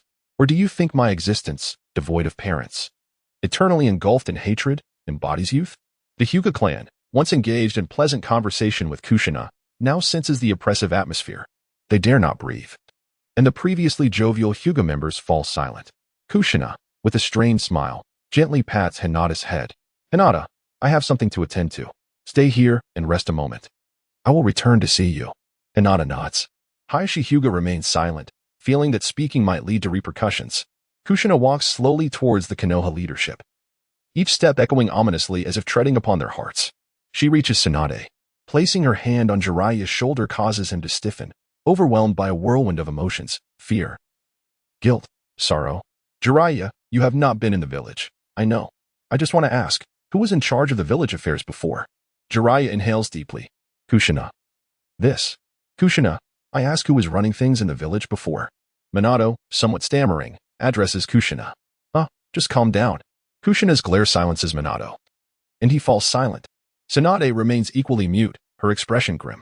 This is their fault. Now, most villagers choose to remain silent. Kushina speaks again, her tone calm. However, who can discern the voice laden with profound fury? Who were the decision-makers within the village before this? At that moment, the second Hokage stepped forward. Although this situation was a fault of Konoha, as a representative of the village, Senju Tobirama now understood why so many had chosen to remain silent. He gazed upon the woman of his clan, yet words escaped him. Quietly, he withdrew himself from the wall. Minato Namikaze, feeling a sense of helplessness, nodded apologetically to the second Hokage. Despite being a competent Hokage, he recognized his shortcomings as a father. Even though Kushina was expressing her frustration, he found himself unable to articulate any further, constrained by his own position. At this moment, Danzo stepped forward. It was the third Hokage, myself, Mito Kazan, and Tsunade. The four of us. However, this was a decision made out of desperation. Before Danzo could finish his words, he was struck violently in the face by Kushina. He was sent flying through the air, rotating 3.5 times before landing, spinning another 2.5 times. Danzo lay on the ground motionless. Not truly injured, but merely feigning death. The pain rendered him unwilling to rise, as he muttered to himself, "Just you wait, you madwoman. You are even more insane than I remembered. You all shall perish, starting with you, this crazy woman. Then there is the second Hokage and those raucous companions of yours. You will all die. I will not spare any of you." Kushina, however, was indifferent to Danzo's fate. Did his pride matter to her? Certainly not. She was determined to unleash her fury. Glancing at Mito Kazan and Tsunade, they quickly interjected, "This was not our decision. It was Danzo who wanted to take Naruto to the root, and the third wouldn't allow it, resulting in this outcome. We are high-ranking advisors of Konoha. You cannot treat us this way." Kushina retorted, "Is it appropriate for you both to deflect responsibility in this manner? If the old man were still alive, I would have struck him as well." Minato gently placed his hand on Kushina's shoulder. "Let it go, Kushina. Everything is well now, is it not?" Kushina turned and embraced Minato, her body trembling slightly. It's fine. Just take a moment to calm down, Kushina. Naruto's live stream is about to conclude." Shikamaru, after Do's prompt response, observed the golden aura surrounded by 5 three-headed crows. He occasionally glanced at Guy and Sasuke, who were engaged in combat, while keeping an eye on the golden light. There are 2 chakra signatures nearby, one of which has suddenly vanished. One belongs to Karen, and the other to Zabuza. Zabuza's chakra has disappeared. Shikamaru felt a disquieting premonition. Guy was intently focused on Sasuke's movements, somewhat hesitant. Sasuke, too, was preoccupied with his battle and did not notice the golden phenomenon nearby. nor the 6 three-headed crows that were constantly moving. Shikamaru scrutinized the surroundings of the golden light, a sense of foreboding creeping over him. Those 6 three-headed crows are obstructing our view. It's difficult to see clearly. Suddenly, Shikamaru gasped, 6. Silent technique. Asuma-sensei Choji. Quickly, time seemed to freeze as the respondent, Zabuza Momochi, realized he was too late. Yet, Zabuza felt a surge of satisfaction. It had been effortless. He had successfully cheated on the questions. Employing the silent technique, he transformed into the guise of a 3-headed crow. Zabuza saw himself as the victor. However, he sensed something watching him. That guy named Sasuke was indeed a bit frightening, his gaze sending chills down his spine. Never fear, I, Zabuza, am no weakling. I cannot be like Kakuzu, stabbing Hashirama from 800 miles away with shurikens. But I firmly believe that after answering these questions, my strength shall certainly increase. At that time, I will ensnare Kakashi with a single-handed water prison, easily overpowering the Jinchuriki of the Nine Tails with a mere fraction of my strength. As for that insufferable brat, I shall scare him to death with my killing intent. Yes, enough to make him kneel. His team had another member nearby, lamenting softly. In his mind, Zabuza painted a vivid picture of his glorious future. Nagato looked on with a sense of relief, admiring Zabuza's calm demeanor and the smile upon his face. It was rare to find someone in the Akatsuki who understood him so well and possessed such wisdom. He felt gratified. The golden legend proclaimed, "Art is an explosion." As the video quiz continued to load, a peculiar creature appeared on the screen, resembling a sentient sponge. It was preparing to step out with a backpack slung over its shoulder. At that moment, the door of his house swung open, revealing a creature resembling a pink starfish. The starfish produced a net and exclaimed, "SpongeBob, let us venture forth to catch some jellyfish." SpongeBob replied, "I apologize, Patrick, but I must attend school." Patrick lamented, "Then what shall I do while you are at school?" SpongeBob pondered, "I am uncertain. What did you typically do in my absence?" Patrick responded, "I shall await your return." At that moment, the Crimson Sea Star, seemingly named Patrick, was welling up with tears. As the video concluded, the viewers from the ninja world appeared utterly perplexed. Many began to ponder the nature of the world beyond their own. What sort of sky would it be? Orochimaru felt he had acquired a new objective. Their contemplation was abruptly interrupted by the scene of a forest, where the captain of the Umbu, Yamato, was leading Naruto Uzumaki and Hinata Hyuga in search of something. In the next moment, the trio sensed an anomaly. Yamato glanced at Naruto and nodded in acknowledgement. They swiftly assumed a defensive formation. Yamato shouted, "Who is there? Come out at once." To their surprise, a figure cloaked entirely in a gray robe emerged from behind a tree. "Kabuto Yakushi?" Yamato exclaimed, momentarily taken aback before solemnly inquiring, "What is your purpose for approaching us?" "I merely wish to speak with Naruto," Kabuto replied with a smile. Yamato was reluctant to engage further with him. "This time, you will not escape. I intend to apprehend you." "Hey, Kabuto, do you know where Sasuke is now?" Naruto questioned him. "You haven't changed a bit." Always mentioning Sasuke, Kabuto shrugged. "I've heard that Orochimaru was defeated by Sasuke. Is it true?" Naruto asked. "Indeed, it is true," Kabuto affirmed with a nod. The scene froze. Orochimaru, once Sasuke's mentor. How long did it take for him to be slain by Sasuke? A. The time Kabuto spent preparing a potion. B. The time Kabuto took to fetch medicine. C. The time Kabuto dedicated to researching a technique. D. The time Kabuto went for a meal. Let us set aside why Kabuto's actions have become the measure of time. Why does your system remind us that Orochimaru was Sasuke's teacher at that time? Is this to affirm that our Konoha is utterly incapable, reigning as the foremost in slaying masters? We sent only 7 individuals, yet failed to obtain the task. Is this truly so targeted? Have the other ninja villages ceased to refrain from criticizing us? The other villages have come to understand the essence of Konoha. Tradition. This is your cultural tradition, and we respect the cultural heritage of your village, Konoha. There is no need for sarcasm. The questions posed are indeed perplexing. Why is it that the golden legend known as Kankuro has a traceable history? And what of these seemingly trivial questions? Why must I guess at random? The situation is quite challenging for Zabuza as he contemplates the 4 options before him. Are your questions not either art or explosion? Where is that rascal Deidara? Why does the scene feature Kabuto? And who is this Yamato? Another clay enthusiast? What is the relationship between Naruto Uzumaki and Hinata Hyuga? Is it true that future teams from Konoha are merely couples? This is quite exhausting. It feels as though the system is deliberately testing me. Very well, I concede. A. The time Kabuto went to prepare the potions. Incorrect answer. Please designate one person to respond. Haku. Without a moment's hesitation, Zabuza chose Haku. Haku in the audience displayed a sweet smile, delighted that Zabuza had so decisively chosen him. I must not let Zabuza down. Haku analyzed the situation carefully. B. The time Kabuto went to retrieve the medicine. Correct answer. As a reward, the ability to utilize ice release was enhanced. The temperature around Haku suddenly dropped, only to gradually return to normal. Conan believed it was Haku's gentle smile that restored the warmth. Kisame looked at Haku quizzically. Haku, how did you know the answer was B? Ao and others also turned their gaze toward Haku, for it was impossible for Orochimaru to have been defeated in such a short time frame. C was clearly the most plausible. The time required to study a technique. D would also be likely if Kabuto were slow to eat. Haku displayed a captivating smile. This was a cue from Zabuza. His choice of A indicated that Zabuza understood the significant connection to the medicine in the question. Chojuro remarked, Zabuza, you deduced that Sasuke's ability to defeat Orochimaru might be related to physical factors. You analyzed the medicine based on the question. Ao stated, all of Zabuza's choices led to a decisive choice of Haku. You respond. Conan commented, truly remarkable to survive the blood mist and analyze the situation in such a short time. Ao concurred. Indeed, the analysis was swift. Had the answer not been revealed, I would still find it hard to believe. Conan added, previously, Zabuza's assassination of the Mizukage indicated he had already uncovered something. Kisame remarked, no wonder he is someone even the leader respects, this analytical ability and decisiveness in choosing. The other ninja villagers were taken aback, realizing Zabuza's danger level had increased significantly. Without any hints on the screen, he deduced the reasons behind Orochimaru's failure based solely on the question and several answers. He even chose the answer decisively, conveying information back to his own village. Zabuza must be wary. He is a professional ninja.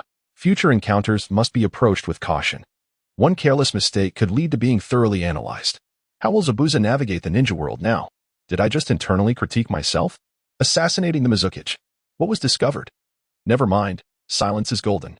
At least Haku was correct. All eyes in the ninja world were on the bandaged figure, whose expression remained calm. Jiraiya glanced at Nagato. Nagato, do you admire Zabuza? Nagato nodded affirmatively. Indeed, Zabuza had demonstrated remarkable intelligence upon joining the Akatsuki. After some contemplation, Nagato displayed a look of astonishment. Nagato, what is troubling you? Jiraiya asked, puzzled. Nagato spoke gravely. When Zabuza first joined the Akatsuki, many were opposed. Yet, within just a few words, he analyzed the personalities of our members. He then presented Kato's assets, which led most to consent. Kato was also dealt with by Zabuza beforehand. He may have prepared for this in advance. I believe he has devised more than one plan. During the second round, he articulated the very words I would have said. My suffering surpasses yours. Initially, I thought he understood me, yet I have always presented myself as Yahiko. Remarkably, he deciphered my feelings.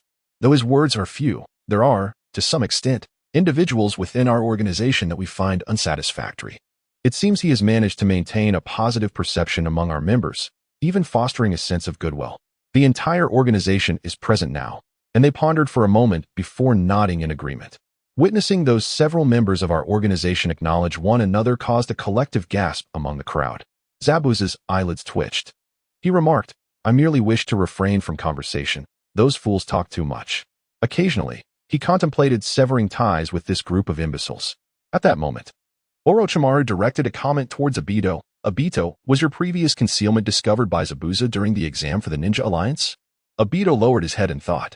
It is quite possible. I had deliberately masked my identity. He gazed at me with an odd expression but refrained from ridiculing me, occasionally bowing his head in contemplation. In hindsight, Uchiha Itachi sighed, saying, it appears I have been discovered as well. In fact, during my first live QA, I utilized a time travel technique and witnessed the leader's destruction of Konoha. My emotions may not have settled since being uncovered. Uchiha paused momentarily to reflect. When I first returned to the Akatsuki, he would glance at me intermittently. I felt a bit peculiar. I had just taken on a hidden task with Kisame. It is rather surprising that Zabuza could discern something amiss with the normally stoic Itachi, merely because he spoke a few more words upon returning. What profound wisdom! What remarkable analytical prowess! What extraordinary insight! Yet, what is this nonsense? Before joining you, I merely perceived that Kato was consistently condescending towards me. It was merely a casual act of my departure that led to my decisive action. What scheme? That Obito, your disguise was transparent to me. I simply found you foolish and had no desire to converse with you. What contemplation? I merely long for the days spent with Bai. And what of Itachi Uchiha? What is your situation? My only grievance lies with my overly foolish teammates. I envy Kisame for having you as a companion. I occasionally glance your way, yearning for the opportunity to team up with you. Dear, Black Zetsu now harbors a tinge of envy and regret. How did I not recognize the talent that Zabuza represents sooner? What of Obito Uchiha? What of Madara Uchiha? They are hardly worthy to be compared to Zabuza. Had I leveraged Zabuza's intellect, I would have succeeded long ago. Suddenly, Black Zetsu exclaimed, "Wait, could it be that he?" All eyes turned towards Black Zetsu. Nagato inquired, "Black Zetsu, what have you discovered?"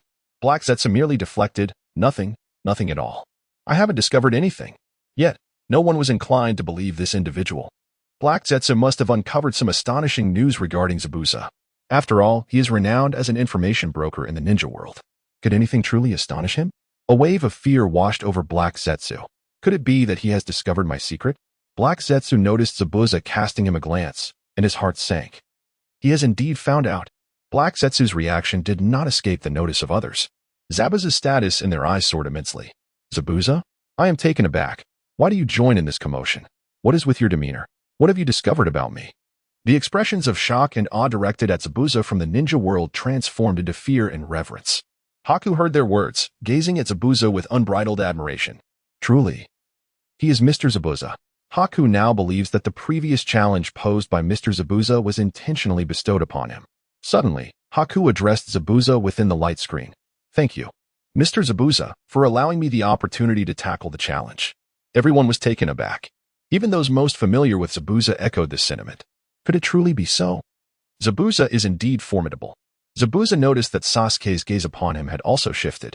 The previous ruthlessness had vanished. What kind of look is this? This is not good. What does he intend to do? Then Sasuke spoke with unwavering determination. "Mr. Zabuza, may I take you as my mentor?" Sasuke thought simply. Having such a teacher. Even if he learned just a fraction, he believed it would empower him to manipulate Konoha profoundly. However, Zabuza had a different perspective. Konoha's mentorship? This individual has just committed the act of slaying his mentor. In the imagery of the future, he has also perpetrated this deed. This fellow intends to take my life. If I do not take action soon, I shall be compelled to refuse outright. With a fierce glare directed at Sasuke, he declares, "Is it merely you? Do you even think yourself worthy to be my disciple? Perhaps with that little nine-tailed imp, we might stand a chance in battle. Yet against just one of me. Do you truly believe I cannot escape?" At that moment, Sasuke trembled all over, his voice quivering as he spoke. "Has Zabuza truly discerned my condition merely by casting a few glances at me?" Zabuza exclaimed. "What on earth? You little brat, are you speaking coherently? What condition? What have I discovered? Am I going insane?" Orochimaru, struck by a sudden insight, realized that Sasuke's current state was not singular but dual. One aspect was composed of Sasuke's gentle and kind traits, while the other was forged from hatred and anger. Orochimaru paid no heed to those who gazed at him, lost in his thoughts, muttering in astonishment. Zabuza-kun, how terrifying. He had not even witnessed Sasuke in the question and answer forest. Did he truly deduce this merely from a few fleeting observations of Sasuke's battle? What an appalling display of perception, akin to hiss. Orochimaru inhaled sharply. His words left unfinished. At this moment, aside from Koji, several Kage could no longer remain composed. From now on, if the Mist Village encounters Zabuza, we can abandon the mission. Anoki, from now on, if the Stone Village encounters Zabuza, we can abandon the mission. Gaara, from now on, if the Sand Village encounters Zabuza, we can abandon the mission.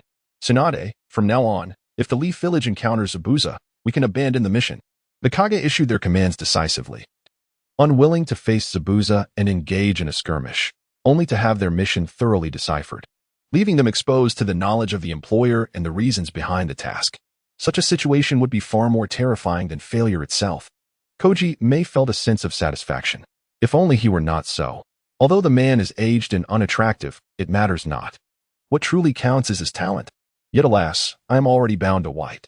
Senju Tobirama glanced at Zabuza with a sigh, reflecting. If only someone like him were from the Leaf, what would we have to worry about? Following that, he mused aloud. The ninja world was in an uproar. This individual has, in many ways, surpassed my brother by leaps and bounds. Little Tsunade, your decision is indeed wise. A interjected, I clearly said it first. They are merely imitating me. This analytical prowess can indeed be regarded as a form of divine authority within the realm of ninjas. Zabuza perceives the individuals of the ninja world as utterly deranged. At this moment, he stood to the side, striking a pose reminiscent of an aerial kick. One could hardly blame him. Moments ago, he had hesitated just before attempting to strike Sasuke, rendering the situation rather awkward. Yet now, he felt emboldened to engage in conversation with this sagacious individual. Only Sasuke and I possess the right to pose inquiries. So, that Mr. Zabuza. Are you aware of Sasuke's current condition? Zabuza, irritated by the misnomer, chose to ignore the one who had so carelessly miscalled him. I was mistaken. I truly erred. I should never have joined the Akatsuki. None among them seems to possess a sound mind. No. There are no sane individuals in the shinobi world. I recall that the previous loading screen hinted at other realms. Zabuza gazed up at the sky, yearning to escape this wretched existence. The sunlight is splendid. How tumultuous the winds are today. Suddenly, a voice pierced through the shimmering screen, Itachi Uchiha's voice.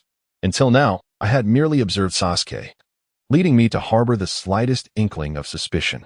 Mr. Zabuza had provided me with an invaluable clue. Itachi Uchiha felt a stir in his heart as he glanced at Zabuza displayed on the screen. Is this the true Zabuza? Each movement seems to convey a message.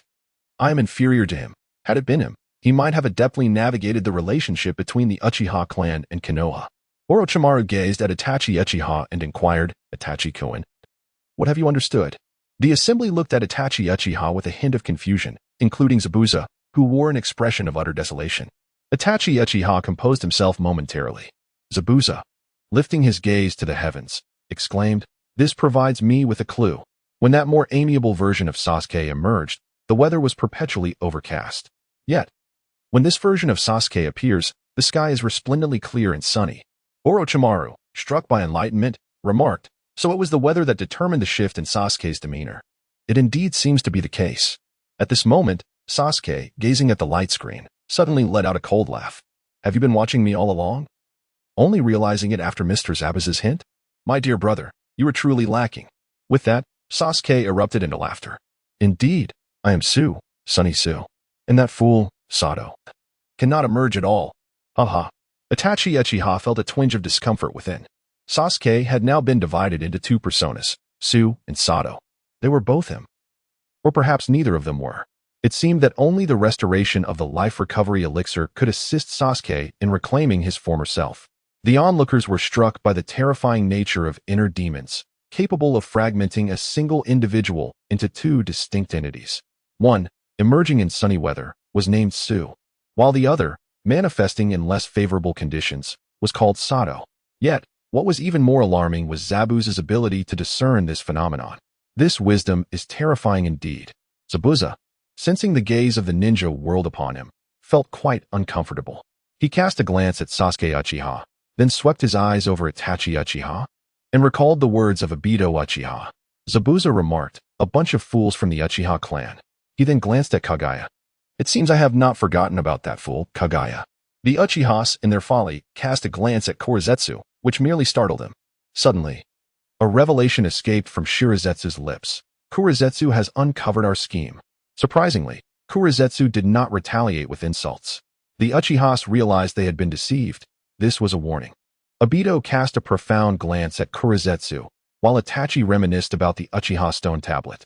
The few Uchihas who had been berated exhibited no trace of anger, and, astonishingly, felt a modicum of gratitude towards Zabuza. Although unspoken, they collectively acknowledged Zabuza Momochi, the god of analysis in the ninja world. Their gazes towards him were filled with unmasked admiration. Zabuza, lifting his head towards the sky, exclaimed, what splendid sunshine! The wind is truly boisterous. He pondered why this brief moment felt interminable. System, please resume the imagery. I am growing weary of these individuals. As if in response to Zabuza's plea, the visuals resumed. Kabuto observed the vigilant demeanor of Naruto and his companions, unable to suppress a chuckle. Fret not, for I am not your adversary. He gradually revealed a small booklet he had been concealing. I have come in search of Naruto, bearing a gift. This is a compilation of information regarding the Akatsuki organization that I have gathered over the years with Lord Orochimaru. Why do this? Are you seeking an alliance with Konoha? Yamato paused momentarily. To my knowledge, you have not been targeted by the Akatsuki, correct? No, I merely wish to present this to you. Kabuto replied with a subtle smile. After Lord Orochimaru's demise, I found myself lost, uncertain of my identity, unaware of my parents, and which nation I belonged to. From a young age, I engaged in espionage. Taken in by enemies, becoming one of them. I have traversed various nations and villages, questioning my very existence. Now, with Lord Orochimaru gone, I find myself once more as a person without an identity. As he spoke, Kabuto suddenly lifted his gaze, a hint of madness creeping into his voice. Now, I am gradually discovering the meaning of who I am. The imagery halted. The inquiry posed was, what is the meaning Kabuto has found? A. To resurrect Orochimaru at all costs. B. To surpass Orochimaru's existence. C. To create a world with Orochimaru. D. To make the world feel Orochimaru's suffering. Zabuza felt a tinge of exasperation. Why must my questions be so challenging? The final remnants of madness lingered on the screen. It seemed only a madman would recklessly pursue such endeavors. Zabuza murmured to himself. All four are abnormal. Why cannot they simply live for themselves? This utterance was a mere reflection of his own heart's desire to live for himself. Kabuto, upon hearing Zabuza's words, trembled, sensing an epiphany. He concealed his smile and bowed in gratitude towards Zabuza. Zabuza, however, was disinclined to engage with these individuals, remaining oblivious to their thoughts. B. To surpass Orochimaru's existence. Zabuza felt this choice resonated with him. He could not select otherwise, fearing the influence of the ninja world upon him. The correct answer earned him a 2% increase in chakra. Deliberately erring? Cleansing oneself? There is no joy in rewards obtained through deception. As he felt the surge of chakra, Zabuza found a flicker of happiness returning to him. The system proceeded to unveil the next segment. I have always been reliant on Orochimaru, leaning upon his strength, never aspiring to surpass him. Kabuto donned a calculated smile. From this moment forth, I shall become someone who transcends Orochimaru.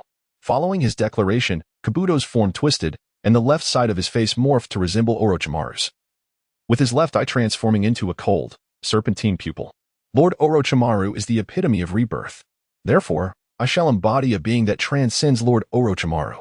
In the assembly, Orochimaru's eyes flickered with life. This child, indeed, is rather mad. Itachi, however, had little amusement. His mind was consumed with thoughts of aiding Sasuke's recovery. Scorpion cast a glance at Orochimaru. Your spy is quite adept.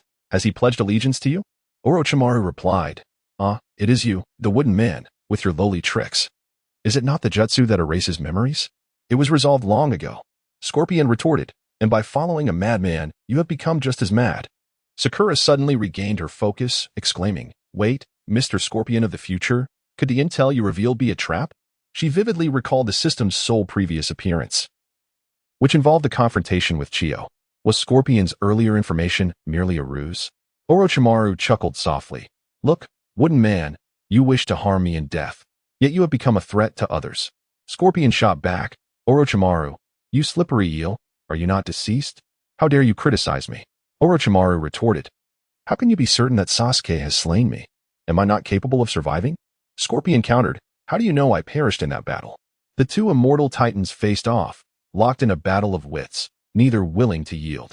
The Akatsuki members, displeased with the unfolding drama, could not contain their sentiments. That Kabuto fellow is certainly a perilous individual, Inoki remarked. His ideology is quite radical. He may pose a future threat to the ninja world, I added. The Akatsuki is intertwined with this. Their thoughts are, to some extent, rather unconventional. Mei Terumi observed. At this moment, many gazes were fixed upon Zaibushan, whose demeanor remained remarkably composed, embodying the essence of divinity. The scene continued to unfold. The scene has now shifted, revealing a cerulean sky where two peculiar birds soar gracefully. Ah Fei, you are in charge of the area on the left side of the forest, while you manage the right side. Deidara's gaze remained fixed on the forest below. Understood, Senior Deidara. Ah Fei nodded earnestly.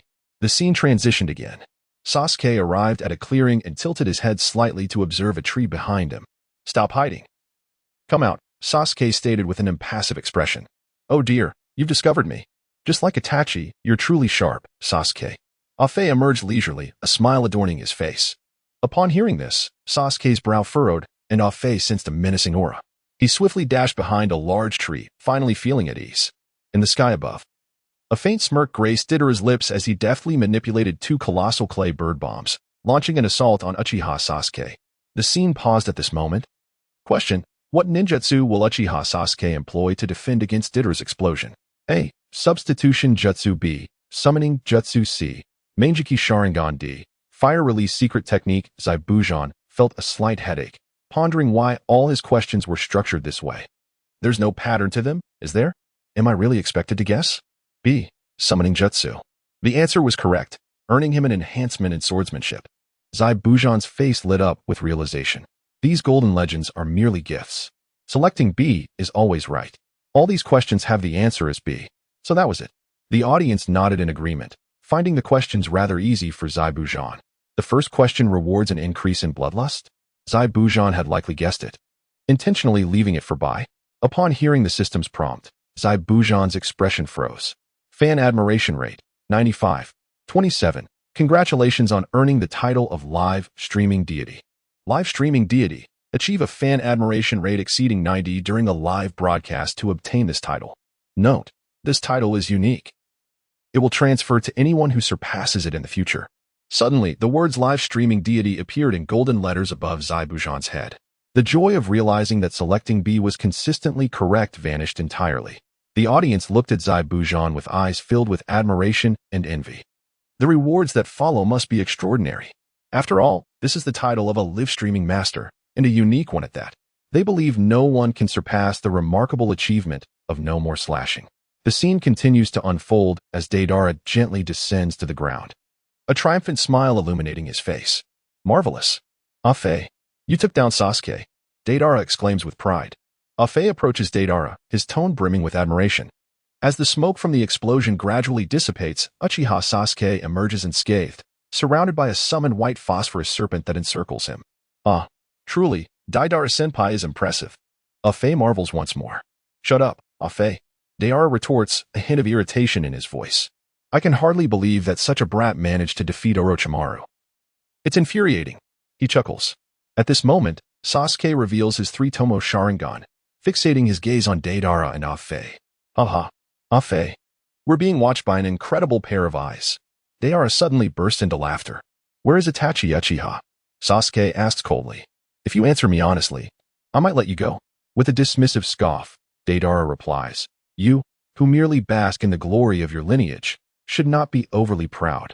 However, in the blink of an eye, Sasuke employs the body flicker technique, sword in hand, and in a flash, he stands before Deidara and Afe. Deidara leaps back to evade the strike, but Afe is not so fortunate. Sasuke cleaves him in two. Afe collapses slowly. One down, Sasuke murmurs, raising his gaze to Deidara, who stands atop a large tree. You're next. But just as he finishes his sentence, the fallen Afe suddenly rises, brushing off the dust from his clothes. Ugh, how annoying, you've dirted my outfit. Kakashi looks on, bemused. Obito, is this how you behave in the Akatsuki? Kushina seems to shake off her earlier emotions. Obito is just the same as before. Haha, Obito disregards Kakashi's jest. Kushina-sensei, don't you blame me? Kushina pauses, then glares fiercely at Minato, who is sheepishly scratching his head. This has nothing to do with you. It's all about a choice made by someone whose smile resembles Jin's. At this moment, Yezhong steps forward. I now find the fourth Hokage's smile quite charming. It's reminiscent of vodka. Wouldn't you agree, sister? Kushina, slightly exasperated, replies, Sister, don't intentionally provoke me. I know you're just finding this amusing. You're doing it on purpose, aren't you? Yezhong is taken aback. Haha, no wonder you're known as the Red Pepper. Your observational skills are impressive. Kushina sighs. Your gaze when looking at Minato is filled with mockery. You're clearly toying with him. She continues to address the still-scratching Minato. You seem a bit disappointed? Minato quickly waves his hands. No, not at all. I have no such thoughts. Jiraiya smirks, thinking to himself. You must have been flirting with Kushina since you were 6. I remember.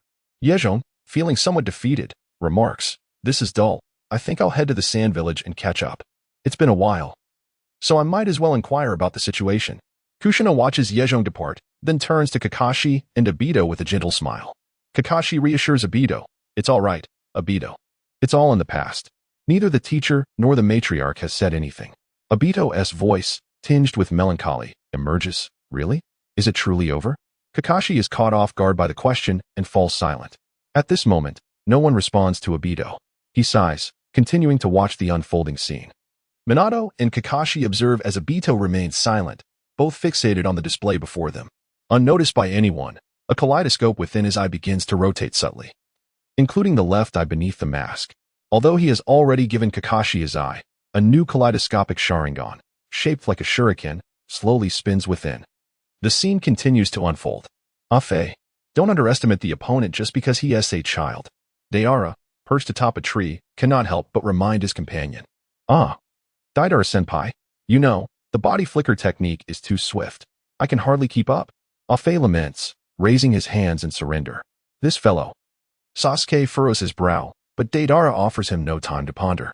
He reaches into his ninja tool pouch and retrieves clay to craft explosives.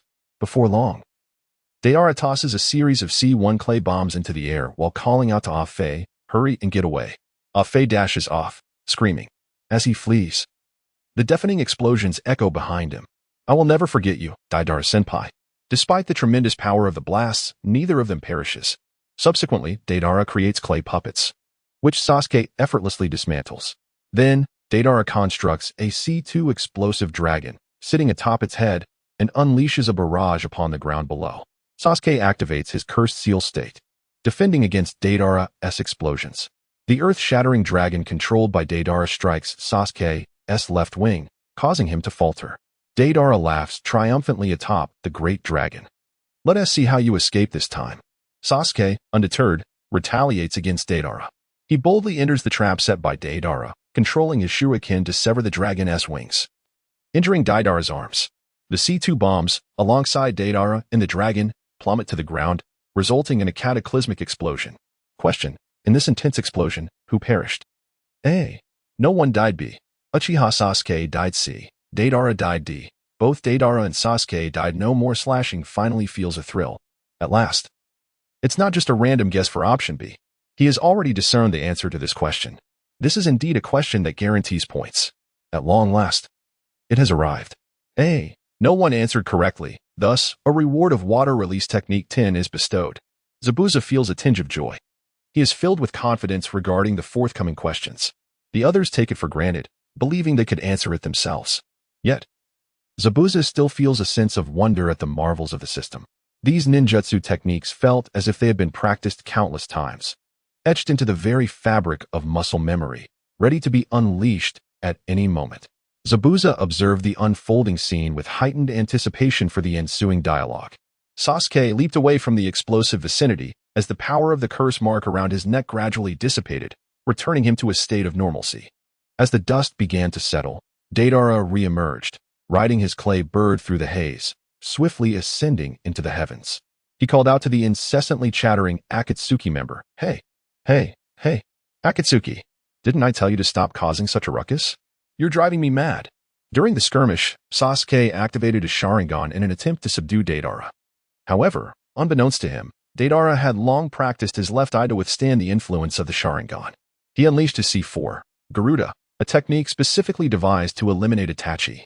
After ingesting a clump of explosive clay, he expelled it from his mouth, creating a massive puppet identical to himself, filled with minuscule clay spiders invisible to the naked eye. Once the puppet detonated, these clay spiders would disperse into the air within a certain radius. Any living organism that inhaled these spiders would effectively be rigged with explosives, leading to gradual destruction from within through a multitude of small explosions, ultimately achieving complete annihilation.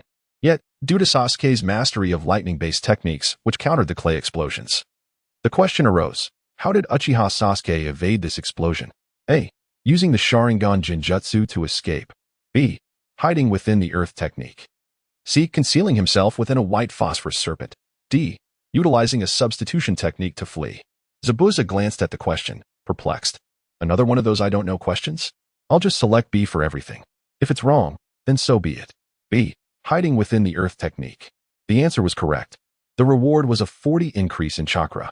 The audience member, Bai, smiled faintly, acknowledging Zabuza's prowess. Indeed, he was impressive, responding to the question as soon as it appeared. The others had little reaction, as this was truly befitting of the great Zabuza. The scene continued to unfold. Upon realizing that his lightning techniques countered the clay explosions, Sasuke feigned nonchalance, saying, more importantly, tell me the whereabouts of Uchiha Itachi. His indifferent demeanor prompted Deidara to once again recall Itachi in the memory of their first encounter. where he was swiftly defeated, ignited a furious response. That's what frustrates me the most. With rage towards Itachi, and spurred by Sasuke's resemblance to him, Deidara could no longer contain himself. "You may insult me, but do not insult my art," he declared, unleashing his ultimate ninjutsu. At this moment, Deidara's entire being transformed into a translucent form, with the intricate patterns of his chakra distinctly revealed. "Through death, I shall become art itself. My artistry will receive the most exquisite acclaim to date." Upon uttering these words, Deidara coalesced into a singular black sphere.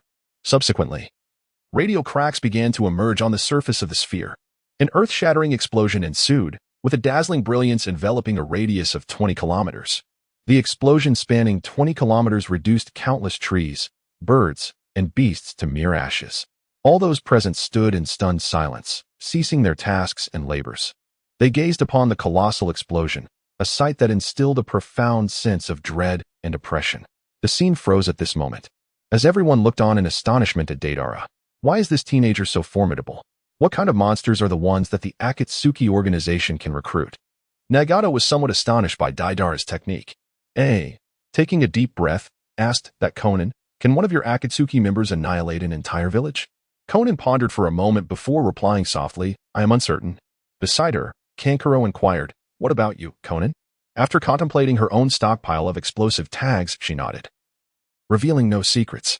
"Destroying an entire village is entirely feasible now." Upon hearing this, felt no displeasure and laughed heartily. "Excellent. It's undoubtedly a wise choice for Conan and Sasori to come to the Hidden Cloud Village." Conan merely cast a glance at the boisterous wreckage, thinking to herself, "I must ensure they remain oblivious to the fact that all my explosive tags are currently concealed within the Hidden Cloud Village. It's merely a precaution. After all, this is a place of refuge for me. A little extra assurance never hurts." Kankuro was taken aback by their conversation and then turned to Sasori. "Sasori-senpai, that you." Sasori met Kankuro's gaze directly, saying, "I understand what you wish to ask. In the past, I could only massacre small towns, but now, it's entirely manageable." Kankuro and Temari exhaled in relief.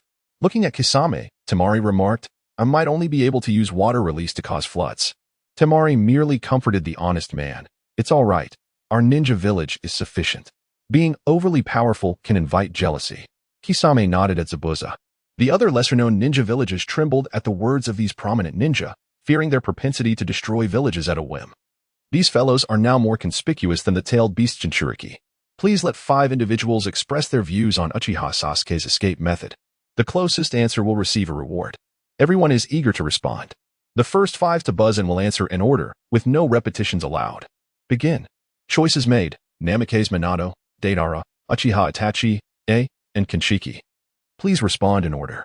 Namake's Minato. He must have performed some technique outside beforehand, then was summoned, perhaps? Minato scratched his head, finding this answer somewhat reasonable. Deidara interjected. He couldn't escape. He would have been blown to smithereens. Inoki. Akatsuki. Brother Deidara. The question states he escaped. He must have employed a method to do so. Deidara retorted, "Impossible. He must be dead." The question merely inquires about how he escaped. I believe he had no means of fleeing. He must have turned to ash. Uchiha Itachi, the Manjiki Sharingan's ocular technique. An extraordinary speed. Uchiha Sasuke unleashed a remarkable burst of speed to flee. Kinshiki, someone outside utilized reverse summoning technique. Sasuke must have employed the summoning technique. As soon as Kinshiki finished speaking, everyone suddenly realized. They had almost forgotten that Uchiha Sasuke was once Orochimaru's disciple in the future. However, Kinshiki had not forgotten that Uchiha Sasuke had indeed apprenticed under Lord Orochimaru and later killed him. Uchiha Sasuke, just wait. Now that I have recovered, I will surely kill you. I will. Kinshiki answered correctly, a perfect response. Reward, one of the ultimate prizes. Randomly selected, restorative bone elixir. A pill enveloped in green radiance appeared in Kinshiki's hand. Uchiha Itachi gazed intently at Orochimaru. Orochimaru noticed Itachi's gaze. Itachi-kun, Kinshiki's body has some issues. This elixir can address his bodily concerns, but it may not suffice. Itachi felt a twinge of disappointment. Suddenly, Orochimaru added, "You've also noticed that this young lad's aptitude is not inferior to Uchiha Sasuke's. However, this elixir can also be offered to you." Itachi's eyes sparkled with intensity, while Orochimaru's words carried a hint of seduction. "But, Itachi-kun, Regarding the reward for your previous request for assistance, combined with this elixir, what might you be willing to offer? Uchiha Itachi lowered his head, deep in contemplation. Orochimaru dismissed Itachi's deliberation. Kinshiki, may I temporarily have that elixir? The research on the water of life has made breakthroughs. Your body will improve. It will just take some more time. Without a trace of hesitation, Kinshiki handed the elixir to Orochimaru. There was no particular reason. It was simply what Lord Orochimaru requested. Even if the water of life had not achieved breakthroughs, he would still comply. Because I am Kinshiki. What Lord Orochimaru requests of me. At this moment, countless individuals gazed enviously at Orochimaru, who boasted such steadfast subordinates. Furthermore, he was fortunate enough to possess the resurrection bone pill, which essentially granted him an additional lease on life. It was not something to be consumed casually, as it also had the remarkable effect of extending one's lifespan by 20 years. Wasn't Zabuza feeling a bit bewildered? Was that the final question? What is the meaning of this? Wasn't it I who answered the golden legend? How did the grand prize get awarded? The sudden interruption by the system's voice shattered my contemplation. Ultimately, the question posed was a fill-in-the-blank. What is Deidara's art? A sigh of relief escaped Zabuza. It turned out there were benefits to be had. I was startled. The individuals from the ninja world were also somewhat astonished. This golden orb had unexpectedly yielded 2 grand prizes. Moreover, the final question was surprisingly a gift. Everyone knew the answer. Art is explosion, Deidara remarked. This Zabuza is truly fortunate. Kuratsuchi looked at Deidara in confusion. Deidara, why aren't you shouting that explosions are art? The scene is undeniably artistic. Deidara replied, is that truly art? I am now the man of explosions. My ultimate art is no longer like that. My current ultimate art. You too, be quiet. Everyone is watching. Inoki interjected. Deidara huffed and fell silent. Everyone regarded Zabuza with puzzled expressions, revealing their confusion. This question is exceedingly simple, a mere formality. Why has it not been answered yet? As the party involved, he finds himself in a state of perplexity, pondering whether this query is indeed too simplistic. Unlike others, he does not share their ease.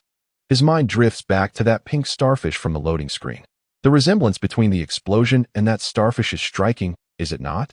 Not only has he, Zabuza, recognized this, but Jiraiya and the others have also drawn the same conclusion, still convinced that the explosion is the answer. Yet, they have not delved too deeply into it. Meanwhile, Zabuza wrestles with inner turmoil. This is a matter of my grand prize. Is art truly represented by the starfish or the explosion?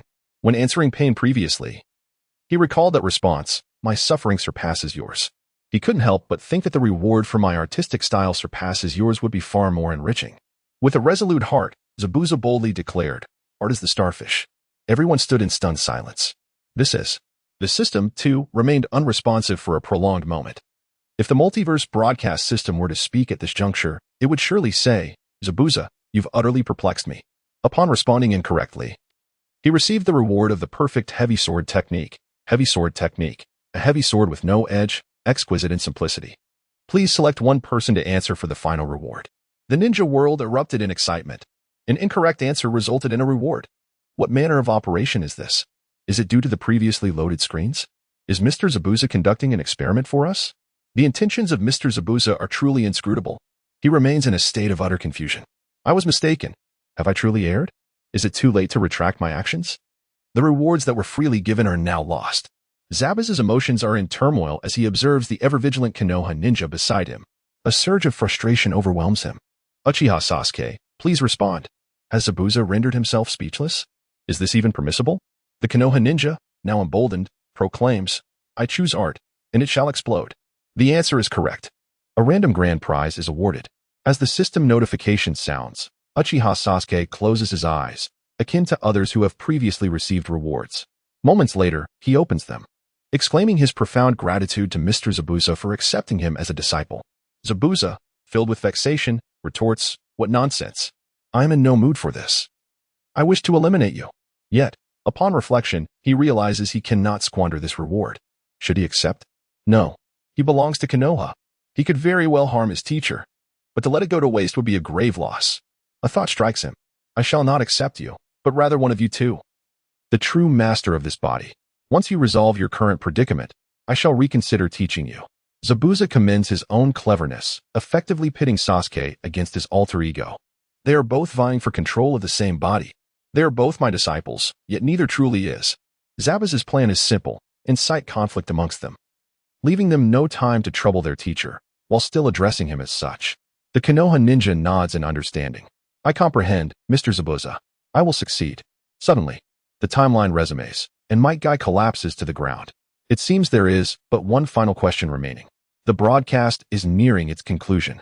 Upon hearing Guy's shout, Zabuza swiftly employs the body flicker technique to depart. Despite the chaos, he remains cognizant of his position within the three-headed raven's lair. Without a backward glance, Zabuza strides away. The 5 three-headed ravens do not immediately attack him, but instead target Uchiha Sasuke.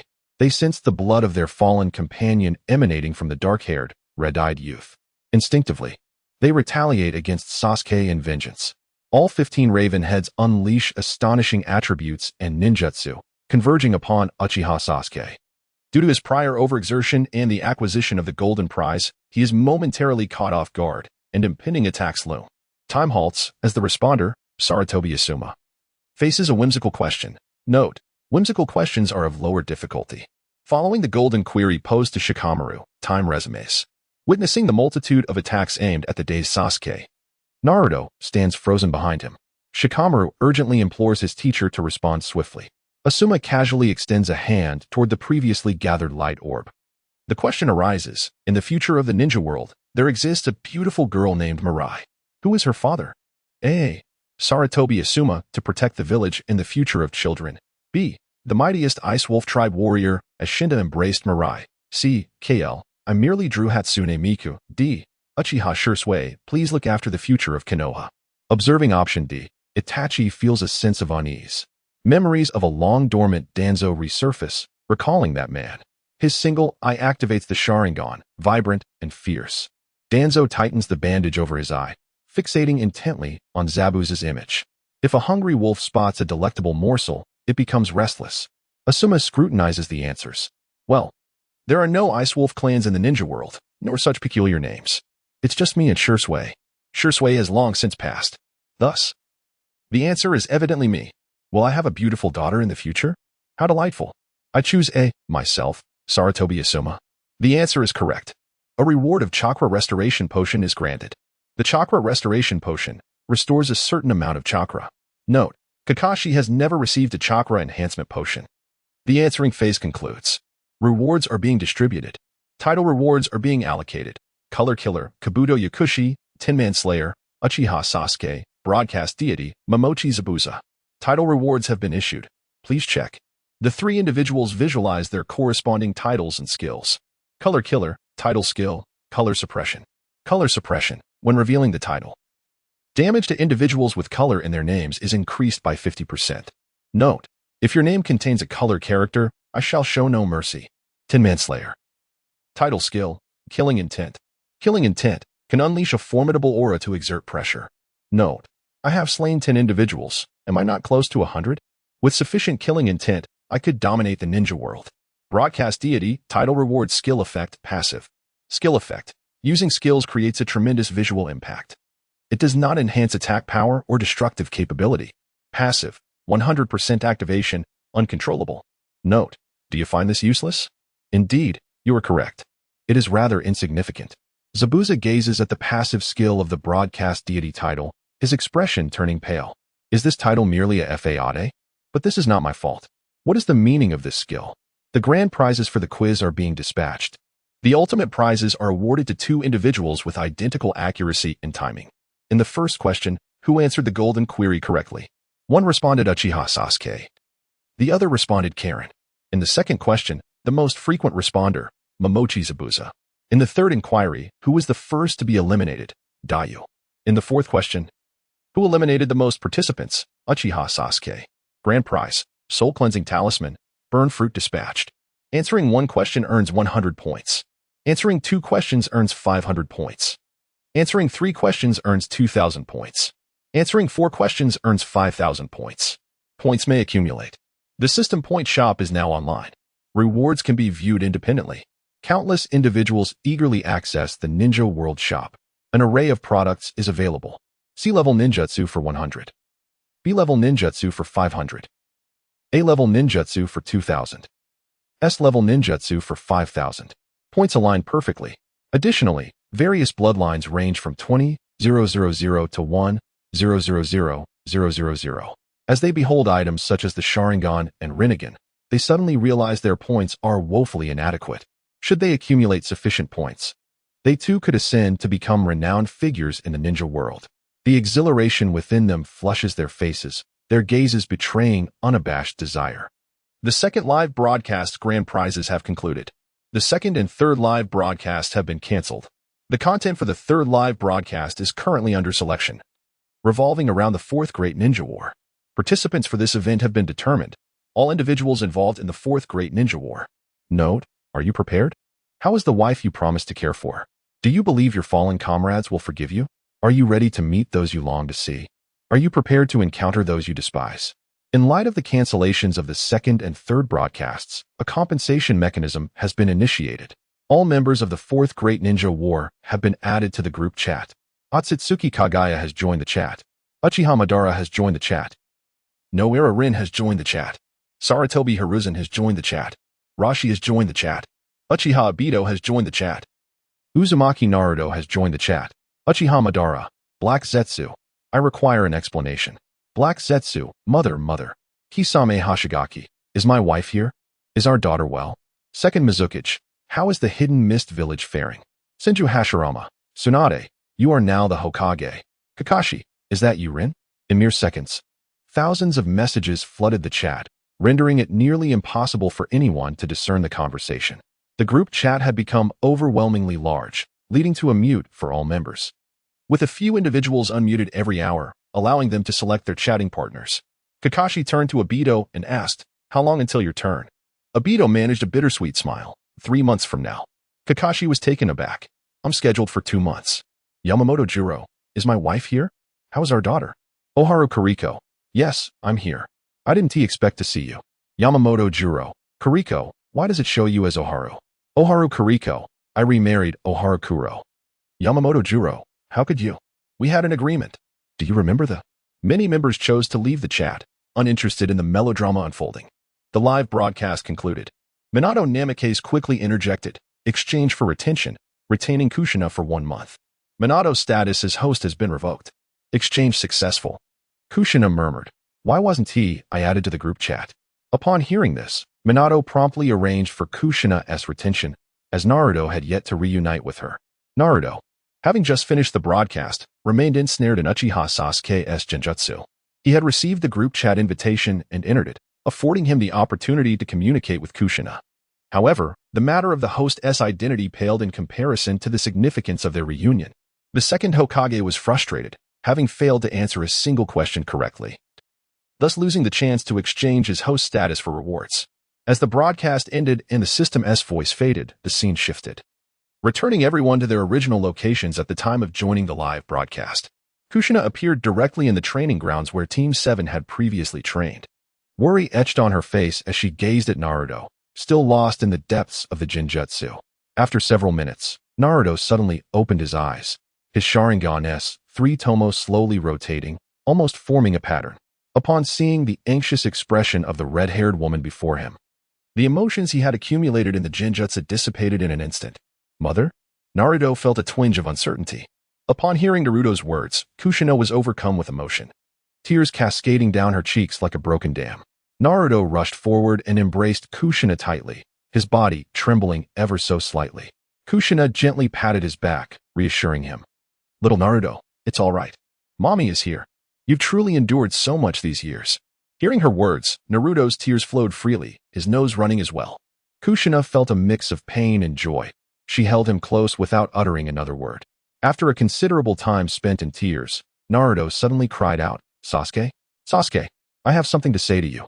Watching this, Sakura felt a flicker of happiness for Naruto, but upon hearing his words, her expression turned somber. At that moment, Kakashi spoke up. Sasuke was the one with the most eliminations in this live broadcast. He can choose his destination. He probably isn't in Konoha right now. Naruto's urgency spiked. Then what are we waiting for? Let us go find him. Kushina affectionately ruffled Naruto's hair. It's all right. That child Mikoto is facing some issues. Don't worry. Her brother went to find her. Mom, do you know Sasuke? Naruto inquired. Indeed. I was quite close with his mother. I just didn't expect the Mikoto clan to be gone. Kushina sighed after speaking. As she reminisced, she gradually recounted the events that transpired while Naruto was ensnared in the illusion. So, the ones that appeared earlier were called Haru and Yomi? But neither of them is Sasuke, right? Correct, little Naruto. Strictly speaking, neither of them is Sasuke, yet both are aspects of him. Naruto gazed into the distance. Worry etched across his features. Kushina then bid farewell to Naruto, Kakashi, and Sakura, inviting them over for dinner. Kakashi, please inform Naruto's friends to come by. Understood, mother. Kakashi replied. Sakura quickly added, I'll accompany Kakashi-sensei. Very well, Sakura, you may join me in the notification, Kushina agreed. Upon returning to Naruto's residence, they found Nagato alone. Nagato, where's the pervy sage? Naruto asked. Nagato glanced at Kushina and nodded before replying, the teacher has stepped out for a bit. Kushina clicked her tongue and glanced at Nagato's hair, recognizing that Jiraiya was likely avoiding her. Feeling a tad awkward, Nagato scratched his head and continued, Lady Kushina. Shall I take you out for a meal? Kushina waved her hand. No need. I will prepare something myself. I haven't tea cooked for Naruto yet. Naruto beamed. That sounds great. Seeing Naruto's joy, Kushina turned to Nagato. You should stay and join us for dinner. Nagato was taken aback. Can I really stay for dinner? Of course. You share the Uzumaki bloodline, making you one of my kin. Besides, you're Naruto's senior, Kushina replied warmly. At this moment, Kushina was busy in the kitchen when she heard a knock at the door. You both go and open it. All right. Nagato silently got up to answer the door. Naruto was there, watching Kushina prepare delicious dishes. When Nagato opened the door, he saw no one there. Nagato, brother. Looking down, he noticed Hinata standing at the door, her cheeks flushed. Oh, Hinata. Come in. Nagato was not surprised by Hinata's arrival. She had been coming over frequently for training and guidance. He led Hinata inside the house. Kushina placed a plate of chicken legs on the table. Naruto, feeling a bit cheerful, looked at Hinata. Hinata, you're here. Earlier. I received a request from Aunt Kushina to come over more often. Her face turned crimson as she spoke. Kushina also flashed a mischievous smile at Hinata and Naruto. Soon after, Kakashi arrived with 10 other young ninjas from Konoha, including Obito. Ino smiled slightly and began to tease. Hinata, you're quite cunning, arriving so early and making us come all this way. Hinata blushed deeply, fidgeting with her hands. Hyuga Niji interjected, Ino, saying that makes me lose face. Don't I live in the Hyuga compound too? Watching Niji answer questions, he appeared more cheerful. Ino smirked and remarked, Niji, you really are a fool. As preparations became overwhelming, Kakashi joined in the kitchen to help. Observing Kakashi swiftly handling the ingredients, Kushina thought to herself, Kakashi has grown up. This flustered Kakashi, causing his face to turn red as well. Suddenly, Jiraiya barged in with a shoe print on his face. Meanwhile, Guy, with a flushed complexion, scratched his head in the background, while Kurenai and Asuma followed closely behind. Naruto and Kiba chuckled at the shoe print on Jiraiya's face. Jiraiya noticed the kids stifling their laughter and felt rather displeased. He began to poke fun at Guy. By the way, do you little rascals know what happened with Guy? Rock Lee and Tintin suddenly showed interest, while the others wore eager expressions. Ino continued to egg them on. Jiraiya then launched into a retaliatory rant about Guy, revealing how he had been rejected from the Umbu and even denied by Danzo at the root for his eccentric personality. He even shared stories from Guy's childhood. The evening unfolded with a delightful banquet filled with teasing, roughhousing, and laughter at Naruto's home. As night fell, the adults departed, and Kushina invited the young ones to stay overnight. When bedtime arrived, Shikamaru sat at the windowsill, gazing at the stars in contemplation. Naruto playfully threw a pillow at Shikamaru, knocking him off his train of thought and out the window. Aha, foolish Naruto, Kiba laughed. Shikamaru climbed back up to the window, looking exasperated at Naruto's silly grin. He then picked up a pillow and tossed it at Shino, who retaliated by hitting Choji. Lee, not wanting to be outdone, threw a pillow at Niji. A chaotic pillow fight ensued. In the adjacent room, Ino looked on helplessly. These idiots. Tintin and the others giggled, continuing to chat about the boys next door. You are the first eliminated from this live broadcast. Please choose a teleportation destination. Do you wish to teleport to the specified location? Yes, I choose the Uchiha clan compound. Selection successful. The live broadcast space dissolved. Sasuke did not appear at the training grounds with Naruto and the others. He surveyed his surroundings, which resembled the desolate scene depicted in the video. Sasuke sat down in a chair, mimicking Itachi's posture from the footage, waiting for his arrival. However, he did not anticipate how slow Itachi would be. Itachi had been at the base and anticipated where Sasuke would wait for him. Yet, the distance from the clan compound was a factor. Sasuke waited, but time dragged on and boredom set in. In the clear sky, he had been battling in the Answer Forest, exerting his ocular powers, and gradually grew exhausted, eventually dozing off in the chair. After an unknown duration, Sasuke awoke, rubbing his eyes. To his surprise, he found himself draped in a black robe adorned with red clouds. Startled, he cast off the garment, his expression darkening as he stepped outside. The sky had dimmed into twilight. Itachi stood atop a large stone, the sunset casting a glow upon him. Itachi slowly turned to Sasuke, who wore a fierce expression, and smiled. "You're awake. Aren't you going to rest a little longer?" Sasuke, recalling his childhood memories of Itachi's similar smile before his death, felt a surge of emotion. Suddenly, he could no longer contain himself and began to yell at Itachi. Why are you always like this? Itachi Uchiha, what do you mean? I've come to kill you. You know I'm here to kill you. Why are you so self-righteous? Why sacrifice our parents for Konoha? Why leave me alive? Why force me to live in hatred?" Sasuke, no longer holding back, charged at Itachi with his blade. Itachi simply created a shadow clone, and Sasuke's strike missed. Itachi appeared behind Sasuke. Sasuke spun around to attack again, but Itachi materialized a kunai to block the blow. "Sasuke, I'm sorry." Upon hearing these words, Sasuke trembled, raising his weapon and launching a frenzied assault on Itachi. Itachi adeptly parried each strike. However, as Sasuke's onslaught intensified, Itachi found himself unable to block a decisive blow, whether it was exhaustion or something else. Sasuke's sword fell from his grasp, and he knelt on the ground, tears streaming down his face like pearls breaking free from a string. Kneeling, he muttered, "I was supposed to kill you. I was supposed to kill you." Itachi watched Sasuke in anguish, unable to voice his apologies. The scene froze in an eerie tableau, with Itachi observing as Sasuke knelt, letting out a primal cry of sorrow. Time continued to flow. The sun gradually descends, ushering in the arrival of night. At that moment, Sasuke, who had been weeping uncontrollably, abruptly ceased his tears.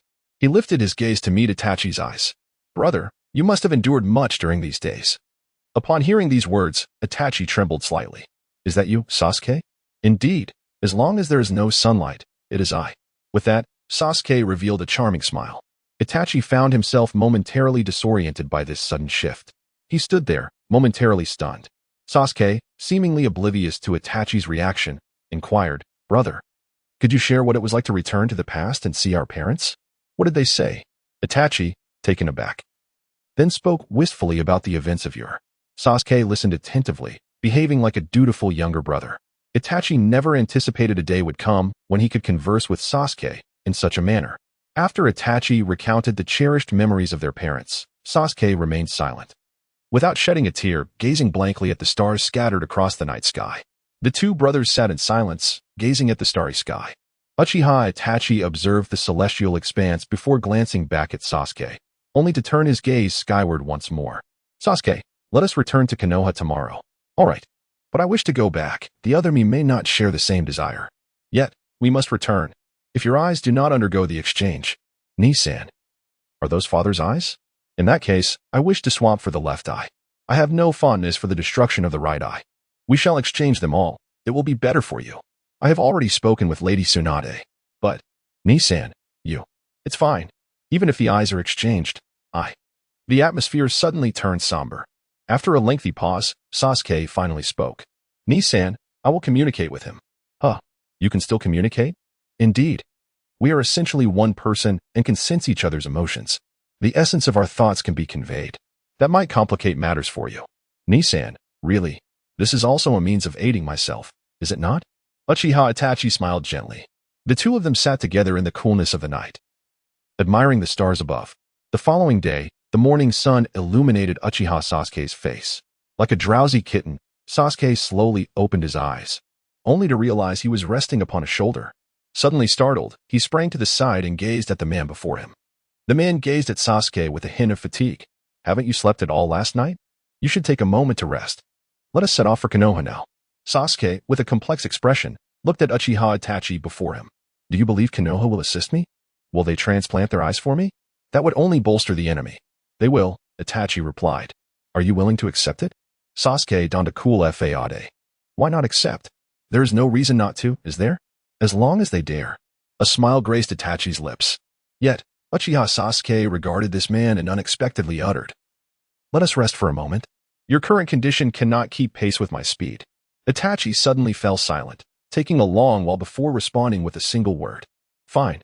Observing Itachi's expression, he added, "Do not misunderstand. I intend to practice my chi techniques now.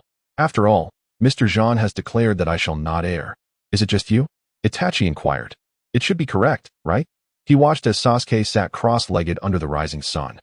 Casting aside his thoughts and focusing on Sasuke's positive progression, a light chuckle escaped him as he entered a state of rest. Sasuke and Itachi soon arrived at the entrance of Konoha. Gongzitai and Kamizuki Izumo were momentarily taken aback by the sight of the two approaching figures. After a brief pause, they signaled to notify Konoha, seeking instructions. Itachi halted beside them, not proceeding further. He inquired, "Why have you both continued to undertake this task?"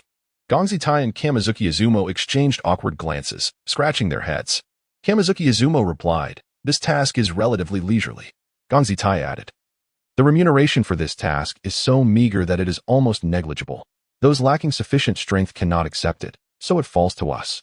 Kamizuki Izumo interjected, "It's not always us. Sometimes others take on the tasks as well. We merely accept a few more than others." They had yet to exchange many words. At that moment, a masked figure from the shadows suddenly emerged. Itachi gazed at the mask with a sense of nostalgia. At this moment, the purple-haired Umbu addressed them, stating that the Hokage had summoned him to escort the two of them. Itachi nodded at the two Konoha guards, saying, "I shall take my leave now." Genkutsu and Kamizuki Izumi also nodded in acknowledgement towards Uchiha Itachi. Subsequently, Itachi and Sasuke followed Uzuki Yugao. Once Itachi had departed, Genkutsu let out a sigh. Kamizuki Izumi patted Genkutsu on the shoulder, reassuring him, "Do not dwell on it. Let the Hokage and his team handle this matter." Genkutsu replied, "Very well. However, I am curious about the purpose of yesterday's gathering. Do you have any insight?" Kamizuki Izumi responded, "It seems they were reviewing information. They meticulously filtered through the data of thousands of ninjas from the last live broadcast." Genkutsu exclaimed, "Indeed, we narrowly escaped a predicament. Reido and Ginma must be quite overwhelmed at this moment." Haha. Thus, they continued their light-hearted banter. Meanwhile, Sasuke and Itachi arrived in a room, escorted by the Umbu. Uzuki Yugao then spoke, "Please wait here. The Hokage will arrive shortly." Itachi nodded in gratitude, replying, "Thank you, senior." Uzuki Yugao regarded Uchiha Itachi for a brief moment before nodding and departing. Sasuke, who had remained silent since entering Konoha, began to observe his surroundings as soon as they entered the room. The room is quite spacious, permeated by the scent of formaldehyde. There lies a bed, accompanied by numerous medical instruments. Are they truly going to transplant my eyes? How foolish. I cannot comprehend what you are attempting to accomplish. Sasuke's inner turmoil is exceedingly intricate at this moment. Neither of them uttered a word, merely awaiting in silence. At this moment, Tsunade gazed at the pile of meticulously selected documents in her hands. As she perused them while walking, she gradually lifted her head and set the papers aside. First, she cast a glance at Sasuke, who wore a complex expression, before turning her gaze to Itachi Uchiha. "Are you certain you have considered this thoroughly? You intend to transplant both of your eyes to Sasuke, leaving none for yourself?" Itachi nodded, his tone resolute. "Indeed, Lady Tsunade, as an esteemed medical ninja, you must recognize my condition." Tsunade observed Itachi with a somewhat complicated expression. She understood that his physical state was dire. Yet, if Itachi was willing to undergo treatment, it could alleviate his suffering significantly. With Orochimaru's assistance, there was indeed hope for recovery. However, upon hearing Itachi's unwavering words, she comprehended his resolve and refrained from further discussion. Tsunade then glanced at Sasuke, who appeared equally conflicted. "Young one, what are your thoughts? You must decide for yourselves. I am indifferent." Tsunade was somewhat taken aback. Yet her hands were already in motion. She retrieved a syringe and drew liquid from several vials. Sasuke remained silent, promptly lying down on the operating table. Tsunade furrowed her brow as she approached Sasuke with the syringe. "Are you not concerned that we might be harming you?" Sasuke maintained his cool demeanor, showing no signs of trepidation. "Hurry up, spare me the unnecessary chatter." Upon hearing this, Tsunade swiftly administered the injection. What an insufferable little brat. Sasuke closed his eyes and soon fell into a deep slumber. Seeing the anesthetic take effect, Tsunade turned to Itachi, a note of confusion in her voice. "Does he truly trust us so implicitly? Is it not a stormy day?" Why is Sasuke behaving this way? Itachi glanced at his brother on the hospital bed before Tsunade continued, "Rest assured, it is a specially formulated drug. He will not awaken for at least 8 hours." Only after Tsunade's reassurance did Itachi slowly respond, "It may have something to do with that breathing technique. It seems he has developed a means of self-recovery." Tsunade nodded. The wonders of the system were indeed remarkable, and anything was conceivable. Then, Tsunade addressed Itachi, "After the surgery, you should report directly to the Umbu." But Tsunade's demeanor shifted to one of unwavering determination. "Your affairs are now known throughout the ninja world. It is unnecessary to delay. Report in due time. Do not worry about the village facing gossip. I, as Hokage, will manage that. You are a hero of Konoha, and you have borne too much already. Your return will face no opposition, nor does anyone possess the right to contest it." Itachi contemplated for a moment, realizing that the mission to infiltrate the Akatsuki was now redundant. Remaining in the village would allow him to care for Sasuke, and Tsunade's words had touched him. "Very well, Lady Hokage." Tsunade suddenly paused her movements. Itachi, misinterpreting her action as a response to his changed address, explained, "Now that I have returned to Konoha's Umbu, it is only fitting to address you as Lady Hokage." Tsunade lowered her head in thought. What was amiss? This shift in address seemed odd. While Itachi sought Nagato's assistance in relaying messages, Tsunade felt perplexed. It had been clear that Itachi had previously taken one of his Manjiki Sharingan, stating he would wait until Sasuke matured to exchange it. Yet, what was the current situation? This did not align at all. Itachi observed Tsunade lost in contemplation and, after a moment, inquired, "What troubles you, Lady Tsunade? Do you have a concern?" Tsunade merely glanced at Itachi, shaking her head. "No. But what about the Manjiki Sharingan intended for Sasuke?" Itachi reached into his sleeve and retrieved a small vial. Tsunade stared in astonishment at the 2 Manjiki Sharingan contained within the vial. "Have you kept these Manjiki Sharingan stored in this vial all along?" This time, it was Uchiha Itachi who was momentarily taken aback, his tone becoming increasingly urgent. "Yes. What is the matter, Lord Hokage?" Uchiha Itachi was somewhat perplexed. The vial contained the potion that the Uchiha clan had long preserved for their Sharingan. It should pose no issues to place the eyes within. Could it have been tampered with? Unthinkable. It had been kept close at hand, only touched briefly when Sasuke answered the blood red quiz. Even if Orochimaru discovered it, he could not have managed a silent switch. Tsunade observed the increasingly anxious Uchiha Itachi and smiled at him. "It's nothing, just that it's also a human organ. Next time, placing the eyes in an opaque box would be preferable." She then picked up the vial that Uchiha Itachi had handed over. "See, isn't this rather alarming?"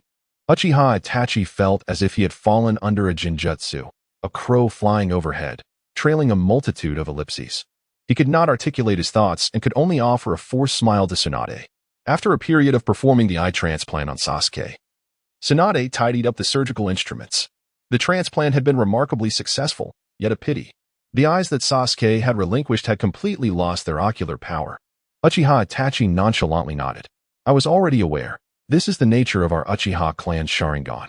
Even after replacement, one does not gain the abilities of the previous eyes, only those that one originally possessed. Does that mean Sasuke's ocular techniques will remain unchanged?" "Indeed, Lord Hokage. Only Sasuke will not face blindness. This is the eternal Manjiki Sharingan." "I see. Very well. I must attend to my duties now. What about you? Will you wait for Sasuke to awaken, or?" "I'll head to the Umbu for my report first. Once Sasuke awakens, he will make the right choice. I have faith in him." Tsunade said nothing further, merely nodding at Itachi as she handed him an Umbu insignia and resumed her examination of the stack of documents she had brought in. Afterward, Tsunade furrowed her brow, deeply engrossed in the materials at hand. Itachi too had glimpsed the contents of the documents. Tsunade showed no reluctance in discussing matters with Uchiha Itachi, and he noted references to items such as the burn fruit and the soul-dispelling talisman. Although Uchiha Itachi was somewhat puzzled, he chose to remain silent and proceeded to report to the Konoha Umbu. Upon Tsunade's exit, her expression shifted from the pleasant demeanor she had when conversing with Itachi to one of complexity. She reached into her sleeve and felt around. The small box was still there, containing the eye's ocular power intact. The power of the Manjiki Sharingan remains, its patterns distinct from those of Itachi's eyes, and unlike Sasuke's as well. Yet it is undeniably the eye of the Manjiki. Tsunade, enveloped in profound confusion, arrived at the Hokage building, specifically her office. Upon entering, she found Jiraiya engrossed in a substantial stack of documents. His brow furrowed at the sight of Tsunade's troubled expression. "Tsunade, what troubles you?" he inquired. "The surgery did not go as planned," Tsunade replied, casting a disapproving glance at Jiraiya. "My medical ninjutsu is merely a matter of replacing an eye. What could possibly be so difficult about that? And what do you propose?" Jiraiya asked. "Never mind. Let us convene a secret meeting," Tsunade declared. "This time, it is not only to keep the information from Danzo, but also from the Akatsuki. We need not search further. I have little desire to reiterate my points. I shall address everything at the meeting." Seeing Tsunade's sudden seriousness, Jiraiya ceased his playful demeanor and nodded in agreement. As night fell, the secret meeting commenced. Tsunade recounted everything that transpired during the surgery and subsequently posed her inquiries. The agenda included: first, what was the nature of the eye provided by Itachi? Second, who currently possesses the previously mentioned prize? Third, why do Itachi's statements not align with the current intelligence? Upon Tsunade's conclusion, the core members of Konoha fell into silence, each grappling with the peculiarities of the situation. Kakashi spoke up. "Regarding that Mangeki eye, it is highly plausible that it belonged to Shursui." Tsunade nodded, as she had previously entertained the same hypothesis. "That is indeed my thought as well." However, Kakashi furrowed his brow. "Yet, given the current circumstances, Sasuke possesses the eternal Mangeki Sharingan. Why would a future Itachi entrust it to the grown Sasuke?" Hinata added, "What capabilities does Shursui's eye possess?" Tsunade inhaled deeply, her hand instinctively grasping a small box. "Kotoame Tsukumi." After this revelation, she fell silent for an extended period. At this moment, Jiraiya's expression grew grave as he spoke. "Do not underestimate the deity. Its effect lies in the subtle manipulation of others, irrevocably and fundamentally altering one's thoughts and will." Upon hearing this, everyone inhaled sharply, rendered momentarily speechless. They cast astonished glances at Tsunade. Under their scrutiny, Tsunade began to speak. "According to the information compiled from the relics left by the third Hokage, it is speculated within those records." Tsunade paused for a moment. "Moreover, there exists an eye belonging to Uchiha Shursui in Danzo's possession." At this moment, they fell silent once more. Only Asuma pondered briefly. "Is the kaleidoscope ability of Shursui truly that formidable? Surely there must be some constraints."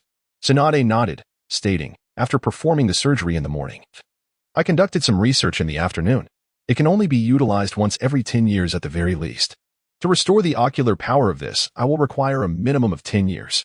Shikamaru appeared perplexed, questioning whether this eye was intended to counteract the kaleidoscope in Danzo's possession. Given Itachi's words, this seems highly probable. A collective realization dawned upon everyone. This is most likely intended as a countermeasure against Danzo. Kakashi remarked, "That would explain everything. Itachi's motives at that time were indeed for this reason." Hong inquired, "Then why did Itachi mention Sasuke earlier?" Juki responded, to sow confusion. At the moment Itachi spoke of Danzo, he was struck down by a mysterious force. That must have been the cause. At this juncture, Kai, somewhat perplexed, posed the question, "What purpose does Danzo's Mangeki Sharingan serve? Why would Itachi leave behind his eyes as a counter?" Everyone mentally reviewed the list of individuals, simultaneously exclaiming, "Kisame Hashigaki." A sense of urgency permeated the atmosphere. "Jiraiya." His expression grave, reiterated, "Tsunade, safeguard the eye you possess. If Kisame falls under Danzo's control, the consequences would be dire." Tsunade nodded solemnly. Amidst the profound silence that enveloped them, she slowly spoke, "Now regarding the remaining issue, who holds the last two coveted prizes?" This is also pertinent to Itachi's remarks about the soul-extracting talisman. This time, everyone was invigorated. They had spent over a day sifting through countless details since the end of the live broadcast, and each had gleaned some insights. Rika spoke up. "It's rare for the entire village to undertake a single task. The progress has been significant." Dingzhou remarked. "It's unusual for Riku to show no signs of laziness. He has been diligently monitoring the intelligence." Rika scratched his head. Lacking any hint of joy, it has been basically confirmed that the flame fruit is indeed within Konoha. However, the soul removal talisman has eliminated numerous suspects. Logically, only those of us privy to this information would be particularly attentive to it. Yet, there has not been a whisper of news, which seems rather amiss. Tsunade had previously harbored doubts regarding this matter, hence she did not summon Obito and Nagato for this meeting. Jiraiya understood this, so when Tsunade extended her invitation, she said little more. Tsunade did not linger on the topic. The investigation into the soul removal talisman will continue. Riku, whose hands is the flame fruit most likely to be in? At this moment, Riku's voice rang out. "Danzo." A slight pallor fell over everyone's faces. Rika continued, "It seems that the individuals who won the grand prize in the betting are from the roots. It should have already fallen into his possession." Jiraiya, feeling a sense of urgency, directly inquired of Tsunade, who was responsible for monitoring Danzo and his team.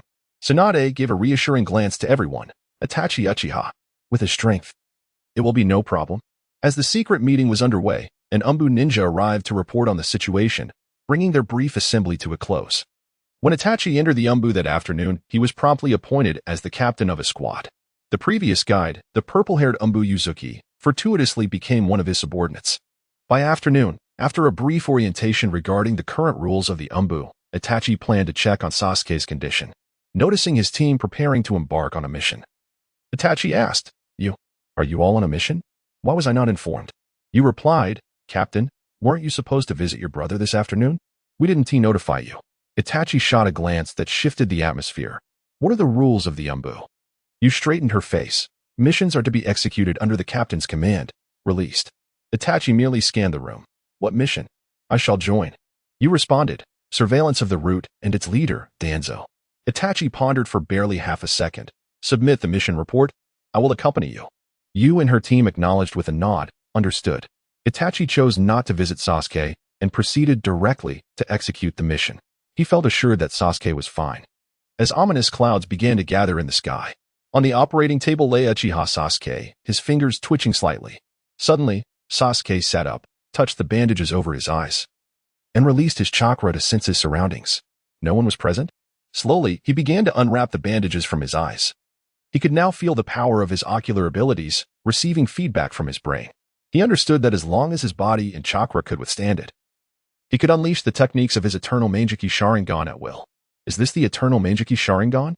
The sensation is truly exquisite. To awaken on such a cloudy day is a stroke of fortune, indeed.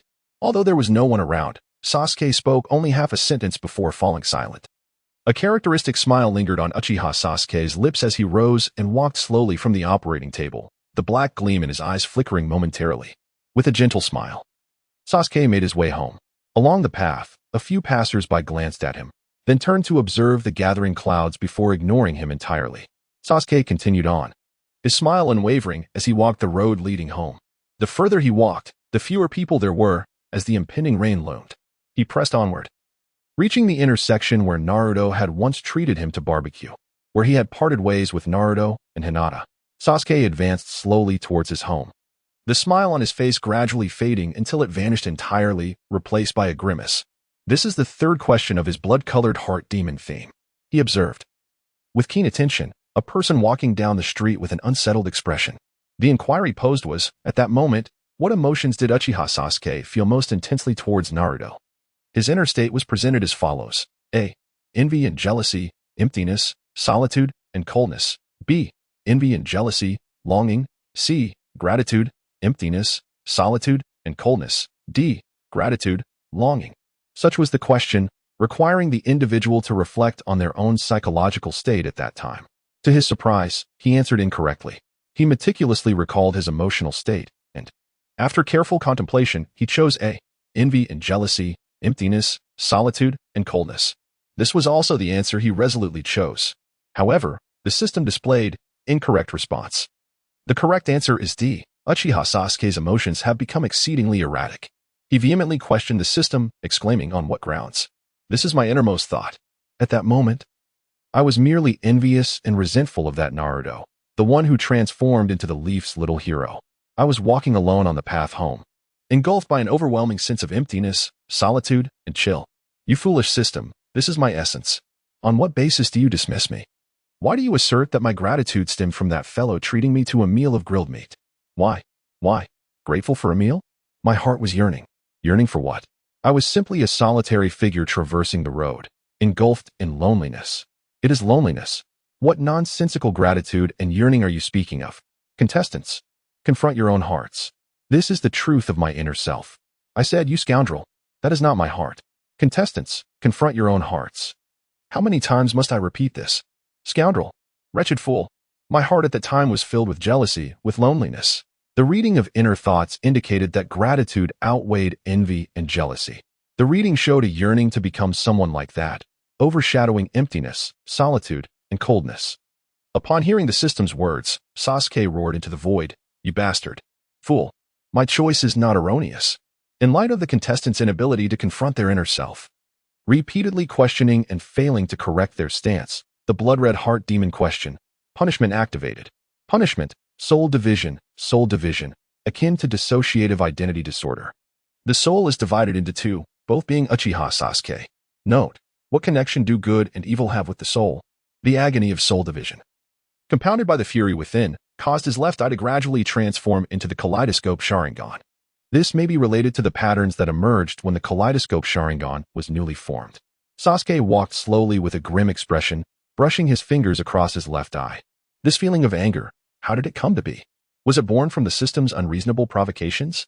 Was it a response to the system's exposure of his innermost thoughts? He could no longer recall, nor did it matter to him. For now, he is Sasuke. Yet, the current version of himself is simply SAS. This system is intriguing. What is the connection between good and evil in the soul? Indeed, what relationship exists between good and evil in character? I am about to arrive home. Sasuke's expression transformed into one of brightness, his lips curving into a quintessential smile. He gently pushed open the door. And as soon as Uchiha Sasuke did not activate the room switch, the lights within the room suddenly illuminated. At this moment, Naruto and several others leaped out from Sasuke's home, warmly welcoming him back. Sakura stepped forward and enveloped Sasuke in a heartfelt embrace, exclaiming, "Welcome back, Sasuke." A gentle smile graced Sasuke's face as he expressed his gratitude, saying, "Thank you, both of you, and to Shikamaru, Kiba, Niji, and everyone." However, his expression suddenly turned somber, and he added, "I'm truly sorry for how I treated you all in the Forest of Questions." Naruto, noticing Sasuke's melancholy, hurriedly reassured him, "It's not your fault. It's all because of that sunny day." Upon hearing Naruto's words, Sasuke lowered his head even further. Sakura shot a fierce glare at Naruto, while Ino and Tintin swiftly covered his mouth to silence him. Subsequently, the group comforted Sasuke, expressing their forgiveness, which allowed him to regain his warm smile. Inside Sasuke's modest abode, the 12 of them engaged in lively conversation. Meanwhile, in the hidden cloud village, AI was filled with joy. Wealthy merchants and feudal lords from across the ninja world were offering exorbitant prices to purchase the lifespan held by Karen. As a being with a lifespan of 500 years, she had decided to sell 400 years to benefit the village, reserving 100 years as a return for Konan, Haku, and others within the Akatsuki organization. Even Kabuto received an additional 20 years. However, the goodwill extended by Karen was met with refusal. None of those she had helped accepted her offer. Confused, Karen pondered why the feudal lords were so willing to spend vast sums on lifespan, while those she assisted turned down her generosity. Ultimately, she retained 20 years for herself to make amends for her previous losses in vitality, surrendering the rest to the hidden cloud village. This submission has solidified his position, even moving Karabi to the point of wanting to offer his tail on the spot, only to be insulted as an idiot by a crowd. After much negotiation by A and others, this 480-year lifespan was sold for an astronomical price. It seems that the Cloud Village is now living off its reserves. During his tenure as Raikage, no one was accepting missions, leaving the village in a state of unprecedented wealth among the 5 great shinobi countries. The other 4 villages are eyeing the Cloud Village with greedy intentions. If not for the Cloud Village's formidable strength, they would have attempted a direct raid. However, without resources, the Cloud Village began to squander its wealth recklessly. Under Conan's leadership, reforms were initiated, with infrastructure continuously being established. Hospitals, schools, and other buildings were rapidly rising in the Cloud Village, significantly improving the living standards of its citizens. Now, it is said that the streets are safe from theft, and doors remain unlocked at night. A remarked, "Conan, well done. The improvements to the village's environment are truly remarkable. Everyone is exceedingly happy." Conan replied, "Raikage, we must not cease our development." These methods were painstakingly extracted from Nagato, who learned from Might Guy and Konoha. I acknowledged, "I am aware that they too will eventually reach this level." Mabui added, "At least we are ahead for now. We must continue to develop without complacency." A proposed, "Let us follow the guidelines from the Ninja World Development Manual that Conan brought back, and develop gradually. We aspire to become the most powerful village." Haha. After a hearty laugh, A nodded. "Now, let us attend the concert. Bye-bye." Conan interjected, "You are the leader. You must handle the upcoming matters." A scratched his head. "You all come along. I have been busy these past few days negotiating prices and am utterly exhausted. I need to rest." Conan teased. It seems I have been the one doing the negotiating. With that, A vanished. Mabui awkwardly smiled and said, Conan, I will go find Lord Raikage. Thank you for your hard work here. Conan simply nodded with a smile. Shortly after, Mabui caught up to Raikage A, who smiled back at the serious-faced Mabui. Why do you find it strange that I entrusted the village's affairs to Conan? Mabui nodded in agreement. A exhaled. Times have changed. As long as the Cloud Village thrives. Is that not enough? Suddenly, a burst into laughter. If it were anyone else, I would not agree, but Conan is exceptional. She witnesses the happiness of the villagers. That genuine smile is irresistible. We have all seen her contributions since she arrived in the Cloud Village. If she wishes, I would gladly appoint her as my successor. Mabui gazed at A with newfound respect. Understood, Lord Raikage. A smiled. Let us go.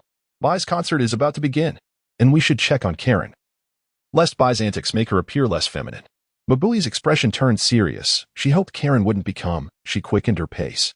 Meanwhile, at a training ground in the Stone Village, Karatsuchi stood beside Deidara, smiling as she watched him teach art to children. Deidara, however, was less than pleased, feeling the pressure of being stared at. This Karatsuchi isn't much help. Due to a previous live broadcast, his explosive art had drawn an exaggerated number of students.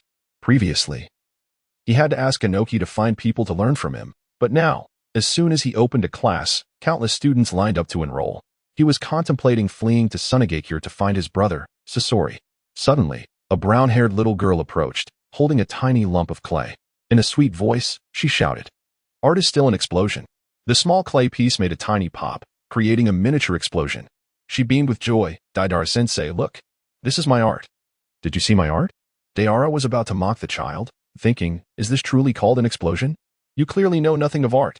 But as the little girl called out with her innocent voice and gazed at him with wide eyes, he was reminded of his own childhood when he too shouted about art, feeling misunderstood and unappreciated. Unexpectedly, Deidara found himself uttering words he couldn't believe. Not bad, little girl. You've done well. If you keep studying diligently, your art may very well surpass mine. He smiled and affectionately ruffled the little girl's hair. At that moment, Karatsuchi suddenly leaped forward and embraced Deidara. Deidara, you're truly so gentle. Deidara exclaimed, attempting to pry Karatsuchi off. What are you doing, you rascal? Get off me immediately. You fool, what on earth are you doing? Yet, Karatsuchi clung to Deidara. Deidara is just so gentle, she repeated, nuzzling her face against his like a cat. Startled by the unexpected affection, Deidara's demeanor shifted dramatically. Karatsuchi, you imbecile. What do you think you're doing? Behaving like an animal, you pervert. He hurriedly tried to detach her from himself. Afterward, Karatsuchi gazed at Deidara with wide, innocent eyes. Deidara trembled under her stare. Karatsuchi, have you lost your mind?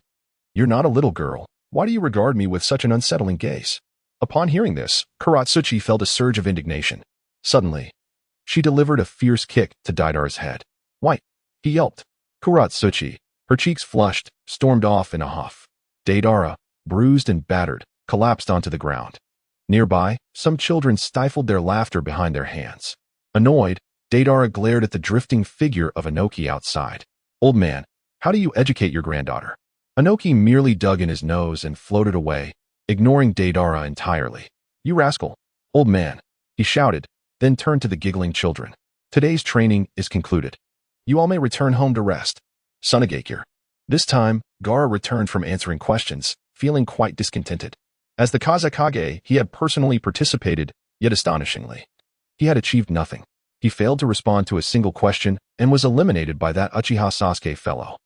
Kankuro and Temari recognized Gaara's sentiments as they observed his gradually chilling demeanor. Kankuro reassured Gaara, saying, It's all right, Gaara. We still have the production of that soul artifact to sell, don't we? At this moment, Temari let out a sigh. We have signed the agreement. We can only sell 10 units of the soul instruments. Only 10 units, exclaimed Kankuro. Temari replied, the price for 10 is already quite high. Even if we were to sell 100, we would have to lower the price. In reality, there isn't much difference between the high-priced 10 and the low-priced 100. Gaara interjected, the price is sufficient, and the contract specifies it. I can only sell 10. They cannot sell any. Kankuro pondered, is that so? Gaara seems unfazed. The Sand Village isn't under economic pressure at the moment. As long as we develop steadily, we will be fine. Gaara nodded, somewhat coldly. I'll leave the recent matters to you. I need to retreat and study the crafting of soul instruments. Once I obtain the knowledge, I will delve deeper into it. 1ti? With that, Gaara turned and walked away. Temari's expression darkened as she exchanged glances with Kankuro. Kankuro scratched his head in confusion. What is wrong with Gaara? Was he in a better mood before? Temari's tone grew serious as she replied, Kankuro, a live broadcast is merely a broadcast. But if the system hadn't appeared, Lady Chiyo would have acted accordingly. Kankuro countered. However, the situation did not unfold as anticipated, did it? But Kankuro, you must understand that unless one experiences something firsthand, the impact of merely observing is often minimal. Wouldn't you agree? Temari continued. Do you now harbor resentment towards that individual named Deidara? He nearly destroyed the Sand Village. Kankuro paused, realizing Temari's point. While he did indeed feel animosity towards Deidara during the broadcast, he had long since put those feelings aside. He fell into silence. Temari observed Kankuro and asked, Do you comprehend now? No one truly cares about the future depicted in the broadcasts. Most merely view it as information. She gazed into the distance, lost in thought. Despite the fact that it was a future without the system's emergence, the system had materialized, hadn't it? In the current future, uncertainty still loomed. They would not concern themselves with what had not occurred, nor with what had originally happened but now would not. Concerning the images that were present, they examined them with utmost seriousness. They tirelessly analyzed and fervently answered questions. But for what purpose? Because that was vital information, unparalleled intelligence. Or perhaps information was merely one crucial aspect.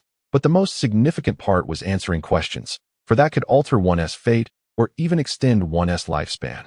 Temari contemplated that most individuals in the ninja world probably shared this mindset. She then sighed and continued to gaze into the distance. This notion was most vividly illustrated by Nagato and Tobi during their time in Konoha. When Nagato was in Konoha, his treatment was worlds apart from that of Tobi. As Nagato and Jiraiya strolled along, Jiraiya suggested, Nagato, shall we go for a drink? Sure, sensei, Nagato replied. They arrived at an izakaya. The owner greeted them warmly, welcome. Lord Jiraiya and Lord Nagato, we have freshly arrived tuna, sea urchin, lobster, and fugu. Would you like to try some? With a smile, Nagato responded, yes. I would like some tuna, please. The owner beamed at Nagato, of course, Lord Nagato. I'll bring it right away. Before long. The owner returned with tuna sashimi and additional fugu sashimi. Thank you for your patronage, esteemed lords. Here is the fugu, just arrived. It's my treat for you both. Jiraiya expressed his gratitude. Thank you. You were too kind. The owner chuckled. It's nothing. You two have been working hard lately. Jiraiya and Nagato enjoyed their meal thoroughly. And afterward, they even received a discount. As they stepped outside, they happened upon Kakashi and Tobi. Jiraiya greeted them. Kakashi and Tobi, you two are a bit late today. Kakashi scratched his head. We had some matters to attend to, so we arrived late. Jiraiya paid them no mind, merely gesturing to them before continuing on his way. However, after walking a few steps, Nagato glanced back at Tobi entering the izakaya. His brow furrowed slightly. Jiraiya noticed Nagato's expression. Did you notice something? Nagato shook his head. Sensei, I haven't discovered anything specific. Do you also find Tobi to be peculiar? Jiraiya nodded gravely. Indeed, I sense something amiss with Tobi. Yet I cannot discern what the issue is. It feels strange. Exactly, Sensei. The sensation is unsettling, yet I can't pinpoint the problem, Nagato replied. Jiraiya shook his head. Though the feeling is odd, it doesn't convey danger. Let us head back. We still need to guide Naruto. What about a second round? Sensei, we should go back. If we're too late, Lady Kushina might say we're corrupting Naruto. Jiraiya chose not to press the matter further. Meanwhile, Tobi and Kakashi entered the establishment. The owner approached them. What can I get for you too? Kakashi inquired. Have you received any good stock lately? The owner shook his head. Recently. My suppliers haven't delivered any goods. I don't have much of interest right now, just the usual. Kakashi replied. Then just give us a random set meal. Absolutely. Kakashi and Tobi continued their conversation about the past few years, chatting for quite some time. At that moment, their conversation was interrupted. Here you go. This is the bountiful meal ordered by Mr. Kakashi. Kakashi expressed a hint of surprise. This meal? The proprietor replied. Indeed, it's inexpensive and quite generous in portion. Obito chimed in. Isn't this great, Kakashi? The owner, hearing this, remained unperturbed and walked away. Kakashi, somewhat resigned, remarked, how's this good? The affordability and ample serving merely imply that there's nothing of quality here. Obito chuckled softly. It's fine. We have something to eat. Isn't that sufficient? Kakashi glanced at Obito but refrained from further comment, only sighing, "All right, next time I shall prepare the meal." Obito smiled slightly. "Sounds good." They both understood the unspoken sentiment and chose not to elaborate. Those who arrived later were served their dishes far more swiftly, including fresh fish delivered to other tables. It was evident that those dishes were of superior quality, while their own serving was a cause for lament. Typically, Obito felt the peculiar gazes of the villagers upon him. However, out of respect for the fourth Hokage and the debt owed to his child, they refrained from being overly harsh towards Obito. He was aware of their sentiments but chose not to display any unusual emotions. In the Hidden Mist Village, life unfolded with remarkable tranquility. They continued to develop steadily and harmoniously. Zabuza, having evaded the ruckus stirred by those unruly individuals, preferred to remain hidden. "Unless there are significant matters at hand, do not disturb me. I wish to dedicate myself to refining my ninjutsu and reaping the rewards I have earned." These are the original words of Zabuza. After speaking, he found a place to retreat.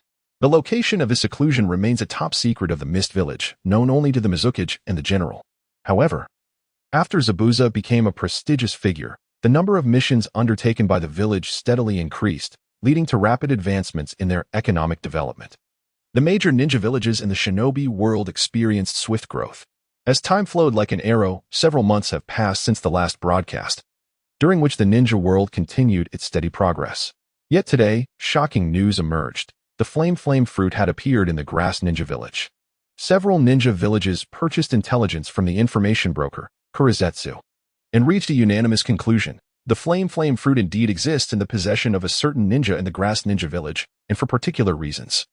It has not been consumed. The specifics were not disclosed, but Kurizetsu assured them that he was 100% certain the information was genuine. Upon receiving this news, Terumi May of the Mist Village visited a concealed, thatched cottage. "Mr. Zabuza, the flame fruit has appeared in the grass ninja village. I implore you to take action." After some contemplation, Zabuza found himself unable to resist the allure of such a powerful fruit. "Very well. Haku and Kisame will accompany me." Terumi May did not oppose and agreed. Thus, Zabuza, accompanied by Haku and Kisame, set out after a period of seclusion. In the sand village, Temari said to Gaara, "This time, let Sasori and Kankuro handle it. As the Kazekage, you need not take to the field personally." Gaara, maintaining a calm demeanor, replied with undeniable resolution, "No. I must go. This is one of the coveted flame fruits. If I obtain it, my power will ascend to a terrifying level. I cannot miss this opportunity." Though somewhat reluctant, the Sand Village ultimately entrusted management to Kankuro and Temari while Gaara and Sasori set off towards the Grass Ninja Village. In the Stone Village, Inoki stood before Deidara and Kuratsuchi, who were preparing to take flight. Inoki remarked, "Did you not already obtain the explosion fruit? Acquiring the flame fruit may not be of much use." Deidara responded, "Old man, I have the explosion fruit. Did you not notice that I brought Kuratsuchi along? This is for her to seek out." Kuratsuchi chimed in, "Grandfather, let us go. Deidara is indeed strong now, and I am here too." After a moment of reflection, Inoki conceded, "You may go, but remember to exercise caution. This situation is not as simple as it appears." Deidara excitedly shouted, "All right. I will definitely bring back the flame fruit." With that, Deidara and Kuratsuchi soared into the sky on a giant bird, prompting Inoki to shake his head in exasperation yet reveal a slight smile. On the giant bird, Deidara exclaimed, "Kuratsuchi, you were right. Bringing you along was a good decision." The old man actually agreed. Kuratsuchi glanced at Deidara and said, "Deidara, you really must secure that flame fruit for me. I mainly want to go out and have fun. That devil fruit is terribly unpalatable. There is nothing artistic about it. I just want to showcase my art." In the Cloud Village, A observed the trio of Karabi, Konan, and Karui preparing to depart. A declared, "If we acquire the flame fruit first, it should be given directly to Karui for use." Karabi enthusiastically replied, Yo, don't worry, big brother. We will be careful when seizing the fruit. Yo. Once we get it, it will go straight to Karui. Rest assured, the great Karabi is here." I chose to ignore Karabi's antics and addressed Konan, "I leave these two in your capable hands." Konan nodded in agreement. Karabi interjected, "Big brother, I'm a man. Shouldn't I be in command?" I swiftly struck Karabi on the head, admonishing, "Listen well to Miss Konan, and refrain from saying anything strange that might lead Karui astray. You'll be in big trouble." Karabi rubbed his head, nodding in resignation, his spirits seemingly dampened. After bidding farewell, the trio set off. In the Leaf Village, Tsunade was deliberating in the Hokage's office, moving more cautiously than the other villages. Shikaka, what are your thoughts? Shikaka stroked his chin, recalling the information they had previously received and later verified. The flame fruit was indeed in the hands of Danzo, who had curiously not consumed it, but instead displayed it. Tsunade felt frustrated, pondering Danzo's intentions. She turned to Jiraiya, asking, "Do you think we should intervene?" Without hesitation, Jiraiya replied, "Of course. Otherwise, we will never ascertain what Danzo is truly up to." Shikamaru added, "Lord Jiraiya is right. We must go to confirm this. Otherwise, Danzo may become suspicious." Tsunade faced a dilemma, acknowledging, "This is clearly a trap, yet we have no choice but to proceed. But who should we send to carry out this mission?" Jiraiya seemed to have had a plan in mind. "Let me take Team 7 with me." Shikamaru nodded, noting, "With Naruto trained under Kushina, he has mastered many sealing techniques of the Uzumaki clan, and coupled with his 3-tomo Sharingan, controlling the Nine Tails should pose no issue. Additionally, Sasuke has awakened his eternal Manjikyu Sharingan and has made remarkable progress in his training. Although both were still Jinin at under 15 years old, they could easily handle elite Jonin." Tsunade appeared somewhat apprehensive, adding, "This time, let us bring Kakashi along, as well as Guy's Team 10. Jiraiya felt Tsunade was overreacting but refrained from voicing his disagreement. Subsequently, a team of 7 from the Leaf Village set off for the Grass Ninja Village. In the Land of Rice, within a certain laboratory in the Sound Village, Orochimaru licked his lips and said, "Kabuto, take Kimimaro and the others out to play." Kabuto adjusted his glasses and replied, "Understood, Lord Orochimaru."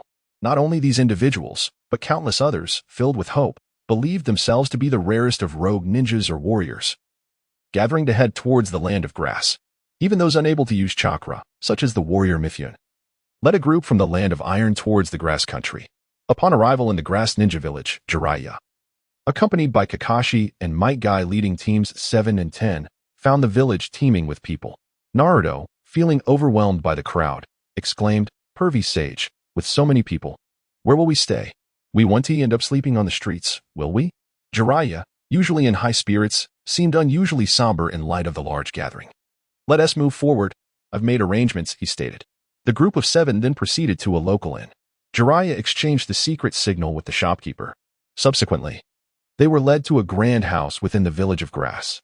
Upon entering, Jiraiya beheld a woman with violet hair, Yuzuki Yugao. Observing the appearance of this woman, Jiraiya thought to himself that Tsunade was indeed making a fuss, summoning their entire team. The masked woman, Yuzuki Yugao, respectfully addressed Jiraiya, stating, "Lord Jiraiya, the intelligence gathering has been completed. It is confirmed that a Jonin from the Village of Grass appears to be under a special seal, rendering them unable to consume anything other than military rations." Kakashi inquired, "Is there no way to ascertain their location?" The Umbu ninja, Yuzuki Yugao, nodded in response. The room fell into a contemplative silence. Yuzuki Yugao then declared, "Lord Jiraiya, I shall continue to gather intelligence." Jiraiya replied, "Very well, I appreciate your efforts."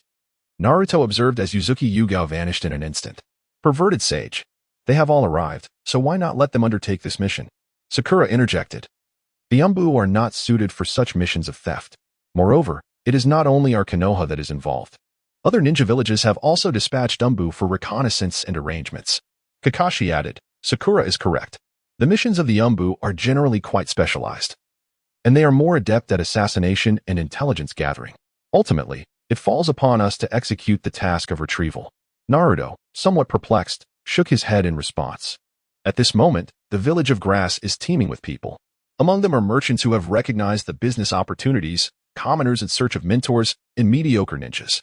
They congregate here, each harboring a glimmer of hope, whether for gain or loss. In this instance, the instigator Danzo remained in a secluded chamber. Before him knelt several ninjas from the Root organization. "Lord Danzo, we have meticulously arranged everything. All the ninjas are under our surveillance." Danzo merely nodded slightly, then turned his gaze to a smiling ninja. "Sai, this time the Sharingan fruit has been entrusted to you. You must guide them to the place I require." Sai responded with his trademark artificial smile, "Yes, Lord Danzo, but this time they have mostly uncovered the flaws in our plan." Danzo regarded the grinning ninja without uttering any further words. He simply allowed a triumphant smile to grace his lips. This is his grand scheme. Even if they discover it is a conspiracy, they will recklessly rush in, either out of curiosity about what is transpiring here or due to their overwhelming confidence. Even if they sense that something is amiss. As long as people arrive, there is no problem. If my plan succeeds, even if the flame fruit is lost, it will not matter.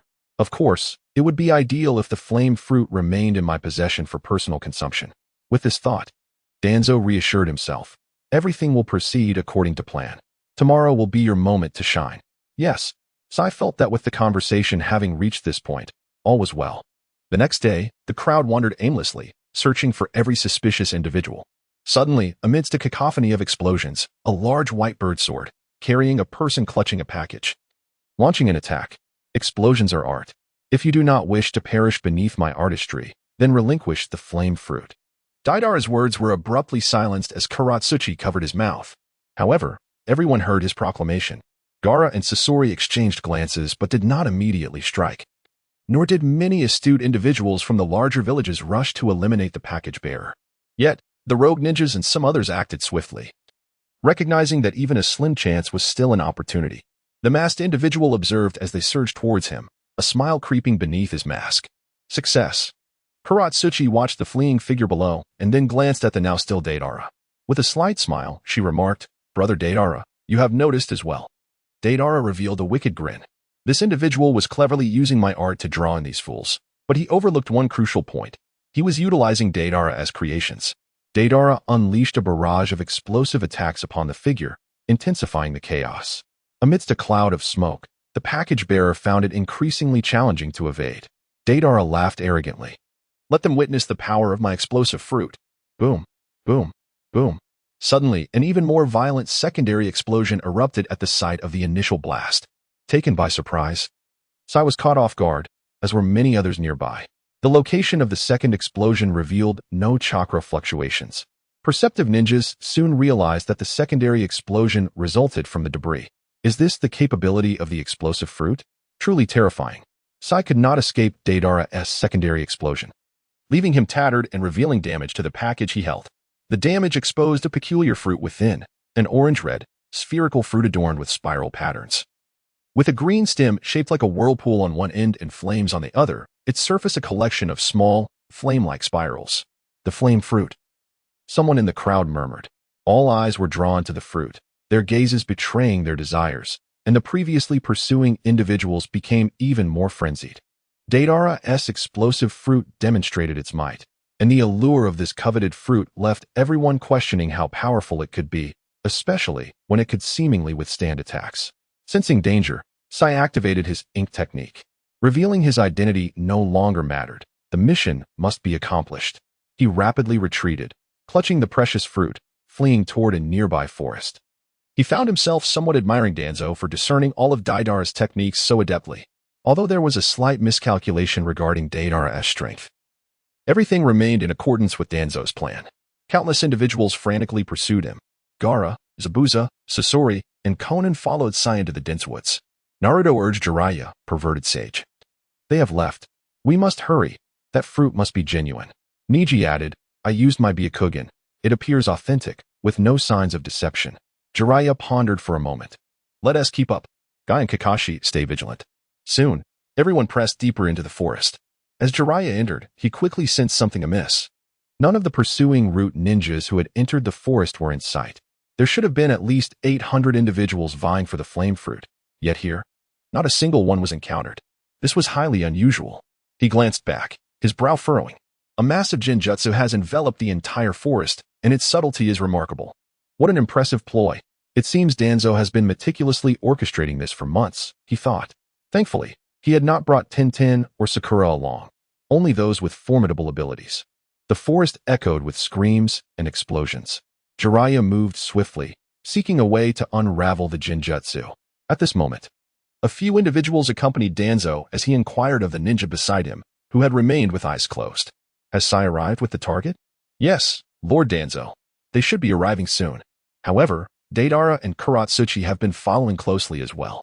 Moreover, there are many others among them, including numerous sensory ninjas, who are also heading towards Sai's direction.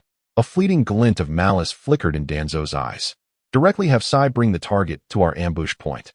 But there is no time. Those individuals are continuously dismantling the jutsu we previously set. Accelerate the operation. I underestimated them. Suddenly, a voice echoed in Sai's mind. Hasten with the target to the ambush point. Upon hearing the voice, Sai quickened his pace, no longer dodging side to side. He now surged forward towards a specific location. Akatsuki sat leisurely atop a large bird, observing the fleeing figures and addressing Deidara, brother Deidara. Do you think there might be some traps laid for us as we pursue them? Deidara chuckled confidently. Regardless of any traps they may have set, it matters not. Isn't Zabuza pursuing alongside us? Akatsuki glanced at the shadowy figure of the man wielding a large sword, feeling a sense of reassurance as he drew closer to their quarry. With Zabuza present, any cunning schemes would likely prove ineffective. Why was Zabuza so intent on chasing this individual? The pressure had indeed been mounting lately. He was often addressed as Lord Zabuza, even by formidable figures like Kisame and Itachi, who had earned his respect. The crux of the matter was that Deidara, the impish youth, was trailing behind as well. Even if they had devised traps, it was improbable that they could push this madman into a corner. After all, his art was something that even those who set traps would dread to confront. Thus, Deidara and Zabuza harbored little fear of one another's traps, relentlessly closing in on Sai. At this moment, they pursued their quarry to a certain location. Zei abruptly ceased his flight and stood before the three, a smile gracing his face. Deidara exclaimed, "What is this? Are you surrendering, realizing you cannot escape?" Both Zabuza and Akatsuki regarded him with a semblance of concern. They sensed the fluctuations of chakra in their surroundings, indicating the presence of a formation enveloping them. However, they discerned that this formation bore no discernible effect. It was neither an illusion nor a barrier, seemingly devoid of any offensive capability. They gazed at the individual before them in a state of perplexity. Before them stood a figure entirely ensconced in bandages, perched atop the towering trees. Zabuza gazed at Danzo, a flicker of confusion crossing his features. "Danzo? What do you mean by that?" Danzo, observing Zabuza's inquiry, erupted into laughter. "It seems my barrier has taken effect. This is but one of the countless barriers I have discovered, a means to diminish cognitive function. Are you unaware of its purpose? When I first encountered it, I too deemed it useless. Its impact on even the most gifted combatants is but a slight reduction in their cognitive prowess. Yet, the more active one's mind, the greater the diminishment. Haha, Zabuza, you shall serve well as my puppet." With that declaration, Danzo peeled away the bandages obscuring his eyes, revealing the intricate patterns within. Zabuza, taken aback, instinctively hurled his decapitating blade towards Danzo. The blade soared through the air, eliciting gasps of astonishment from all present. The title of live-streaming deity was conferred as a reward. Skill effect, passive trigger. The skill itself is set to remain invisible. The executioner's blade, radiating a formidable cold gleam, soared towards Danzo. The patterns in Danzo's eyes ceased their rotation, prompting him to hastily evade to the side. The chilling light pierced past him, evoking a sense of dread that sent shivers down his spine, as if he would be reduced to ashes upon contact. After narrowly avoiding the strike, the blade ascended into the sky. The previously overcast heavens appeared to be cleaved apart by Zabuza's sword, revealing a slightly brighter expanse above. At this moment, the beheading sword once again soared through the air, landing steadily in the hands of Zabuza. With a sense of resignation, Zabuza sensed the impending danger and casually tossed the sword aside. The sudden brightness should not be misconstrued. It was merely the branches above that had been severed by the blade. Zabuza felt quite satisfied with the heavy sword technique of the system. His casual strikes had gained substantial potency. Indeed, this heavy sword technique proved to be remarkable.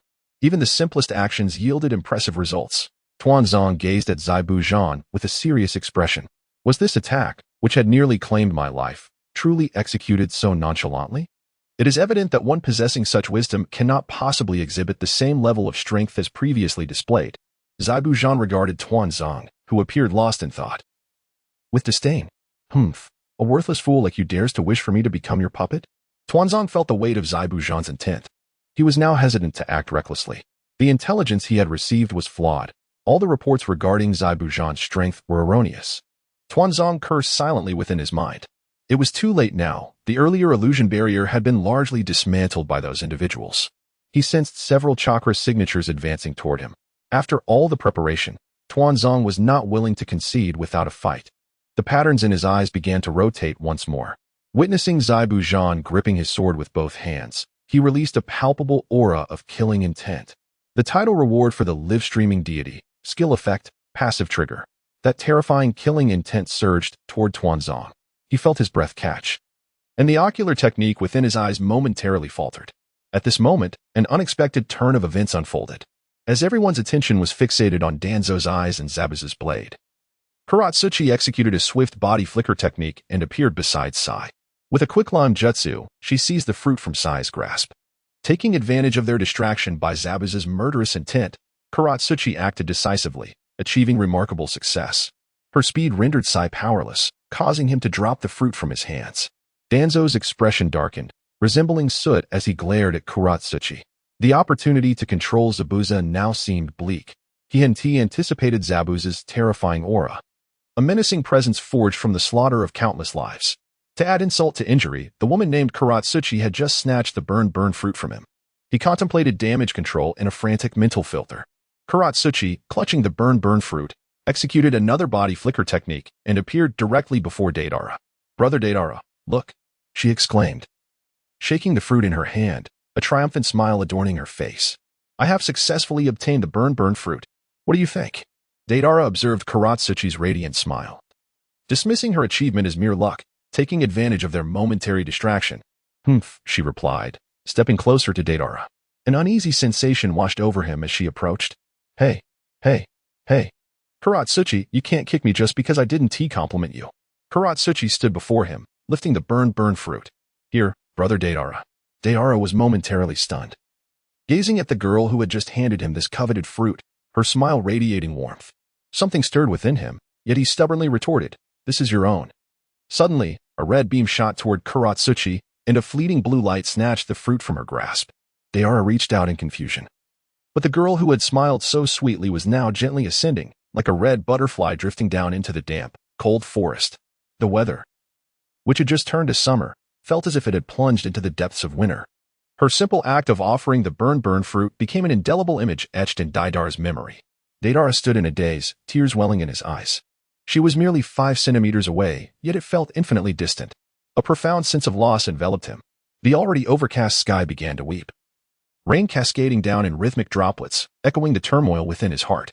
He reached out to grasp the butterfly now evading the rain, but it gradually vanished from his sight. The rain served as an excellent disguise for his sorrow. Deidara understood that he had lost his butterfly. He stared blankly at Uchiha Sasuke, who held the burn fruit in his hand, a smirk gracing his lips. Is the Akatsuki organization truly this oblivious? We are ninjas after all. Deidara continued to watch Sasuke intently, causing the latter to feel increasingly uncomfortable under his steady gaze. If this man named Deidara unleashed his fury upon him, he could at least comprehend that reaction. "What do you mean by that? Are all blonde-haired individuals just born fools? I killed your companion, and you remain unmoved." After a few seconds of silence, Deidara finally asked, "How do you want to die?" Sasuke's smile widened at the question. "Now that's more like it. Just like that. But if you want to kill..." Boom, boom, boom. Before Sasuke could finish his sentence, a series of massive explosions erupted around them. The shockwave swept through, evaporating the surrounding rainwater. Deidara sat stoically atop his large bird, his gaze fixed intently on Uchiha Sasuke. The explosions continued, shaking the very forest itself. Deidara relentlessly pursued Sasuke, hurling various explosive clay constructs at him, while Sasuke deftly dodged. Yet, each time Deidara's clay detonated, it seemed to trigger further explosions, creating a chain reaction. After yet another narrow escape from an explosion, Sasuke seized a fleeting opportunity. His eyes transformed with a pattern as he cast an illusion at Deidara, successfully ensnaring him. However, Deidara's onslaught did not relent. His attacks continued to rain down upon Sasuke. Underestimating the situation, Sasuke felt the repercussions of his overconfidence as an explosion struck his left foot, leaving him in a more precarious state. He hastily employed the body replacement technique and body flicker technique to flee, limping toward a tree hollow where he concealed himself with another illusion. What is this yellow-haired individual doing? Has he lost consciousness? My illusion didn't take effect. Is he merely moving on instinct? In reality, after Akatsuki transformed into blood mist, Deidara's consciousness had taken a blow, and only the remnants of his final obsession remained. He sought to kill Uchiha Sasuke. Fueled by this singular fixation, Deidara's body relentlessly produced explosions, though his expression was vacant. The chaos he unleashed grew increasingly frenzied and intense. Trees in the forest collapsed under the strain, and Danzo's carefully arranged illusionary barrier crumbled to dust. Observers gazed up at the frenzied Deidara in the sky, their hearts trembling. Surely, this man was not merely playing with the concept of art through explosions, was he? The colossal C3 and C2 explosives wreaked havoc throughout the forest. Meanwhile, Scorpion and Conan had encountered one another amid the chaos. Scorpion, do you sense something amiss with Deidara? Conan inquired. These successive explosions. He has uttered his trademark phrase about art being an explosion. Scorpion replied, eyeing the sky where Deidara was indiscriminately creating devastation. Conan, utilizing her paper techniques, soared toward Deidara, her heart tightening as she approached the hollow-eyed figure relentlessly casting bombs. Suddenly, she felt a surge of caution. She sensed someone approaching. At that moment, a small old man flew into the sky. After their departure, Inoki felt a sense of foreboding. As the day passed, his unease intensified. He hurriedly made his way to the grass ninja village. Upon seeing the newcomer, Conan gradually lowered her guard. Inoki glanced at her. She shook her head, indicating she had just arrived. Inoki observed the expressionless Deidara, who was incessantly dropping clay bombs below. He scanned the surroundings and even released his chakra to sense the location of Akatsuki. However, there was no trace of her. Inoki's expression darkened, and he directly questioned the dazed Deidara. What are you doing? Where is Akatsuki? Upon hearing Inoki's voice, Deidara trembled, and a flicker of awareness returned to his hollow gaze. It was as if he had suddenly regained his senses. He looked at the small old man before him, whose face was etched with concern, and tears began to fall uncontrollably. Teacher, it's all my fault. It's all my fault. Akatsuki. In a state of panic, Inoki grasped Deidara's collar, demanding, what happened to Akatsuki? Tell me what happened. His voice grew increasingly loud. Deidara remained silent, only allowing his tears to flow. Inoki understood everything. The small body, the immense energy, he let out a furious roar. Who was it? Tell me who killed her. The sound reverberated around, causing unease among many who heard it. Some began to retreat from the forest. Deidara gritted his teeth, blood dripping from the corner of his mouth. Uchiha Sasuke. Inoki patted Deidara and glanced at the massive crater below, noticing the wide blast marks that stretched for miles. You're exhausted. Take a rest. You've been using chakra and explosive clay to the limit. Leave the rest to me. Inoki's words acted as the final straw that broke the camel's back. Deidara collapsed onto the back of his giant bird, which then began to descend. Inoki looked at Deidara with concern before handing the unconscious boy over to Conan. Conan used her paper jutsu to create a flying stretcher for Deidara and slowly headed back in the direction they had come. What's wrong with this kid? Sasori remarked. His chakra is nearly depleted, and his stamina is spent. Conan sighed. The girl who was with Deidara was killed by Uchiha Sasuke. Sasori fell silent, staring blankly at the unconscious Deidara. Even in his fainted state, Deidara's expressions continued to fluctuate, sometimes smiling, sometimes angry, sometimes crying. In the distance, the white bird Deidara had ridden before crashed to the ground with a tremendous explosion. Let us find someone skilled in medical ninjutsu to help this boy before it's too late, Sasori suggested. Without further ado, Conan controlled her paper jutsu, guiding Deidara toward a place familiar with chakra.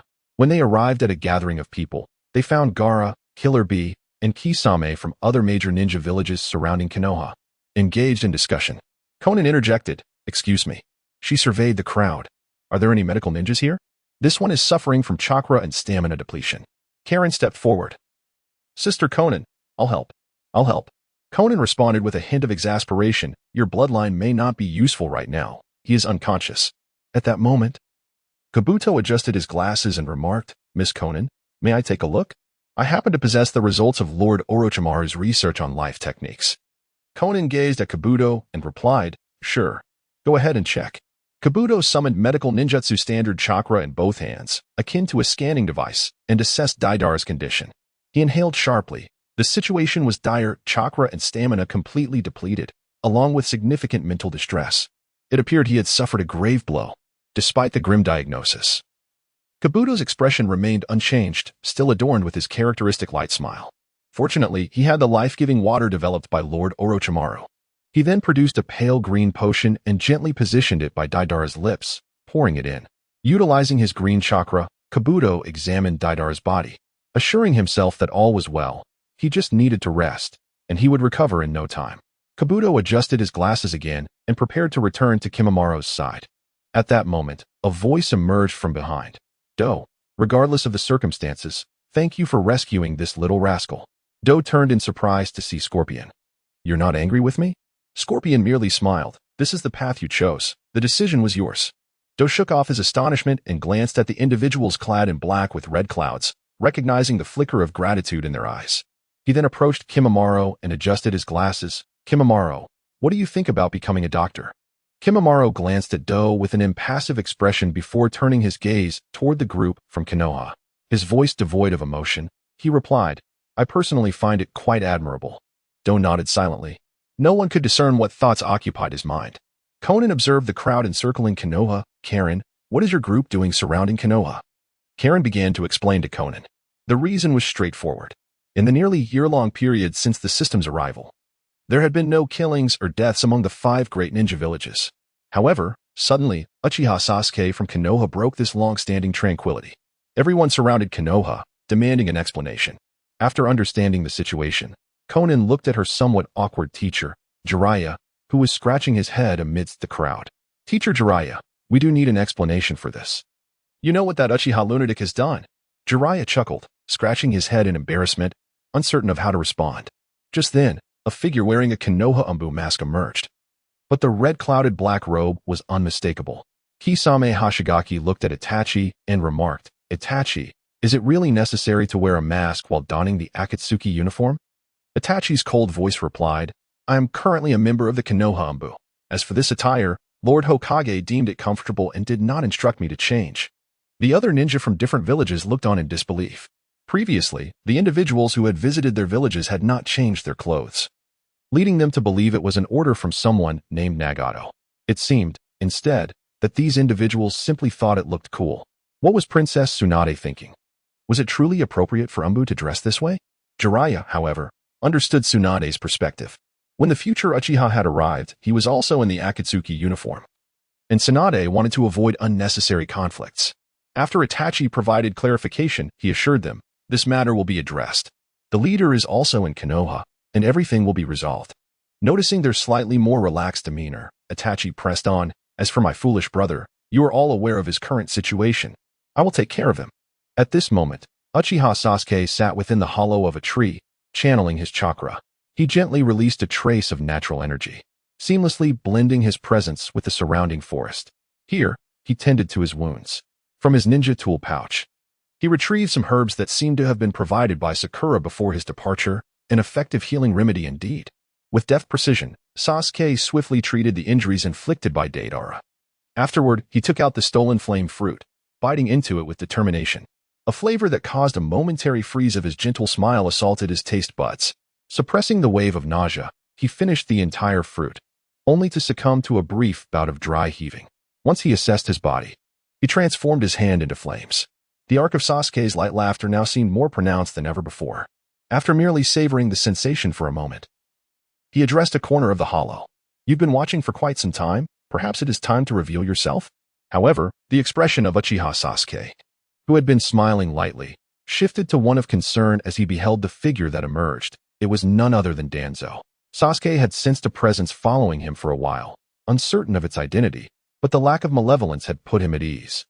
He had assumed it was merely his foolish brother, thus he paid little mind, focusing instead on his healing and consuming the flame fruit, allowing only a fraction of his attention to linger on this matter. Yet now, the one who appeared was Danzo. At this moment, the bandages around Danzo's hands had been removed, and the Sharingan on his arm subtly rotated. Sasuke suddenly asked in a deep voice, Danzo, are you prepared for battle against me? Uchiha Sasuke, you truly have a penchant for jest. If I wish to engage you, would I have waited until now? Then what does that repugnant arm of yours signify? Surely, it is not an invitation for me to challenge you? Uchiha Sasuke, I am not like those fools from Konoha. Danzo replied meaningfully as he cast a glance at Sasuke. Those imbeciles see only your humility, kindness, and sunny disposition on overcast days, mistaking it for the best of Uchiha Sasuke. Yet, in my eyes, you embody nothing but hypocrisy, insincerity, and an astute intellect that resorts to unscrupulous means. Danzo, is that truly how you perceive me? Yet, when the sun shines, you have been known to slay your own comrades. Ha! Is that not the very essence of Sunny Sasuke's character? He speaks not at all stubborn, proud, confident, and benevolent.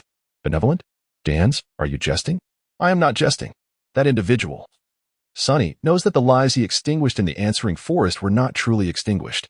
Thus, after Uchiha Sasuke has taken their lives, he often utters superfluous words, which is not his character. Is that so? Indeed. He seeks to alleviate the psychological burden, feeling guilt even for the feigned deaths. Of course, he harbors a semblance of rage. Is that the case?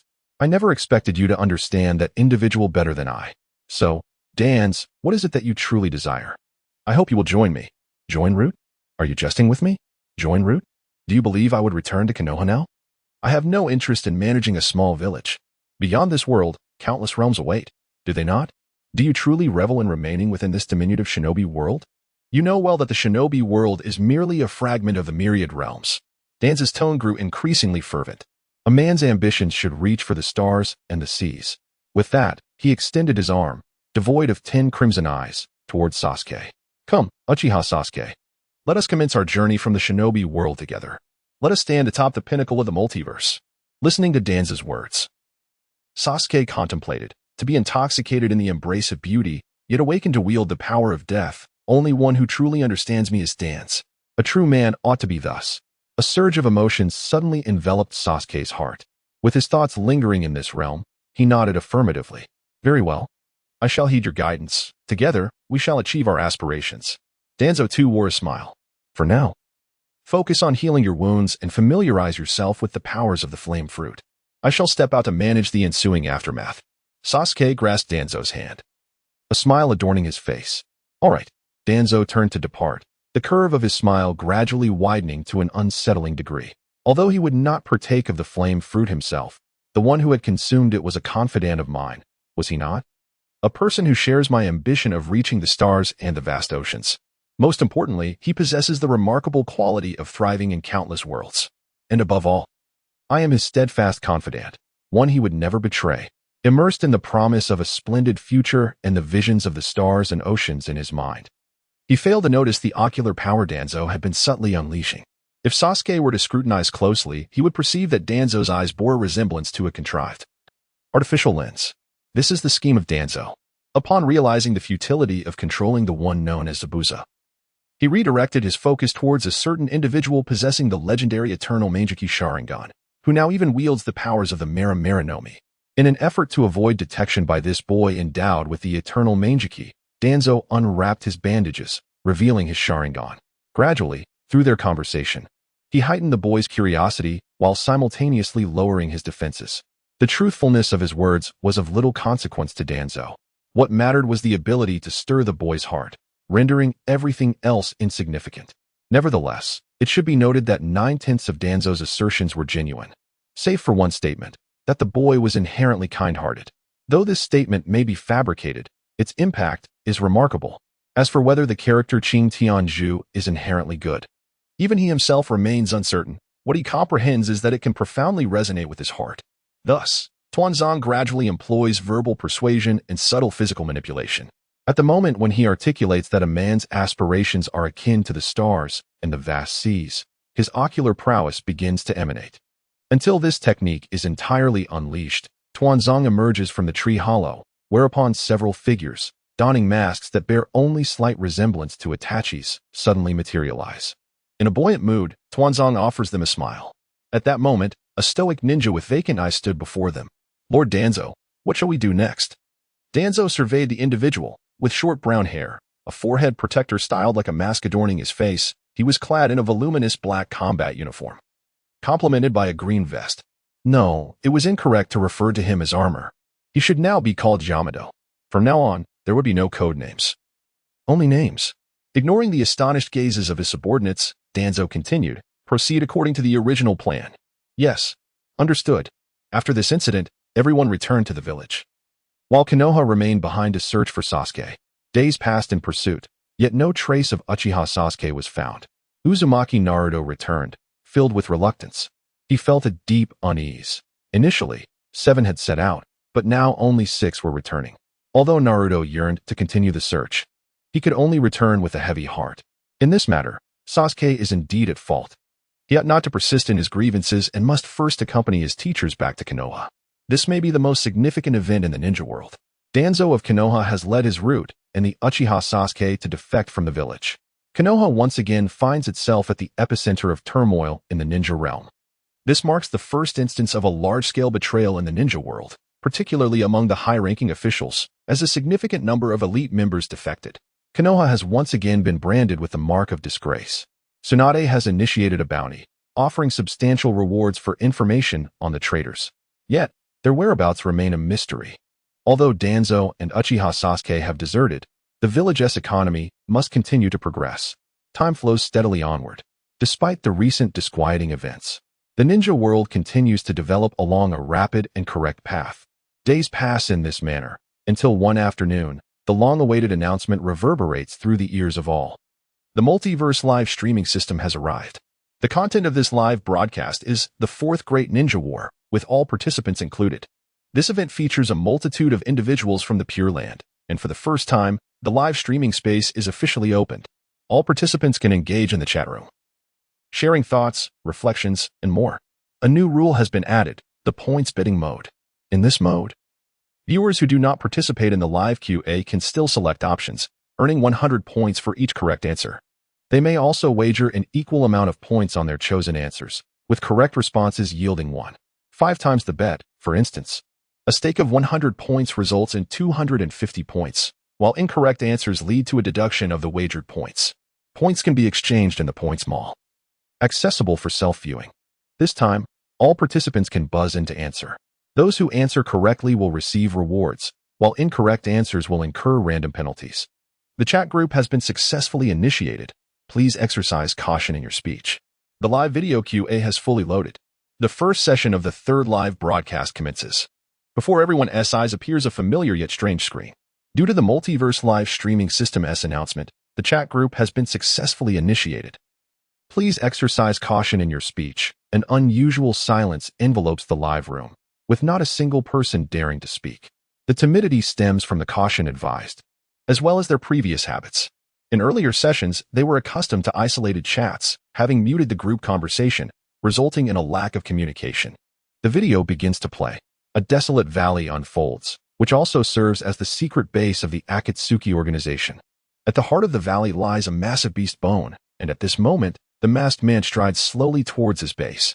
Yet, from above the bone, a faint voice resonates. Perhaps I should greet you, Akatsuki. No, I should address you as Uchiha Obito. This remark comes from Kabuto, cloaked in purple robes, speaking to the masked man. It's impressive you found this place. The masked man gazes up at Kabuto, perched atop the beast bone. As a professional spy traversing various nations, I once served under Orochimaru, and I am considered a member of the Akatsuki. Do not underestimate my intelligence network. Kabuto chuckles lightly, observing Obito below. I remember you. You were once a subordinate of Scorpion, weren't you? But now, you are a traitor of the Akatsuki. As the masked man speaks, he swiftly leaps into action, aiming to eliminate Kabuto. However, Kabuto merely smiles wryly before retreating. They land on solid ground, and Kabuto forms hand signs, striking the earth. Forbidden technique, impure world reincarnation. With a resounding crash, the ground of the valley quakes as 5 enormous coffins gradually rise. The sound of their lids falling echoes through the air. Upon seeing the 5 silhouettes, the masked man's pupils constrict slightly, murmuring, summoning technique, impure world reincarnation. The scene freezes at this moment. The chat group temporarily closes. Buzz in. Feel free to post an expression, number, or text in the chat group. The first 3 responders with the closest answers will be deemed correct. The buzzing begins. Please analyze the screen to identify the 5 individuals contained within those coffins. The chat group reopens. Pain, 1111, Uchiha Itachi, 1, Uchiha Madara, 1. This question is answered by Pain, Uchiha Itachi, and Uchiha Madara. Pain asserts, Deidara, Scorpion, Haiden, and I, Kisame. Although none of the Akatsuki members have perished, the appearance of 5 coffins indicates that these are indeed 5 individuals. Particularly since this is an Akatsuki base. Pain deduces that all are members of the Akatsuki. Additionally, based on subsequent information gleaned from the broadcast, it is confirmed that Deidara, Scorpion, and himself are likely deceased. Haiden possesses relatively weaker abilities. Kisame stands as a choice between himself and Uchiha Itachi. However, considering Itachi's formidable power, he opts for Kisame. Perhaps in reality, Itachi is alive and well, influenced by his internal speculations, leading him to select Kisame. Next, it is Uchiha Itachi's turn to respond. And he alters his answer. Deidara, Scorpion, Haiden, pain, and I. Itachi bases his response on intelligence analysis, incorporating 3 of the deceased alongside himself, plus Haiden. At this moment, Haiden was passionately lamenting at the Akatsuki base. How could I possibly perish? Is there such a lack of faith in my abilities? I have not ventured forth alone. I have been quietly fulfilling my duties within the Akatsuki. Being merely a liaison for the organization is one thing, but what does this signify? You all failed to come here to answer questions, yet my name appears. I assumed you had all forgotten about me. Now, when asked who resides in the coffin, your responses astonishingly include me. Now you all suddenly remember my existence? I am also a member of the Akatsuki. It's just that I have been overlooked. Regardless of Haiden's grievances, it seemed they were impervious to his words, unless they awaited Uchiha Obito to finish answering. However, even if Haiden could respond at this moment, he had no desire to offend those 2 with peculiar eyes. Uchiha Obito, Kagaya. Uchiha Itachi, Nagato. Uchiha Sasuke. At this moment, the chat room erupted in chaos. Senju Hashirama exclaimed, Madara, have you lost your mind? Haha. Uchiha Madara responded, Hashirama, you're here too? Hashirama replied, you only just realized I was here? Are you for real? I'm exhausted. Madara apologized, my apologies. I was overwhelmed by these people. Forgive me, Hashirama. Hashirama said, oh, I see. Then it's all good. Tsunade interjected. Senju Tobirama exclaimed. Hashirama continued, so little Tsunade is here too. Hey Tobirama. Tsunade exclaimed. Tobirama asked. Without delving into why those individuals provoked the mighty Uchiha Madara, Tobirama questioned. What is the situation with your choice of the remaining Uchiha clan? Aren't you Uchiha Madara? Do you bear a grudge against the Uchiha clan? Most importantly, what is this apology to Hashirama, resembling a remorseful boyfriend? Aren't you enemies? What is happening? Tsunade inquired, what is going on? What are you all up to? Although Grandma Mito is not present in the chat room, do you think she cannot see the live stream? You have been focusing on Madara and failed to notice that I, a princess of the Senju clan, am here. Tobirama lamented. I have countless times wanted to pry open this foolish brother's head. Now I have completely abandoned that thought. For I fear a legion of Uchiha Madara might leap out and attack me. Many others dare not voice their criticisms in the chat group. The amount of information is overwhelming. These are their family matters. We should not interfere. Nagato, frowning, contemplated. What does your criticism of the Uchiha clan have to do with me? You can criticize the Uchiha, but why involve me? Are you here to vent your frustrations? Have I offended you? Kagaya Tsutsuki remarked, Madara, allow me to speak candidly, plans do not always unfold as anticipated, so you cannot blame me. Madara retorted, who are you? Kagaya? Kagaya replied, strictly speaking, I am your third uncle. Madara exclaimed, my eloquent Chinese. I surmise our next meeting will be soon. Kagaya, you're finished. Kagaya then questioned, is this also my child, Kagaya? Kagaya affirmed, yes, mother. Madara warned, Kagaya, are you still seeking actors to provoke me? Just wait. I will make you aware of the true power of the Uchiha. Observing the chat's content revealed Madara's rising anger. Subsequently, Kagaya and Kagaya remained silent, seemingly unwilling to engage further with the agitated individual. Yet, in Madara's perception, they were merely feeling guilty. Nagato, Jiraiya, and others looked on helplessly, aware of Kagaya's current predicament. Regarding Kagaya's words, they deemed it unnecessary to fabricate lies. But was Kagaya a former member of the Uchiha clan? However, there were no records to substantiate this claim. Just as they prepared to pose some inquiries, a system notification interrupted them. The 5 individuals within the coffins were Uchiha Itachi, Nagato, Deidara, Sasori, and Kakuzu. The most accurate was Uchiha Itachi, with an accuracy rate of 80, earning the reward, Time Travel Scroll, bound. Time Travel Scroll, category equals Time Travel Scroll. Limitation, can only return to the past. You may return to the past, but I advise you to prepare another, otherwise, you will be stuck until the time point you traveled to, completing the closed loop. Note, unfortunately, you still cannot alter anything. Uchiha Itachi furrowed his brow. The previous 2 time travel scrolls had already dealt him a heavy blow, and now another time travel scroll appeared. Am I destined to be entangled with time travel? I cannot change anything, yet you continue to present me with time travel scrolls. Do you wish for me to perpetually experience this sense of powerlessness? Itachi now felt a peculiar sensation surging within him. He sensed that he was grasping something significant, yet simultaneously felt an overwhelming sense of futility. As if he had achieved nothing. If someone were by Itachi's side at that moment, they would witness the constant changes in his expression and a hint of weakness in his physique. However, no one was there to observe. Itachi was currently alone. having accepted the task of locating Uchiha Sasuke and Danzo. Meanwhile, those gathered in Konoha were discussing Uchiha Itachi and Uchiha Sasuke, as well as Danzo.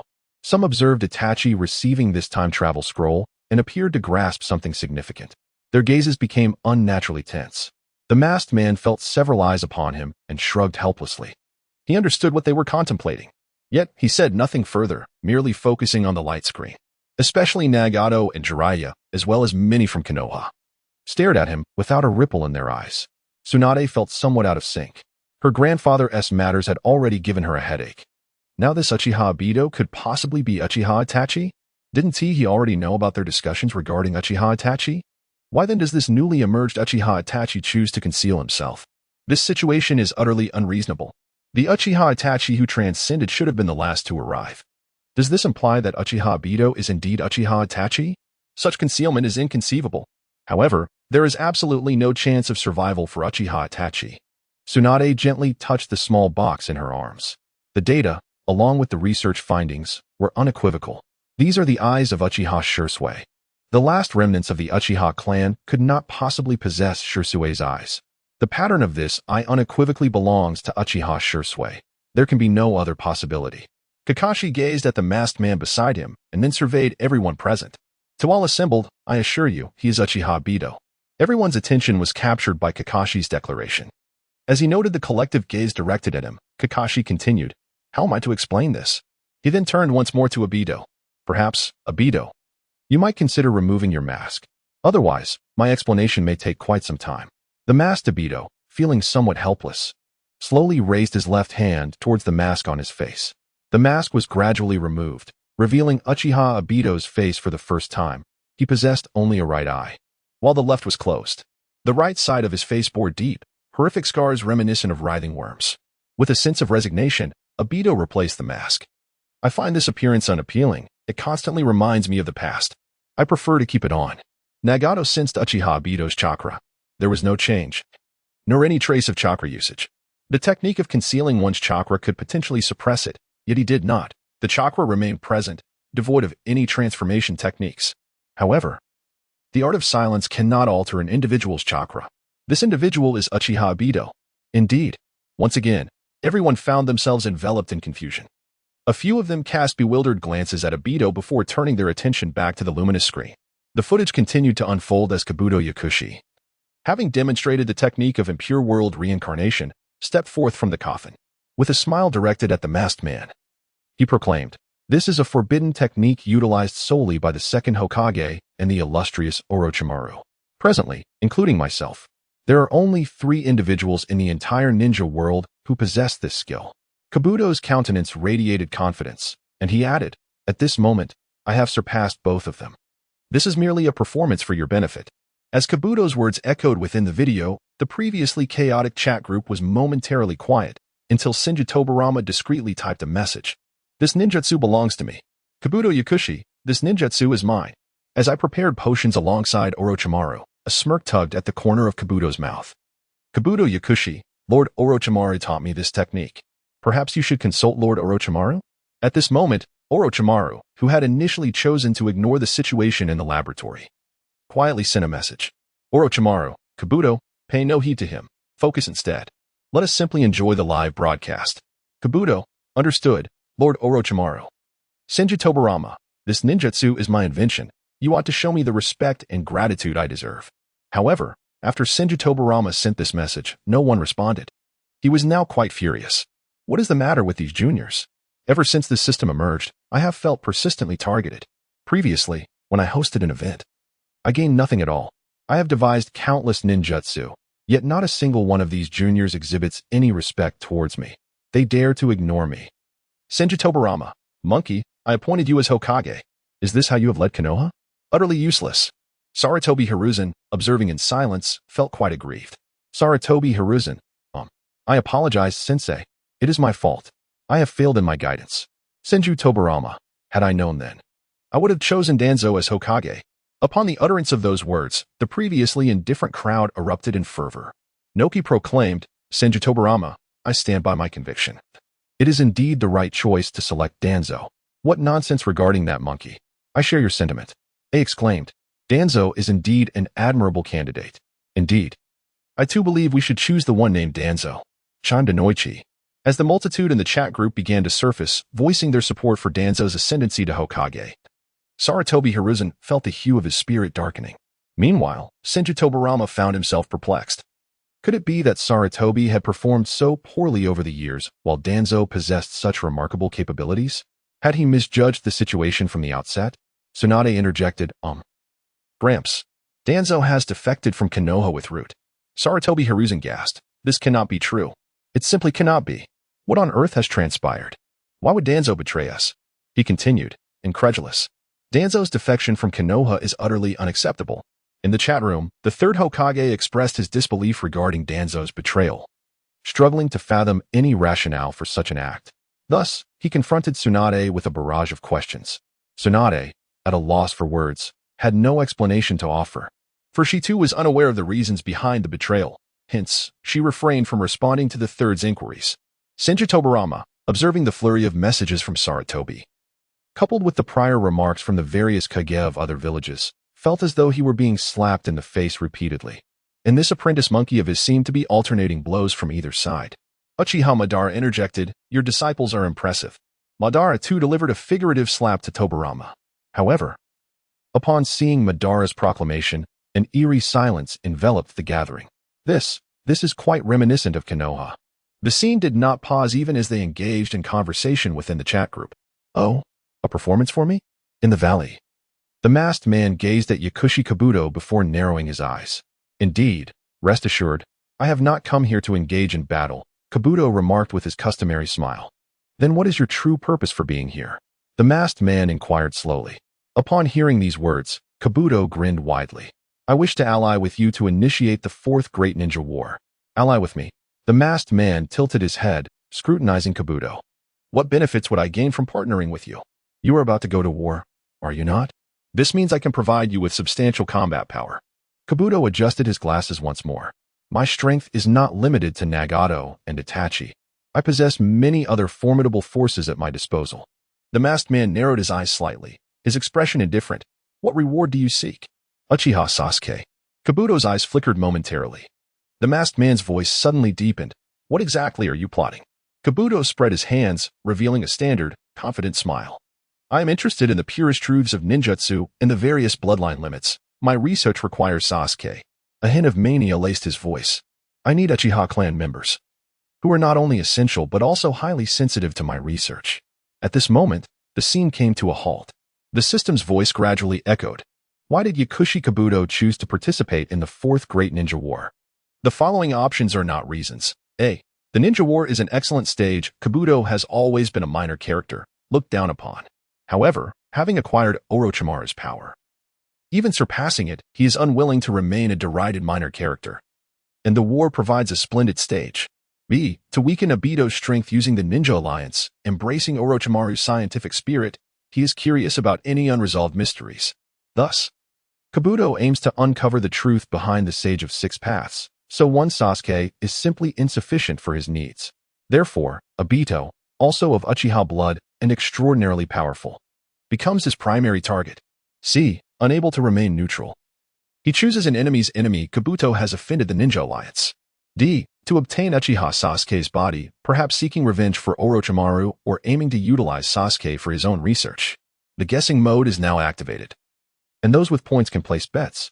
The chat group serves as the channel for the guesses, with participants silently answering. The quickest three can respond. The guessing begins, and answers are accepted. Tsunade, 10 points for option B. Jiraiya, 500 points for option C. Kakashi, 100 points for option C. Irika, 100 points for option C. Tsunade, what do you mean? ISNT the answer either B or C. Why do you all oppose me? The guessing halts.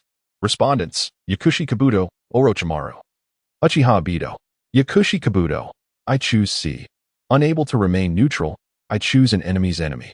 Kabuto is filled with absolute confidence. Although this is a future version of myself, I will not be swayed by offending others. As a spy traversing various nations, I would never choose neutrality and subsequently select an enemy's enemy. It is utterly ridiculous. Orochimaru taught me that enemies are not permanent fixtures. If willing, enemies can sometimes become indispensable allies. Orochimaru and I are doing just that. Correct answer. Reward of 2,000 points. Slight increase in mental state. Those who guessed option C receive their points. Orochimaru now gazes at the light screen, unsure of what to say. Orochimaru internally. I knew I should have participated in the guessing. Betting against Tsunade, living in a villa by the sea. Why did I rush to answer? Upon reflection. It seems I have participated in all my live broadcasts. I believe I have yet to answer a single question correctly. My one attempt was a mistake. The deduction was even from my eight-headed serpent technique. Orochimaru silently weeps in a corner.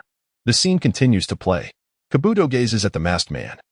Having preliminarily demonstrated his combat strength, then inquires, so, what do you say? Shall we join forces? The masked man fell silent for a few seconds, his tone turning grave. What if I refuse? Kabuto, hearing the masked man's words, paid no heed, as if everything was within his expectations. He then clapped his hands once more. The ground trembled again, and a new coffin appeared. The coffin lid slowly descended, crashing heavily to the ground. And upon seeing the figure within, the masked man's pupils quivered violently. This is, the masked man's voice shifted. And his gaze toward Kabuto turned icy. Did you think I would come to find you without preparations? Kabuto stepped toward the newly summoned coffin. Indeed, you cannot refuse me. You scoundrel, where did you acquire this? The masked man's voice became somewhat frantic. I too went through considerable efforts to procure it. Kabuto, I never anticipated you to be such a genius. Engaging you in combat now would only diminish our fighting strength. The masked man took a deep breath. All right, I will ally with you. After some negotiations, they each departed from the location. The video once again came to a halt. Question. Who did Yukushi Kabuto summon at the end of the video? A. Senju Hashirama. Uchiha Madara C. Namikaze Minato D. No error in the guessing has commenced. Participants, please begin answering. Tsunade, 90 points for option C. Namikaze Minato. I'm betting everything on this. This time I am certain it is correct. I refuse to believe there is a future without the system where we didn't discover Obito was Uchiha Madara. Upon hearing Tsunade's choice and words, a group of people opted to wager everything. Jiraiya, 1,250 points for option B. Uchiha Madara. Kakashi, 250 points for option B. Uchiha Madara. Orochimaru, 500 points for option B. Uchiha Madara. Yukushi Kabuto, 2,000 points for option B. Uchiha Madara. Successful guesses. Uchiha Obito, Yukushi Kabuto, Uchiha Madara. Uchiha Obito, B. Uchiha Madara. Correct answer. Uchiha Obito receives a reward of 2,000 points. Chakra increased by 1%. In the Konoha office, Tsunade glances at the others nearby. Her mood far from cheerful. All of her 100 points are gone. Now, watching the joyful expressions of those around her, she feels quite discontent. Tsunade looks at Irika. What is your issue? Irika, are you not the strategist of Konoha? Can't you see that this hairstyle belongs to Uchiha Obito? Irika. She then turns to Kakashi. Kakashi, you too. The pattern of his Sharingan is identical to yours. Can't you recognize that? Kakashi. He turned to glance at Jiraiya. Jiraiya hastily spoke. Tsunade, as you are aware, I have already passed away. Tsunade rolled her eyes, and then turned her gaze to Nagato. Nagato remarked, Lady Tsunade, you know that my previous encounters with Konoha have been rather limited. Tsunade then looked at Obito, who was masked. Obito said, Hokage. You saw that I was merely trying to answer. Tsunade sighed, placing her hand on her forehead in exasperation. What are you all doing? Pay attention to the live broadcast and don't get distracted. Suddenly, the video switched scenes. Is this the power of the Rinnegan? In a dimly lit cave, Kabuto adjusted his glasses habitually, his eyes brimming with yearning and desire. Simultaneously, the masked man beside him donned a deep blue cloak, and his mask transformed into a white one, shaped like a hollow three-tomo Sharingan. All right, let us set forth, the masked man said, placing the Uchiha fan on his back and whispering to Kabuto. Kabuto nodded in response, with 100,000 white Zetsu now engaged. It was time for my pieces to join the fray. The two exchanged a knowing glance before stepping out of the cave together. Upon reaching the cave entrance, the scene became clearer, revealing beneath the masked man's white tomo mask a Sharingan glowing red in his right eye, while his left eye shone with the purple hue of the Rinnegan. Following behind them were two individuals, Y. Mukamori, K.Y. Saka, Old Purple, Han, Yutaka, and Fu. These six were the Jinchuriki from the Two Tails to the Seven Tails. Kabuto glanced at the masked man and smiled. The fourth great ninja war begins. Everyone was somewhat astonished by the appearance of these Jinchuriki, yet they had anticipated such a development. having previously witnessed Pain's assault on Konoha and Gaara's incident with the One Tail. They had a general understanding of the fate that awaited the tailed beasts. However, the reality before them was still shocking. They were momentarily taken aback by the system's announcement. This live broadcast has concluded. Senju Tobirama? Uchiha Madara? Nagato? This is a trial broadcast to familiarize the live personnel with the rules of the quiz. Answering rules. The official broadcast will commence in 3 days. Official broadcast content. Experience the Ninja World War and answer questions. Camp allocation is underway. Allocation complete. Check names with the same color to form a group. All participants will enter the live broadcast space. Friendly reminder. You may take action in the broadcast space. Note. Do you desire endless power, the revival of the deceased, or the ability to alter fate? If so, everything can be yours. Come and answer questions. All that exists in this world is here. In a beautiful realm. There stood an unremarkable wooden cabin, nestled amidst mountains and waters, where high peaks met flowing streams, and the air was filled with the songs of birds and fragrant blossoms. A woman sat gently swaying on a swing, embodying grace and elegance, unparalleled in her beauty. This can only be a slight description. She wore a smile that captivated all. The ninja world has certainly become more intriguing. Host, come take a look. What should I observe? I am merely a DJ.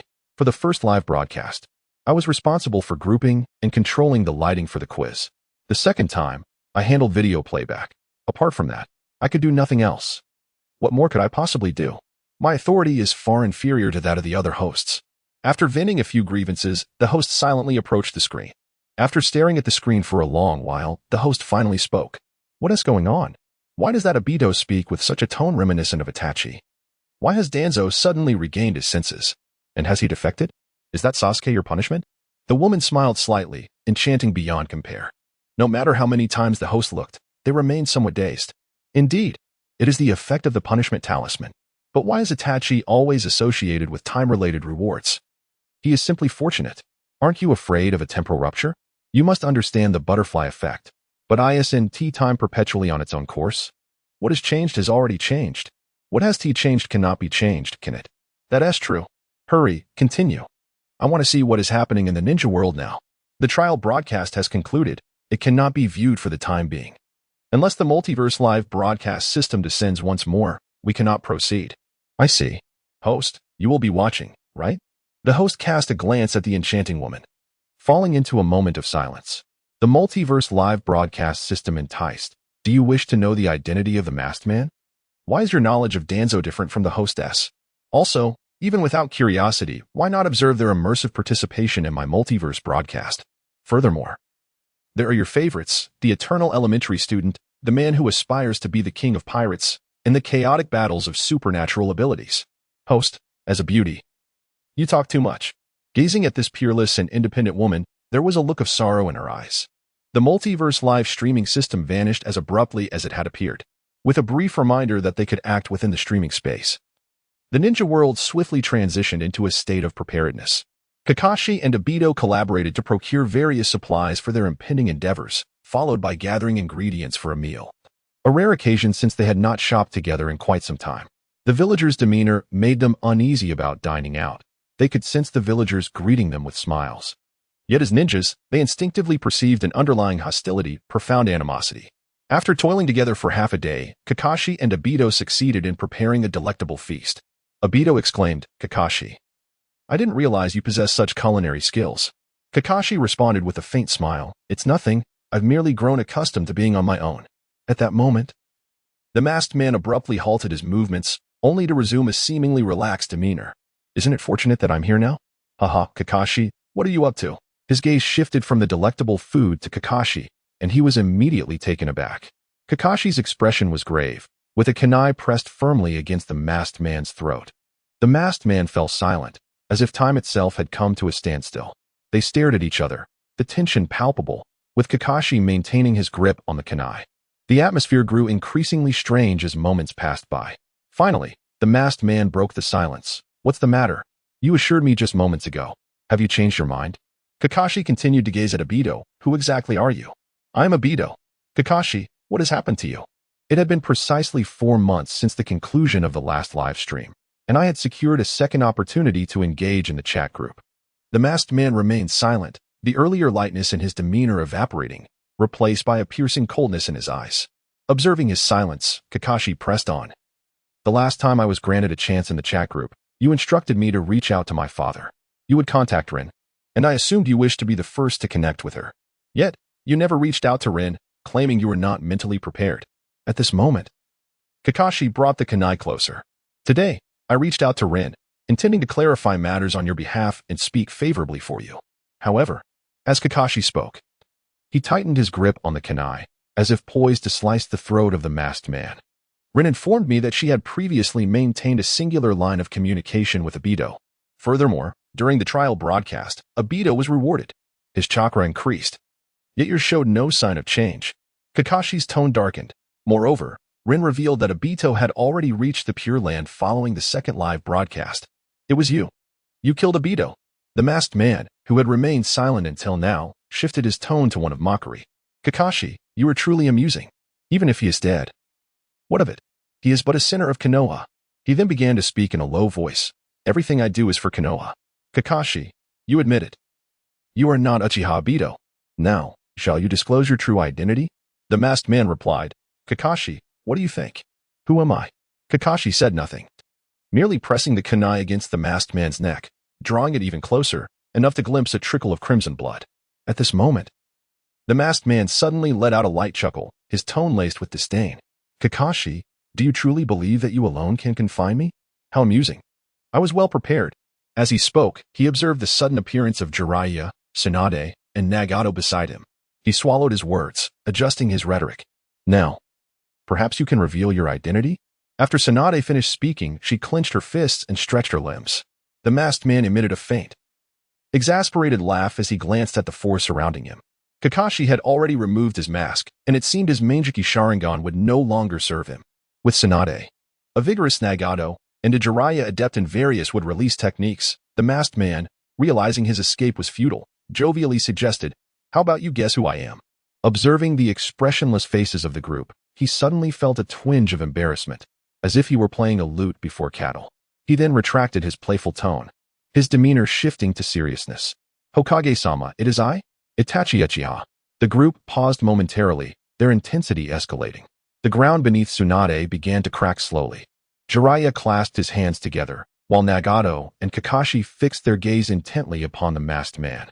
Tsunade demanded sternly, who are you really? Do not insult Itachi Uchiha. Your mannerisms are utterly uncharacteristic of him. With his Rinnegan locked onto the masked man, Nagato warned, I advise you to speak the truth. You cannot escape. Do not think we are merely four. The barriers outside have already been set. Kakashi interjected, having impersonated Obito, are you now attempting to pose as Itachi Uchiha? Jiraiya added, Itachi would never behave as you do. Had we not been here just now, you would have made your move, wouldn't you? As the group exchanged words, the masked man unexpectedly burst into laughter. It seems I underestimated you. What you said earlier was merely bait, wasn't it? I thought revealing this face would suffice. Who would have thought? Tsunade appeared somewhat impatient, demanding, answer us, who are you? The masked man slowly replied to Tsunade, after the second live broadcast. I wholeheartedly supported your ambition to become Hokage. I recall advising you that a Hokage must be composed. At this moment, Tsunade froze, her voice brimming with confusion. You are Danzo? Upon her utterance, the others stood in shock. The masked man erupted into a triumphant laugh. Indeed, it is I, the old man. At this moment, Nagato furrowed his brow. Lady Tsunade. Before he could finish his sentence, the masked man interjected. Enough? This is a matter concerning our Konoha. What business do you have here as an outsider? Jiraiya gazed at the masked man, asserting, Nagato is my disciple. He belongs to Konoha. Moreover, your identity remains a mystery. The masked man retorted, shouldn't a ninja of Konoha refer to the Hokage as Lord Hokage? How can you dare speak of Nagato? Even if you're Danzo. Did he ever call Tsunade Hokage? You addressed her by name without any honorifics. Jiraiya, no matter the circumstances, I am his elder. It is not unreasonable for me to address him as such. Oh, just because you claim to be Danzo, does that make you Danzo? Regardless, I am indeed Danzo. Tsunade abruptly intervened amidst the heated exchange between the masked man and Jiraiya. Enough. You two must cease this quarrel. Tsunade turned her gaze toward the masked man, inquiring, how can you prove that you are Danzo? The masked man replied, as the leader of Root, I possess comprehensive knowledge of Konoha's records. Feel free to ask anything. Surely, you don't think I could impersonate him and still know those secrets? Just as Tsunade was about to pose a question, the masked man spoke first. Tell the unrelated parties to leave. There are matters they are unqualified to know. At that moment, Tsunade fell silent. Nagato and Kakashi, however, were perceptive enough to grasp the implications of the masked man's words. They exchanged nods with Tsunade before departing from Kakashi's residence. Their confidence in Tsunade and Jiraiya's prowess alleviated any concerns about the masked man's potential escape. Shortly thereafter, Tsunade and Jiraiya emerged, their expressions somber. Nagato immediately inquired, "Sensei, how is Lady Tsunade?" Kakashi, too, awaited their response with keen anticipation.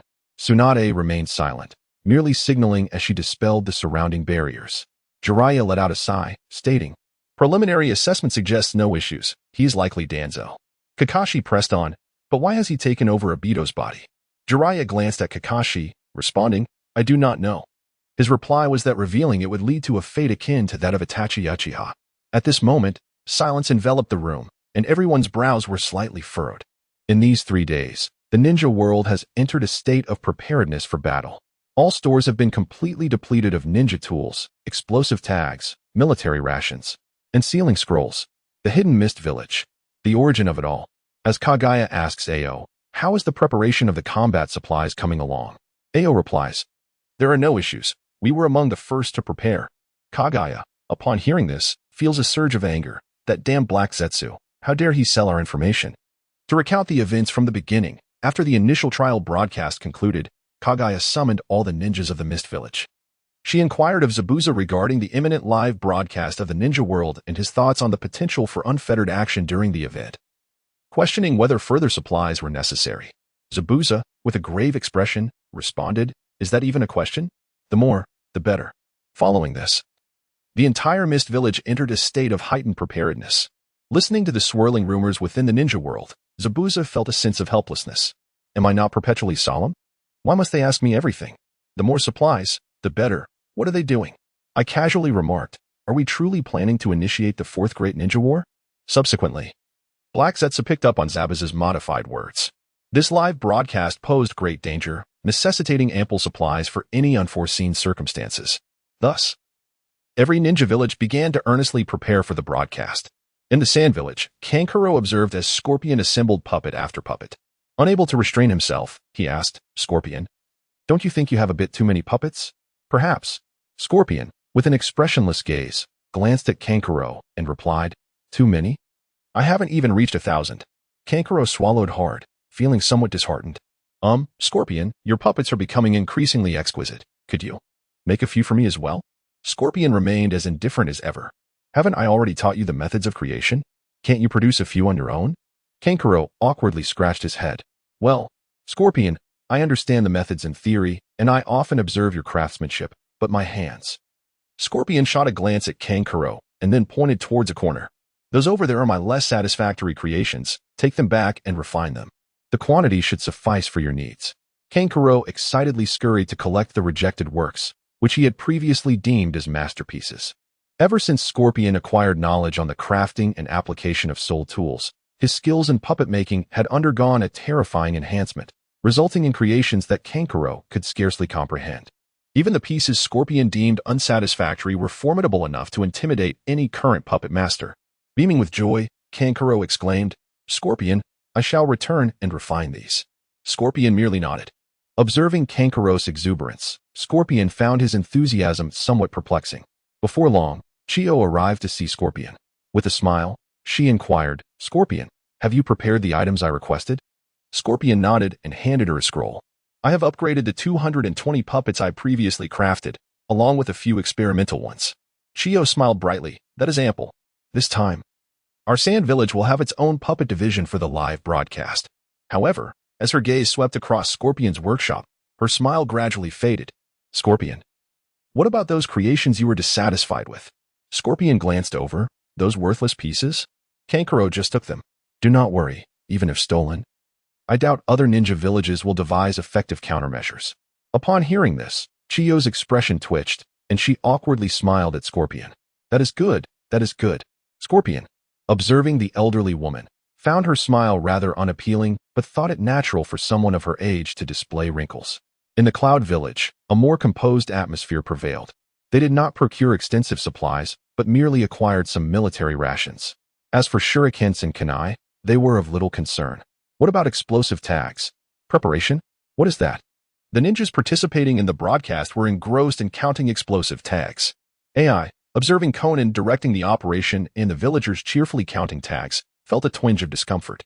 His expression darkened as he approached Conan. Conan, you disguised so many explosive tags as plants, houses, and rocks. Conan merely glanced at AI and asked, "What is it? Is there a problem?" AI, surveying the countless explosive tags, chose to be forthright. "I was just wondering, approximately how many explosive tags do we have?" Conan paused for a few seconds, seemingly caught off guard. I'm not entirely sure. Perhaps just over 1 trillion. I haven't had the time to count due to recent busyness." AI could only respond with a smile. At this moment, Mabui approached. Lord Xiaonan, the ninjas in the village have requested some explosive tags."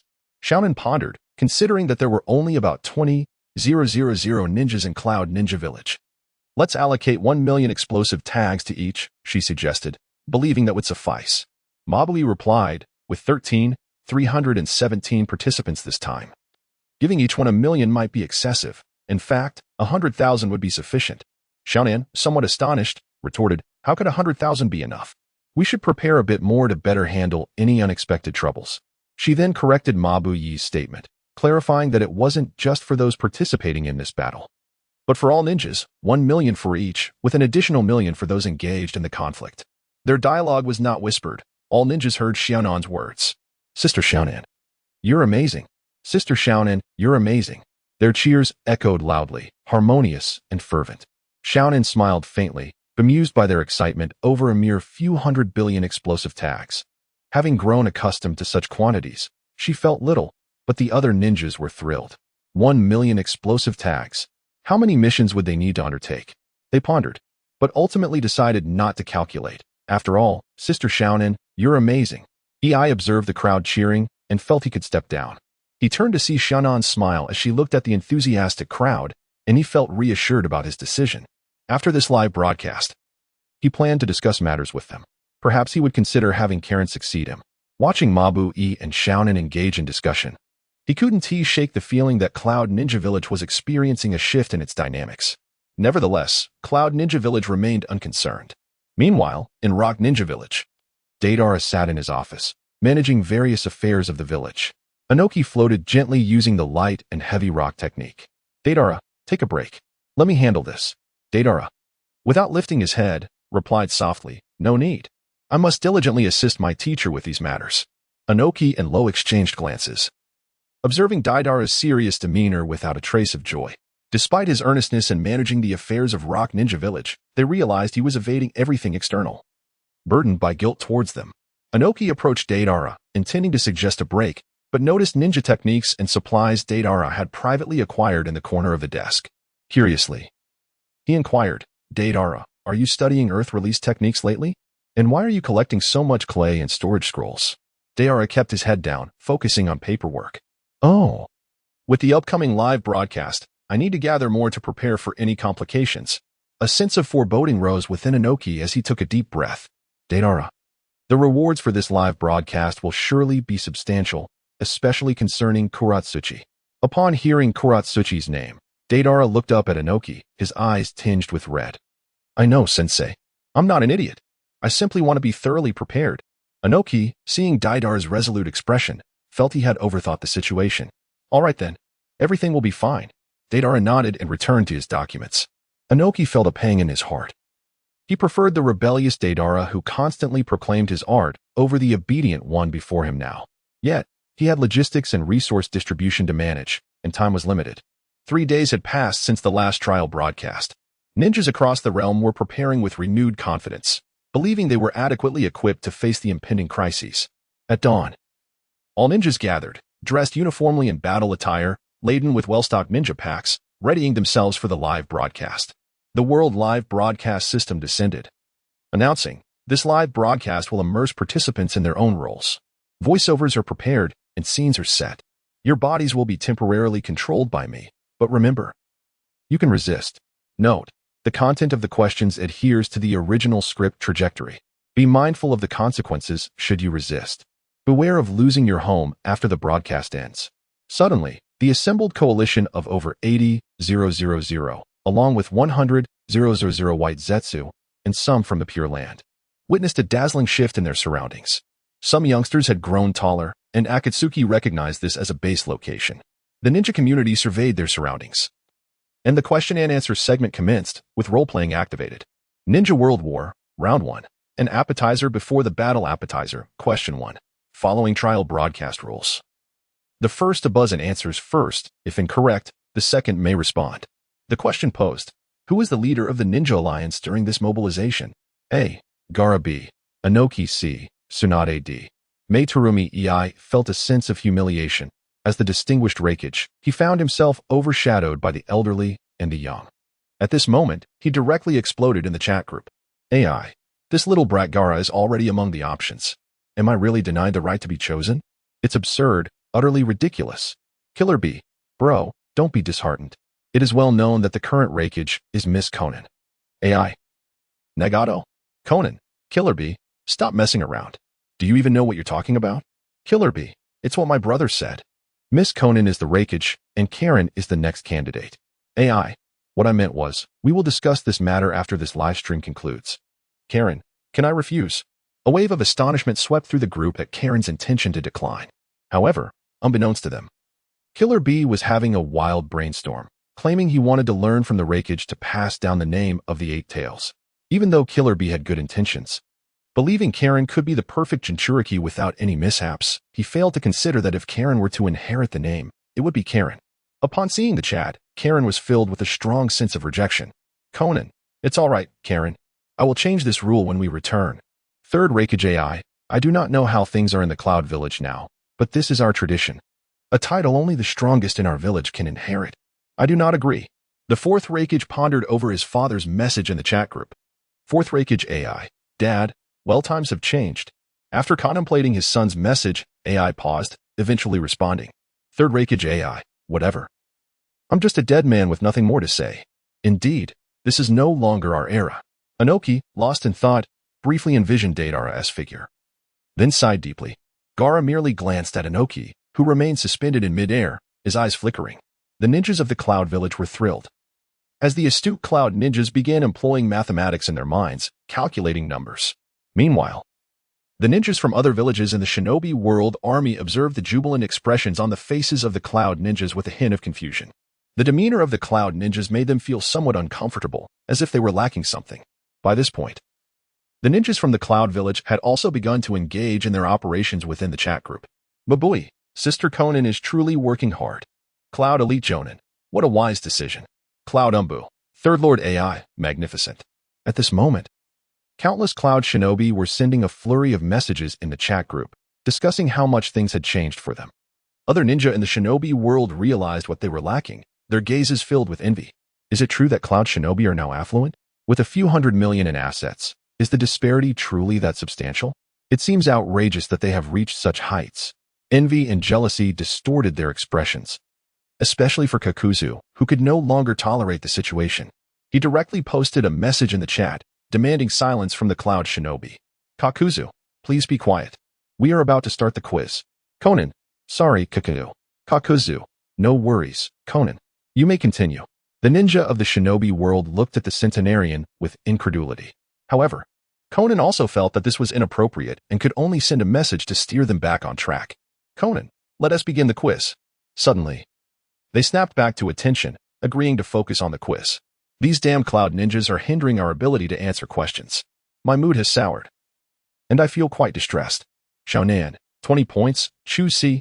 Tsunade Temari, 50 points, choose A. Gaara Kakashi, 100 points, choose C. Tsunade AO, 50 points. Choose D. Meitarumi Tsuchikage, 50 points, choose B. Inoki. The majority of ninjas in the village have opted for their respective Kage. Contestant, Yeet Song. Yeet Song. Never mind, though I have my doubts. I shall place my trust in that little brat just this once. I choose A. Gaara. Answer correct. Reward received, Binding Talisman. Binding Talisman can immobilize a person for 10 years. Method of release. External chakra or similar energy must make contact too. Note: do you think that certain monkeys could hold 7 beauties without doing anything? Then explain the 7 gourd children to me. Yitsong was utterly bewildered. I got it right. Gaara is the leader of the Ninja Alliance, so that S settled. What does that monkey have to do with gourds? The ninjas of the ninja realm had previously observed the system's notes and deemed it rather frivolous. Yet, monkeys, beauties, gourds? Am I losing my mind? The current notes have far exceeded their expectations. Many were also puzzled as to why someone like Gaara would become the leader of the Ninja Alliance comprising tens of thousands. Even ninjas from other villages were perplexed, and many from Sunagakure were equally confounded. In this instance, the Sand Village exhibited the least selection. Some made no choice at all, while others opted for different leaders rather than their own wind shadow. On observing Gaara, who appeared somewhat bewildered, Noki chuckled softly. You are now the wind shadow, the leader of your village. I have faith that you will prove to be an exceptionally dependable individual in the future. Does not the system attest to this? Typically, Noki would not express such sentiments. However, upon recalling Deidara and glancing at the brooding youth beside him, he felt an inexplicable urge to offer encouragement. He harbored a desire for no one to transform into someone like Deidara, adopting a somewhat somber demeanor. As he watched the subtle shifts in the young one's expression, he continued to smile, awaiting the second question. The second question, a video prompt, announced, I shall create a world. The actors took their positions, and the voiceovers were ready. The stage play commenced. Everyone sensed a fleeting blur before their eyes, as their surroundings began to morph. The environment transformed, leaving them utterly alone, suspended slowly in the air. It felt as though they were gazing at a luminous screen, yet they were now immersed within it. They could perceive the gentle rustle of the trees as the wind caressed them. Is this the sensation of entering the light curtain to witness the unfolding scene? Indeed. It is a marvelous feeling. Subsequently, adhering to the professional conduct of ninjas, they initiated a group chat to engage in discussion. Jiraiya, how astonishing. Do you perceive it as I do? A young boy dashes through the forest, the perspective shifting in tandem with his movements. Tsunade, the sky appears ominously overcast. Is rain imminent? Oil woman Shino, we have now passed 5 trees, one of which is a willow. Uchiha Itachi, my observations are consistent. Nagato, indeed, there is no discrepancy. Senju Hashirama, what I see mirrors your views. Ha ha ha. How delightful. Akatsuki Kagaya, what I behold is akin to your perceptions. AI, I concur. Their visions gradually converged, and a distant resounding explosion echoed through the air. As they began to discern the figure before them, it was none other than a youthful Obito. Upon witnessing the splashes from the distant explosion, he suddenly surged forward with increased speed. In his youthful days, Obito's lips were slightly parted.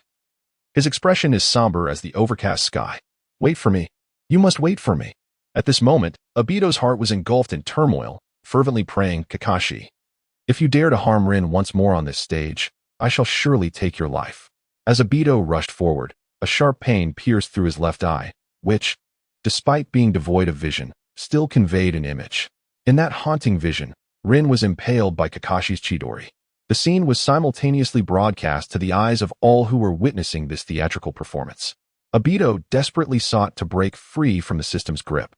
Yet suddenly the voice of the system echoed in his mind. The live broadcast is merely an appetizer, not part of the Ninja World War, and is thus unavoidable. Compensation will be settled after the conclusion of the performance.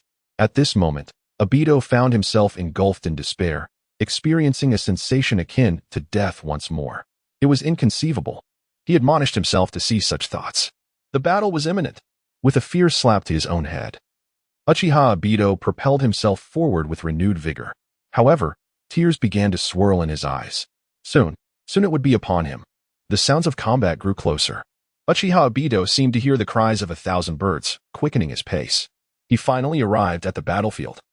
But the sight that met his eyes rendered him breathless. Through his single Sharingan, he witnessed the harrowing scene, Kakashi piercing Rin's chest with Chidori. Tears cascaded from his eyes. Drop by drop, Kakashi. Rin merely gazed at Kakashi before collapsing into a pool of blood. In that moment, the world seemed to shrink to just the 3 of them, everything else fading to a pale backdrop. The entire universe fell silent. Uchiha Obito's pupils dilated as the tomo in his Sharingan began to spin. The crimson light within his eyes flared, transforming his Sharingan into a Manjiki Sharingan. Even as tears fell like rain, In the distance, Kakashi's transplanted eye also evolved into a Meijiki. Orochimaru exclaimed, "This is impossible. Can a double Tomo evolve directly into a Meijiki? That defies logic." Senju Tobirama remarked, "Indeed, this is how I recorded it. The evolution occurs gradually, Tomo by Tomo, until it culminates in the Meijiki." Orochimaru questioned, "But what is happening before our eyes?" Tobirama responded, "In their eyes. The power of emotions unleashed upon losing their most cherished ones is overwhelmingly potent." Orochimaru mused, "Is that so? So, their evolution stems from such a loss? What a pitiable bunch." Uchiha Madara interjected, "Enough. He is the only one among our clan to evolve from a double Tomo Sharingan to a Meijiki.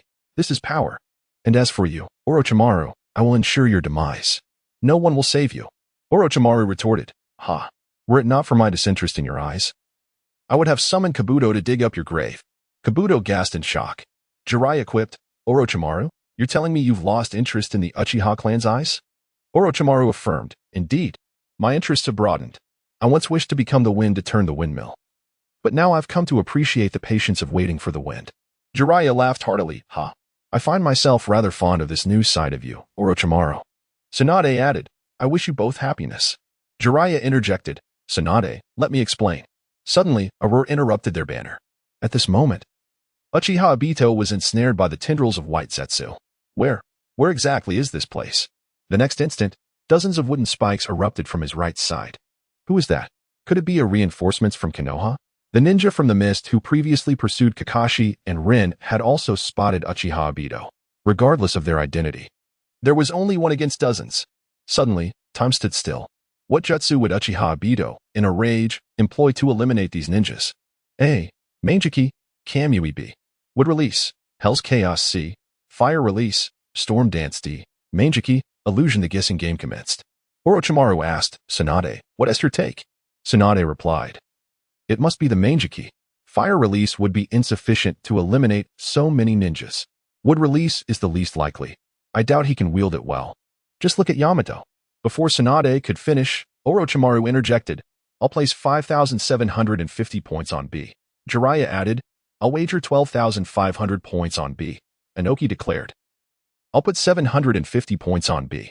Gaara chimed in, "I'll bet 500 points on B." Without hesitation, Orochimaru and Jiraiya placed all their points on the answer Tsunade deemed most improbable. Contestant, Black Zetsu declared, "I choose B. Would release, Hell's Chaos." The answer was correct. Reward received, Forbidden Technique, Dark Pursuit. Dark Pursuit creates an environment of darkness, obscuring the opponent's vision. Note, I am in hell.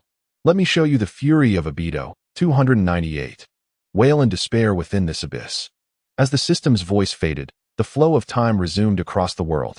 At this moment, the Mist Ninja decisively retrieved several shurikens from his tool pouch and hurled them fiercely towards the distant figure of Uchiha Obito.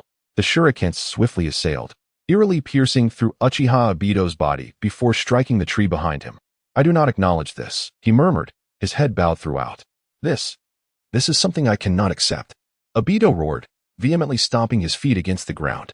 In the next moment, the entire rock began to fracture. He then surged towards the ninjas of the Mist Village, delivering a mighty punch to one of them, causing a violent eruption of wooden spikes. Vivid crimson blood splattered onto Obito's mask, his gaze turning hollow. What on earth is happening? Forget about it.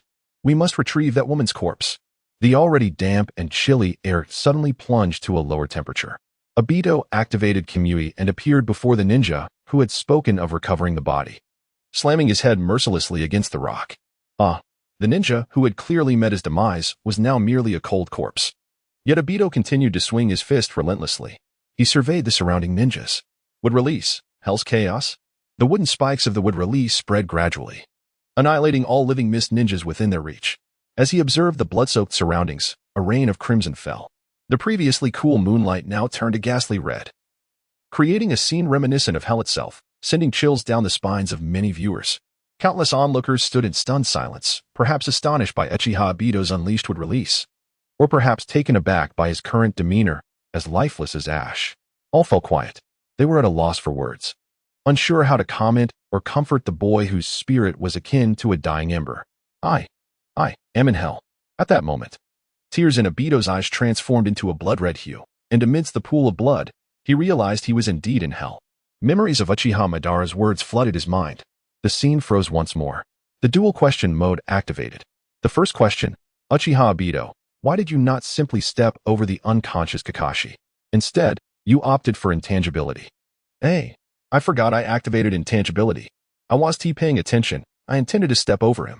B. After all, he is my dear friend. He is my bond. My brother. How could I possibly step over him, unless, C, to avoid leaving footprints?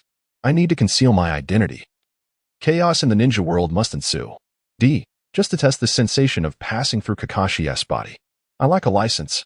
Many gazed at this question, pondering for quite some time without an answer, struggling to comprehend. The first option suggested that Obito, in his fury, might have lost his senses and forgotten. However, during battles with those mist ninjas, he demonstrated perfect control over his abilities. The third option seemed the most fitting for a ninja. Yet could one truly consider such minutiae in a fit of rage? As for option B, having just slain someone he cherished, that seemed implausible. Option D required no consideration. Naruto exclaimed, "Where's Kakashi-sensei? You can answer. You'll surely get it right." Jiraiya replied, "Naruto, this is a stage. It's all a performance." Naruto paused, then, "Obito-sensei, ISNT." But no one responded, not even Jiraiya, who fell silent. Their current emotions were evident. Perhaps they mourned for Obito. Perhaps they were silently bracing for their own impending trials, or perhaps they were lost in contemplation over the answer to the question. But who could truly know? The responder, Black Zetsu. The answer to this question is A. I forgot I activated intangibility. Correct response, rewarded with the secret technique, shadow mimicry. Shadow mimicry temporarily restricts the opponent's movements, mirroring the actions of the caster. If one is attacked, so is the other. Note, this reward is tailored according to the responder. What a pity. The ninja world erupted in chaos. This reward was based on the responder's own merits. Such a splendid reward was claimed by him. Yet Black Zetsu, as the foremost information broker in the ninja realm, found this highly unjust. For Black Zetsu, this live broadcast was a walk in the park, especially with the opposing forces of the Ninja Alliance numbering 100,000 white Zetsus. It seemed to be Black Zetsu's stage. As if sensing the sentiments of the live audience, the announcement rang out. Congratulations to Black Zetsu for achieving a hidden accomplishment. Achievement title, Unfair treatment. Over 60% of the ninja world perceives this as unjust. Effect, delays the answering of questions. When no one responds, one may answer. Note, do not blame the system. Your own actions led to this. This is the choice of the people. Black Zetsu, you lot are utterly despicable. As everyone observed Black Zetsu frantically typing in the comments, silence enveloped them, yet their hearts brimmed with amusement. Meanwhile, Kagaya Akatsuki remained somewhat bewildered, admiring the scenery. The second question, what will Uchiha Obito choose next? The cause of the Fourth Great Ninja War. A. Exhaust every means to resurrect Rin. B. Become a being beyond the ninja world. C. Create a world where Rin exists. D. Make the world experience Rin's suffering. Kabuto remarked. This feels familiar. The options presented before seem quite similar to those during Orochimaru's demise. Orochimaru retorted, Kabuto, I am not dead yet. Kabuto replied, my apologies, Lord Orochimaru. I misspoke. The options I encountered previously were indeed these. As the two conversed, the system's voice rang out. Responder, Nagato. I choose C, create a world where Rin exists. The topic was thoroughly understood during the last discussion. Each option represents a distinct individual. B corresponds to Obito, C to Kakashi, and D to myself. As for A, who is determined to resurrect someone, I currently possess no clarity on their identity. For me, possessing the Rinnegan, resurrection is an exceedingly simple task. If Obito merely seeks to revive someone, he would not embark on such a mad endeavor. The correct answer yields a reward of the Six Paths abilities restoration. The restoration of the Six Paths abilities entails the return of the previously deducted abilities from the Hungry Ghost realm and the Animal realm. Note, this reward compensates for inherent deficiencies in abilities such as Jinjutsu, Taijutsu, and Ninjutsu. Such a pity for the tight-fitting attire. In the analysis of the answer, Obito moved forward like a soulless entity, directly penetrating the unconscious Kakashi's form and reaching Lin's side. Upon contact with Lin, his right hand passed through her body. Subsequently, Uchiha Obito's pupils constricted as he embraced Lin once more, murmuring, Lin, I shall create a world where you exist again. Their vision gradually receded, revealing only Uchiha Obito cradling Lin against the water's surface, alongside the reflection of a blood-red moon. Eventually, the scene began to shatter. and the landscape before them began to restore itself, returning to the state it was in when they first entered the live broadcast space. At that moment, they suddenly realized that this was the very place where their journey upon the stage had commenced. This is the reason they remain immobile. As they approach the stage that lies before them, a sense of both anxiety and anticipation envelopes them. During the second round of questioning, their performance on stage was commendable, and the rewards are currently being dispatched. Kakashi Hitachi's psychological fluctuation stands at 90.73, while Obito Uchiha's is at 98.51. The psychological index for Rin Noura is 95.27, and for Black Zetsu, it is a mere 0.96. The standout performer, Black Zetsu, is awarded 4 sealing symbols. These symbols possess formidable power capable of sealing an individual for a duration of 3 years. The seal can only be lifted by the command of the user. Note, it is advisable to prepare multiple symbols, as that would extend the sealing duration for an additional 3 years. The remaining individuals have their chakra enhanced by 10%. They are all eagerly awaiting the formal questions that are about to commence. Deidara gazes at the masked figure standing not far away and murmurs softly. However, his whispered words transform into a barrage of messages that streak through the air above. Deidara, Afe, I understand your feelings. Obito Uchiha, upon seeing this message, seems ignited with fury, and he bellows in response to Deidara. Obito Uchiha, without experiencing another's suffering, one should not advise another to be virtuous. Deidara, you fool. What do you comprehend? If you truly understood the feelings of others, how could Nagato have been manipulated into gathering the tailed beasts? The words in the messages convey the palpable anger that Obito Uchiha is currently experiencing. At this moment, everyone was taken aback, mistakenly believing that the masked man was Obito. Deidara, too, appeared somewhat astonished as he gazed upon the hysterical figure of Obito not far away. Upon noticing Deidara's bewildered expression, Obito's confusion gradually deepened, ultimately giving way to a sense of melancholy. Observing Deidara's demeanor, Uchiha Obito felt a pang in his heart. Scorpion, what is wrong with Deidara? What has transpired? Obito inquired, yet Scorpion merely cast a glance at the two and refrained from answering.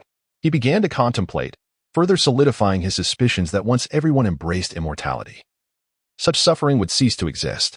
As Obito realized that Scorpion had chosen not to respond to his inquiry, his confusion only intensified. What had occurred after my demise? This young brat Deidara, whom I chastised, did not utter a single retort. What is going on? At this juncture, Kakashi stared at the floating barrage of messages in the air, shouting into the void, "Damn it, Kakashi! What in the world is happening? Did I not perish during the second live broadcast? Why do I still feel as though I possess knowledge of the shinobi world?" Kakashi remained silent for an extended period, contemplating the drifting messages in the distance. He was at a loss for how to elucidate the situation and whether he should even attempt to do so. Amidst Kakashi's silence, the voice of the system resonated, proclaiming, "The great ninja war has commenced. Relish the stage." Gradually, their bodies began to move of their own accord. All the shinobi complied without resistance, moving in unison. They found it astonishing that as long as they followed the system's lead, they expended neither chakra nor physical stamina. Conversely, resisting the system's influence drained their own chakra and vitality. Is it because they fear we cannot keep pace with the future's power? Such a preposterous arrangement. A further measure to ensure we adhere to the rules of this theatrical performance. At that moment, the barrage surged once more. Uchiha Obito exclaimed, "Kakashi Itachi, I am inquiring of you." Obito's initial desire to eliminate Kakashi intensified, and Kakashi found himself in a predicament, unsure of how to respond. As for the masked man being temporarily identified as Danzo, this was one of Konoha's intelligence pieces, and he was reluctant to divulge such information before the entire shinobi world.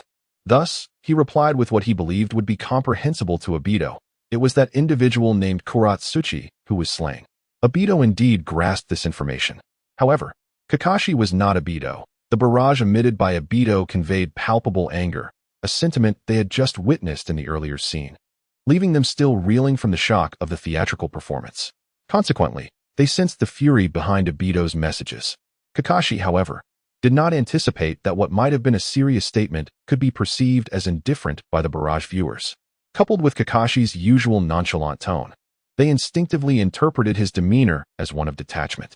Deidara's heart twitched violently upon reading this message, a flash of malice flickering in his eyes, followed by a bitter smile. One is not a fish. How can one know the joy of fish? Deidara realized that they were not him. How could they comprehend his feelings? just as he had felt detached while watching the live broadcast. Witnessing his own demise elicited no profound emotion. It had merely struck him as curious during the live stream.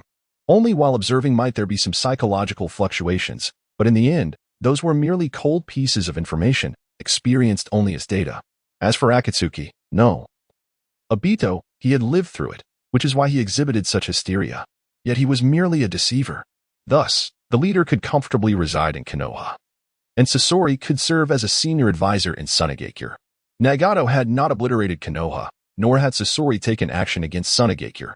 He had come to understand the leader's intentions back then. His expression hardened, and he muttered something almost unconsciously. This utterance transformed into a message that soared across the sky, causing both Inoki and Nagato to feel a tightening in their hearts. Shall we make this world suffer? Inoki and Nagato sensed that Deidara's thoughts were somewhat amiss. Meanwhile, Tsunade and the others in Konoha recalled the previous imagery of the catastrophic explosion that devastated a 20-kilometer radius, leaving nothing but desolation. Inoki inquired, "Deidara, where are you now?" "I shall come at once." Nagato added, "Deidara, are you there?" Tsunade implored, "Deidara, do not think so much. Kakashi did not mean it that way." Kakashi attempted to clarify, "What I meant." Deidara, gazing at the messages drifting across the sky, felt a surge of irritation. He quietly closed his eyes, relinquishing control of his body to the system as it guided his movements. At this moment, Noki cast a glance, feeling a twinge of irritation within. He directly mocked Kakashi with a sardonic tone. "Noki, truly, Kakashi. I thought you merely instigated Uchiha Obito's role as the catalyst for the Fourth Shinobi War. Now, humph." Uchiha Obito's mind flickered once more to that haunting scene, Kakashi piercing Rin with Chidori. A surge of determination welled up within Obito, prompting him to echo Naka's sentiment. Uchiha Obito, by the way, during Kushina's childbirth, it was Kakashi who divulged information to me while I was visiting her grave. Haha. Kurizetsu found himself somewhat speechless. After all, it was he who had instructed Shirazetsu to gather intelligence. Did Kakashi really inform you of the exact time and place while you were at a grave? Surely, this Kakashi must be unhinged. Would Kurizetsu offer an explanation? Certainly not. He was indifferent to such trivial matters, having discovered that his mother was also involved in this shinobi world war and had dispatched Shirazetsu to seek her out. Answering questions? What does that matter? All he yearned for was to reunite with his mother. Yet, did the people of the shinobi world understand? They only focused on the words of Uchiha Obito and Ei, compounded by a bizarre comment from Deidara. Furthermore, ever since the system's arrival, the shinobi world had been surprisingly devoid of bloodshed, largely due to that madman, Uchiha Sasuke, who had broken the mold. And now, was another madman about to be born amidst this live broadcast? Their understanding of Deidara primarily stemmed from the live stream, perceiving him as a mindless individual who indiscriminately caused explosions, a figure unlikely to garner their favor. Their impression of Deidara, coupled with prior intelligence, painted him as a deranged bomber, a terrorist of explosive mayhem. Jiraiya sat solemnly in his chamber, inwardly lamenting the situation. Indeed, it was dire. Kakashi had been branded by countless individuals as the architect of madness. The demeanor of the villagers in Konoha had shifted as well. Kakashi, who had initially shared a bond with the masked man, had seen his reputation tarnished. With the emergence of such events, a seed of animosity towards Kakashi had taken root in their hearts. Kakashi was acutely aware of the repercussions of this incident, yet felt no compulsion to clarify matters. The reason lay in the theatrical performance, where he had once again experienced the harrowing act of taking his own comrade's life. The image of a silver-haired man lying in a pool of blood haunted him still. He suddenly found himself devoid of the will to explain. They surrendered their bodies to the control of the system, eager to witness the unfolding events. Of course, some individuals remained restless, though they could not ascertain the location of their objectives. At that moment, the sound of the system resonated suddenly. The first stage play of the ninja world commenced, allowing individuals to immerse themselves in the experience, with the option to exit at any time. Everyone opted to watch. At this moment, they beheld the second Tsuchikage, the third Raikage A, the fourth Kazekage Raza, and the fourth Tsuchikage Raza. Above their heads, the words Yao Shidu, the Edo Tensei user, were inscribed, but they soon vanished. However, they understood the implications. These were individuals resurrected from the future through the techniques of Do. There were only two opponents. When narrowed his eyes and spoke in a deep voice. Boom. Just as his words fell, a sandstorm surged before them, crashing in like ocean waves. The sand rushed forth, causing Raza to furrow his brow. This is the power of Shikaku.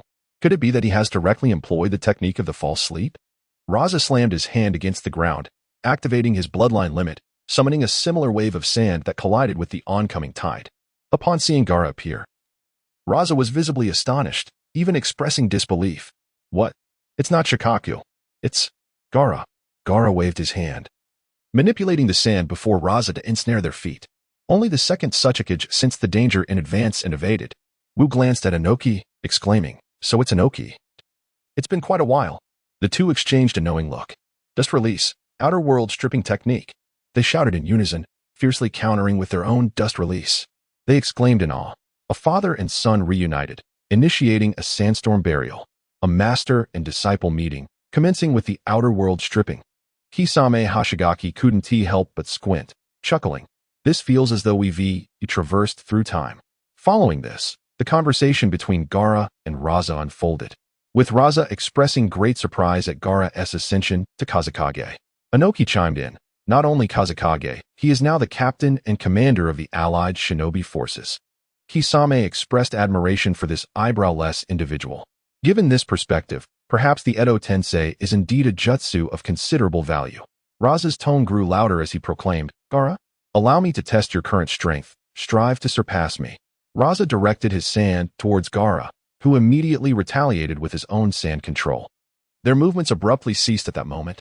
Gaara's absolute defense required no conscious effort. From whence does such power derive? A. Shikaku's power. B. Karura. C. Raza. D. Bloodline limit. The quiz began, and participants eagerly responded. AI, 100 points, selecting A. Kuratsuchi, 50 points, selecting D. Temari, 500 points, selecting B. Kankuro, 500 points, selecting B. Countless individuals made their selections, with the majority opting for A and D, while a few chose B. Strangely, no one selected C. Raza. They did not believe that a man who attempted to assassinate his own child 6 times would leave any absolute defense for his son. The system's voice echoed. Responder, Raza. Observing the choices made, Raza realized the depth of his failures as a father. Even his other 2 children had unhesitatingly chosen their mother. Raza took a deep breath, steeling his resolve. I choose B. Karura. Correct response. Reward, compulsory contract. Compulsory contract enforces a binding agreement upon the opponent, rendering them incapable of violating its terms. The contractor must offer tenfold conditions. Note, if utilized wisely, this is a divine artifact. If misused, it may harm oneself as much as the enemy. Following Raza's answer, reality resumed its course. Raza stood, staring blankly at the sand shield that had formed behind him. Upon hearing Raza's choice, Gaara's body momentarily shrank. And as he gazed at the statue behind him that bore a striking resemblance to his mother, tears streamed down his face. Raza, witnessing his son weeping uncontrollably, recognized how much of a scoundrel he had been in the past. His form began to grow faint. Gradually, he approached Gaara. Karura believed in you wholeheartedly as a mother. Even after her death, she continues to protect you with all her might. Raza handed Gaara the parchment he had just acquired. Gaara did not take it. Raza forced a smile. This is the compulsory contract I just obtained. Take it. Moreover, Gaara, I lack the qualifications to be a father. However, I now have faith that you will become a formidable individual. Your sister and brother may need your care in the future. Gaara nodded in acknowledgement. As Raza observed his tearful son, he finally uttered, I'm sorry. Gaara was momentarily stunned, accepting the parchment from Raza's hand, shaking his head. I no longer hold any resentment towards you, father. In truth, I can understand your actions. Having become Kazekage, I have come to realize it. I merely lacked a reason until now, and now I have found it. Raza, gazing at his tear-filled son, uncharacteristically smiled. Indeed, you have grown. Karura would surely be pleased. Unfortunately, this stage is but a single act, and I have failed. Gaara looked upon Raza, feeling the lingering resentment within him dissipate. He sensed the light. As Raza approached Gaara, this stage was declared a failure from the outside. Yet, only Gaara and Raza had surrendered. The other 3 Kage had not given up. However, Wu and Inoki suddenly ceased their actions. After all, I'm a Kage of a village. I wouldn't want to inadvertently harm a ninja from my own village, even if it is not true death. I ought to maintain a modicum of dignity. Wu also smiled faintly in the air, his form becoming ethereal. A chain reaction ensued. The third Raikage's form grew indistinct, and the bearded Kisame Hashigaki followed suit. Kisame, still somewhat displeased, muttered, "Why are you two the ones who arrived?" Wu considered testing the strength of his disciple. Raza could chat with his son. The third Raikage exclaimed, "Exactly. After finally emerging from the Pure Land, I cannot meet with the juniors of my village on this stage." Once their forms became insubstantial, the system's voice resonated again. The first stage has failed, the second stage commences. At this moment, the slowness in their eyes suddenly transformed. Uchiha Obito, upon realizing his ability to wield chakra, never intended to remain complacent. On this occasion, two figures were seen at the riverbank, leaning on each other, their steps faltering. From their silhouettes, they appeared to be an elderly duo, frail and ailing. The individual on the right had hair entirely white. Upon witnessing this scene, he chose to withdraw from watching. The notion of answering questions with tranquility was non-existent. He resolved to reclaim his own vision. The fool, Obito, had already been slain. And Nagato now lingered in Konoha with an unsettling sense of ease, accompanied by the ever-deceiving Black Zetsu. To expect him to remain here performing in a theatrical display was, perhaps, a sign of madness.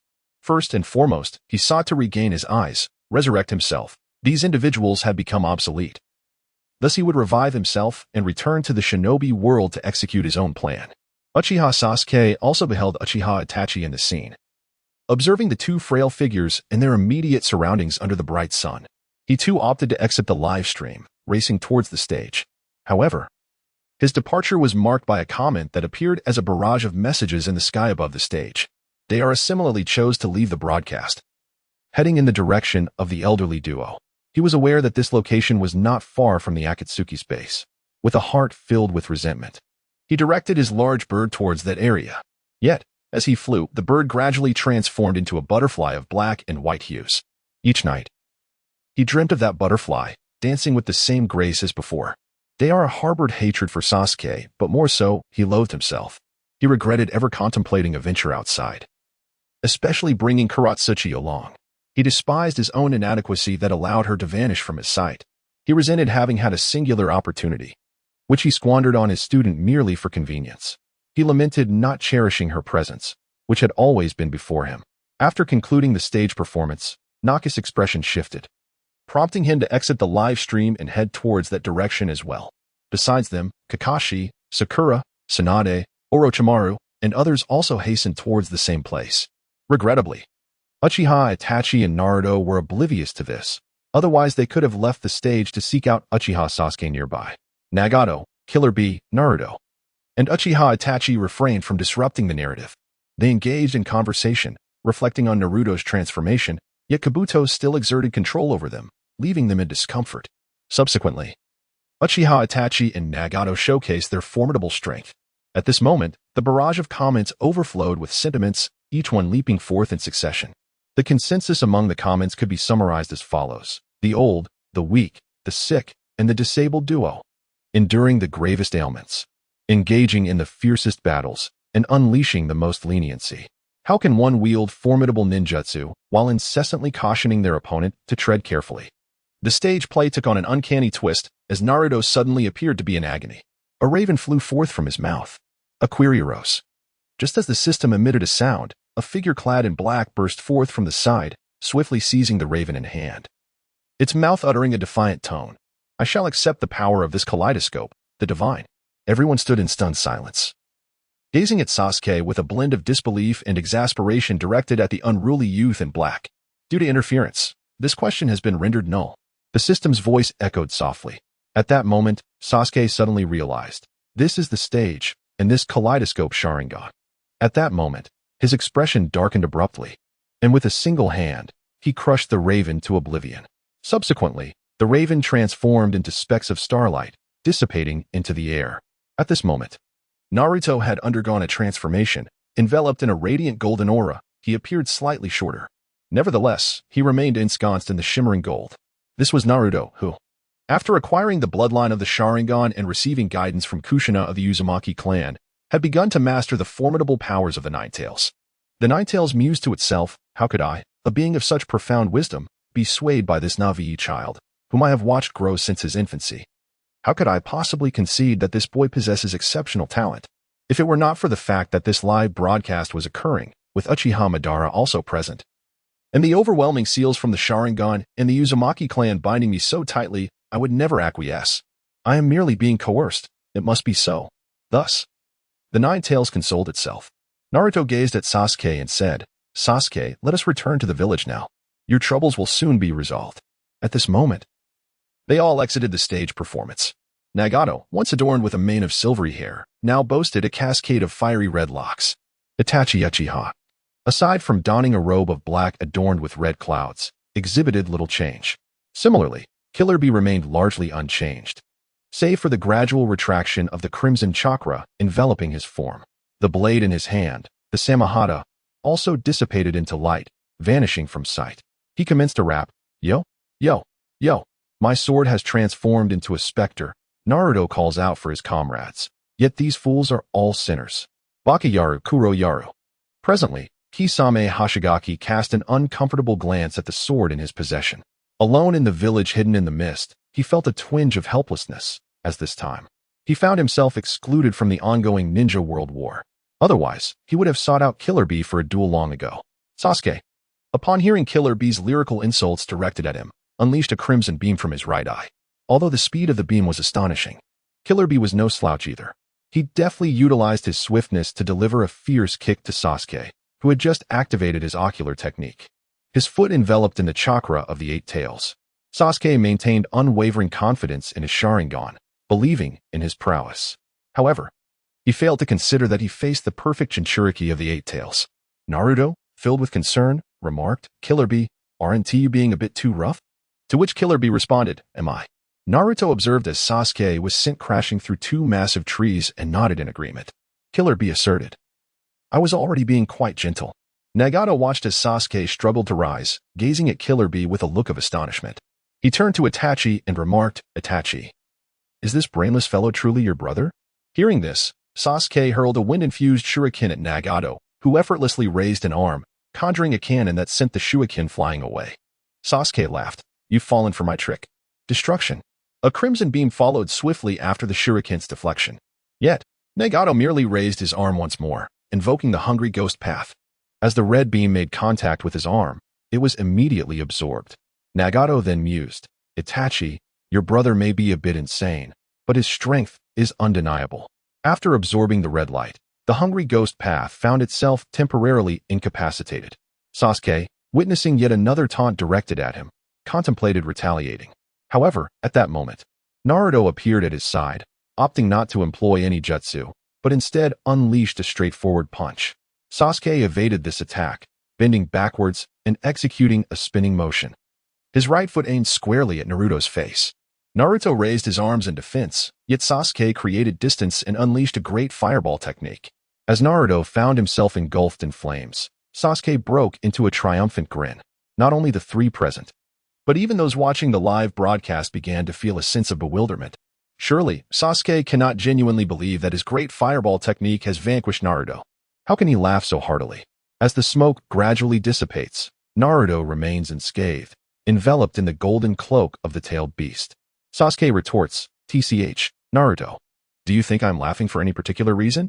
Have you not noticed that the flames surrounding you have yet to extinguish?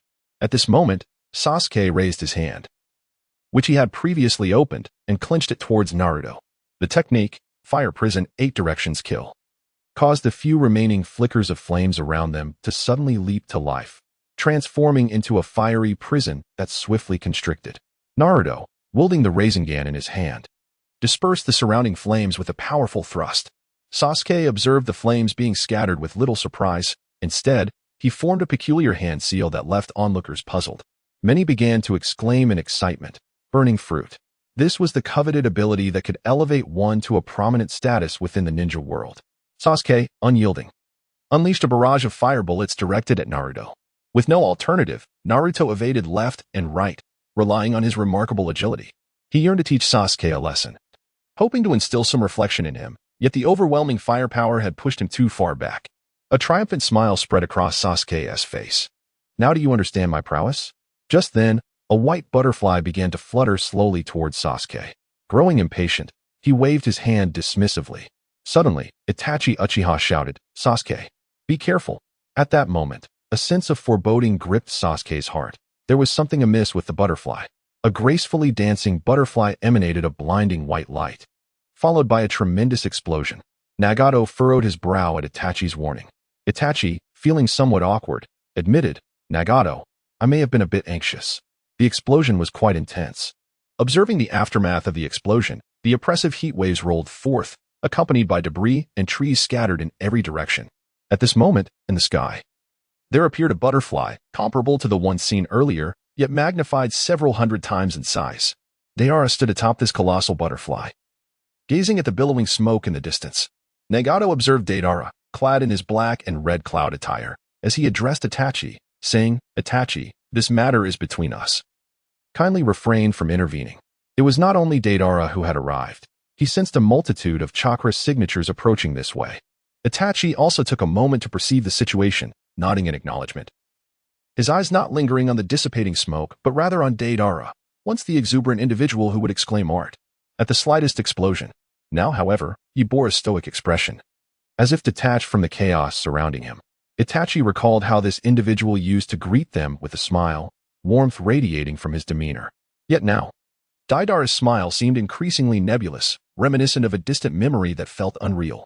Uchiha Itachi cast another glance at the butterfly beneath Deidara, realizing for the first time that Deidara's clay creations possessed a form of artistry vastly different from the bizarre sculptures of the past. He then turned his attention to Sasuke, who emerged from the thickening smoke, his form engulfed in flames.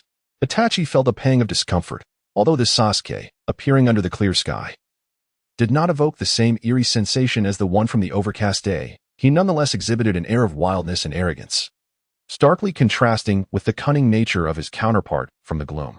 In comparison, one radiated an aura akin to a dark absolute, while the other resembled a mere child. With a sigh, Itachi, like Nagato, directed his focus toward the approaching chakra signatures, sensing several powerful energies drawing near, each exuding an ominous presence. Meanwhile, the smoke had cleared, revealing Sasuke, ablaze with flames, who let out a boisterous laugh directed at Deidara atop the black and white butterfly. "You too have consumed a devil fruit. Have you been rendered foolish by its flavor?"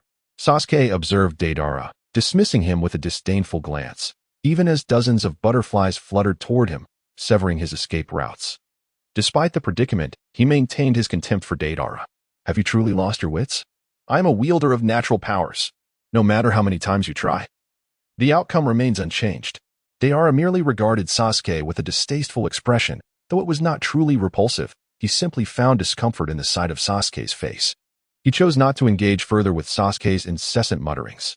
Instead, he conjured a dozen scrolls in his hands and hurled them directly at Sasuke. The scrolls erupted with ninjutsu, all of which were water-style techniques, classified as A rank. 10 torrents of water surged towards Sasuke, a deluge of aquatic force. Naruto had initially intended to advance but was halted by Killer B's firm grip. Although Naruto wished to voice his concerns, Killer B kept his gaze fixed ahead. Gradually, Naruto regained his composure, relinquishing his earlier intentions. Itachi, too, contemplated moving forward but halted as he noticed Nagato adopt a defensive stance, immediately preparing for battle.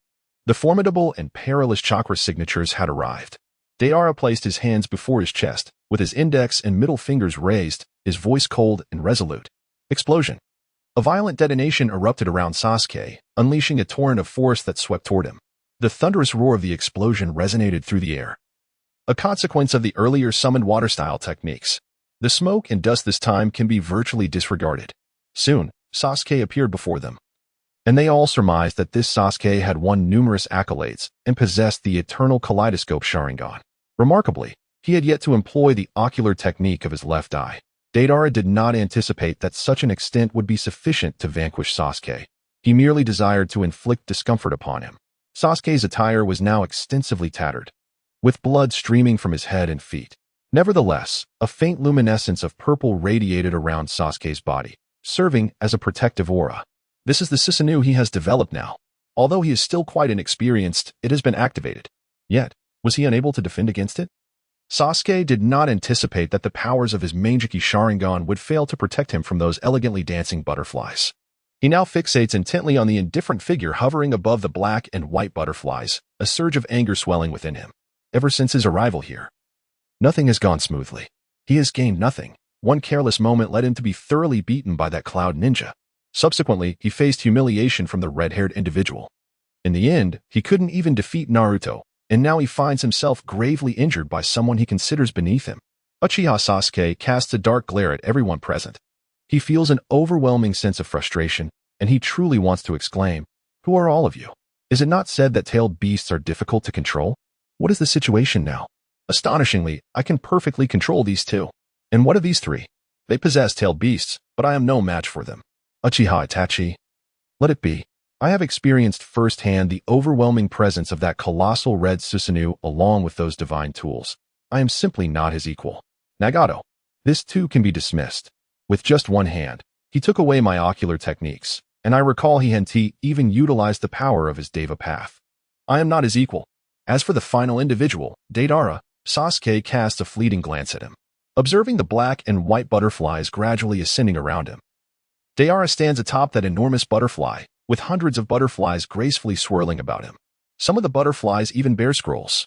Without needing to inspect further, it is clear that all these scrolls are inscribed with water-style seals. It appears they have come specifically to target me. I am not his equal. At that moment, a sudden surge of chakra approached. Humph. In a moment of lost reason, Uchiha Sasuke commenced his performance to prove himself. Truly, what manner of riffraff has come to join the commotion? After uttering these words, Sasuke wasted no time and unleashed his ocular technique with his right eye upon the individual who had appeared. Destruction. A beam of crimson light surged forth towards the approaching figure, having already been subjected to relentless pressure from these individuals. And with his emotions already on edge due to Deidara's explosions and the subsequent detonations of multiple water techniques, the air was thick with various chakra. Sasuke found it difficult to clearly discern the chakra of the newcomer. Instead, he opted to direct his attack towards the direction of the approaching presence using his right eye's technique. However, unexpectedly, the beam collided directly with a blue figure. Uchiha Madara found himself in a rather helpless position, relying on his vast experience and knowledge. Yet, the changes in the ninja world were overwhelming. He had only arrived after hearing the violent explosions in that vicinity. Just as he reached the location of Nagato, a beam of red light suddenly shot towards him. The crimson radiance was not merely a trivial attack, it instilled within him a sense of peril. He found himself momentarily caught off guard, managing only to summon forth his blue Susanoo with great effort. Due to the urgency of the situation, he could only conjure a first-stage Susanoo. Nevertheless, it was still the ocular technique of Uchiha Sasuke's eternal Mangekyou Sharingan, yet the red beam pierced through the azure barrier. The red light grazed Uchiha Madara's form, inflicting an injury upon him. Upon assessing his condition, he sensed a slight damage to his internal organs. Fortunately, his body was fortified with Hashirama's cells, preventing him from being grievously wounded and spilling blood upon his entrance. However, this indignity roused within him a sense of humiliation, for he was a figure of renown within the ninja world. He cast a sweeping gaze over those present, eventually fixating his attention on Deidara, whose cold demeanor and tranquil stance amidst swirling butterflies resonated with his expectations. Such an aura of sophistication. This was the essence of true presence. Ultimately, his gaze settled upon Uchiha Sasuke, the one who had dared to unleash his ocular technique upon him. Uchiha Madara's fury erupted. How dare this bloodied and disheveled wretch attack me? Who does he presume to insult? Madara's eyes narrowed as he let out a primal roar directed at the weakest individual in the gathering. Do you have any notion of who I am? I am Uchiha Madara. Following his roar, he propelled himself forward, shattering the rocks beneath his feet. His eyes ignited with the power of the eternal Mangekyou Sharingan as he charged towards Uchiha Sasuke. Already injured, Sasuke could do little but evade Madara's wrathful strikes, limping and struggling to escape the onslaught. Watching Sasuke's desperate maneuvers, Madara felt no satisfaction. Rather, his anger intensified. This is all you are? He commanded the arm of his Susanoo to deliver a powerful blow, sending Uchiha Sasuke hurtling through the air, crashing through several trees before finally coming to a halt. Madara surveyed the scene, opting not to continue his assault, merely asserting his dominance. Truly, the current state of the ninja world is lamentable. Even the most insignificant characters dare to challenge me. Humph. As the spectators of this fierce confrontation observed, they pondered the audacity of the Uchiha clan. Are they truly so deluded? They hurl insults at one another, as if it were trivial. What business is it of ours? Yet, they were deeply astonished by the prowess displayed by the Uchiha members. What manner of monstrous strength do these individuals possess? The two who had just engaged were no mere opponents. Among them stood two perfect Jinchuriki, each capable of masterfully controlling their tailed beasts. And there were two individuals with unique eyes, both harboring formidable power. Lastly, there was the artistic youth, whose presence was nothing short of mesmerizing. Deidara, amidst the assembly, appeared to be the epitome of elegance, surrounded by countless butterflies, his expression stoic. Such a visage perfectly aligned with their standards of beauty, truly magnificent.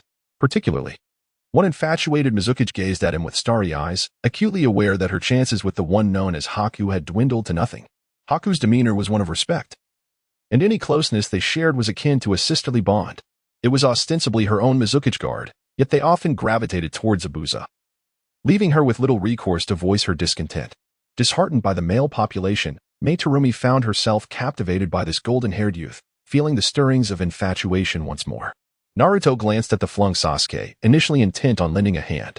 Yet, perceiving Itachi's vigilance over their surroundings and heeding the warnings of the Nine Tails within him, he recognized that Sasuke was merely injured, not gravely harmed. Additionally, a multitude of chakra signatures approached, all emanating a sense of foreboding.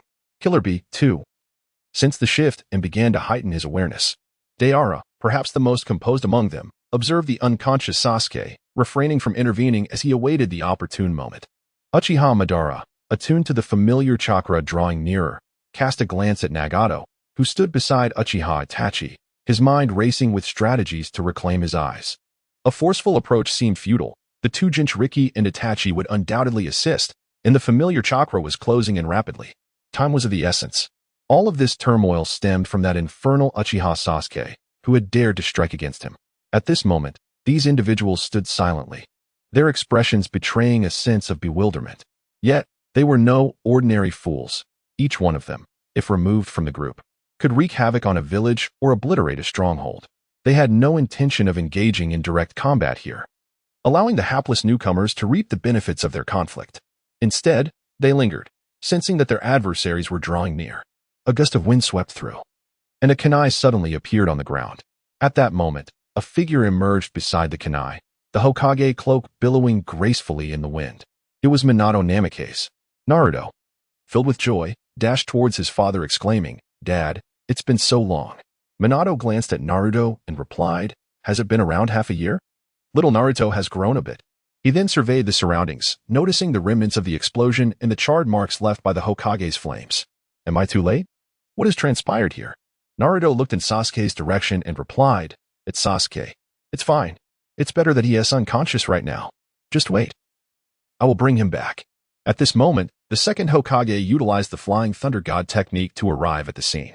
Naruto, astonished, exclaimed, "Second Hokage, you can also perform my father's Flying Thunder God." The second Hokage cast a glance at Minato and replied to Naruto, "This is my technique. I invented this ninjutsu." Naruto, scratching his head in confusion, remarked, "Oh, is that so? You are slower than my father." The second Hokage, feeling somewhat disheartened, responded, "It is merely his exceptional talent. It has nothing to do with the ninjutsu." Naruto, somewhat unconvinced, merely uttered an "oh." Senju Tobirama felt a sense of insult. At this moment, the third Hokage and Hashirama Senju also arrived. As soon as Hashirama set foot here, he spotted the foolish Madara clad in crimson samurai armor. "Madara, haha. It's been quite some time. You seem a bit worse for wear." Although Madara's exterior betrayed no hint of foolishness, the first Hokage was astute enough to perceive that Madara had sustained injuries, even suffering internal wounds. In truth, both Nagato and Itachi had also noticed. Madara had been wounded when Sasuke's Jinjutsu struck him. The reason they refrained from intervening was quite simple. They had no grievances against Uchiha Madara, so why would they engage him? As for assisting Sasuke, while Itachi harbored intentions to aid him, he could not predict who might arrive. It was certain that Madara was a formidable presence within the ninja world. Moreover, a lesson for Sasuke might serve him well. After all, once he recovered, this experience would linger in his memory, perhaps tempering his brash demeanor. Madara, glancing at Hashirama, inquired, "What brings you here?" Hashirama replied, "I came to observe. I noticed you two clashing and wished to witness the spectacle." Madara then suggested, "Let us engage in a serious battle." Hashirama's expression turned grave as he responded, "Wait. There are many young ones and old friends on their way. We must hold off for a moment longer." At this moment, Orochimaru emerged leisurely alongside Kabuto. Upon witnessing such a multitude of legendary characters, one cannot help but marvel at the absurdity of the situation. The system truly appears to be guiding us through the myriad miracles of the ninja world. Remarkably, they are alive, possessing corporeal forms rather than being mere reincarnations of the deceased through impure resurrection. At this moment, the third Hokage's voice was somewhat subdued. Orochimaru. Orochimaru glanced at the third, who seemed indifferent and even somewhat dismissive. Oh, Sensei Sarutobi, I apologize, but amidst these monsters, I completely overlooked your presence. My sincerest apologies. The third Hokage, Sarutobi Hiruzen, was seething with anger. Had there not been so many people present, he would have taken action. Whether or not to retaliate was of little consequence. It was primarily a matter of pride. You see, I refrained from acting out of respect for my dignity, he thought. Hashirama chuckled heartily. Is this the foolish disciple of the little monkey? Quite the amusing character. Naruto scratched his head in confusion. Dad, who is this uncle? Calling the third Hokage little monkey seems rather disrespectful. The fourth Hokage smiled gently. He is one of the founders of Konoha, bestowed with the title of God of Shinobi, the first Hokage. Naruto's eyes widened in astonishment. The god of the shinobi world. This is the first I've heard of it. The second Hokage cast a glance at the third. Third, is it true that schools these days no longer teach history?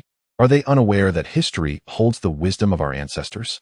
The third Hokage found himself unexpectedly confronted by his teacher and explained, well, it is indeed covered in the textbooks, which include a wealth of knowledge. There is much. Perhaps. Hehehe. Ultimately, the third could only smile awkwardly. He directly recounted Naruto's mischievous antics in his youth, leading to a discussion on Naruto's misbehavior, and then on to his lack of diligence in studies. By the end, he anticipated being publicly chastised once more. Well, it seems this is how it shall be. At this moment, I glanced at the foolish Naruto beside me. His remarkable progress and strength must surely be a testament to his diligent efforts. How could he possibly not take his studies seriously? Thus, Senju Tobirama uttered a statement that drove Irika into a frenzy.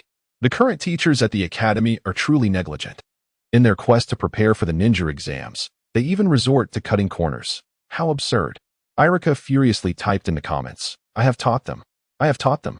Yet, they were not mere spectators. It seemed that once they entered this stage, the floating comments in the sky became invisible. They had all transformed into figures within a painting. As Senju Tobirama made his remarks, a colossal sandy flying disc soared through the sky. Gaara manipulated the sand to approach. Enhanced by Inoki's and Mu's techniques, Inoki had initially intended to come alone, but after leaving the live stream, Mu sensed the situation and offered to assist. The third Raikage, and the second Mizukage, Kahaku, also expressed their desire to check if their comrades were present. Subsequently, both Sasori and Gaara felt that watching the live stream was less appealing than witnessing the events on stage, prompting them to join forces and head over. Soon after, Akatsuki's black Zetsu and white Zetsu emerged from the ground, bringing with them the aloe vera-headed creature.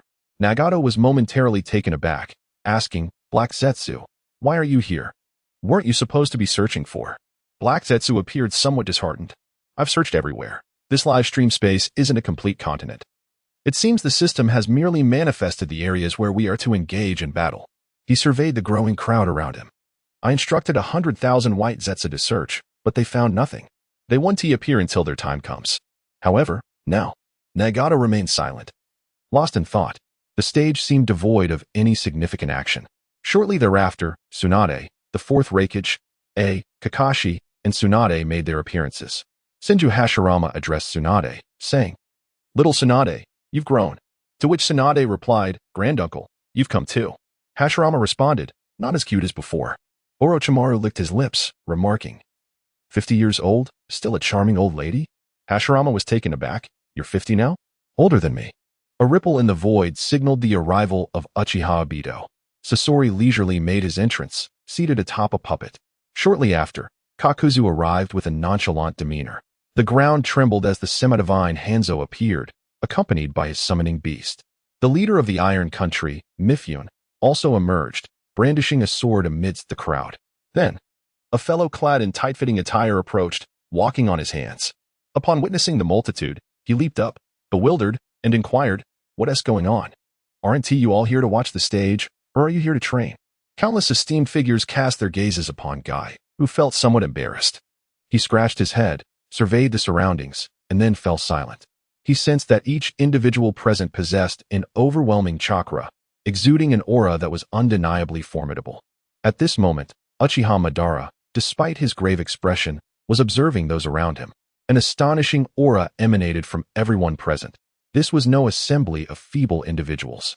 If one were to consider weakness, it could only be attributed to Kakashi, Might Guy, and perhaps Kabuto. For apart from them, it seemed that the rest possessed the strength of a Kage. Perhaps sensing the formidable presence of these 9 individuals, the sky grew noticeably dimmer. Suddenly, 9 brilliant bolts of lightning streaked across the heavens. At this moment, they exhibited not the slightest hint of negligence. There were no cowards fearful of the lightning here. The sky was incessantly illuminated by flashes of lightning accompanied by the rumble of thunder.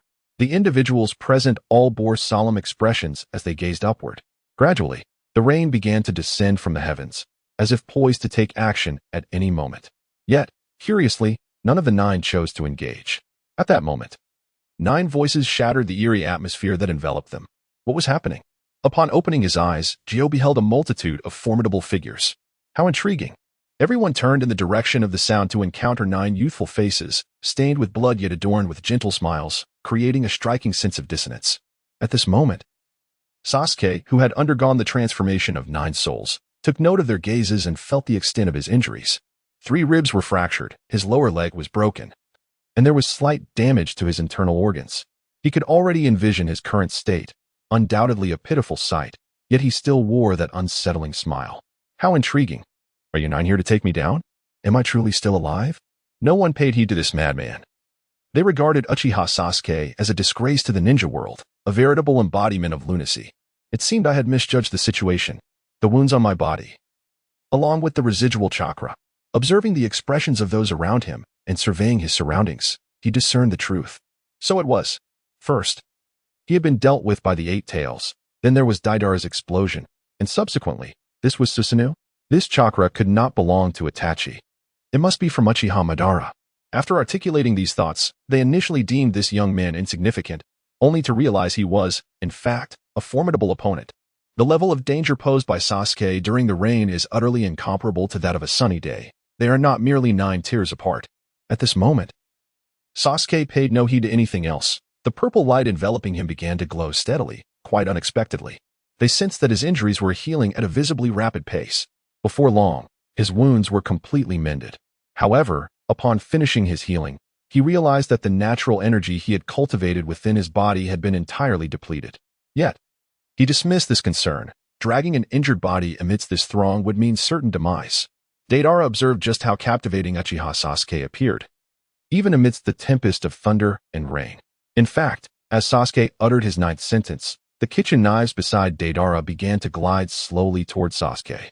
Yet, this Sasuke was not the same as before. As the swarm of knives approached, he did not perceive them as anything benign. A mere glance revealed that these knives were not ordinary tools seeking refuge from the rain. It seemed to him that the cover he possessed was alarmingly minimal. Moreover, they bore a striking resemblance to the knives at Deidara's feet. He was not one to underestimate his adversaries. He meticulously surveyed his surroundings. Even if all of Deidara's knives were to erupt in a cataclysmic explosion, he had already mapped out his escape routes and strategies. He was no longer the fool he had been on that sunny day. The knives drifted slowly toward Sasuke. In truth, when the purple glow surged as he employed his energy technique, he had already activated a substitution technique. However, none of this eluded Deidara's keen gaze. At the location of Sasuke's true form, several intoxicated knives stumbled through the air clumsily.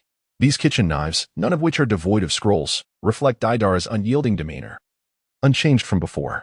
Previously, he had performed 9 hand gestures, but now he merely shouted explosion. 9 times. A thunderous roar erupted, accompanied by lightning. The deafening sound caused Uchiha Itachi's expression to shift dramatically. Sasuke's chakra had vanished entirely from his perception. A sense of panic began to rise within him. Sasuke must not come to harm here. He had promised his father to take good care of Sasuke and had assured his mother to choose the finest wives for him. He cannot be allowed to come to any misfortune. The kaleidoscope within Itachi's eyes began to rotate slowly, and his heart was thrown into disarray. At that moment, the voice of Nagato beside him reminded Itachi, "Itachi, your heart is in turmoil." The fluctuations of the Sharingan were palpable during his disappearance. Itachi shuddered as the realization struck him. Indeed, how could this be possible? Given Sasuke's abilities, such an occurrence was unfathomable. Was it truly the overwhelming might of Deidara's explosive devices, or the multitude of water-style techniques, coupled with the detonation of those blades, that had triggered such a cataclysm? Witnessing Sasuke being thus assailed left his heart undeniably unsettled. Deidara's initial strike had been with blades that unleashed great explosions, thereby instigating a chain reaction of devastation. To the astonishment of all who had been mere spectators, a miraculous battle erupted. Uchiha Madara called out emphatically to Senju Hashirama, "Hashirama, shall we commence as well?" I am positively brimming with anticipation. Hashirama summoned forth his complete Susanoo, while he himself activated his wooden golem. Hans, too, summoned his spirit beast, directing it towards Minato, exclaiming, "I am still in my prime. The Akatsuki shall pay dearly." Raza, invigorated, advanced towards Scorpion, stating, "Previously, Kyuubi and Orochimaru ambushed me with poison. This debt must be settled. Allow me to demonstrate the prowess of our Sans genius puppet master." Sarutobi Hiruzen appeared beside Orochimaru. Recalling how he had been lured outside the village by White Zetsu's transformation into Danzo, alongside Raza and others, to set a trap. Now, as a mentor, he intended to discipline them thoroughly, ensuring they recognized that their teacher was no mere incompetent. Meanwhile, after unleashing a multitude of blades, Deidara sensed the sudden disappearance of Uchiha Sasuke. He realized that this was likely the work of that individual, the power of the Manjiki. Indeed, this was the ability bestowed by Sasuke's left eye, the technique of space, the void of oblivion. The reason Sasuke refrains from utilizing this technique is quite straightforward. It encompasses 9 realms of utter darkness. Once one enters these 9 domains, visibility is entirely obliterated, reminiscent of Obito's phasing abilities. However, unlike Obito, he can draw others into this void, yet to extinguish their life, he too must step into these 9 realms. Sasuke harbors a profound aversion to this place. Under no circumstances would he employ it unless absolutely necessary. He detests the absence of light, surrounded solely by 9 voids. In this desolation, nothing is visible, and nothing can be felt, not even his own existence. This is the awakening of the blood-colored heart demon-S ability. 9 individuals traverse the inky darkness of the night, each harboring a profound sense of isolation, convinced of their singularity as 9 lonely souls. They do not acknowledge the thirst within them. Thus, they awaken these 9 abilities, yet they refrain from delving deeply into their nature, sensing that it diverges from their innermost desires. Nonetheless, they find the surrounding ambience quite displeasing. In the midst of battle, while some engage fiercely, others observe with varied thoughts. Gathering intelligence, the fervor ignited by conflict perhaps fuels their passion. The third Raikage and the second Tsuchikage have clashed, and the fourth Raikage, A, has also confronted Inoki. They are locked in an intense struggle when, suddenly, the system announces its presence. The theatrical performance has failed. Given the dissatisfaction expressed by the majority under this system's control, rules are currently being revised. Revision complete. Transitioning to a murderous quiz mode. Murderous quiz. Each individual possesses 9 questions within their being. Slay another, and you may answer a question. Note: since you all relish violence, indulge yourselves. The killer answers. The slain loses rewards. Note: in the case of multiple answers, the killer will answer as many times as the slain loses rewards, regardless of correctness. The penalty falls upon the slain. The slain shall resurrect randomly. Periodic announcements will reveal the locations of those holding grand prizes and their rewards. The scene shifts to a quadrilateral space.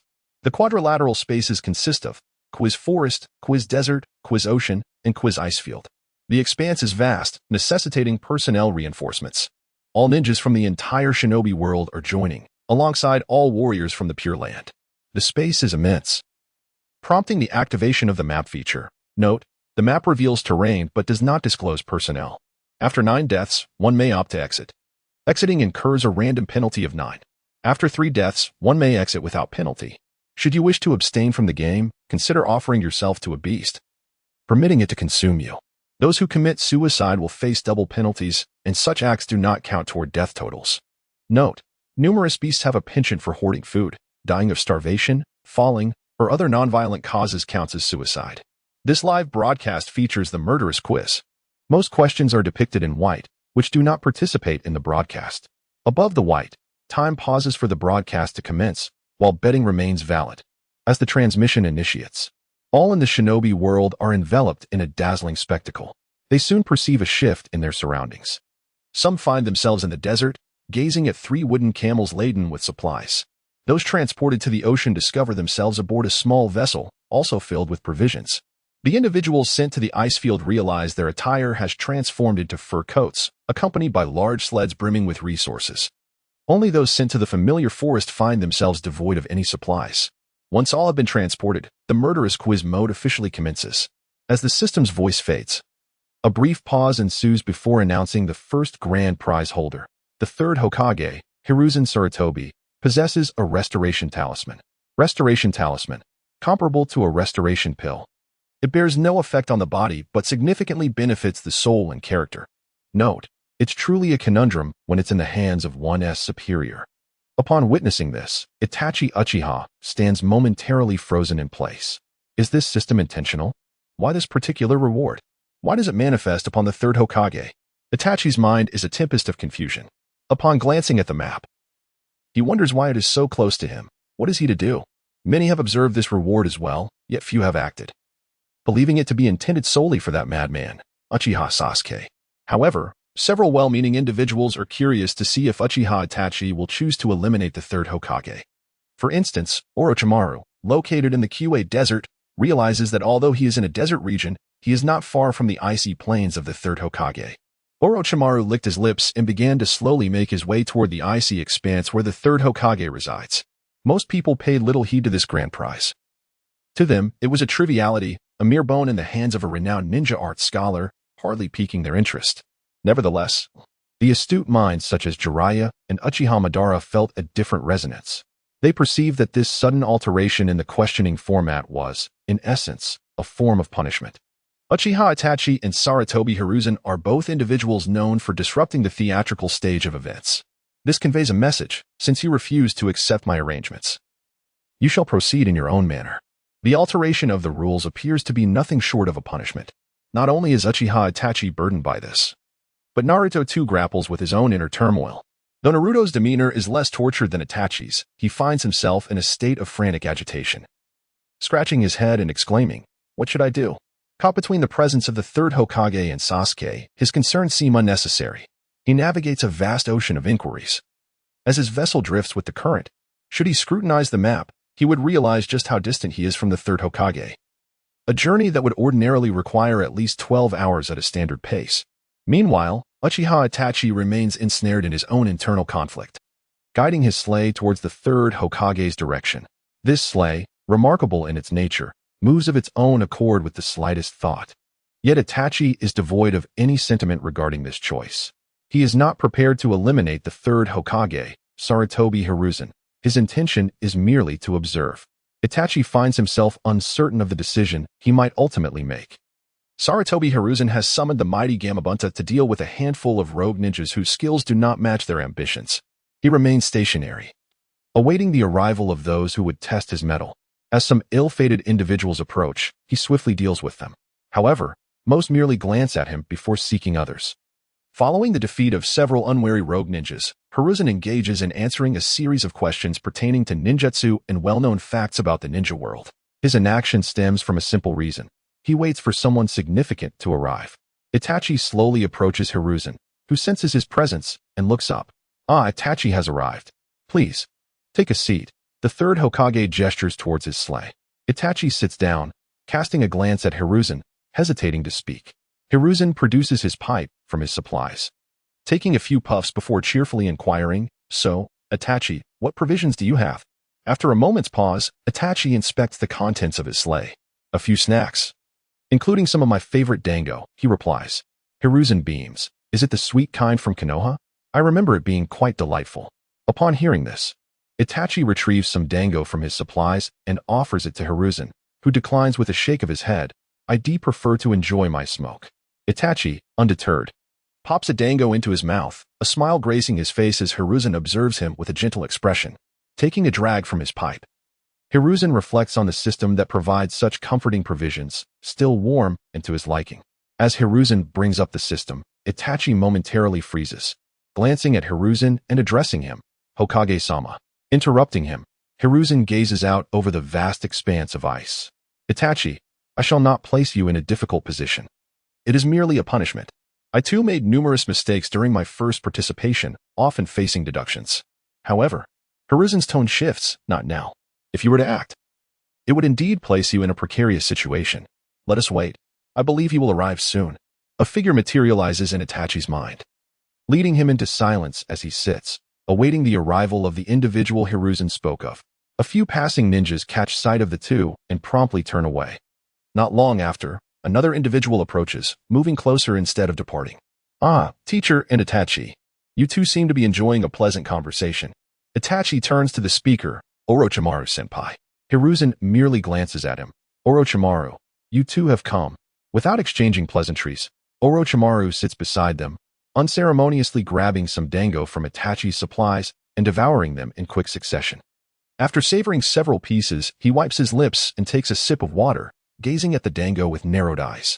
Itachi, these dumplings are quite good, albeit a tad too sweet. Nonetheless, they are delicious, are they not? Thus, the three of them lapse into silence, refraining from conversation as they gaze at the blue and white ice fields, lost in thought, with no one knowing what occupied their minds. At that moment, the third generation spotted a distant dark figure gradually approaching them while maneuvering a sled.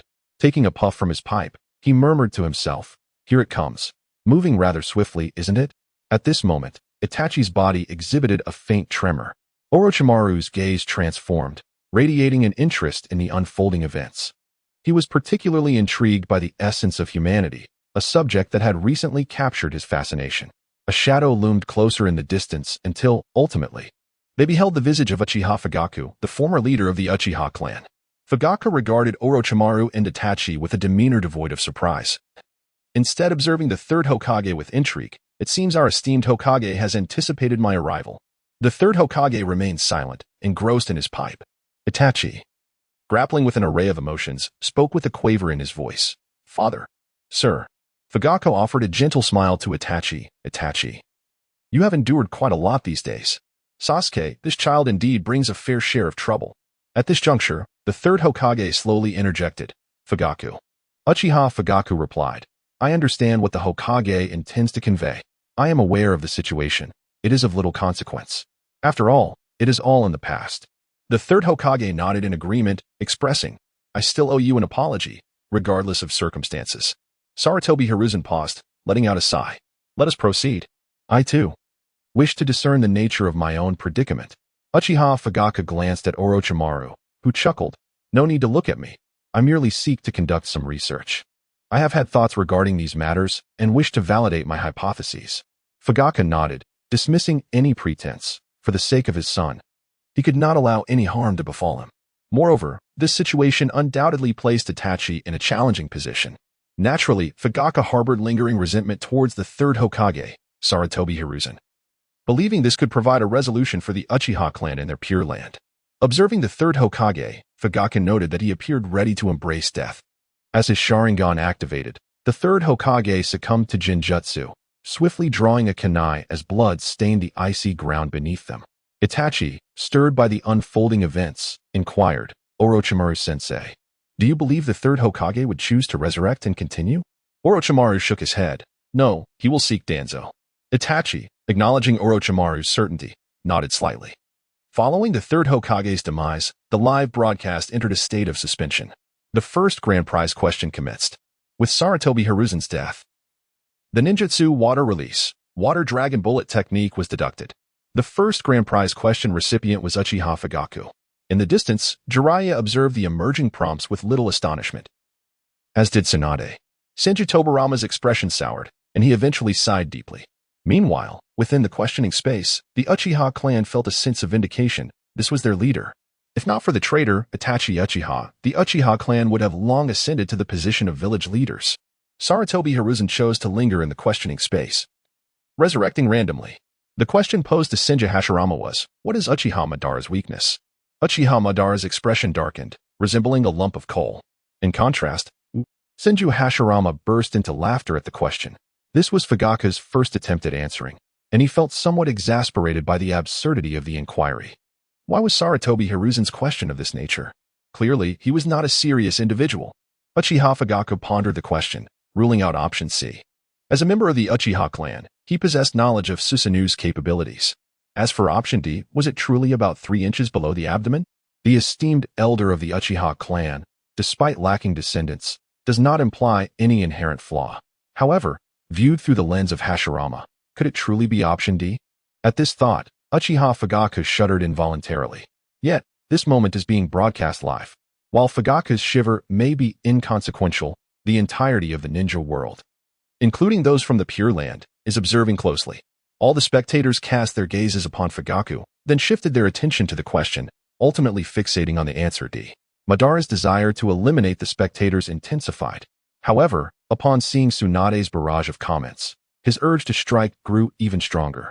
Tsunade, with a somewhat troubled expression, began to unleash a torrent of messages. Tsunade, do you men truly engage in such behavior with one another? Is it indeed that love blossoms among the same sex? Jiraiya, Tsunade, how could you entertain such perilous thoughts? Tsunade, oh, is that you, Jiraiya? Aren't you off searching for your dear sister Orochimaru? Jiraiya. At this moment, Orochimaru, observing the swirling messages above, felt a sinister chill envelop him. It seemed even Itachi sensed the temperature of the icy expanse drop further. Orochimaru began to grit his teeth, his voice taking on a low, menacing tone as he spoke slowly. Tsunade, why would you say such things? Are you seeking death? Jiraiya. Silence yourself. At that moment, Orochimaru's words transformed into a barrage of comments. Orochimaru exclaimed, Tsunade, why did you say that? You've driven Jiraiya to despair. Silence. Observing his words materialize in such a manner, he felt an overwhelming frustration bubbling within him. Jiraiya. Upon witnessing Tsunade suddenly flood the screen with countless declarations of love for the same sex, did not delve into deeper implications. His sole concern was to prevent Tsunade from veering off course. Thus, he sent forth an avalanche of comments to caution her. However, upon seeing Orochimaru's barrage, he was engulfed by trepidation. After much contemplation, he decided to dispatch his own multitude of messages, determined to assert that he was unscathed. The true issue lay with that serpent. I can prove it. Mine. Yet, just as he contemplated this, two comments escaped his lips prematurely. Tsunade, initially unsettled by her granduncle's behavior, found it difficult to dispel her discomfort, especially with Uchiha Fugaku's actions weighing on her mind. The unexpected interjection from Jiraiya only exacerbated her confusion, leading her to utter a multitude of statements. However, upon witnessing Orochimaru's response, she was seized by a shudder, a wave of nausea washing over her. Without a moment's hesitation, she unleashed an outpouring of comments. Disgusting, nauseating, I feel like vomiting. Naruhin, observing Tsunade's barrage, recalled the myriad lessons he had learned from his mother, Kushina. He promptly chimed in with a flood of comments. Grandma Tsunade, are you expecting? There was little choice in the matter, given that Kushina had only a limited time to impart her wisdom. Concerned for her son, Naruhin, she diligently conveyed a wealth of knowledge, even instructing him on the nuances of child rearing. Kushina, ever vigilant, frequently checked in on Naruhin, who was determined to avoid any embarrassment before his mother. These points of knowledge are indelibly etched in his mind, as he instinctively begins to respond to the inquiries posed by Tsunade. However, each of them has their own justifications for sending out countless comments. Ultimately, it culminates in Tsunade exclaiming, disgusting, nauseating, I feel like vomiting. To which Naruto Uzumaki responds, Grandma Tsunade, are you pregnant? Jiraiya interjects, I can attest to that. It's mine. Such is the absurdity of reality at times. The atmosphere has truly erupted. Senju Hashirama, congratulations, Tsunade. You've all grown up. Minato Namikaze, congratulations, Jiraiya-sensei. Naruto Uzumaki, congratulations. Perverted sage Jiraiya-sensei. Kushina Uzumaki, you two are a bit chaotic. Nevertheless, congratulations to Tsunade and Jiraiya. Nagato, congratulations, Jiraiya-sensei. Conan, congratulations, Jiraiya-sensei. Tsunade was initially on the verge of losing her temper, yet a barrage of messages shattered her train of thought. Even Jiraiya, who intended to explain, could only gaze at the flood of comments. Kato-dan, is Tsunade really jealous of Orochimaru now? In any case, congratulations to both of you. Kato-dan's multitude of comments seemed to create an awkward atmosphere, leading to a momentary silence. Even Tsunade paused, taken aback by Kato-dan's words. Was I just jealous? How could it be possible for me to develop an affection for this lecherous fellow? Tsunade reflected in her mind, recalling that after the system had descended upon the ninja world, she and Jiraiya had returned to Konoha. During this period, she remained alongside Jiraiya, tackling an overwhelming array of tasks. Tsunade refrained from allowing him to undertake any new missions, as she harbored a genuine apprehension. She feared that, Much like the uncertain future without the system, Jiraiya might venture out for a mission and not return. She had witnessed his relentless efforts since he ascended to the position of Hokage. He merely wished to assist her. Moreover, she was acutely aware that Jiraiya bore greater burdens than she did, frequently engaging in clandestine meetings with Nagato, Itachi, and even Kagaya. She understood these matters were of great significance and fraught with peril, yet whenever she inquired, he would merely smile and deftly shift the conversation. Eventually, she ceased her inquiries. Firmly believing that Jiraiya would never harm her or jeopardize the world, she was confident that he and his companions would manage the situation adeptly. She could not pinpoint the moment she began to trust Jiraiya. Perhaps it was his persistent declarations of affection that softened her heart. Despite her inability to comprehend why she could not accept him, after Kato's words, Tsunade finally grasped the reason behind her reluctance. She had an epiphany. "Thank you. But I certainly do not intend to bear that man's child." Kato replied, "Well, you too must find happiness." Tsunade affirmed, "Indeed." In the desolate expanse of inquiries, Shizen gazed at the uncle beside her. "Shizen, uncle, are you truly at peace with this?" Cat Dans gently ruffled Shizen's hair. "Am I at peace?" "Of course." There is a tinge of reluctance. "Then why is that?" Shizen inquired. "Have you not noticed?" Tsunade was genuinely envious at that time. "You must understand. Sometimes, letting go may indeed be for the best." Suddenly, Cat Dans chuckled. "Do you not think that with Jiraiya, she would fare even better? Besides, I feel more like an intruder." Shizen gasped. "How could that be?" Cat Dans elucidated. "However, Jiraiya is not in the village. It seems he is merely instructing those few members of the Akatsuki. Tsunade at that time proposed the medical system, and I assisted her. Yet had Jiraiya been in the village then, he might have achieved more than I." Cat Dans playfully flicked Shizen's forehead. "And what about you? Have you set your sights on anyone?" Shizen's expression fell. "I'm always with Tsunade-sama. What do you think, uncle?" Cat Dans smiled. "Let us take our time to search here. I shall assist you." After Tsunade and Dans concluded their discussion, she suddenly felt a pang of regret. It appeared that she had just publicly acknowledged Jiraiya before the entire shinobi world. Tsunade could already envision Jiraiya's current state, feeling a touch of embarrassment. At that moment, inexplicably, Jiraiya miraculously refrained from unleashing a torrent of words in the barrage. He merely wore a smile while observing. If Naruto were by Jiraiya's side, he would undoubtedly exclaim in astonishment, "How can this be?" The perverted sage, displaying a smile so radiant and devoid of any lewdness. At this moment, it seemed that everyone had forgotten to answer the questions amidst the barrage of comments. However, Uchiha Itachi had not forgotten that. "Father, I believe Hokage-sama thinks D is correct. You should understand, right?" Uchiha Fugaka suddenly snapped back to reality. Oh, I understand now. I did lose focus for a moment. Is this how the ninja world is now? All about the men? Finally, he glanced at the myriad comments that echoed. "This is so thrilling. Uchiha Itachi? Uchiha Itachi." Uchiha Fugaku regained his composure. He pondered carefully. C was definitely not the answer. The most likely option was D, which Tsunade had ruled out.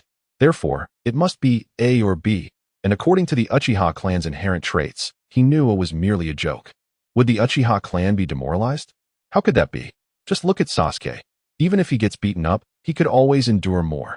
Uchiha Fugaku declared, "I choose B, having someone behind me while I relieve myself." Correct answer, reward of a restoration talisman. Next came the grand scene of Uchiha Madara's social embarrassment. In his youth, Uchiha Madara stood by a river, relieving himself. Suddenly, young Hashirama appeared behind him, causing his stream to halt. Eventually, the two began to tussle, and by the end, they both fell into the river that Madara had urinated in. Those who had previously witnessed the Susanoo activated during the battle between Uchiha Madara and Senju Hashirama dared not comment. However, there were many brave souls in the ninja world. Senju Hashirama remarked, "I didn't see it before when I stood behind. So, Madara, your stream is just like your water style? What's going on here? Is there really an issue below the abdomen? Or is it just a minor concern? Haiden, there should be a problem. Otherwise, how could there be so much?"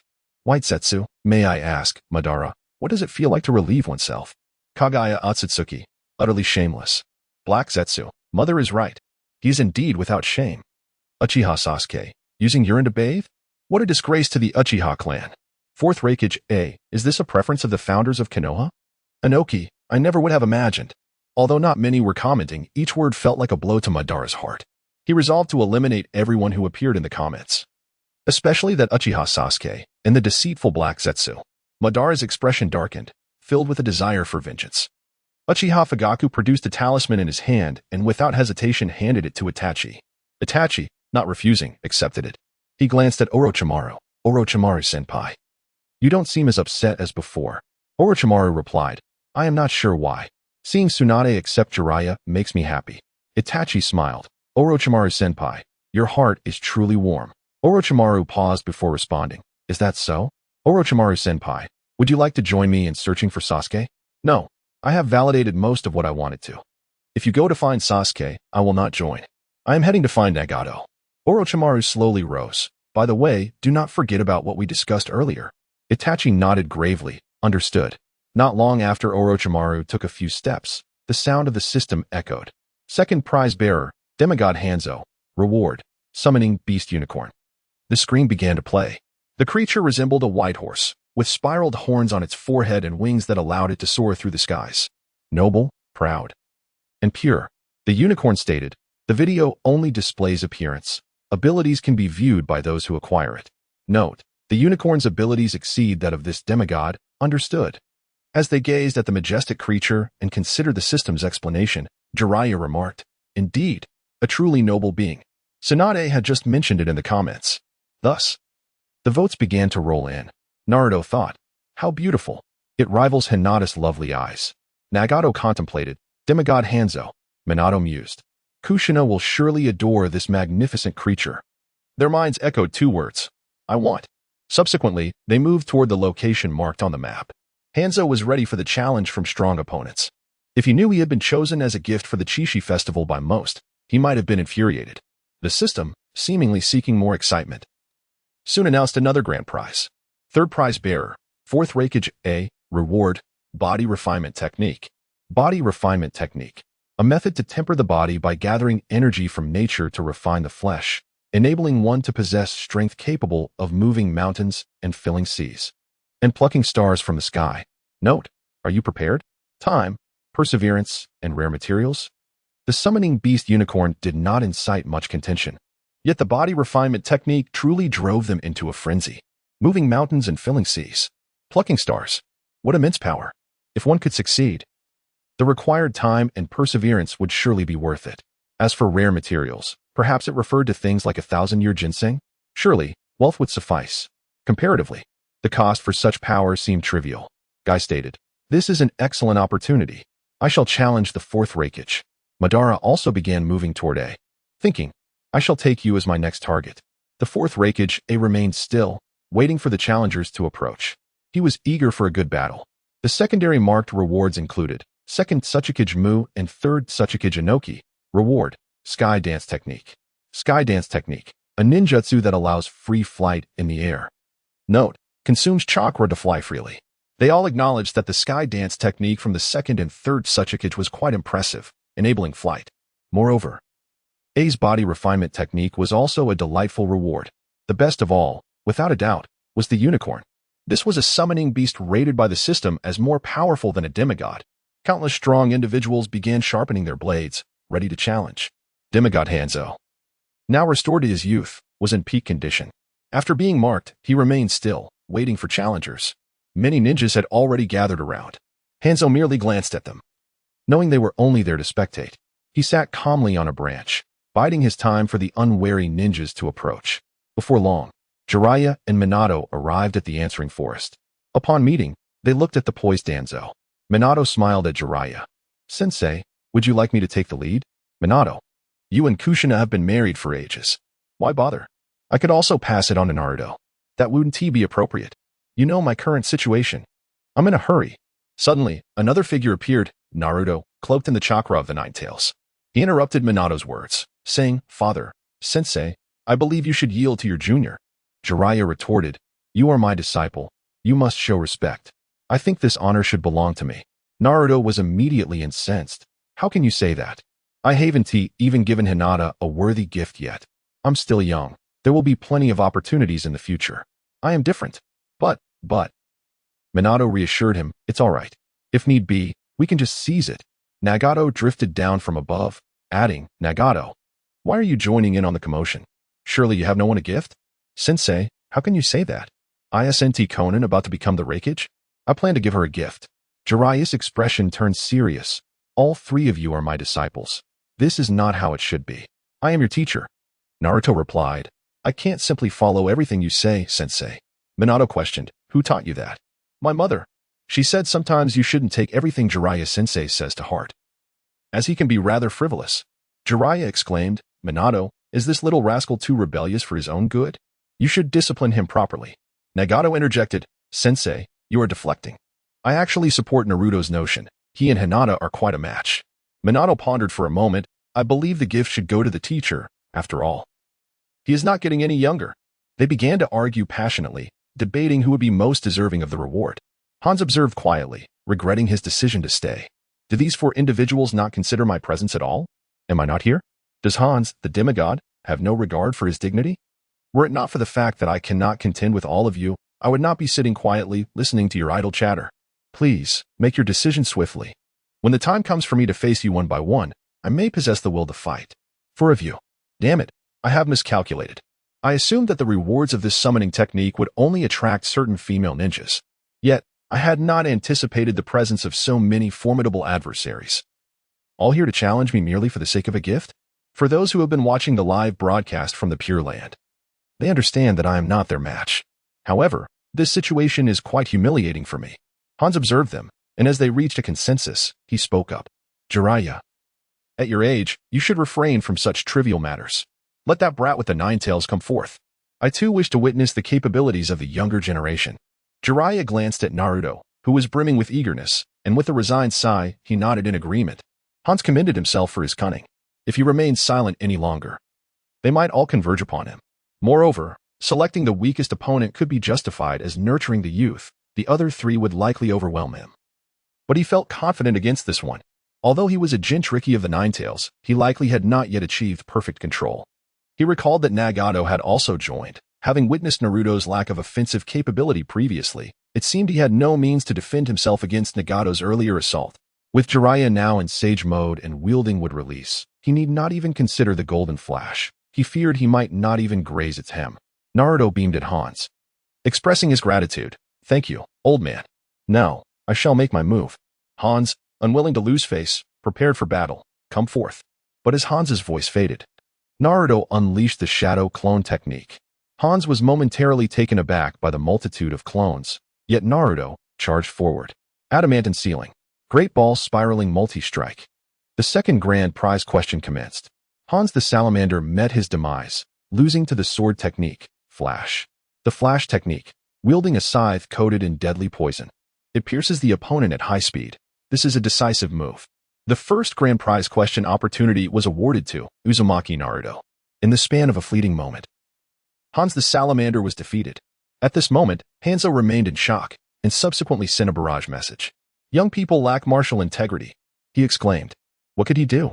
If he admitted to being astonished by a mere child utilizing shadow clones, only to be defeated in an instant, would that not tarnish his reputation as a demigod? He could only send a solitary message to salvage some dignity. Naruto glanced at Hanzo, puzzled, wondering if this fellow was somewhat irrational. After all, it was Hanzo who had invited him here, yet he seemed unprepared. The video title read, The Ninja World War, Reanimated Hanzo. Hanzo summoned a salamander capable of exhaling toxic mist through summoning techniques, but was defeated and forced to flee by Mifyun's quick draw. When they engaged again, after being bested by Mifyun, Hanzo revealed to him the method to prevent his immortality. Having already suffered damage to his mask, he committed seppuku in defiance of the sealing order. By the time Kabuto sought to fully control Hanzo, the toxic gas erupting from his abdomen rendered him immobile, allowing the ninja allied forces to execute a sealing technique. A question arose. Why did the demigod Hanzo, the salamander, suffer defeat twice at the hands of Mifyun, the leader of the Land of Iron? A. Insufficient strength. B. Loss of conviction. C. Mifyun's overwhelming power. D. Deliberate failure. Jiraiya, Nagato, Orochimaru, and others glanced at the question, recognizing it as an easy one. It appeared the system had been consistently rewarding them, confirming their previous suspicions. Naruto contemplated the question, realizing he was no longer the naive boy he once was. Over the past year, and more since the system arrived in the ninja world, he had absorbed a wealth of knowledge, not only from his mentor Jiraiya, but also from his senior Nagato, and even his father, who imparted much about the ninja realm. Aside from the unique teachings from his mother, there was little difference in knowledge. Thus, Naruto was almost certain that this question was a no-brainer. With a smile, he shouted to the heavens, "I choose B." Loss of conviction. Upon receiving confirmation of his correct answer, he jubilantly called out again, "Hinata, where are you? This unicorn. I dedicate it to you." At that moment, a message floated across the sky. "Naruto-kun, I am very close. Soon, I shall arrive." Naruto cheerfully replied, "All right, I will wait for you here." Upon witnessing this, Hanzo opted to withdraw. He felt he had lost all dignity in this place. It was better to return to the Pure Land. I should not have participated in the live stream. My reputation in the ninja world is utterly tarnished. The countdown for answering questions gradually returned to normal. A radiant white light flashed near Naruto, revealing a majestic white horse adorned with spiral-shaped horns. Naruto gazed at the creature, finding it noble and pure, as if it belonged to a world apart. Shortly thereafter, Hinata appeared with a swift movement, and her eyes immediately fell upon the white horse. The horse, too, noticed Hinata and gracefully approached her, illuminating the ground beneath her with a soft white glow. The unicorn circled around her, and intricate patterns of light began to form. Naruto felt a pang of concern and moved to step forward, only to be halted by Jiraiya. "Don't worry. Have you forgotten what I've taught you? They are merely signing a contract." Feeling a bit awkward, Naruto scratched his head. His bond with Hinata had grown ever closer, and he could not afford to lose her. Before long, the white patterns around Hinata vanished, and the unicorn took a step into the void, disappearing from sight. After Hinata forged a pact with the unicorn, Naruto observed that she appeared even more beautiful than before. In an instant, he teleported to her side. "Hinata, what power does this unicorn possess? And why does it look different from what we see on screen? It doesn't have wings?" Hinata smiled at Naruto, who suddenly felt a rush of warmth to his cheeks. In a soft, gentle voice, she explained, "It lacks wings because it can control its form. Its abilities likely revolve around purification, though I'm not entirely sure. Why don't we summon it and test its abilities? That would clarify everything," Naruto suggested eagerly. Hinata shook her head. "No, she prefers to remain in the contract space. She dislikes the atmosphere here, claiming it is filled with the scent of death." "Then let us leave it be. But how fortunate. She must have been drawn to your beauty, forging a contract with you the moment you appeared." Hinata's cheeks flushed a bright red as she retorted, "No, that's not it. She only contracts with females. Besides, I'm not that beautiful." Naruto, with a smile reminiscent of his father, replied, "I speak nothing but the truth. You are indeed very beautiful." Hinata buried her face in her hands as she felt her cheeks heat up. Yet, before Naruto could respond further, time froze once more. The system's voice echoed softly. Jiraiya glanced at Nagato, who promptly sent a message. "Kakuzu, what happened? Why did you kill them? Did we not agree to refrain from unnecessary violence?" The questioning commenced. "Asuma Saratobi is deceased. Fire release, ashes burning." The system's voice reverberated, and Nagato's words transformed into a message that drifted above. Kakuzu quickly began to explain, "Leader, it was not my intention to kill. There was no bounty. It was his disciple who commanded me to do so." "Shikamaru? How could that be?" Naruto exclaimed. "It was that Nara boy," Kakuzu clarified. "What transpired?" Nagato inquired. "I'm unsure. He told me to kill this man," Kakuzu replied. Asuma Saratobi, with concern, questioned, "Could you not articulate this more clearly? I and Asuma-sensei have both been poisoned." "First, let Kakuzu-san eliminate Asuma. I need to verify something." A scream echoed through the messages. Asuma looked on with worry. "Shikamaru, are you all right?" Shikamaru's voice soon emerged, "I'm fine." Noticing the distance between the words "not" and "fine," Asuma furrowed his brow. Asuma then interjected, "Allow me to speak first. Shikamaru, please rest for a moment and then contribute." Asuma began to explain, "Shikamaru and I encountered Danzo." He then elaborated on their predicament. Asuma and Shikamaru had been in the ocean of questions when they met the bandaged man, Danzo, who held an object resembling a compass. Shikamaru deduced it was a directional device, but due to the circumstances, they could only observe from a distance. At a rocky outcrop, Danzo confronted them with a terrifying smile and unleashed a poisonous mist, rendering them immobile. Their vitality dwindled as Kakuzu appeared in a small boat, and they begged him to end their lives. As Shikamaru argued, a realization struck him, and his expression shifted to one of concealment. Recognizing Shikamaru's superior intellect, Asuma urged Kakuzu to take his life first.